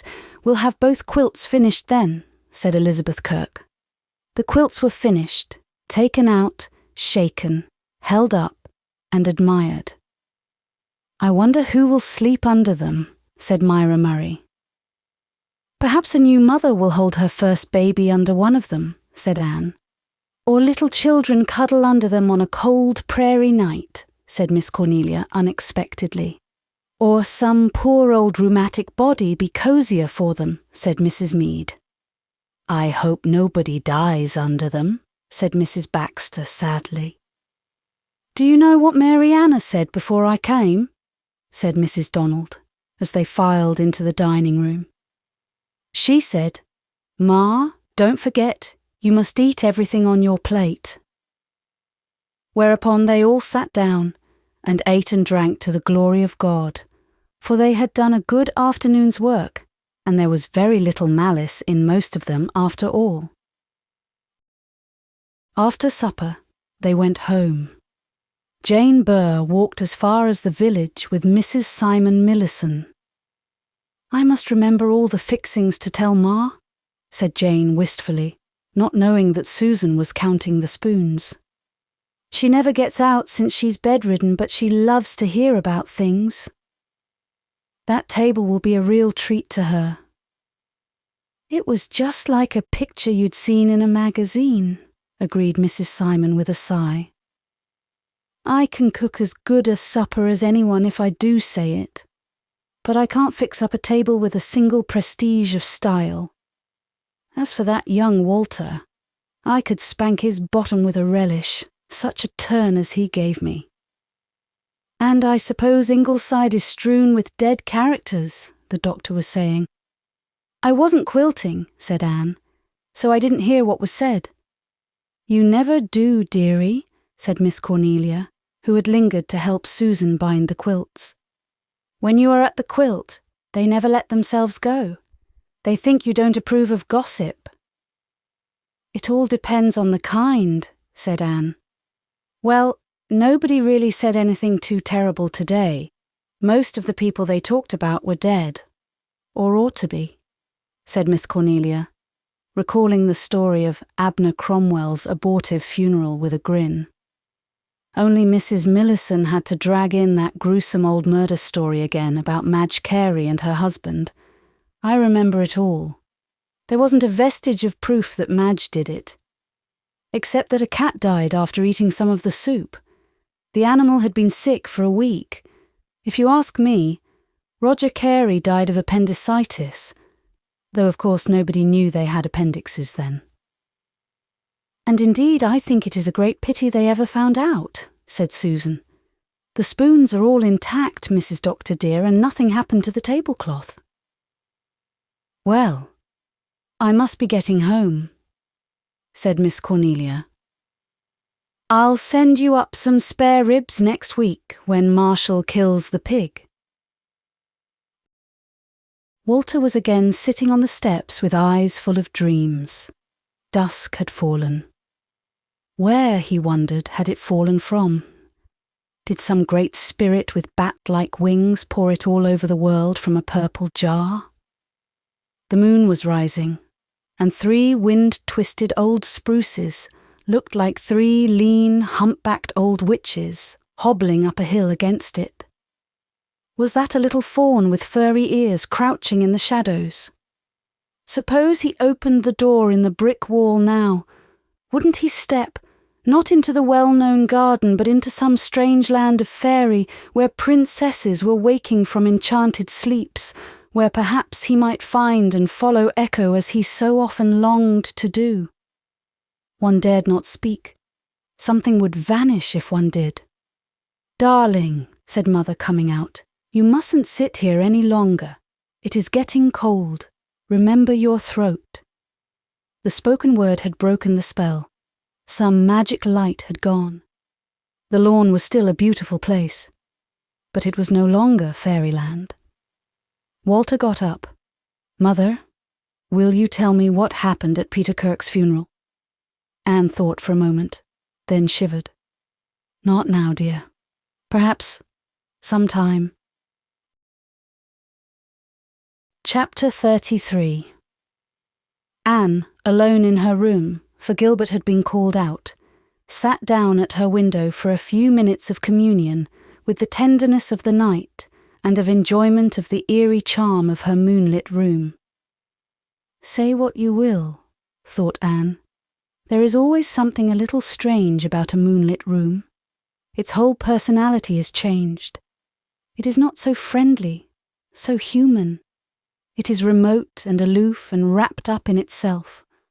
Almost it regards you as an intruder. She was a little tired after her busy day, and everything was so beautifully quiet now. The children asleep, Ingleside restored to order. There was no sound in the house except a faint rhythmic thumping from the kitchen, where Susan was setting her bread. But through the open window came the sounds of the night, every one of which Anne knew and loved. Low laughter drifted up from the harbour on the still air. Someone was singing down in the glen, and it sounded like the haunting notes of some song heard a long time ago. There were silvery moonlight paths over the water, but Ingleside was hooded in shadow. The trees were whispering dark sayings of old, and an owl was hooting in Rainbow Valley. What a happy summer this has been, thought Anne, and then recalled with a little pang something she had heard Aunt Highland Kitty of the Upper Glen say once. The same summer will never be coming twice. Never quite the same. Another summer would come, but the children would be a little older and Rilla would be going to school. And I'll have no baby left, thought Anne sadly. Jem was 12 now, and there was already talk of the entrance. Jem, who but yesterday had been a wee baby in the old house of dreams. Walter was shooting up, and that very morning she had heard Nan teasing Di about some boy in school, and Di had actually blushed and tossed her red head. Well, that was life. Gladness and pain, hope and fear and change. Always change. You could not help it. You had to let the old go and take the new to your heart. Learn to love it and then let it go in turn. Spring, lovely as it was, must yield to summer, and summer lose itself in autumn. The birth, the bridal, the death. Anne suddenly thought of Walter asking to be told what had happened at Peter Kirk's funeral. She had not thought of it for years, but she had not forgotten it. Nobody who had been there, she felt sure, had forgotten it or ever would. Sitting there in the moonlit dusk, she recalled it all. It had been in November. The first November they had spent at Ingleside, following a week of Indian summer days. The Kirks lived at Mowbray Narrows, but came to the Glen Church, and Gilbert was their doctor, so he and Anne both went to the funeral. It had been, she remembered, a mild, calm, pearl-grey day. All around them had been the lonely brown and purple landscape of November, with patches of sunlight here and there on upland and slope, where the sun shone through a rift in the clouds. Kirkwynd was so near the shore that a breath of salt wind blew through the grim firs behind it. It was a big, prosperous-looking house, but Anne always thought that the gable of the L looked exactly like a long, narrow, spiteful face. Anne paused to speak to a little knot of women on the stiff, flowerless lawn. They were all good, hard-working souls to whom a funeral was a not unpleasant excitement. "I forgot to bring a handkerchief," Mrs. Brian Blake was saying plaintively. "Whatever will I do when I cry?" "Why will you have to cry?" bluntly asked her sister-in-law, Camilla Blake. Camilla had no use for women who cried too easily. "Peter Kirk is no relation to you, and you never liked him." "I think it is proper to cry at a funeral," said Mrs. Blake stiffly. "It shows feeling when a neighbour has been summoned to his long home." "If nobody cries at Peter's funeral, except those who liked him, there won't be many wet eyes," said Mrs. Curtis Rodd dryly. "That is the truth, and why mince it? He was a pious old humbug, and I know it if nobody else does. Who is that coming at the little gate?" Don't tell me it's Clara Wilson." "It is," whispered Mrs. Brian incredulously.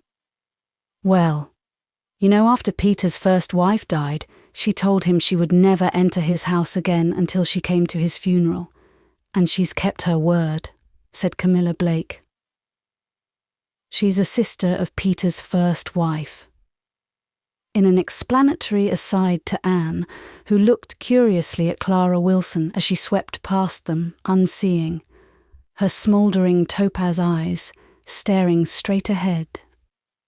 She was a thin slip of a woman, with a dark-browed, tragic face, and black hair under one of the absurd bonnets elderly women still wore, a thing of feathers and bugles with a skimpy nose veil. She looked at and spoke to no one, as her long black taffeta skirts swished over the grass and up the veranda steps. "There's Jed Clinton at the door, putting on his funeral face," said Camilla sarcastically. "He's evidently thinking it is time we went in. It's always been his boast that at his funerals everything goes according to schedule. He's never forgiven Winnie Clow for fainting before the sermon. It wouldn't have been so bad afterwards. Well, nobody's likely to faint at this funeral. Olivia isn't the fainting kind." "Jed Clinton, the Lowbridge undertaker," said Mrs. Reese. "Why didn't they have the Glen man?" "Who? Carter Flagg? Why, woman dear, Peter and him have been at daggers drawn all their lives. Carter wanted Amy Wilson, you know." "A good many wanted her," said Camilla. "She was a very pretty girl, with her coppery red hair and inky black eyes. Though people thought Clara the handsomer of the two then. It's odd she never married. There's the minister at last, and the Reverend Mr. Owen of Lowbridge with him. Of course he is Olivia's cousin." "All right, except that he puts too many O's in his prayers. We'd better go in, or Jed will have a conniption." Anne paused to look at Peter Kirk on her way to a chair. She had never liked him. "He has a cruel face," she thought, the first time she had ever seen him. Handsome, yes, but with cold, steely eyes, even then becoming pouchy, and the thin, pinched, merciless mouth of a miser. He was known to be selfish and arrogant in his dealings with his fellow men, in spite of his profession of piety and his unctuous prayers. "Always feels his importance," she had heard someone say once. Yet, on the whole, he had been respected and looked up to. He was as arrogant in his death as in his life, and there was something about the two long fingers clasped over his still breast that made Anne shudder. She thought of a woman's heart being held in them, and glanced at Olivia Kirk, sitting opposite to her in her mourning. Olivia was a tall, fair, handsome woman with large blue eyes. "No ugly woman for me," Peter Kirk had said once. And her face was composed and expressionless. There was no apparent trace of tears. But then, Olivia had been a random, and the randoms were not emotional. At least she sat decorously, and the most heartbroken widow in the world could not have worn heavier weeds. The air was cloyed with the perfume of the flowers that banked the coffin, for Peter Kirk, who had never known flowers existed. His lodge had sent a wreath, the church had sent one, the Conservative Association had sent one, the school trustees had sent one, the cheese board had sent one. His one long alienated son had sent nothing, but the Kirk clan at large had sent a huge anchor of white roses with "Harbour at Last" in red rosebuds across it, and there was one from Olivia herself, a pillow of calla lilies. Camilla Blake's face twitched as she looked at it, and Anne remembered that she had once heard Camilla say that she had been at Kirkwynd soon after Peter's second marriage, when Peter had fired out of the window a potted calla lily which the bride had brought with her. He wasn't, so he said, going to have his house cluttered up with weeds. Olivia had apparently taken it very coolly, and there had been no more calla lilies at Kirkwynd. Could it be possible that Olivia— But Anne looked at Mrs. Kirk's placid face and dismissed the suspicion. After all, it was generally the florist who suggested the flowers. The choir sang, "Death like a narrow sea divides that heavenly land from ours." And Anne caught Camilla's eye and knew they were both wondering just how Peter Kirk would fit into that heavenly land. Anne could almost hear Camilla saying, "Fancy Peter Kirk with a harp and halo if you dare." The Reverend Mr. Owen read a chapter and prayed, with many ohs and many entreaties that sorrowing hearts might be comforted. The Glen minister gave an address which many privately considered entirely too fulsome, even allowing for the fact that you had to say something good of the dead. To hear Peter Kirk called an affectionate father and a tender husband, a kind neighbour and an earnest Christian was, they felt, a misuse of language.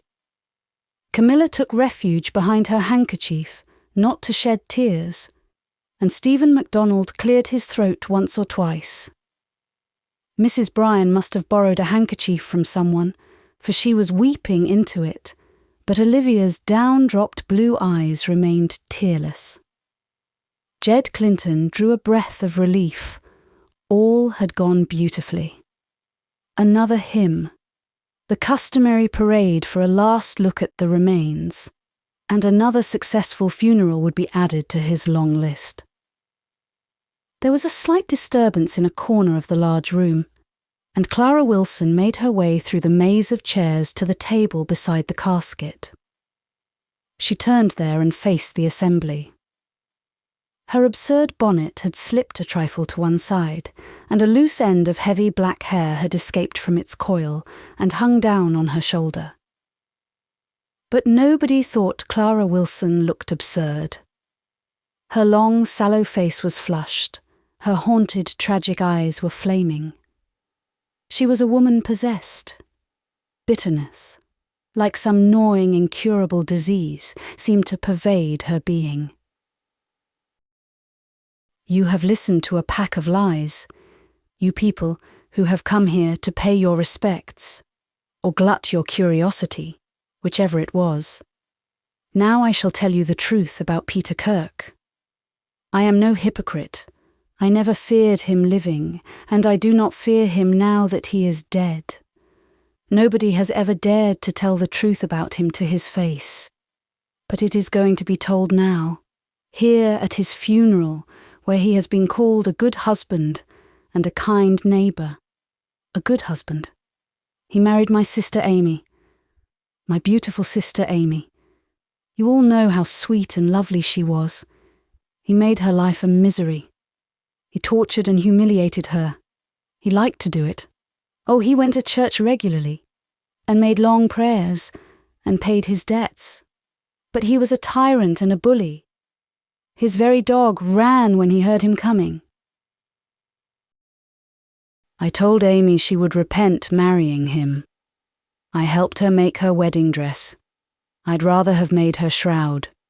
She was wild about him then, poor thing. But she hadn't been his wife a week before she knew what he was. His mother had been a slave, and he expected his wife to be one. There will be no arguments in my household, he told her. She hadn't the spirit to argue. Her heart was broken. Oh, I know what she went through, my poor pretty darling. He crossed her in everything. She couldn't have a flower garden. She couldn't even have a kitten. I gave her one and he drowned it. She had to account to him for every cent she spent. Did ever any of you see her in a decent stitch of clothes? He would fault her for wearing her best hat if it looked like rain. Rain couldn't hurt any hat she had, poor soul. Her that loved pretty clothes. He was always sneering at her people. He never laughed in his life. Did any of you ever hear him really laugh? He smiled. Oh yes, he always smiled, calmly and sweetly when he was doing the most maddening things. He smiled when he told her after her little baby was born dead that she might as well have died too if she couldn't have anything but dead brats. She died after 10 years of it, and I was glad she had escaped him. I told him, then I'd never enter his house again till I came to his funeral. Some of you heard me. I've kept my word, and now I've come and told the truth about him. It is the truth. You know it. She pointed fiercely at Stephen MacDonald. You know it. The long finger darted at Camilla Blake. You know it. Olivia Kirk did not move a muscle. You know it. The poor minister himself felt as if that finger stabbed completely through him. I cried at Peter Kirk's wedding, but I told him I'd laugh at his funeral, and I am going to do it. She swished furiously about and bent over the casket. Wrongs that had festered for years had been avenged. She had wreaked her hatred at last. Her whole body vibrated with triumph and satisfaction as she looked down at the cold, quiet face of a dead man. Everybody listened for the burst of vindictive laughter. It did not come. Clara Wilson's angry face suddenly changed, twisted, crumpled up like a child's. Clara was crying. She turned, with the tears streaming down her ravaged cheeks, to leave the room. But Olivia Kirk rose before her and laid a hand on her arm. For a moment, the two women looked at each other. The room was engulfed in a silence that seemed like a personal presence. Thank you, Clara Wilson, said Olivia Kirk. Her face was as inscrutable as ever, but there was an undertone in her calm, even voice that made Anne shudder. She felt as if a pit had suddenly opened before her eyes. Clara Wilson might hate Peter Kirk, alive and dead, but Anne felt that her hatred was a pale thing compared to Olivia Kirk's. Clara went out weeping, passing an infuriated Jed with a spoiled funeral on his hands. The minister, who had intended to announce for a last hymn, "Asleep in Jesus," thought better of it, and simply pronounced a tremulous benediction. Jed did not make the usual announcement that friends and relatives might now take a parting look at the remains. The only decent thing to do, he felt, was to shut down the cover of the casket at once and bury Peter Kirk out of sight as soon as possible. Anne drew a long breath as she went down the veranda steps. How lovely the cold fresh air was after that stifling, perfumed room where two women's bitterness had been as their torment. The afternoon had grown colder and greyer. Little groups here and there on the lawn were discussing the affair with muted voices. Clara Wilson could still be seen crossing a sere pasture field on her way home. "Well, didn't that beat all?" said Nelson dazedly. "Shocking, shocking," said Elder Baxter. "Why didn't some of us stop her?" demanded Henry Reese. "Because you all wanted to hear what she had to say," retorted Camilla. "It wasn't decorous," said Uncle Sandy McDougall. He had got hold of a word that pleased him and rolled it under his tongue. Not decorous. A funeral should be decorous, whatever else it may be. Decorous. "Gosh, ain't life funny?" said Augustus Palmer. "I mind when Peter and Amy began keeping company," mused old James Porter. "I was courting my woman that same winter. Clara was a fine-looking bit of goods then, and what a cherry pie she could make." "She was always a bitter-tongued girl," said Boyce Warren. "I suspected there'd be dynamite of some kind when I saw her coming, but I didn't dream it would take that form. And Olivia, would you have thought it? Women are a queer lot." "It will make quite a story for the rest of our lives," said Camilla. "After all, I suppose if things like this never happened, history would be dull stuff." A demoralised Jed had got his pallbearers rounded up and the casket carried out. As the hearse drove down the lane, followed by the slow-moving procession of buggies, a dog was heard howling heartbrokenly in the barn. Perhaps after all, one living creature mourned Peter Kirk. Stephen MacDonald joined Anne as she waited for Gilbert. He was a tall Upper Glen man with the head of an old Roman emperor. Anne had always liked him. "Smells like snow," he said. "It always seems to me that November is a homesick time. Does it ever strike you that way, Mrs. Blythe?" "Yes, the year is looking back sadly to her lost spring." "Spring, spring, Mrs. Blythe. I'm getting old. I find myself imagining that the seasons are changing. Winter isn't what it was. I don't recognise summer and spring. There are no springs now. At least, that's how we feel when folks we used to know don't come back to share them with us. Poor Clara Wilson now. What did you think of it all?" "Oh, it was heartbreaking. Such hatred. Yes. You see, she was in love with Peter herself long ago. Terribly in love. Clara was the handsomest girl in Mowbray Narrows then. Little dark curls all round her cream-white face. But Amy was a laughing, lilting thing. Peter dropped Clara and took up with Amy. It's strange the way we're made, Mrs. Blythe." There was an eerie stir in the wind-torn firs behind Kirkwynd. Far away, a snow squall whitened over a hill where a row of Lombardies stabbed the grey sky. Everybody was hurrying to get away before it reached Mowbray Narrows. "Have I any right to be so happy when other women are so miserable?" Anne wondered to herself as they drove home, remembering Olivia Kirk's eyes as she thanked Clara Wilson. Anne got up from her window. It was nearly 12 years ago now. Clara Wilson was dead, and Olivia Kirk had gone to the coast where she had married again. She had been much younger than Peter. Time is kinder than we think, thought Anne. It's a dreadful mistake to cherish bitterness for years, hugging it to our hearts like a treasure. But I think the story of what happened at Peter Kirk's funeral is one which Walter must never know. It was certainly no story for children. Chapter 34. Rilla sat on the veranda steps at Ingleside, with one knee crossed over the other. Such adorable little fat brown knees. Very busy being unhappy.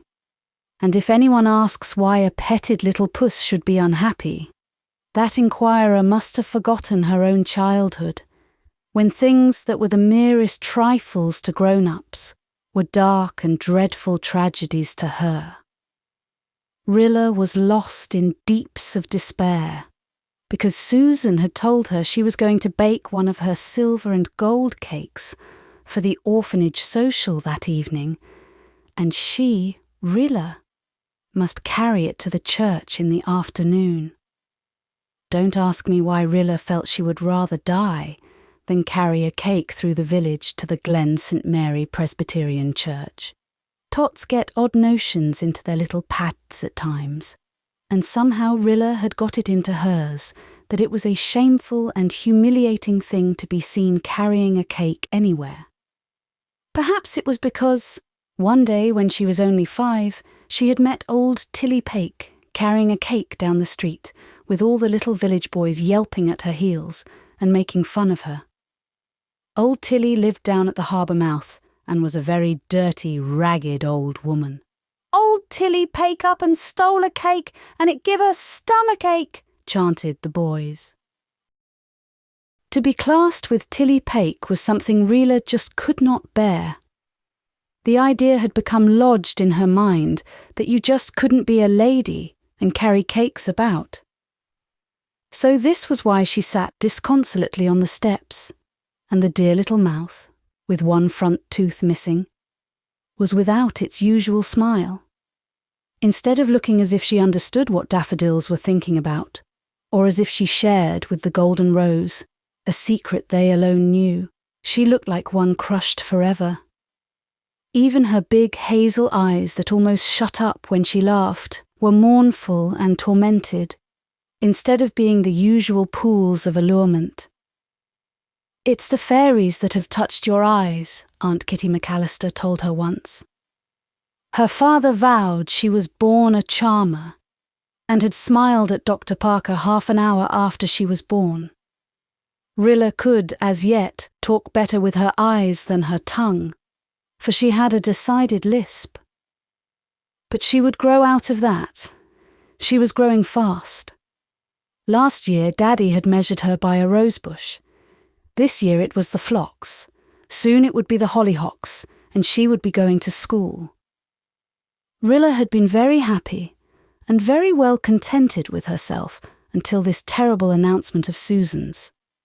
Really, Rilla told the sky indignantly, Susan had no sense of shame. To be sure, Rilla pronounced it "tenth of tem," but the lovely soft blue sky looked as if it understood.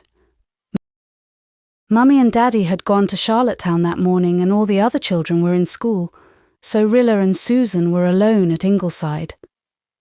Ordinarily, Rilla would have been delighted under such circumstances. She was never lonely. She would have been glad to sit there on the steps or on her own particular mossy green stone in Rainbow Valley, with a fairy kitten or two for company, and spin fancies about everything she saw.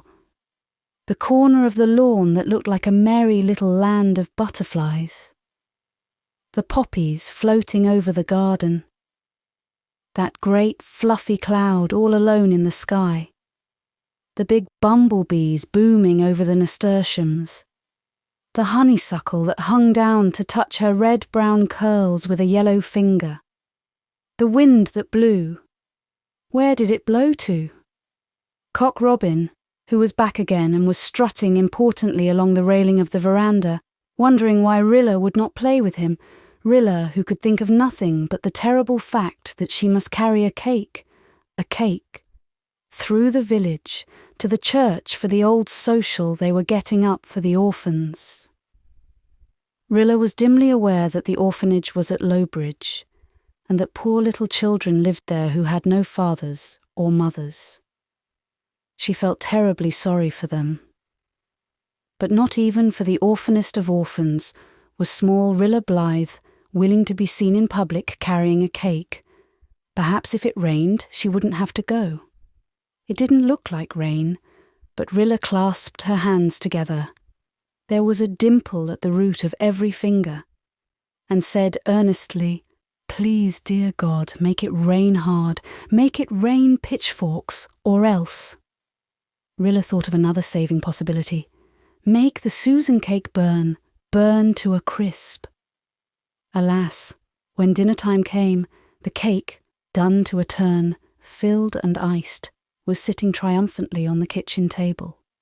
It was a favourite cake of Rilla's. Gold and silver cake did sound so luxuriant, but she felt that never again would she be able to eat a mouthful of it. Still, wasn't that thunder rolling over the low hills across the harbour? Perhaps God had heard her prayer. Perhaps there would be an earthquake before it was time to go. Couldn't she take a pain in her stomach if worse came to worst? No. Rilla shuddered. That would mean castor oil. Better the earthquake. The rest of the children did not notice that Rilla, sitting in her own dear chair, with the saucy white duck worked in crewels on the back, was very quiet. Thelfith. Pigth. If Mummy had been home, she would have noticed it. Mummy had seen right away how troubled she was that dreadful day when Dad's picture had come out in the Enterprise. Rilla was crying bitterly in bed when Mummy came in and found out that Rilla thought it was only murderers that had their pictures in the papers. It had not taken Mummy long to put that to rights. Would Mummy like to see her daughter carrying cake through the glen like old Tilly Pake? Rilla found it hard to eat any dinner, though Susan had put down her own lovely blue plate with the wreath of rosebuds on it that Aunt Rachel Lynde had sent her on her last birthday, and which she was generally allowed to have only on Sundays. Blue plates and rosebuds, when you had to do such a shameful thing. Still, the fruit puffs Susan had made for dessert were nice. "Susanna, can't Nan and Di take the cake after school?" she pleaded.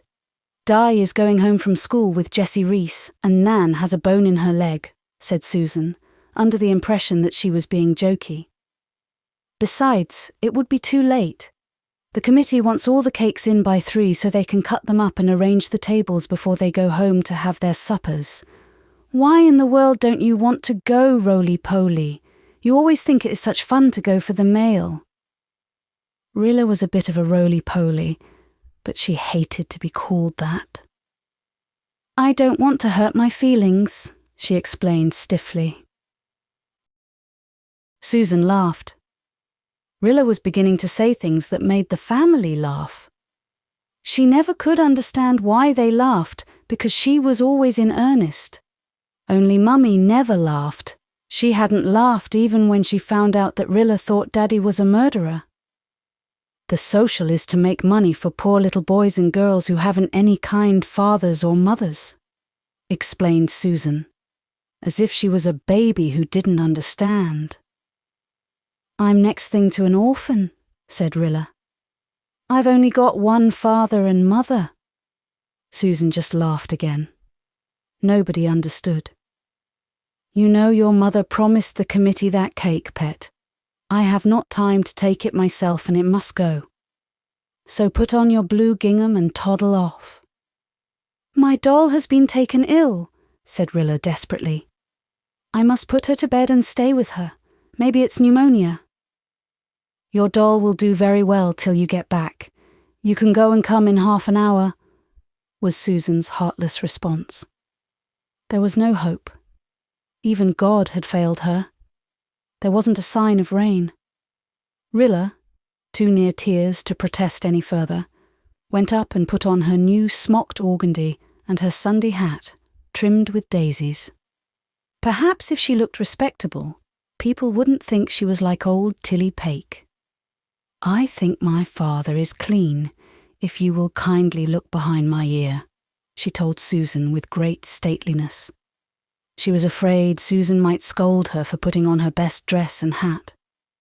But Susan merely inspected her ears, handed her a basket containing the cake, told her to mind her pretty manners, and for goodness sake not to stop to talk to every cat she met. Rilla made a rebellious face at Gog and Magog and marched away. Susan looked after her tenderly.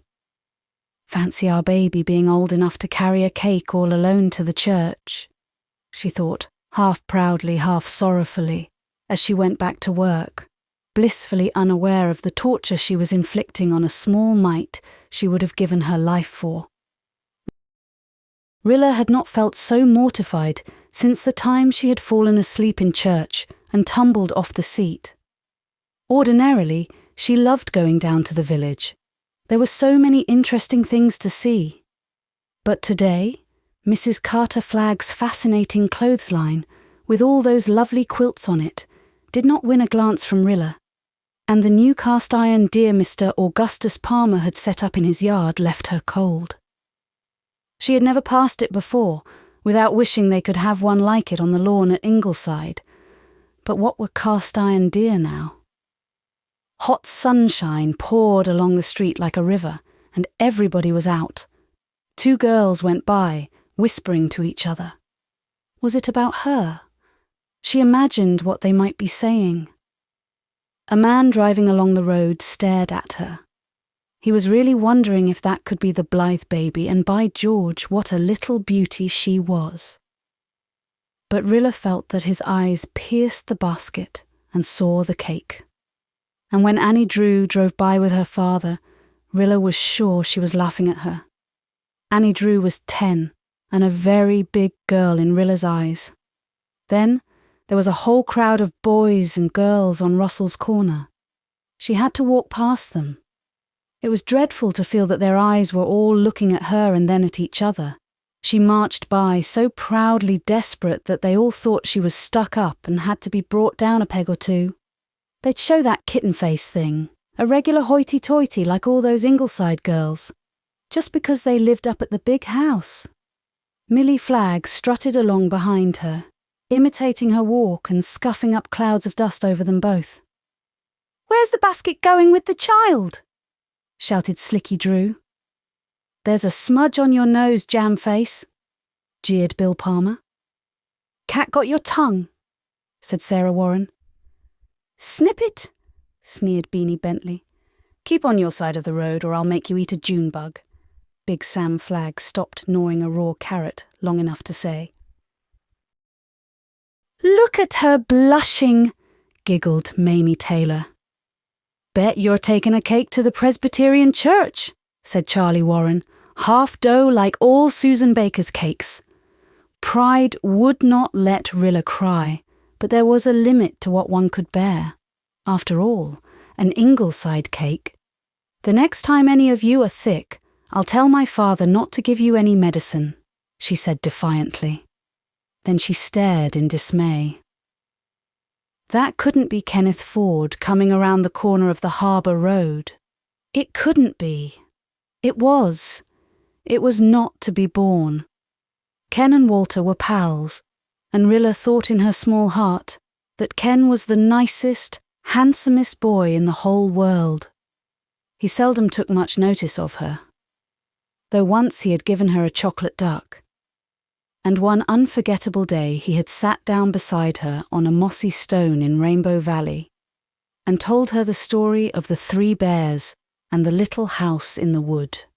But she was content to worship afar, and now this wonderful being had caught her carrying a cake. "Lo, roly-poly, heat's something fierce, isn't it? Hope I'll get a slice of that cake tonight." So he knew it was a cake. Everybody knew it. Rilla was through the village and thought the worst was over when the worst happened. She looked down a side road and saw her Sunday school teacher, Miss Emmy Parker, coming along it. Miss Emmy Parker was still quite a distance away, but Rilla knew her by her dress. That frilled organdy dress of pale green, with clusters of little white flowers all over it. The cherry blossom dress, Rilla secretly called it. Miss Emmy had it on in Sunday school last Sunday, and Rilla had thought it the sweetest dress she had ever seen. But then Miss Emmy always wore such pretty dresses, sometimes lacy and frilly, sometimes with the whisper of silk about them. Rilla worshipped Miss Emmy. She was so pretty and dainty, with her white skin and her brown eyes and her sad, sweet smile. Sad, another small girl had whispered to Rilla one day, because the man she was going to marry had died. She was so glad she was in Miss Emmy's class. She would have hated to be in Miss Florrie Flagg's class. Florrie Flagg was ugly, and Rilla couldn't bear an ugly teacher. When Rilla met Miss Emmy away from Sunday school, and Miss Emmy smiled and spoke to her, it was one of the high moments of life for Rilla. Only to be nodded to on the street by Miss Emmy gave a strange, sudden lift of the heart. And when Miss Emmy had invited all her class to a soap bubble party, where they made the bubbles red with strawberry juice, Rilla had all but died of sheer bliss. But to meet Miss Emmy carrying a cake was just not to be endured, and Rilla was not going to endure it. Besides, Miss Emmy was going to get up a dialogue for the next Sunday school concert, and Rilla was cherishing secret hopes of being asked to take the fairy's part in it. A fairy in scarlet, with a little peaked green hat. But there would be no use in hoping for that if Miss Emmy saw her carrying a cake. Miss Emmy was not going to see her. Rilla was standing on the little bridge crossing the brook, which was quite deep and creek-like just there. She snatched the cake out of the basket and hurled it into the brook where the alders met over a dark pool. The cake hurtled through the branches and sank with a plop and a gurgle. Rilla felt a wild spasm of relief and freedom and escape as she turned to meet Miss Emmy, who, she now saw, was carrying a big, bulgy brown paper parcel. Miss Emmy smiled down at her from beneath a little green hat with a tiny orange feather in it. "Oh, you're beautiful, teacher. Beautiful," gasped Rilla adoringly. Miss Emmy smiled again. "Even when your heart is broken," and Miss Emmy truly believed hers was, "it is not unpleasant to be given such a sincere compliment. It's the new hat, I expect, dear. Fine feathers, you know, I suppose." Glancing at the empty basket, "You've been taking your cake up for the social. What a pity you're not going instead of coming. I'm taking mine. Such a big, gooey chocolate cake." Rilla gazed up piteously, unable to utter a word. Miss Emmy was carrying a cake, therefore it could not be a disgraceful thing to carry a cake, and she... Oh, what had she done? She had thrown Susan's lovely gold and silver cake into the brook, and she had lost the chance of walking up to the church with Miss Emmy, both carrying cakes. After Miss Emmy had gone on, Rilla went home with her dreadful secret. She buried herself in Rainbow Valley until supper time, when again nobody noticed that she was very quiet. She was terribly afraid Susan would ask to whom she had given the cake, but there were no awkward questions. After supper, the others went to play in Rainbow Valley, but Rilla sat alone on the steps until the sun went down and the sky was all a windy gold behind Ingleside, and the lights sprang up in the village below. Always Rilla liked to watch them blooming out, here and there, all over the glen, but tonight she was interested in nothing. She had never been so unhappy in her life. She just didn't see how she could live. The evening deepened to purple, and she was still more unhappy. A most delectable odour of maple sugar buns drifted out to her. Susan had waited for the evening coolness to do the family baking, but maple sugar buns, like all else, were just vanity. Miserably she climbed the stairs and went to bed under the new pink-flowered spread she had once been so proud of. But she could not sleep. She was still haunted by the ghost of the cake she had drowned. Mother had promised the committee that cake. What would they think of Mother for not sending it? And it would have been the prettiest cake there. The wind had such a lonely sound tonight. It was reproaching her. It was saying, "Silly, silly, silly," over and over again. "What is keeping you awake, pet?" said Susan, coming in with a maple sugar bun. "Oh, Susan, I'm just tired of being me." Susan looked troubled. Come to think of it, the child had looked tired at supper. And of course the doctor's away. Doctors' families die and shoemakers' wives go barefoot, she thought. Then aloud, I'm going to see if you have a temperature, my pet. No, XXIII, it's just, I've done something dreadful, XXIII. That made me do it. No, he didn't, XXIII. I did it myself. I threw the cake into the creek. Land of hope and glory, said Susan blankly. Whatever made you do that? Do what? It was Mother, home from town. Susan retreated gladly, thankful that Mrs. Doctor had the situation in hand. Rilla sobbed out the whole story. Darling, I don't understand. Why did you think it was such a dreadful thing to take a cake to the church? I thought it was just like old Tilly Pake, Mummy, and I've disgraced you. Oh, Mummy, if you'll forgive me, I'll never be naughty again. And I'll tell the committee you did send a cake. Never mind the committee, darling. They would have more than enough cakes. They always do. It's not likely anyone would notice we didn't send one. We just won't talk of this to anybody.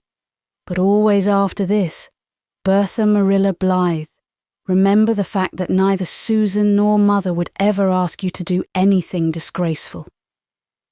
Life was sweet again.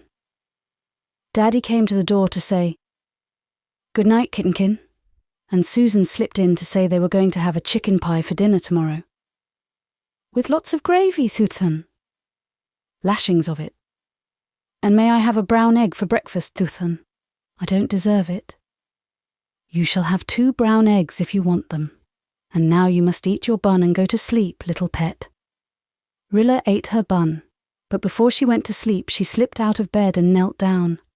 Very earnestly she said, Dear God, please make me a good and obedient child always, no matter what I'm told to do, and bless dear Miss Emmy and all the poor orphans. Chapter 35. The Ingleside children played together and walked together and had all kinds of adventures together, and each of them, in addition to this, had his and her own inner life of dream and fancy. Especially Nan, who from the very first had fashioned secret drama for herself out of everything she heard or saw or read, and sojourned in realms of wonder and romance quite unsuspected in her household circle. At first, she wove patterns of pixie dances and elves in haunted valleys and dryads in birch trees. She and the great willow at the gate had whispered secrets, and the old empty Bailey house at the upper end of Rainbow Valley was the ruin of a haunted tower. For weeks she might be a king's daughter imprisoned in a lonely castle by the sea. For months she was a nurse in a leper colony in India or some land far, far away. Far, far away had always been words of magic to Nan, like faint music over a windy hill. As she grew older, she built up her drama about the real people she saw in her little life, especially the people in church. Nan liked to look at the people in church because everyone was so nicely dressed. It was almost miraculous. They looked so different from what they did on weekdays. The quiet, respectable occupants of the various family pews would have been amazed, and perhaps a little horrified, if they had known the romances the demure, brown-eyed maiden in the Ingleside pew was concocting about them. Black-browed, kind-hearted Annetta Millison would have been thunderstruck to know that Nan Blythe pictured her as a kidnapper of children, boiling them alive to make potions that would keep her young forever. Nan pictured this so vividly that she was half frightened to death when she met Annetta Millison once in a twilight lane, astir with the golden whisper of buttercups. She was positively unable to reply to Annetta's friendly greeting, and Annetta reflected that Nan Blythe was really getting to be a proud and saucy little puss, and needed a bit of training in good manners. Pale Mrs. Rod Palmer never dreamed that she had poisoned someone and was dying of remorse. Elder Gordon McAllister of the solemn face had no notion that a curse had been put on him at birth by a witch, the result being that he could never smile. Dark-moustached Fraser Palmer of a blameless life little knew that when Nan Blythe looked at him, she was thinking, "I am sure that man has committed a dark and desperate deed. He looks as if he had some dreadful secret on his conscience." And Archibald Fife had no suspicion that when Nan Blythe saw him coming, she was busy making up a rhyme, as a reply to any remark he might make, because he was never to be spoken to except in rhyme. He never did speak to her, being exceedingly afraid of children, but Nan got no end of fun out of desperately and quickly inventing a rhyme. "I'm very well, thank you, Mr. Fife. How are you yourself and your wife?" Or, "Yes, it is a very fine day, just the right kind for making hay." There is no knowing what Mrs. Morton Kirke would have said if she had been told that Nan Blythe would never come to her house. Supposing she had ever been invited, because there was a red footprint on her doorstep. And her sister-in-law, placid, kind, unsought Elizabeth Kirke, did not dream she was an old maid, because her lover had dropped dead at the altar, just before the wedding ceremony. It was all very amusing and interesting, and Nan never lost her way between fact and fiction until she became possessed with the lady with the mysterious eyes. It is no use asking how dreams grow. Nan herself could never have told you how it came about. It started with the gloomy house. Nan saw it always just like that, spelled in lowercase.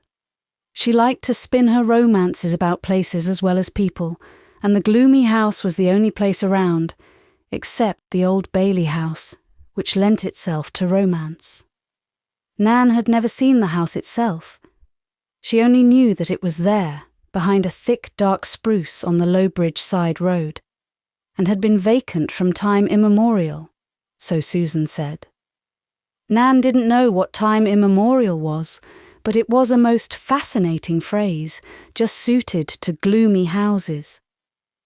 Nan always ran madly past the lane that led up to the gloomy house when she went along the side road to visit her chum, Dora Clow.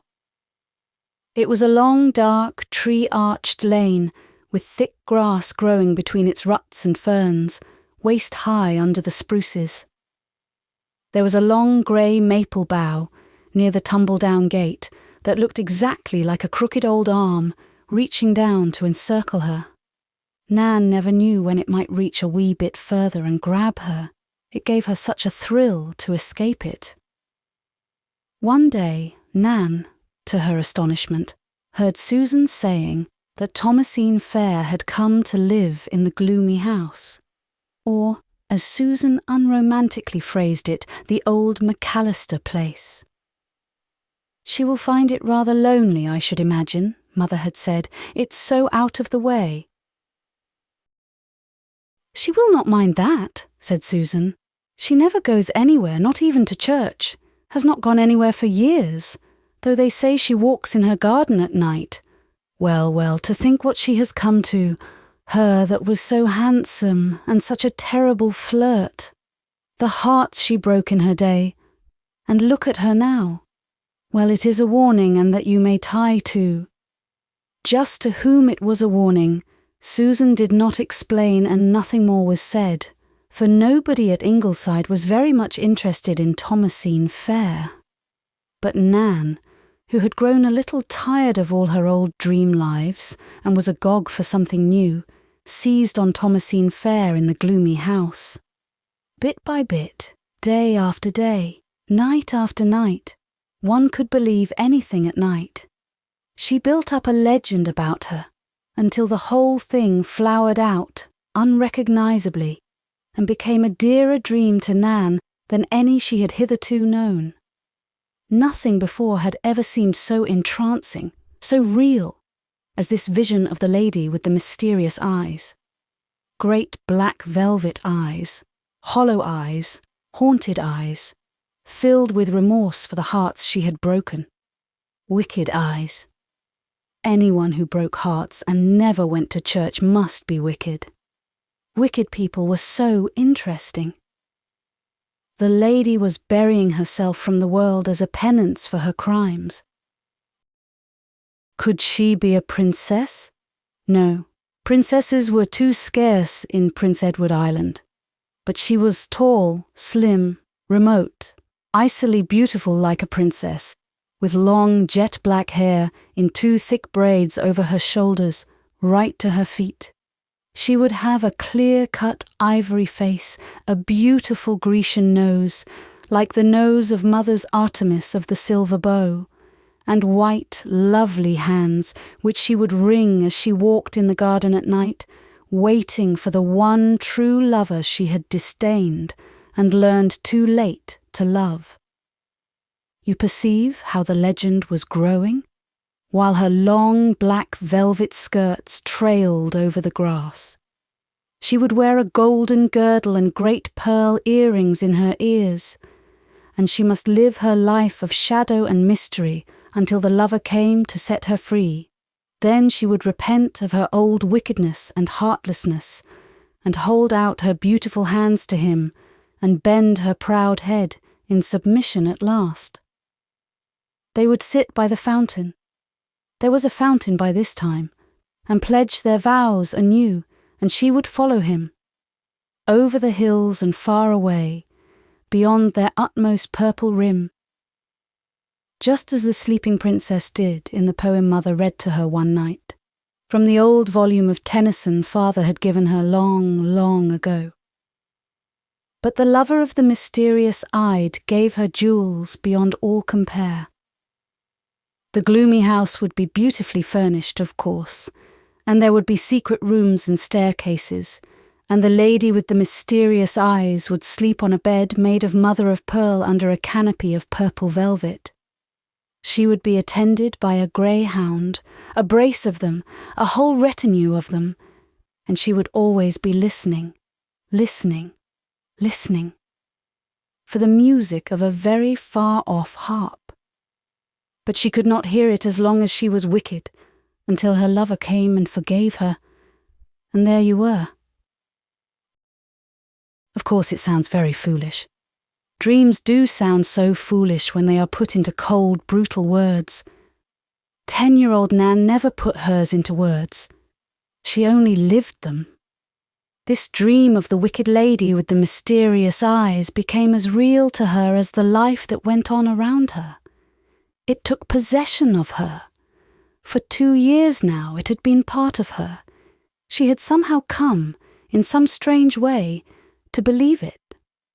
Not for worlds would she have told anyone, not even Mother, about it. It was her own peculiar treasure, her inalienable secret, without which she could no longer imagine life going on. She would rather steal off by herself to dream of the lady with the mysterious eyes than play in Rainbow Valley. Anne noticed this tendency and worried a little over it. Nan was getting too much that way. Gilbert wanted to send her up to Avonlea for a visit, but Nan, for the first time, pleaded passionately not to be sent. She didn't want to leave home, she said piteously. To herself, she said she would just die if she had to go so far away from the strange, sad, lovely lady with the mysterious eyes. True, the mysterious-eyed never went out anywhere. But she might go out some day, and if she, Nan, were away, she would miss seeing her. How wonderful it would be to get just a glimpse of her. Why, the very road along which she passed would be forever romantic. The day on which it happened would be different from all other days. She would make a ring around it in the calendar. Nan had got to the point when she greatly desired to see her just once. She knew quite well that much she had imagined about her was nothing but imagination. But she hadn't the slightest doubt that Thomasine Fair was young and lovely and wicked and alluring. Nan was by this time absolutely certain she had heard Susan say so. And as long as she was that, Nan could go on imagining things about her forever. Nan could hardly believe her ears when Susan said to her one morning, "There is a parcel I want to send up to Thomasine Fair at the old McAllister place. Your father brought it out from town last night. Will you run up with it this afternoon, pet?" Just like that. Nan caught her breath. Would she? Did dreams really come true in such fashion? She would see the gloomy house. She would see her beautiful wicked lady with the mysterious eyes. Actually see her. Perhaps hear her speak. Perhaps, oh, bliss, touch her slender white hand. As for the greyhounds and the fountain and so forth, Nan knew she had only imagined them, but surely the reality would be equally wonderful. Nan watched the clock all the forenoon, seeing the time draw slowly, oh, so slowly, nearer and nearer. When a thundercloud rolled up ominously and rain began to fall, she could hardly keep the tears back. "I don't see how God could let it rain today," she whispered rebelliously. But the shower was soon over and the sun shone again. Nan could eat hardly any dinner for excitement. "Mummy, may I wear my yellow dress?" "Why do you want to dress up like that to call on a neighbour, child?" A neighbour? But of course, Mother didn't understand. Couldn't understand. "Please, Mummy." "Very well," said Anne. The yellow dress would be outgrown very soon. May as well let Nan get the good of it. Nan's legs were fairly trembling as she set off, the precious small parcel in her hand. She took a shortcut through Rainbow Valley, up the hill to the side road. The raindrops were still lying on the nasturtium leaves like great pearls. There was a delicious freshness in the air. The bees were buzzing in the white clover that edged the brook. Slim blue dragonflies were glittering over the water. Devil's darning needles, Susan called them. In the hill pasture, the daisies nodded to her, swayed to her, waved to her, laughed to her, with cool gold and silver laughter. Everything was so lovely, and she was going to see the wicked lady with the mysterious eyes.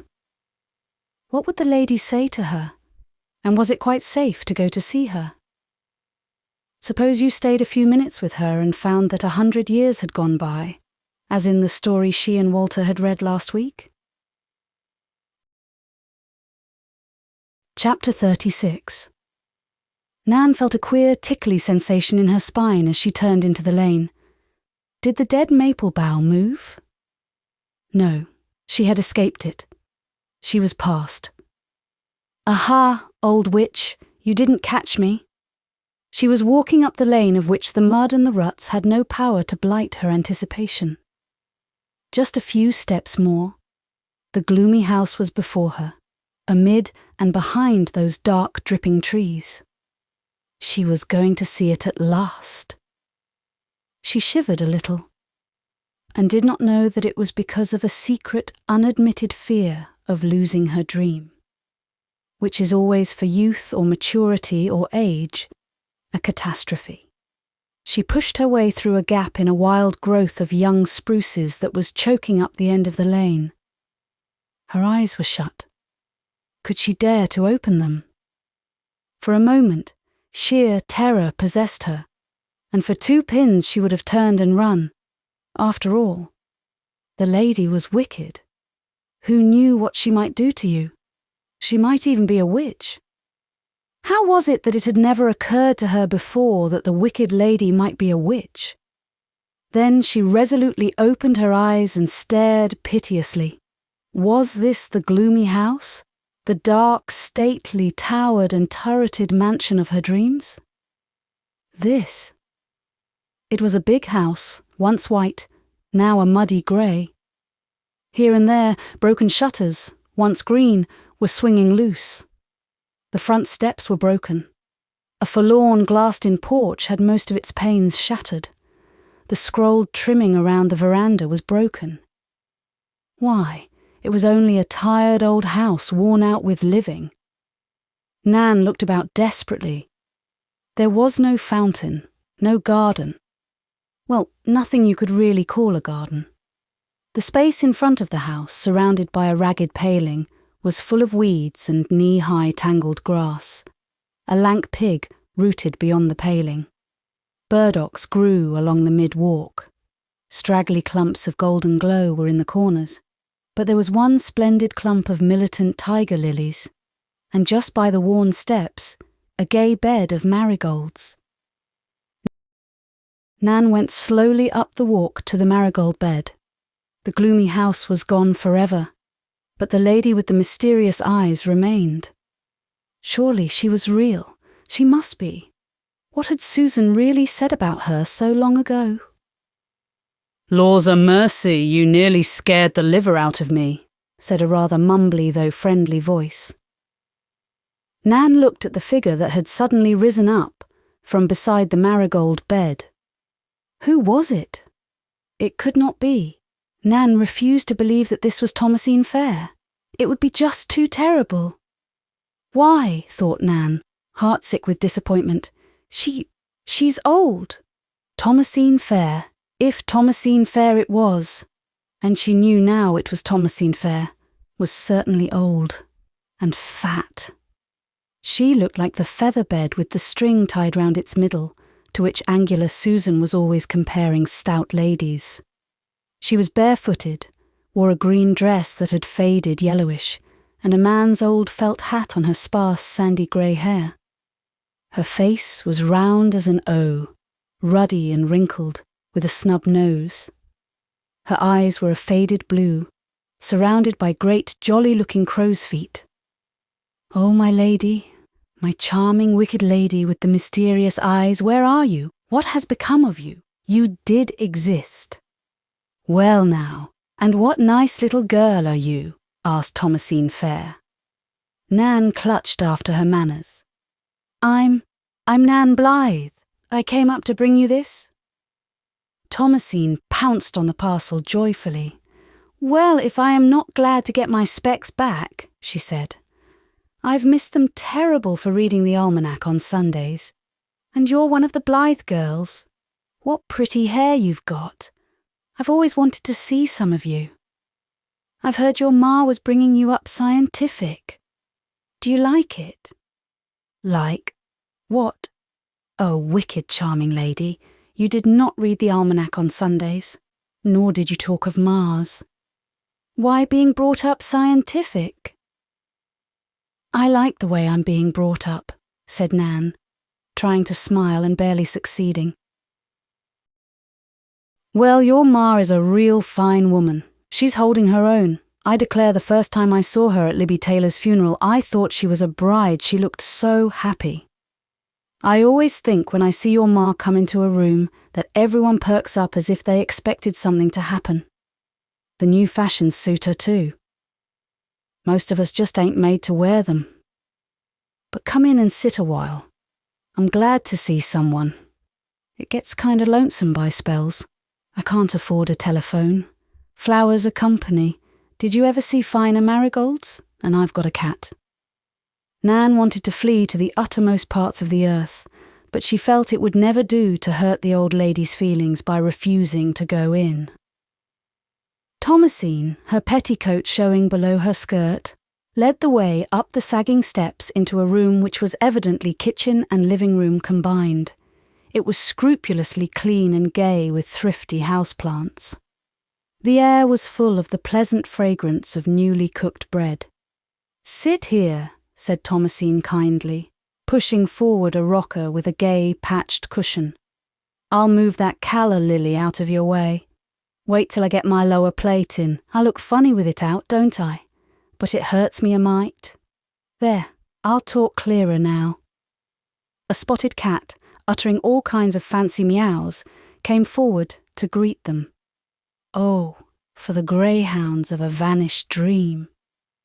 "That cat's a fine ratter," said Thomasine. "This place is overrun with rats, but it keeps the rain out and I got sick of living around with relations. Couldn't call my soul my own. ordered around as if I was dirt. Jim's wife was the worst. Complained because I was making faces at the moon one night. Well, what if I was? Did it hurt the moon? Says I ain't going to be a pincushion any longer. So I came here on my own, and here I'll stay as long as I have use of my legs. Now, what'll you have? Can I make you an onion sandwich? No, thank you. They're fine when you have a cold. I've been having one. Notice how hoarse I am. But I just tie a piece of red flannel with turpentine and goose grease on it round my throat when I go to bed. Nothing better. Red flannel and goose grease. Not to speak of turpentine. If you won't have a sandwich, sure you won't. I'll see what's in the cookie box. The cookies, cut in the shape of roosters and ducks, were surprisingly good and fairly melted in your mouth. Mrs. Fair beamed at Nan out of her round, faded eyes. Now you'll like me, won't you? I like to have little girls like me. I'll try, gasped Nan, who at that moment was hating poor Thomasine Fair, as we can hate only those who destroy our illusions. I've got some little grandchildren of my own out west, you know. Grandchildren. I'll show you their pictures. Pretty, ain't they? That's poor dear Papa's picture up there. 20 years since he died. Poor dear Papa's picture was a large crayon of a bearded man with a curly fringe of white hair surrounding a bald head. Oh, lover disdained. He was a good husband, though he was bald at 30, said Mrs. Fair fondly. My, but I had the pick of the beaux when I was a girl. I'm old now, but I had a fine time when I was young. The beaux on Sunday nights, trying to sit each other out, and me holding up my head as haughty as any queen. Papa was among them from the start, but at first I hadn't nothing to say to him. I liked him a bit more dashing. There was Andrew Metcalfe now. I was as near as no matter running away with him. But I knew it would be unlucky. Don't you ever run away. It is unlucky, and don't let anyone ever tell you different. I won't. Indeed, I won't. In the end, I married Papa. His patience ran out at last, and he gave me 24 hours to take him or leave him. My father wanted me to settle down. He got nervous when Jim Hewitt drowned himself because I wouldn't have him. Papa and I were really happy when we got used to each other. He said I suited him because I didn't do too much thinking. Papa held women weren't made for thinking. He said it made them dried up and unnatural. Baked beans disagreed with him terribly, and he had spells of lumbago, but my Balmagilia balsam always straightened that out. There was a specialist in town, said he could cure him permanently. But Papa always said, if you got into the hands of those specialists, they'd never let you out again, never. I miss him to feed the pig. He was really fond of pork. I never eat a bit of bacon, but I think of him. That picture opposite Papa is Queen Victoria. Sometimes I say to her, if they stripped all those lace and jewels off you, my dear, I doubt if you'd be any better looking than I am. Before she let Nan go, she insisted on her taking a bag of peppermints, a pink glass slipper for holding flowers, and a glass of gooseberry jelly. That's for your mother. I've always had good luck with my gooseberry jelly. I'm coming down to Ingleside some day. I want to see those china dogs of yours. Tell Susan Baker I'm much obliged for that mess of turnip greens she sent me in the spring. Turnip greens? I thought I'd thank her at Jacob Warren's funeral, but she got away too quick. I like to take my time at funerals. There hasn't been one for a month. I always think it's a dull old time when there's no funerals going. There's always a fine lot of funerals over Lowbridge Way. Doesn't seem fair. Come again and see me, won't you?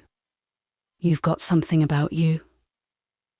Loving favour is better than silver and gold, the good book says, and I guess it's right. She smiled very pleasantly at Nan. She had a sweet smile. In it, you saw the pretty Thomasine of long ago. Nan managed another smile herself. Her eyes were stinging. She must get away before she cried outright. Nice, well-behaved little creature, mused old Thomasine Fair, looking out of her window after Nan. Hasn't got her mother's gift of gab, but maybe none the worse of that. Most of the kids today think they're smart when they're just being sassy. That little thing's visit has kind of made me feel young again. Thomasine sighed and went out to finish cutting her marigolds and hoeing up some of the burdocks. Thank goodness, I've kept limber, she reflected. Nan went back to Ingleside the poorer by a lost dream. A dell full of daisies could not lure her. Singing water called to her in vain. She wanted to get home and shut herself away from human eyes. 2 girls she met giggled after they passed her. Were they laughing at her? How everybody would laugh if they knew. Silly little Nan Blythe, who had spun a romance of cobweb fancies about a pale queen of mystery, and found instead poor Popper's widow and Peppermints. Peppermints! Nan would not cry. Big girls of 10 must not cry. But she felt indescribably dreary. Something precious and beautiful was gone. Lost. A secret store of joy, which, so she believed, could never be hers again. She found Ingleside filled with the delicious smell of spice cookies, but she did not go into the kitchen to coax some out of Susan. At supper, her appetite was noticeably poor, even though she read castor oil in Susan's eye. Anne had noticed that Nan had been very quiet ever since her return from the old McAllister place. Nan, who sang literally from daylight to dark and after. Had the long walk on a hot day been too much for the child? "Why that anguished expression, daughter?" she asked casually when she went into the twins' room at dusk with fresh towels, and found Nan curled up on the window seat instead of being down stalking tigers in equatorial jungles with the others in Rainbow Valley. Nan hadn't meant to tell anybody that she had been so silly, but somehow things told themselves to Mother. "Oh, Mother, is everything in life a disappointment?" "Not everything, dear. Would you like to tell me what disappointed you today?" "Oh, Mummy, Thomasine Fair is good, and her nose turns up." "But why?" asked Anne in honest bewilderment. "Should you care whether her nose turns up or down?" It all came out then. Anne listened with her usual serious face, praying that she be not betrayed into a stifled shriek of laughter. She remembered the child she had been at old Green Gables. She remembered the haunted wood and 2 small girls who had been terribly frightened by their own pretending thereof, and she knew the dreadful bitterness of losing a dream. "You mustn't take the vanishing of your fancies so much to heart, dear." "I can't help it," said Nan despairingly. "If I had my life to live over again, I'd never imagine anything, and I never will again." "My foolish dear, my dear foolish dear, don't say that.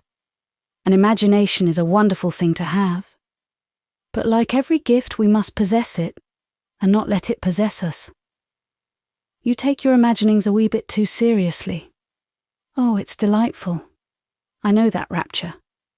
But you must learn to keep on this side of the borderline, between the real and the unreal.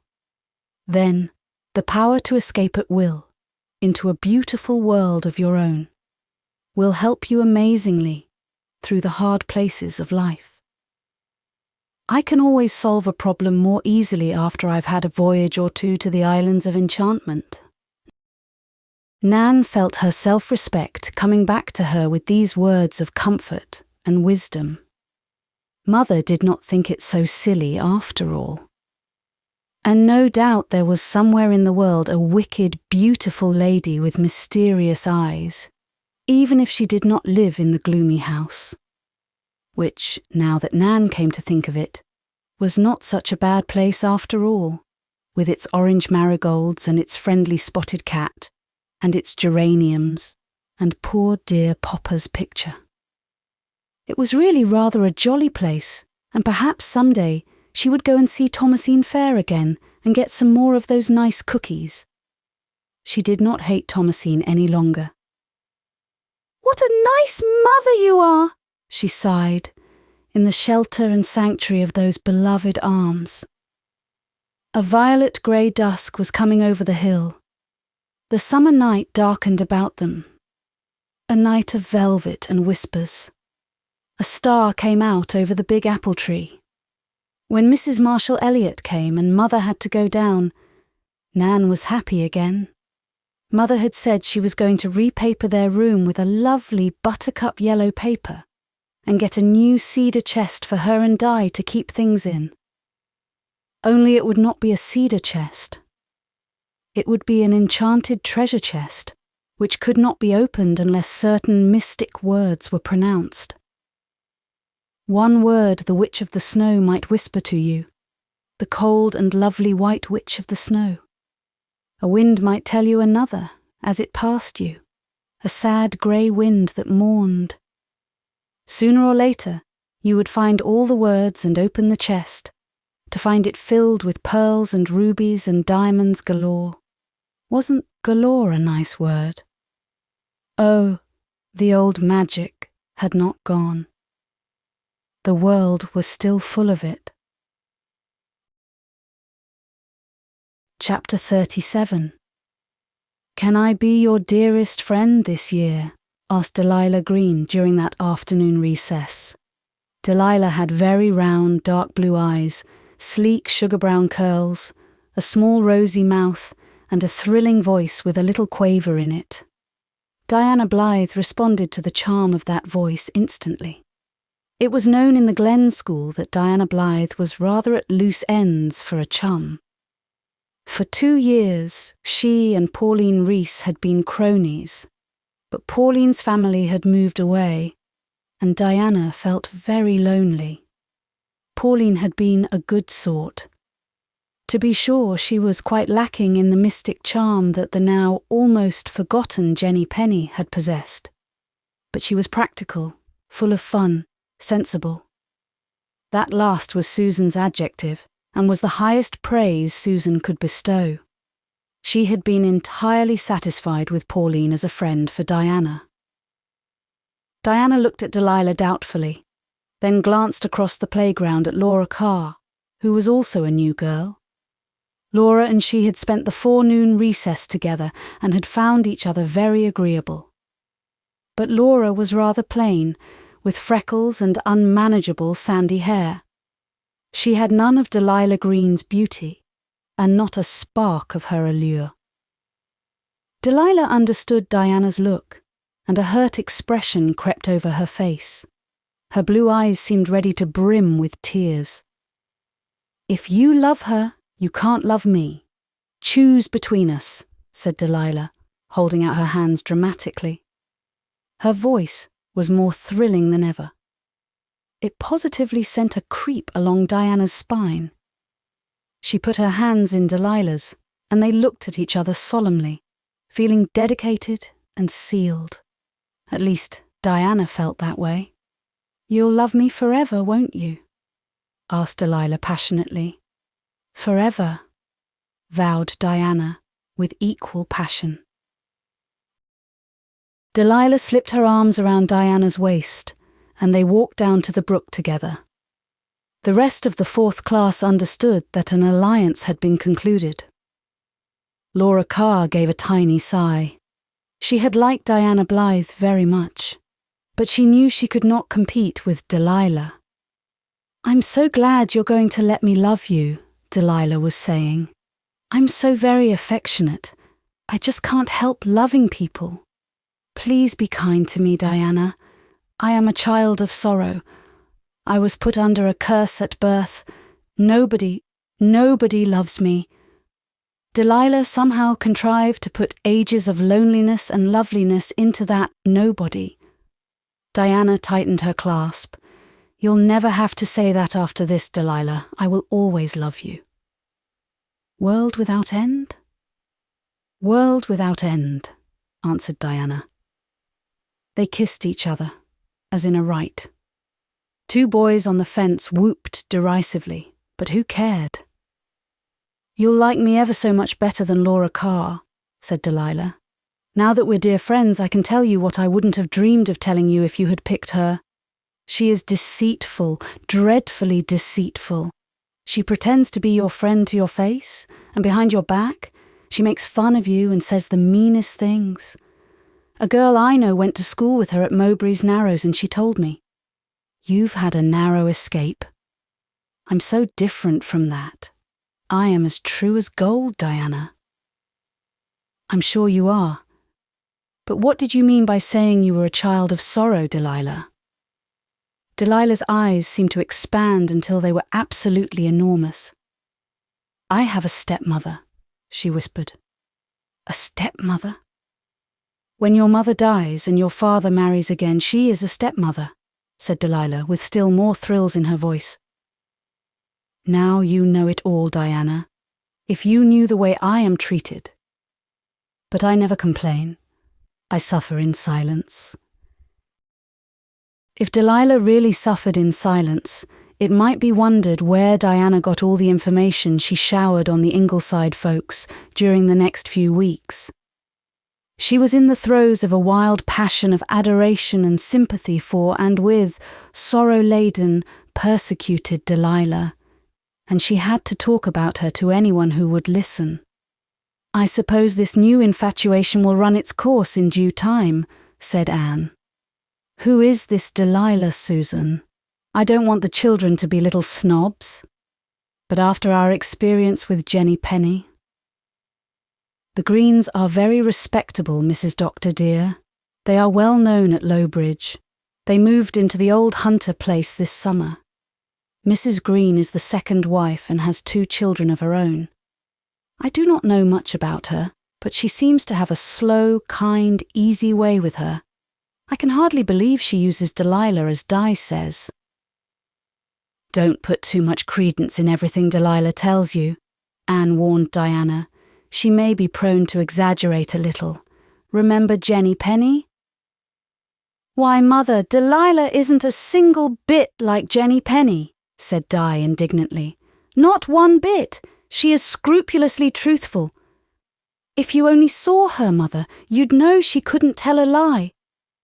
They all pick on her at home because she is so different. And she has such an affectionate nature. She has been persecuted from her birth. Her stepmother hates her. It just breaks my heart to hear of her sufferings. Why, Mother, she doesn't get enough to eat, truly she doesn't. She never knows what it is not to be hungry. Mother, they send her to bed without any supper lots of times and she cries herself to sleep. Did you ever cry because you were hungry, Mother? Often, said Mother. Diana stared at her mother, all the wind taken out of the sails of her rhetorical question. I was often very hungry before I came to Green Gables. At the orphanage, and before. I've never cared to talk of those days. Well, you ought to be able to understand Delilah then, said Di, rallying her confused wits. When she is so hungry, she just sits down and imagines things to eat. Just think of her imagining things to eat. You and Nan do enough of that yourselves, said Anne, but Di would not listen. Her sufferings are not only physical, but spiritual. Why, she wants to be a missionary mother, to consecrate her life, and they all laugh at her. Very heartless of them, agreed Anne, but something in her voice made Di suspicious. Mother, why will you be so sceptical? She demanded reproachfully. For the second time, smiled Mother, I must remind you of Jenny Penny. You believed in her too. I was only a child then, and it was easy to fool me, said Diana in her stateliest manner. She felt that Mother was not her usual sympathetic and understanding self in regard to Delilah Green. After that, Diana talked only to Susan about her, since Nan merely nodded when Delilah's name was mentioned. Just jealousy, thought Diana sadly. Not that Susan was so markedly sympathetic either. But Diana just had to talk to somebody about Delilah, and Susan's derision did not hurt like Mother's. You wouldn't expect Susan to understand fully. But Mother had been a girl. Mother had loved Aunt Diana. Mother had such a tender heart. How was it that the account of poor darling Delilah's ill treatment left her so cold? Maybe she's a little jealous too, because I love Delilah so much, reflected Diana sagely. They say mothers do get like that, kind of possessive. It makes my blood boil to hear of the way her stepmother treats Delilah, Di told Susan. She is a martyr, Susan. She never has anything but a little porridge for breakfast and supper, a very little bit of porridge, and she isn't allowed sugar on the porridge. Susan, I've given up taking sugar on mine because it made me feel guilty. Oh, so that's why. Well, sugar has gone up a cent, so maybe it is just as well. Diana vowed she wouldn't tell Susan anything more about Delilah, but the next evening she was so indignant she couldn't help herself. Susan, Delilah's mother chased her last night with a red-hot tea kettle. Think of that, Susan. Of course, Delilah says she doesn't do that very often, only when she is greatly exasperated. Mostly she just locks Delilah in a dark garret, a haunted garret. The ghosts that poor child has seen, Susan. It can't be healthy for her. The last time they shut her in the garret, she saw the weirdest little black creature sitting on the spinning wheel, humming. What kind of a creature? Asked Susan gravely. She was beginning to enjoy Delilah's tribulations and Di's italics, and she and Mrs. Doctor laughed over them in secret. I don't know. It was just a creature. It almost drove her to suicide. I am really afraid she will be driven to it yet. You know, Susan, she had an uncle who committed suicide twice. Was not once enough? Asked Susan heartlessly. Di went off in a huff, but the next day she had to come back with another tale of woe. Delilah has never had a doll, Susan. She did so hope she would get one in her stocking last Christmas. And what do you think she found instead, Susan? A switch! They whip her almost every day, you know. Think of that poor child being whipped, Susan. I was whipped several times when I was young, and I am none the worse of it now, said Susan, who would have done goodness knows what if anyone had ever tried to whip an Ingleside child. When I told Delilah about our Christmas trees, she wept. Susan, she never had a Christmas tree. But she is bound she is going to have one this year. She had found an old umbrella with nothing but the ribs, and she is going to set it in a pail and decorate it for a Christmas tree. Isn't that pathetic, Susan? Are there not plenty of young spruces handy? The back of the old Hunter place has practically gone spruce of late years, said Susan. I do wish that girl was called anything but Delilah. Such a name for a Christian child. Why, it is in the Bible, Susan. Delilah is very proud of her Bible name. Today in school, Susan, I told Delilah we were going to have chicken for dinner tomorrow, and she said, what do you think she said, Susan? I am sure I could never guess, said Susan emphatically. And you have no business to be talking in school. Oh, we don't. Delilah says we must never break any of the rules. Her standards are very high. We write each other letters in our scribblers and exchange them. Well, Delilah said, could you bring me a bone, Diana? It brought tears to my eye. I'm going to take her a bone, with a lot of meat on it. Delilah needs good food. She has to work like a slave. A slave, Susan. She has to do all the housework. Well, nearly all anyway. And if it isn't done right, she is savagely shaken, or made to eat in the kitchen with the servants. The Greens have only one little French hired boy. Well, she has to eat with him. and he sits in his sock feet and eats in his shirt sleeves. Delilah says she doesn't mind those things now when she has me to love her. She has no one to love her but me, Susan."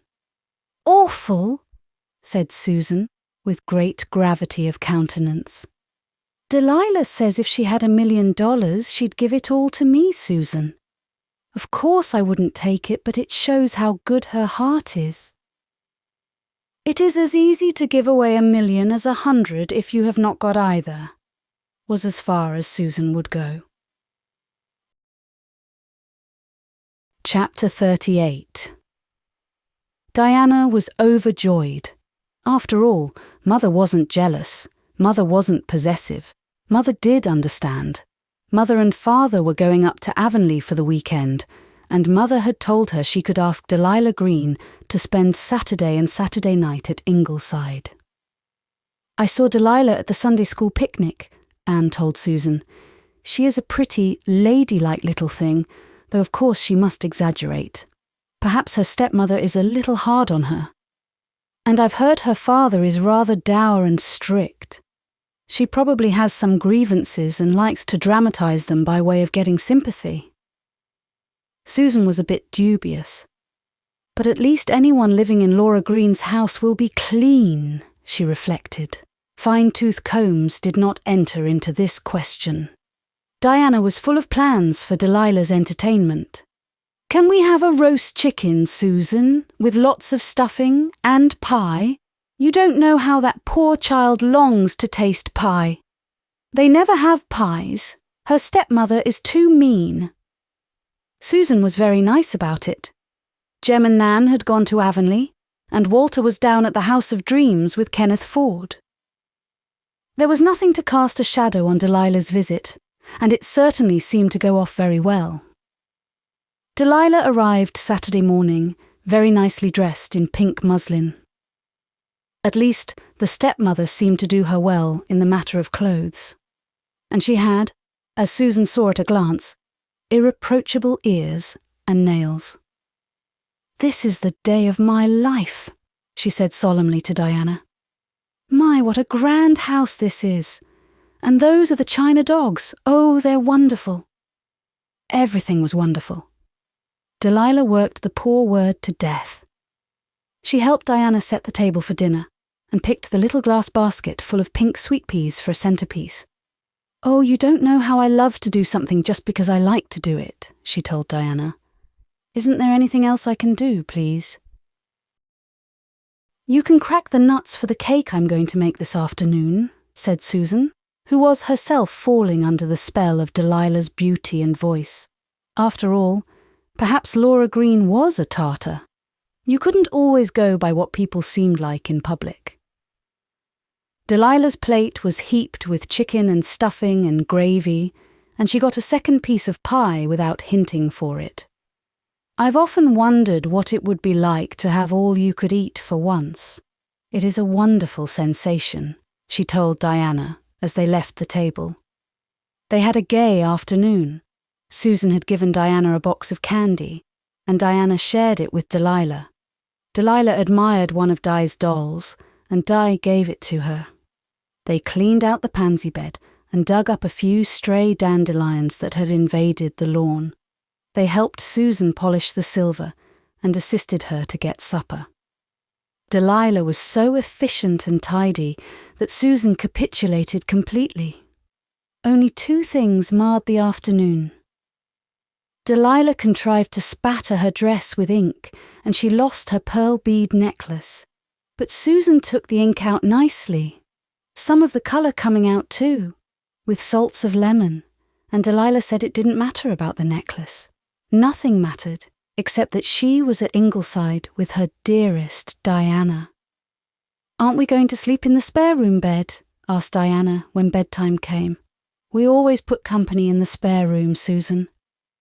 "Your Aunt Diana is coming with your father and mother tomorrow night," said Susan. "The spare room has been made up for her. You can have the shrimp on your own bed, and you couldn't have him in the spare room." "My, but your sheets smell nice," said Delilah as they snuggled down. "Susan always boils them with orris root," said Diana. Delilah sighed. I wonder if you know what a lucky girl you are, Diana. If I had a home like you, but it's my lot in life. I just have to bear it. Susan, on her nightly round of the house before retiring, came in and told them to stop chattering and go to sleep. She gave them 2 maple sugar buns apiece. I can never forget your kindness, Miss Baker, said Delilah, her voice quivering with emotion.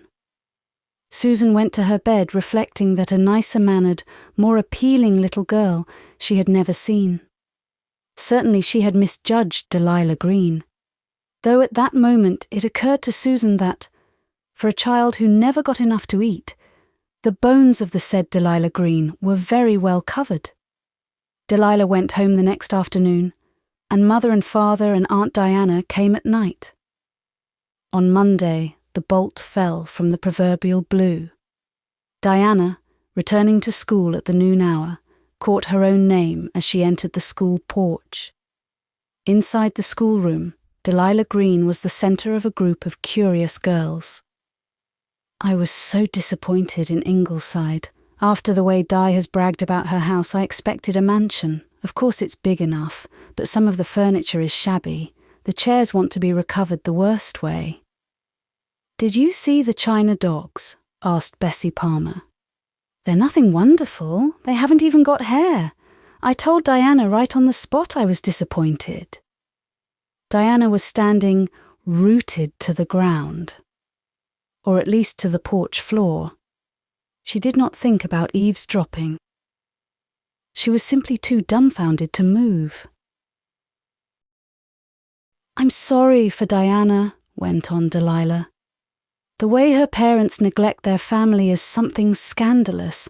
Her mother is an awful gadabout. The way she goes off and leaves them young ones is terrible with only that old Susan to look after them. And she's half cracked. She'll land them all in the poorhouse yet. The waste that goes on in her kitchen you wouldn't believe. The doctor's wife is too gay and lazy to cook even when she is home. So Susan has it all her own way. She was going to give us our meals in the kitchen, but I just up and said to her, am I company or am I not?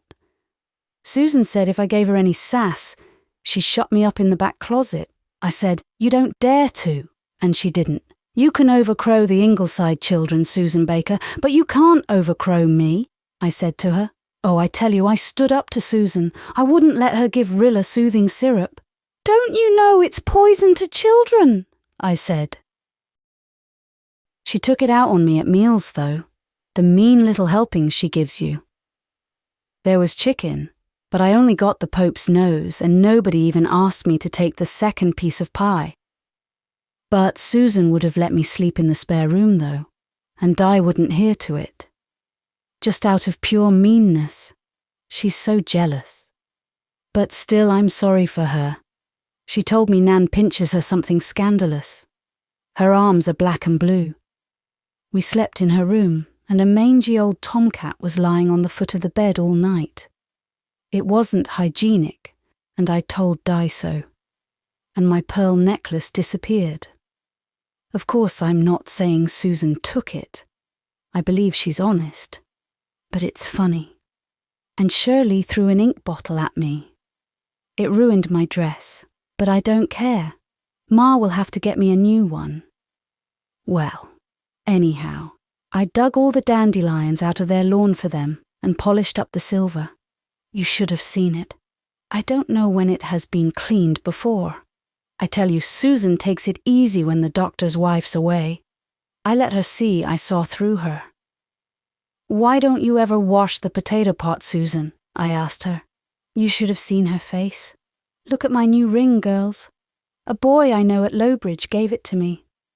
Why, I've seen Diana Blythe wearing that ring often, said Peggy McAllister contemptuously. And I don't believe one single word you've been saying about Ingleside, Delilah Green, said Laura Carr. Before Delilah could reply, Diana, who had recovered her powers of locomotion and speech, dashed into the schoolroom. Judas, she said. Afterwards she thought repentantly that it had not been a very ladylike thing to say, but she had been stung to the heart, and when your feelings are all stirred up, you can't pick and choose your words. "I am not Judas," muttered Delilah, flushing, probably for the first time in her life. "You are. There isn't one spark of sincerity in you. Don't you ever speak to me again as long as you live." Diana rushed out of the schoolhouse and ran home. She couldn't stay in school that afternoon. She just couldn't. The Ingleside front door was banged as it had never been banged before. "Darling, what is the matter?" asked Anne, interrupted in her kitchen conference with Susan by a weeping daughter who flung herself stormily against the maternal shoulder. The whole story was sobbed out, somewhat disjointedly. "I've been hurt in all my finer feelings, Mother, and I'll never believe in anyone again." "My dear, all your friends won't be like this. Pauline wasn't—" "This is twice," said Diana bitterly, still smarting under the sense of betrayal and loss. "There isn't going to be any third time." "I'm sorry Di has lost her faith in humanity," said Anne rather ruefully, when Di had gone upstairs. "This is a real tragedy for her. She has been unlucky in some of her chums, Jenny Penny, and now Delilah Green. The trouble is, Di always falls for the girls who can tell interesting stories, and Delilah's martyr pose was very alluring. If you ask me, Mrs. Doctor dear, that Green child is a perfect minx, said Susan, all the more implacably because she had been so neatly fooled herself by Delilah's eyes and manners. The idea of her calling our cats mangy. I am not saying that there are not such things as tomcats, Mrs. Doctor dear, but little girls should not talk of them. I am no lover of cats, but the shrimp is 7 years old and should at least be respected. And as for my potato pot... But Susan really couldn't express her feelings about the potato pot. In her own room, Di was reflecting that perhaps it was not too late to be best friends with Laura Carr after all. Laura was true, even if she wasn't very exciting. Di sighed. Some colour had gone out of life with her belief in Delilah's piteous lot. Chapter 39. A bitter east wind was snarling around Ingleside like a shrewish old woman. It was one of those chill, drizzly late August days that take the heart out of you. One of those days when everything goes wrong. What in old Avonlea days had been called a Jonah day. The new pup Gilbert had brought home for the boys had gnawed the enamel off the dining table leg. Susan had found that the moths had been having a Roman holiday in the blanket closet. Nan's new kitten had ruined the choicest fern. Jem and Bertie Shakespeare had been making the most abominable racket in the garret all the afternoon, with tin pails for drums. Anne herself had broken a painted glass lampshade, but somehow it had done her good just to hear it smash. Rilla had had earache, and Shirley had a mysterious rash on his neck, which worried Anne, but at which Gilbert only glanced casually and said in an absent-minded voice that he didn't think it meant anything. Of course it didn't mean anything to him. Shirley was only his own son, and it didn't matter to him either that he had invited the Trents to dinner one evening last week and forgotten to tell Anne until they arrived. She and Susan had had an extra busy day and had planned a pick-up supper, and Mrs. Trent with the reputation of being Charlottetown's smartest hostess. Where were Walter's stockings with the black tops and the blue toes? Do you think, Walter, that you could just for once put a thing where it belongs? Nan, I don't know where the 7 C's are. For mercy's sake, stop asking questions. I don't wonder they poisoned Socrates. They ought to have. Walter and Nan stared. Never had they heard their mother speak in such a tone before. Walter's look annoyed Anne still more. Diana, Is it necessary to be forever reminding you not to twist your legs around the piano stool? Shirley, if you haven't got that new magazine all sticky with jam. And perhaps somebody would be kind enough to tell me where the prisms of the hanging lamp have gone. Nobody could tell her. Susan having unhooked them and taken them out to wash them. And Anne whisked herself upstairs to escape from the grieved eyes of her children. In her own room she paced up and down feverishly. What was the matter with her? Was she turning into one of those peevish creatures who had no patience with anybody? Everything annoyed her these days. A little mannerism of Gilbert's she had never minded before got on her nerves. She was sick and tired of never-ending monotonous duties, sick and tired of catering to her family's whims. Once everything she did for her house and household gave her delight. Now she did not seem to care what she did. She felt all the time like a creature in a nightmare, trying to overtake someone with fettered feet. The worst of it all was that Gilbert never noticed that there was any change in her. He was busy night and day, and seemed to care for nothing but his work. The only thing he had said at dinner that day had been, "Pass the mustard, please." "I can talk to the chairs and table, of course," thought Anne bitterly. "We're just getting to be a sort of habit with each other. Nothing else. He never noticed that I had on a new dress last night, and it's so long since he called me Anne Girl that I've forgotten when. Well, I suppose all marriages come to this in the end. Probably most women go through this. He just takes me for granted.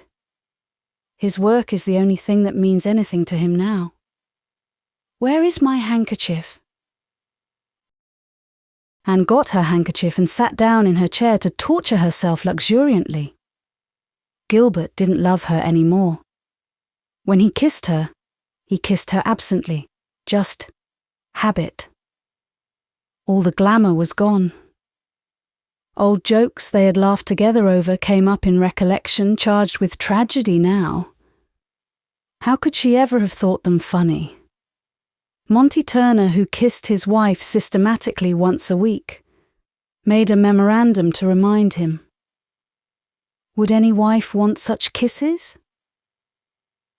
Curtis Ames, who met his wife in a new bonnet and didn't know her.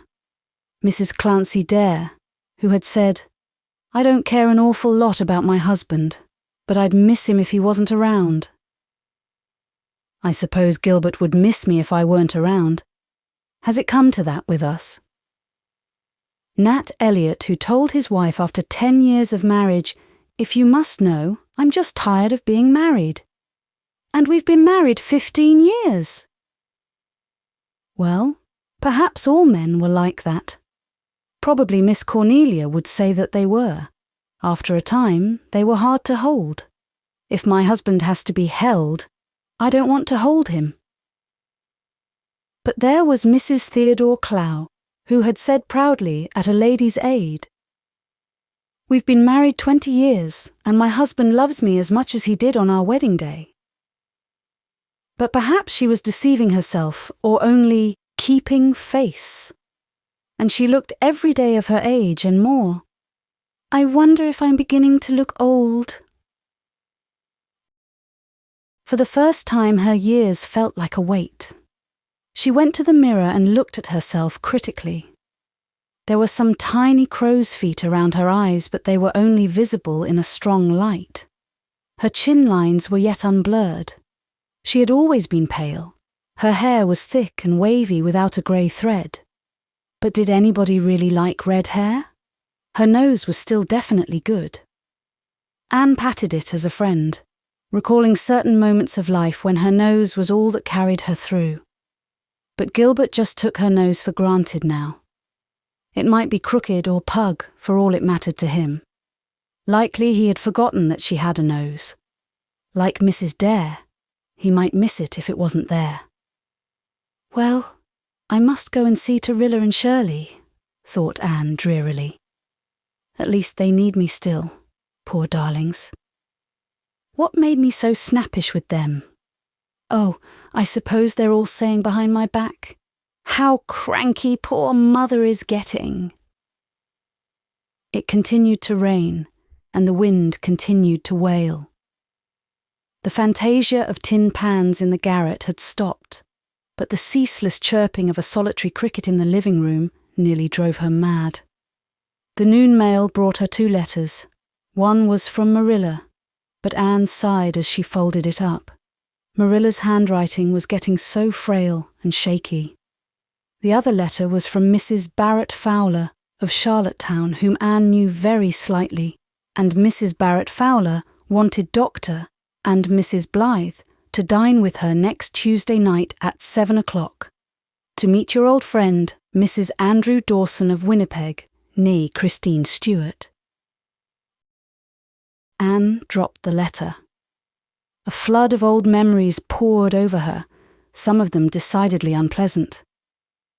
Christine Stewart of Redmond, the girl to whom people had once said Gilbert was engaged. The girl of whom she had once been so bitterly jealous. Yes, she admitted it now, 20 years after. She had been jealous. She had hated Christine Stewart. She had not thought of Christine for years, but she remembered her distinctly. A tall, ivory-white girl with great dark blue eyes and blue-black masses of hair, and a certain air of distinction, but with a long nose. Yes, definitely a long nose. Handsome. Oh, you couldn't deny that Christine had been very handsome.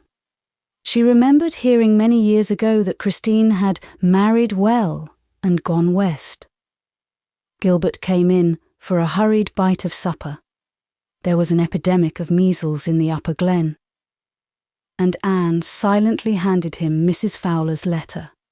"Christine Stewart, of course we'll go.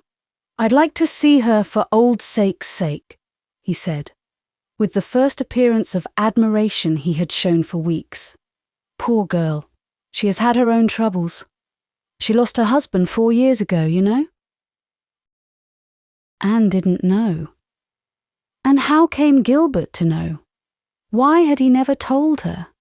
And had he forgotten that next Tuesday was the anniversary of their own wedding day?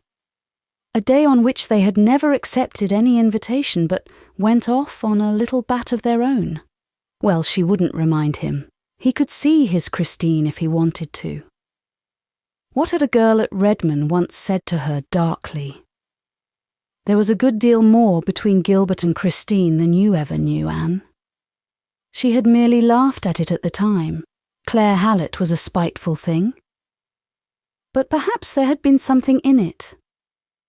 Anne suddenly remembered, with a little chill of the spirit, that not long after her marriage, she had found a small photograph of Christine in an old pocketbook of Gilbert's. Gilbert had seemed quite indifferent, and said he'd wondered where that old snap had got to. But was it one of those unimportant things that are significant of things tremendously important? Was it possible? Had Gilbert ever loved Christine?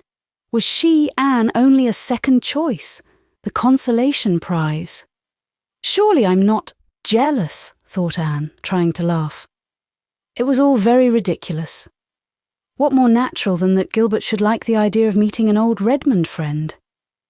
What more natural than that a busy man, married for 15 years, should forget times and seasons and days and months?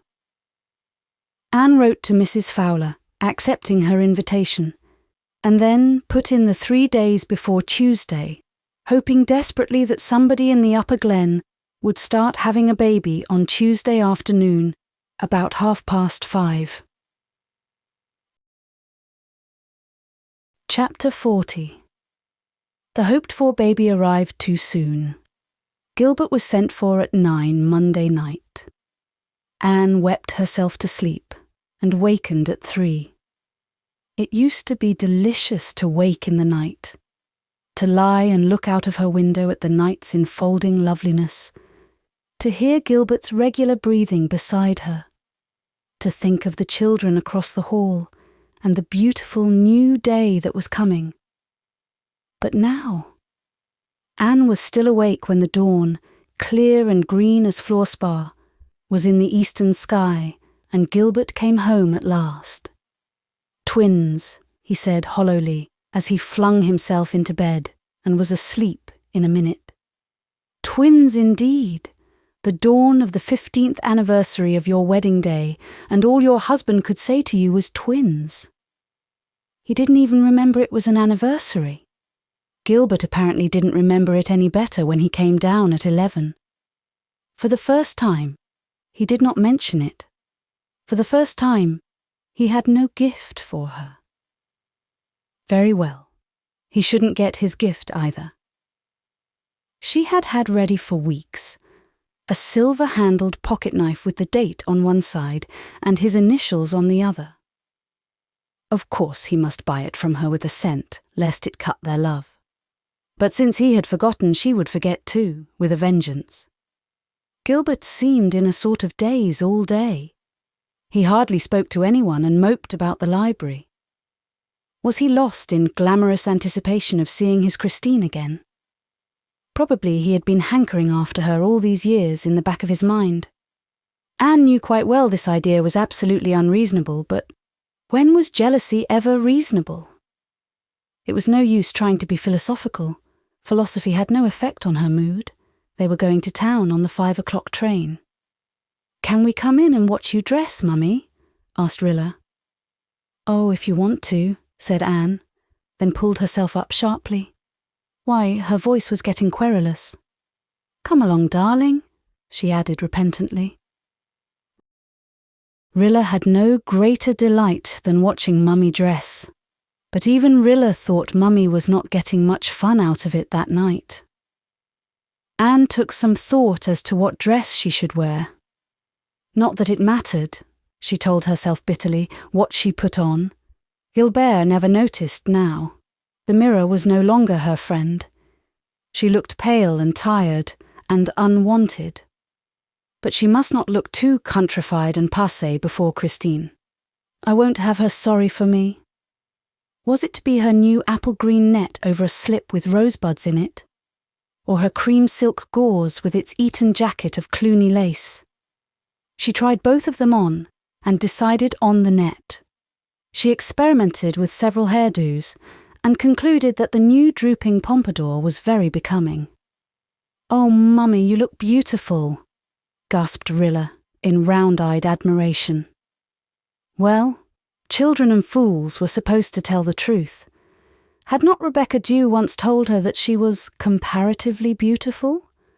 As for Gilbert, he used to pay her compliments in the past, but when had he given utterance to one of late months? Anne could not recall a single one.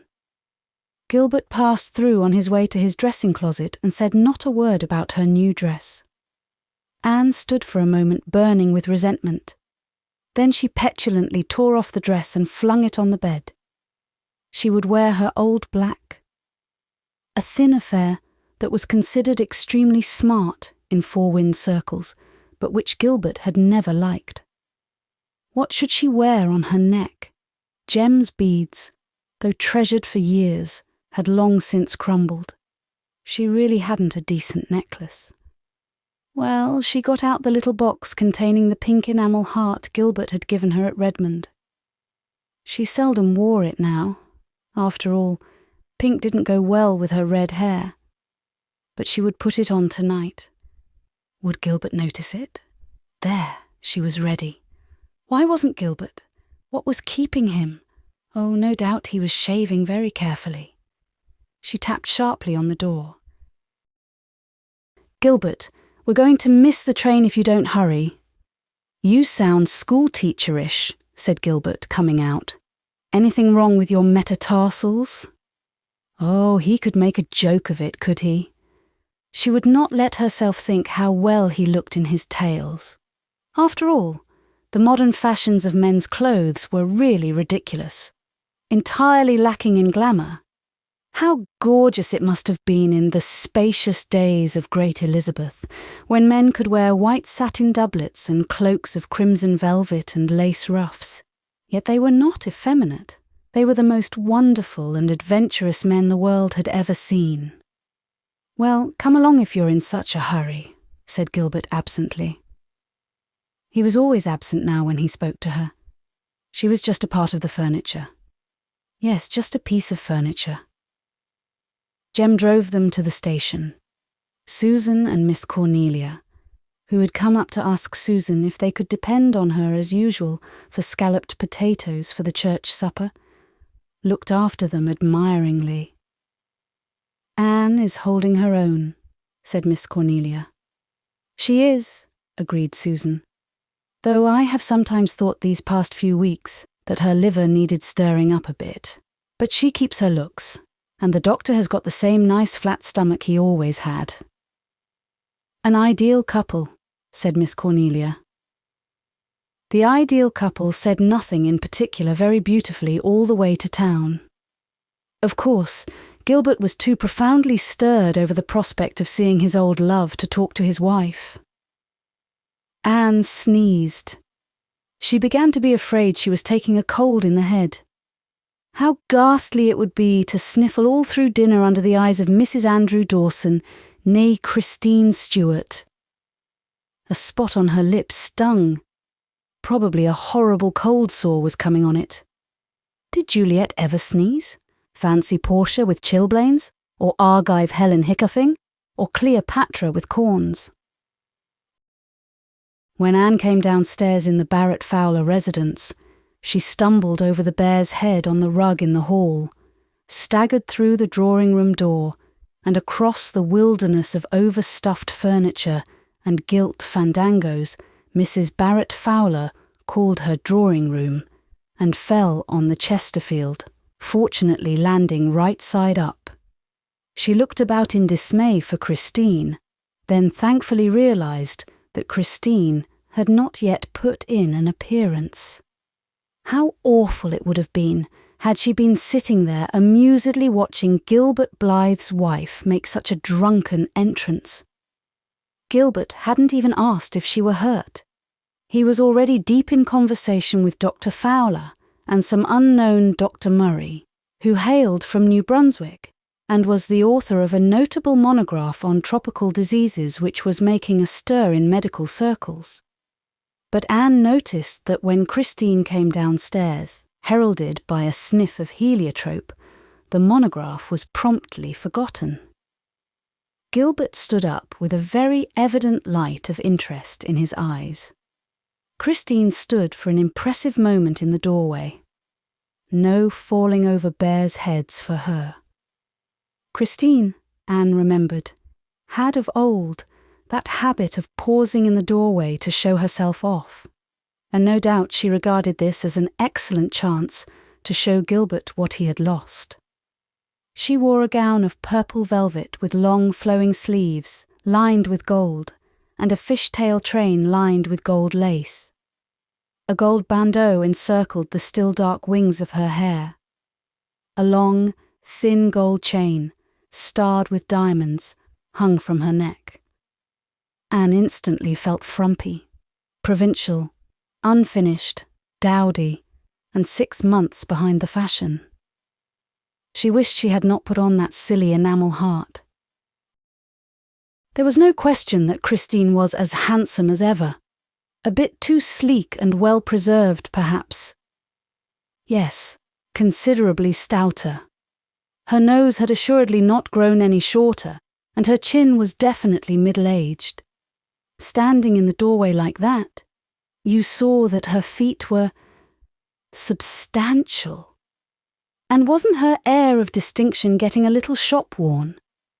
But her cheeks were still like smooth ivory, and her great dark blue eyes still looked out brilliantly from under that intriguing parallel crease that had been considered so fascinating at Redmond. Yes, Mrs. Andrew Dawson was a very handsome woman, and did not at all convey the impression that her heart had been wholly buried in the said Andrew Dawson's grave. Christine took possession of the whole room the moment she entered it. Anne felt as if she were not in the picture at all, but she sat up erectly. Christine should not see any middle-aged sag. She would go into battle with all flags flying.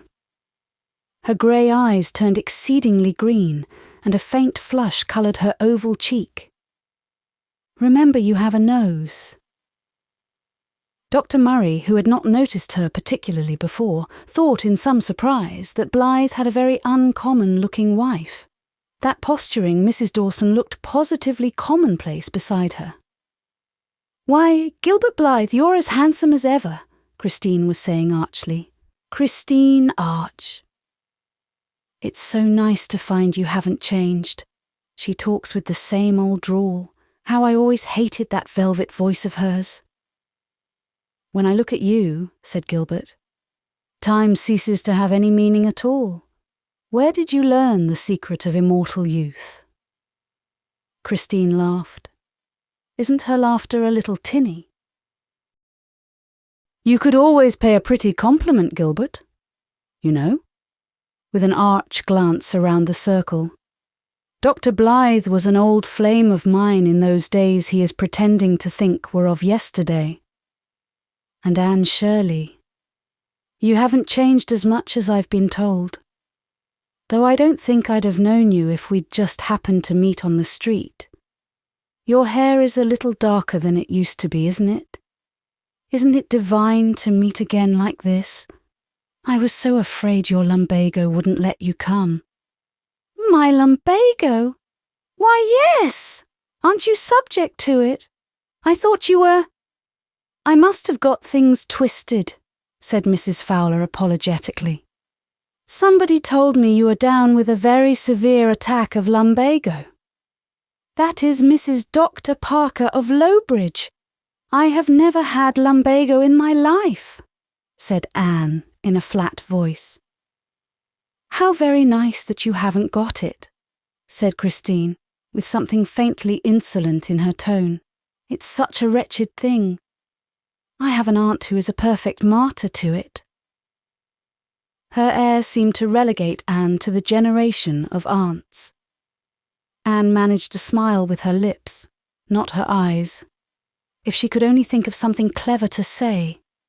She knew that at 3 o'clock that night she would probably think of a brilliant retort she might have made, but that did not help her now. "They tell me you have 7 children," said Christine, speaking to Anne but looking at Gilbert. "Only 6 living," said Anne, wincing. Even yet, she could never think of little white Joyce without pain.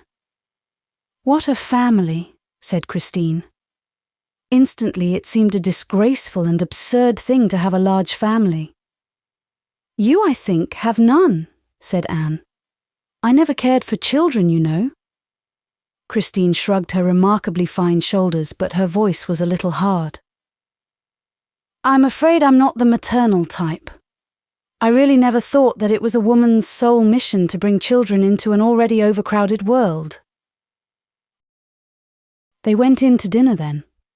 Gilbert took Christine, Dr. Murray took Mrs. Fowler, and Dr. Fowler, a rotund little man, who could not talk to anybody except another doctor, took Anne.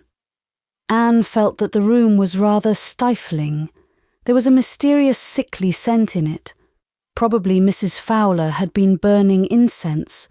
The menu was good, and Anne went through the motions of eating without any appetite, and smiled until she felt she was beginning to look like a Cheshire cat. She could not keep her eyes off Christine, who was smiling at Gilbert continuously. Her teeth were beautiful, almost too beautiful. They looked like a toothpaste advertisement. Christine made very effective play with her hands as she talked. She had lovely hands, rather large though. She was talking to Gilbert about rhythmic speeds for living. What on earth did she mean? Did she know herself? Then they switched to the passion play. "Have you ever been to Oberammergau?" Christine asked Anne. When she knew perfectly well Anne hadn't. Why did the simplest question sound insolent when Christine asked it? "Of course a family ties you down terribly," said Christine. "Oh, whom do you think I saw last month when I was in Halifax? That little friend of yours, the one who married the ugly minister. What was his name?"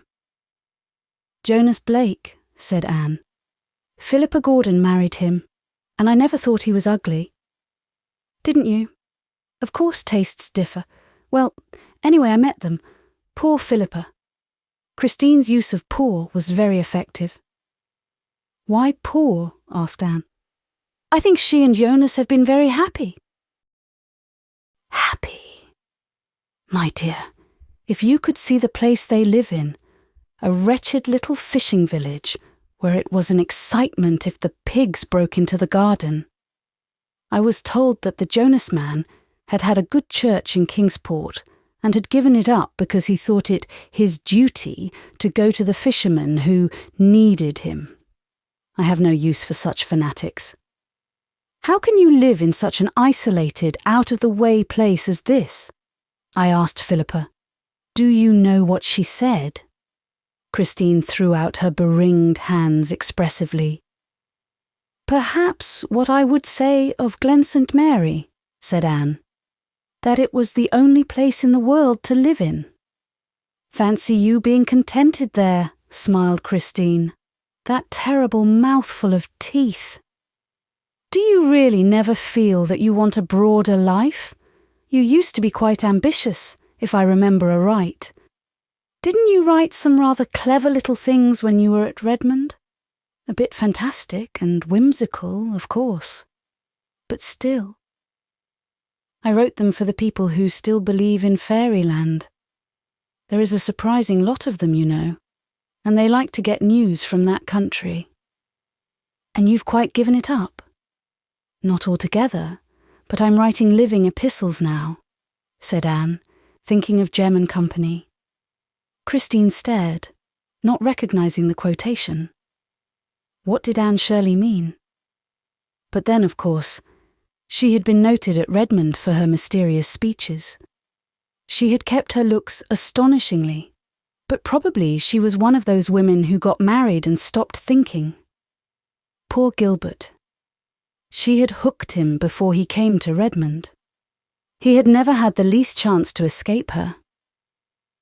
Does anybody ever eat Filipinas now?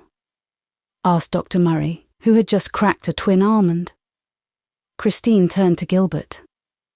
Do you remember that Filipina we ate once? She asked. Did a significant look pass between them? Do you suppose I could forget it? Asked Gilbert. They plunged into a spate of do-you-remembers, while Anne stared at the picture of fish and oranges hanging over the sideboard. She had never thought that Gilbert and Christine had had so many memories in common. Do you remember our picnic up the Arm? Do you remember the night we went to the Black Church? Do you remember the night we went to the masquerade? You were a Spanish lady in a black velvet dress with a lace mantilla and fan. Gilbert apparently remembered them all in detail. But he had forgotten his wedding anniversary. When they went back to the drawing room, Christine glanced out of the window at an eastern sky that was showing pale silver behind the dark poplars.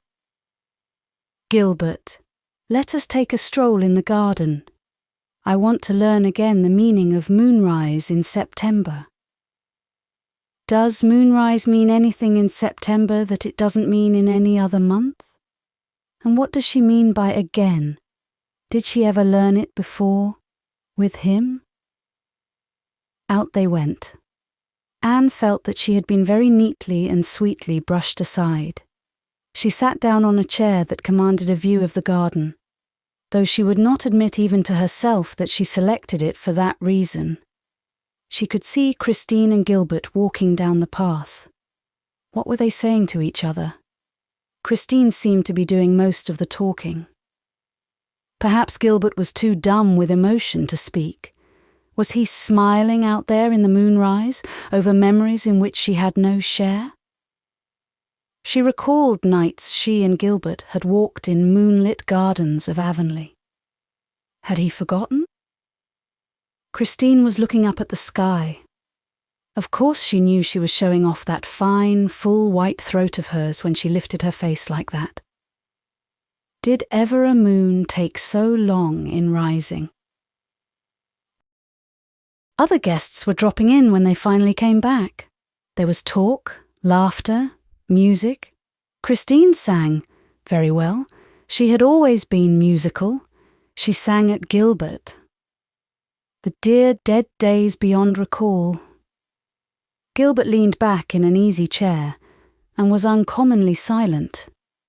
Was he looking back wistfully to those dear dead days? Was he picturing what his life would have been if he had married Christine? I've always known what Gilbert was thinking of before. My head is beginning to ache.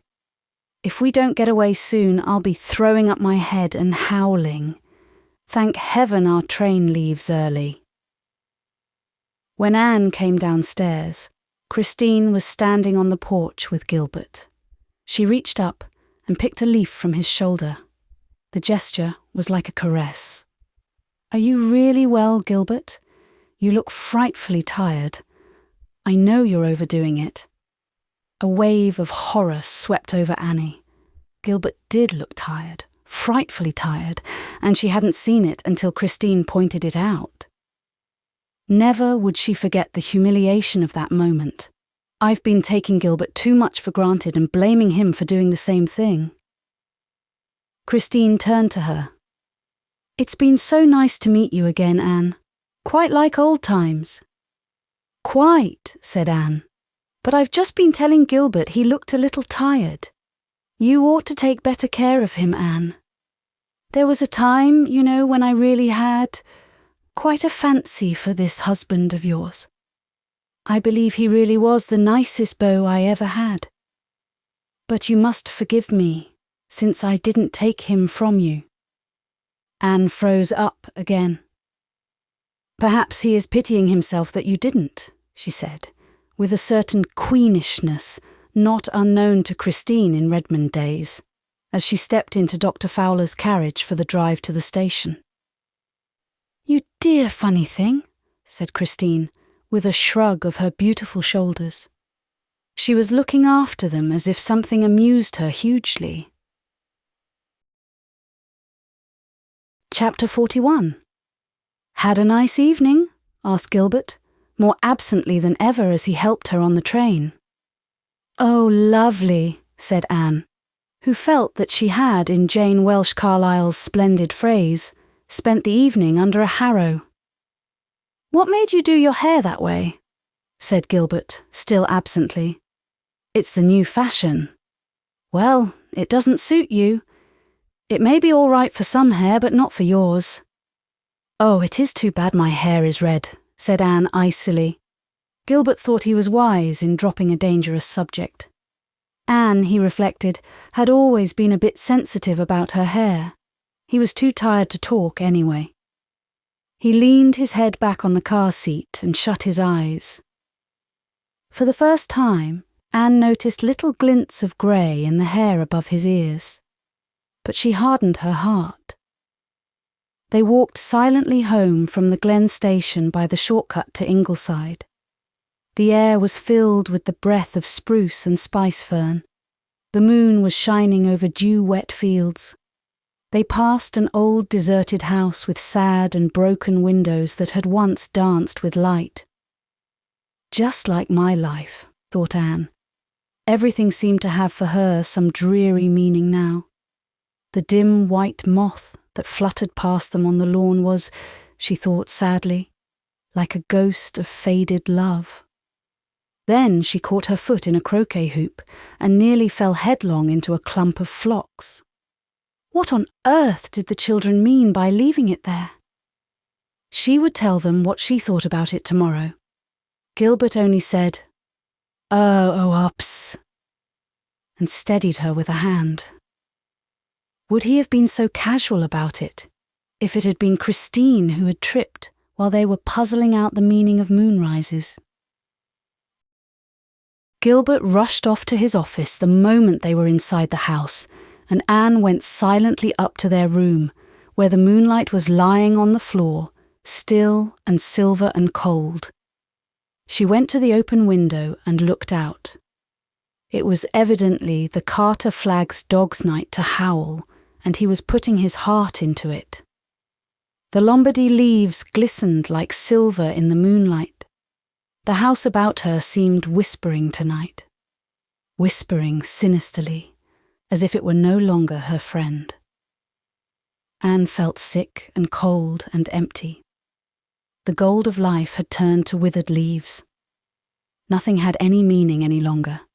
Everything seemed remote and unreal. Far down the tide was keeping its world-old tryst with the shore. She could, now that Norman Douglas had cut down his spruce bush, see her little house of dreams. How happy they had been there, when it was enough just to be together in their own home, with their visions, their caresses, their silences, all the colour of the morning in their lives. Gilbert looking at her, with that smile in his eyes he kept for her alone, finding every day a new way of saying, "I love you," sharing laughter as they shared sorrow. And now, Gilbert had grown tired of her. Men had always been like that. Always would be. She had thought Gilbert was an exception, but now she knew the truth. And how was she going to adjust her life to it? There are the children, of course, she thought dully. I must go on living for them, and nobody must know. Nobody. I will not be pitied. What was that? Somebody was coming up the stairs 3 steps at a time, as Gilbert used to do long ago in the House of Dreams, as he had not done for a long time now. It couldn't be Gilbert. It was. He burst into the room. He flung a little packet on the table. He caught Anne by the waist and waltzed her round and round the room like a crazy schoolboy, coming to rest at last breathlessly in a silver pool of moonlight. I was right, Anne. Thank God I was right. Mrs. Garrow is going to be all right. The specialist has said so. Mrs. Garrow? Gilbert, have you gone crazy? Didn't I tell you? Surely I told you. Well, I suppose it's been such a sore subject I just couldn't talk of it. I've been worried to death about it for the past 2 weeks. Couldn't think of anything else, waking or sleeping. Mrs. Garrow lives in Lowbridge and was Parker's patient. He asked me in for a consultation. I diagnosed her case differently from him. We almost fought. I was sure I was right. I insisted there was a chance. We sent her to Montreal. Parker said she'd never come back alive. Her husband was ready to shoot me on sight. When she was gone, I went to bits. Perhaps I was mistaken. Perhaps I'd tortured her needlessly. I found the letter in my office when I went in. I was right. They've operated. She has an excellent chance of living. Anne, girl, I could jump over the moon. I've shed 20 years. Anne had either to laugh or cry. So she began to laugh. It was lovely to be able to laugh again. Lovely to feel like laughing. Everything was suddenly all right. I suppose that is why you forgot this was our anniversary, she taunted him. Gilbert released her long enough to pounce on the little packet he had dropped on the table. I didn't forget it. 2 weeks ago I sent to Toronto for this, and it didn't come till tonight. I felt so small this morning when I hadn't a thing to give you that I didn't mention the day. Thought you'd forgotten it too. Hoped you had. When I went into the office, there was my present along with Parker's letter. See how you like it. It was a little diamond pendant. Even in the moonlight it sparkled like a living thing. Gilbert and I. Try it on. I wish it had come this morning. Then you'd have had something to wear to the dinner besides that old enamel heart. Though it did look rather nice, snuggling in that pretty white hollow in your throat, darling. Why didn't you leave on that green dress, Anne? I liked it. It reminded me of that dress with the rosebuds on it you used to wear at Redmond. So he had noticed the dress. So he still remembered the old Redmond one he had admired so much. Anne felt like a released bird. She was flying again. Gilbert's arms were around her. His eyes were looking into hers in the moonlight. "You do love me, Gilbert. I'm not just a habit with you. You haven't said you loved me for so long." "My dear, dear love, I didn't think you needed words to know that. I couldn't live without you. Always you give me strength. There's a verse somewhere in the Bible that is meant for you. 'She will do him good and not evil all the days of her life.'" Life, which had seemed so grey and foolish a few moments before, was golden and rose and splendidly rainbowed again. The diamond pendant slipped to the floor, unheeded for the moment. It was beautiful, but there were so many things lovelier: confidence and peace and delightful work, laughter and kindness, that old safe feeling of a sure love. Oh, if we could keep this moment forever, Gilbert. "We're going to have some moments. It's time we had a second honeymoon. Anne, there's going to be a big medical congress in London next February. We're going to it, and after it, we'll see a bit of the old world. There's a holiday coming to us. We'll be nothing but lovers again. It will be just like being married over again. You haven't been like yourself for a long time." So he had noticed. "You're tired and overworked. You need a change." "You too, dearest. I've been so horribly blind." "I'm not going to have it cast up to me that doctors' wives never get a pill. We'll come back rested and fresh, with our sense of humour completely restored. Well, try your pendant on and let's get to bed. I'm half dead for sleep. Haven't had a decent night's sleep for weeks, what with twins and worry over Mrs. Garrow." "What on earth were you and Christine talking about so long in the garden tonight?" asked Anne, peacocking before the mirror with her diamonds. Gilbert yawned. "Oh, I don't know. Christine just gabbled on. But here is one fact she presented me with. A flea can jump 200 times its own length." "Did you know that, Anne?" "They were talking of fleas when I was writhing with jealousy. What an idiot I've been. How on earth did you come to be talking of fleas?" "I can't remember. Perhaps it was Doberman Pinchers suggested it." "Doberman Pinchers? What are Doberman Pinchers?" "A new kind of dog. Christine seems to be a dog connoisseur. I was so obsessed with Mrs. Garrow that I didn't pay much attention to what she was saying. Now and then, I caught a word about complexes and repressions. That new psychology that's coming up, and art, and gout and politics and frogs." "Frogs?" "Some experiments a Winnipeg research man is making. Christine was never very entertaining, but she's a worse bore than ever. And malicious. She never used to be malicious." "What did she say that was so malicious?" asked Anne innocently. "Didn't you notice? Oh, I suppose you wouldn't catch on. You're so free from that sort of thing yourself. Well, it doesn't matter. That laugh of hers got on my nerves a bit. And she's got fat. Thank goodness you haven't got fat, Anne girl." "Oh, I don't think she is so very fat," said Anne charitably. "And she certainly is a very handsome woman. So. But her face has got hard. She's the same age as you, but she looks 10 years older. And you talking to her about immortal youth." Gilbert grinned guiltily. "One has to say something civil. Civilization can't exist without a little hypocrisy. Oh well, Christine isn't a bad old scout, even if she doesn't belong to the race of Joseph. It's not her fault that the pinch of salt was left out of her. What's this?" "My anniversary remembrance for you, and I want a cent for it. I'm not taking any risks. Such tortures as I've endured this evening. I was eaten up with jealousy of Christine." Gilbert looked genuinely astonished.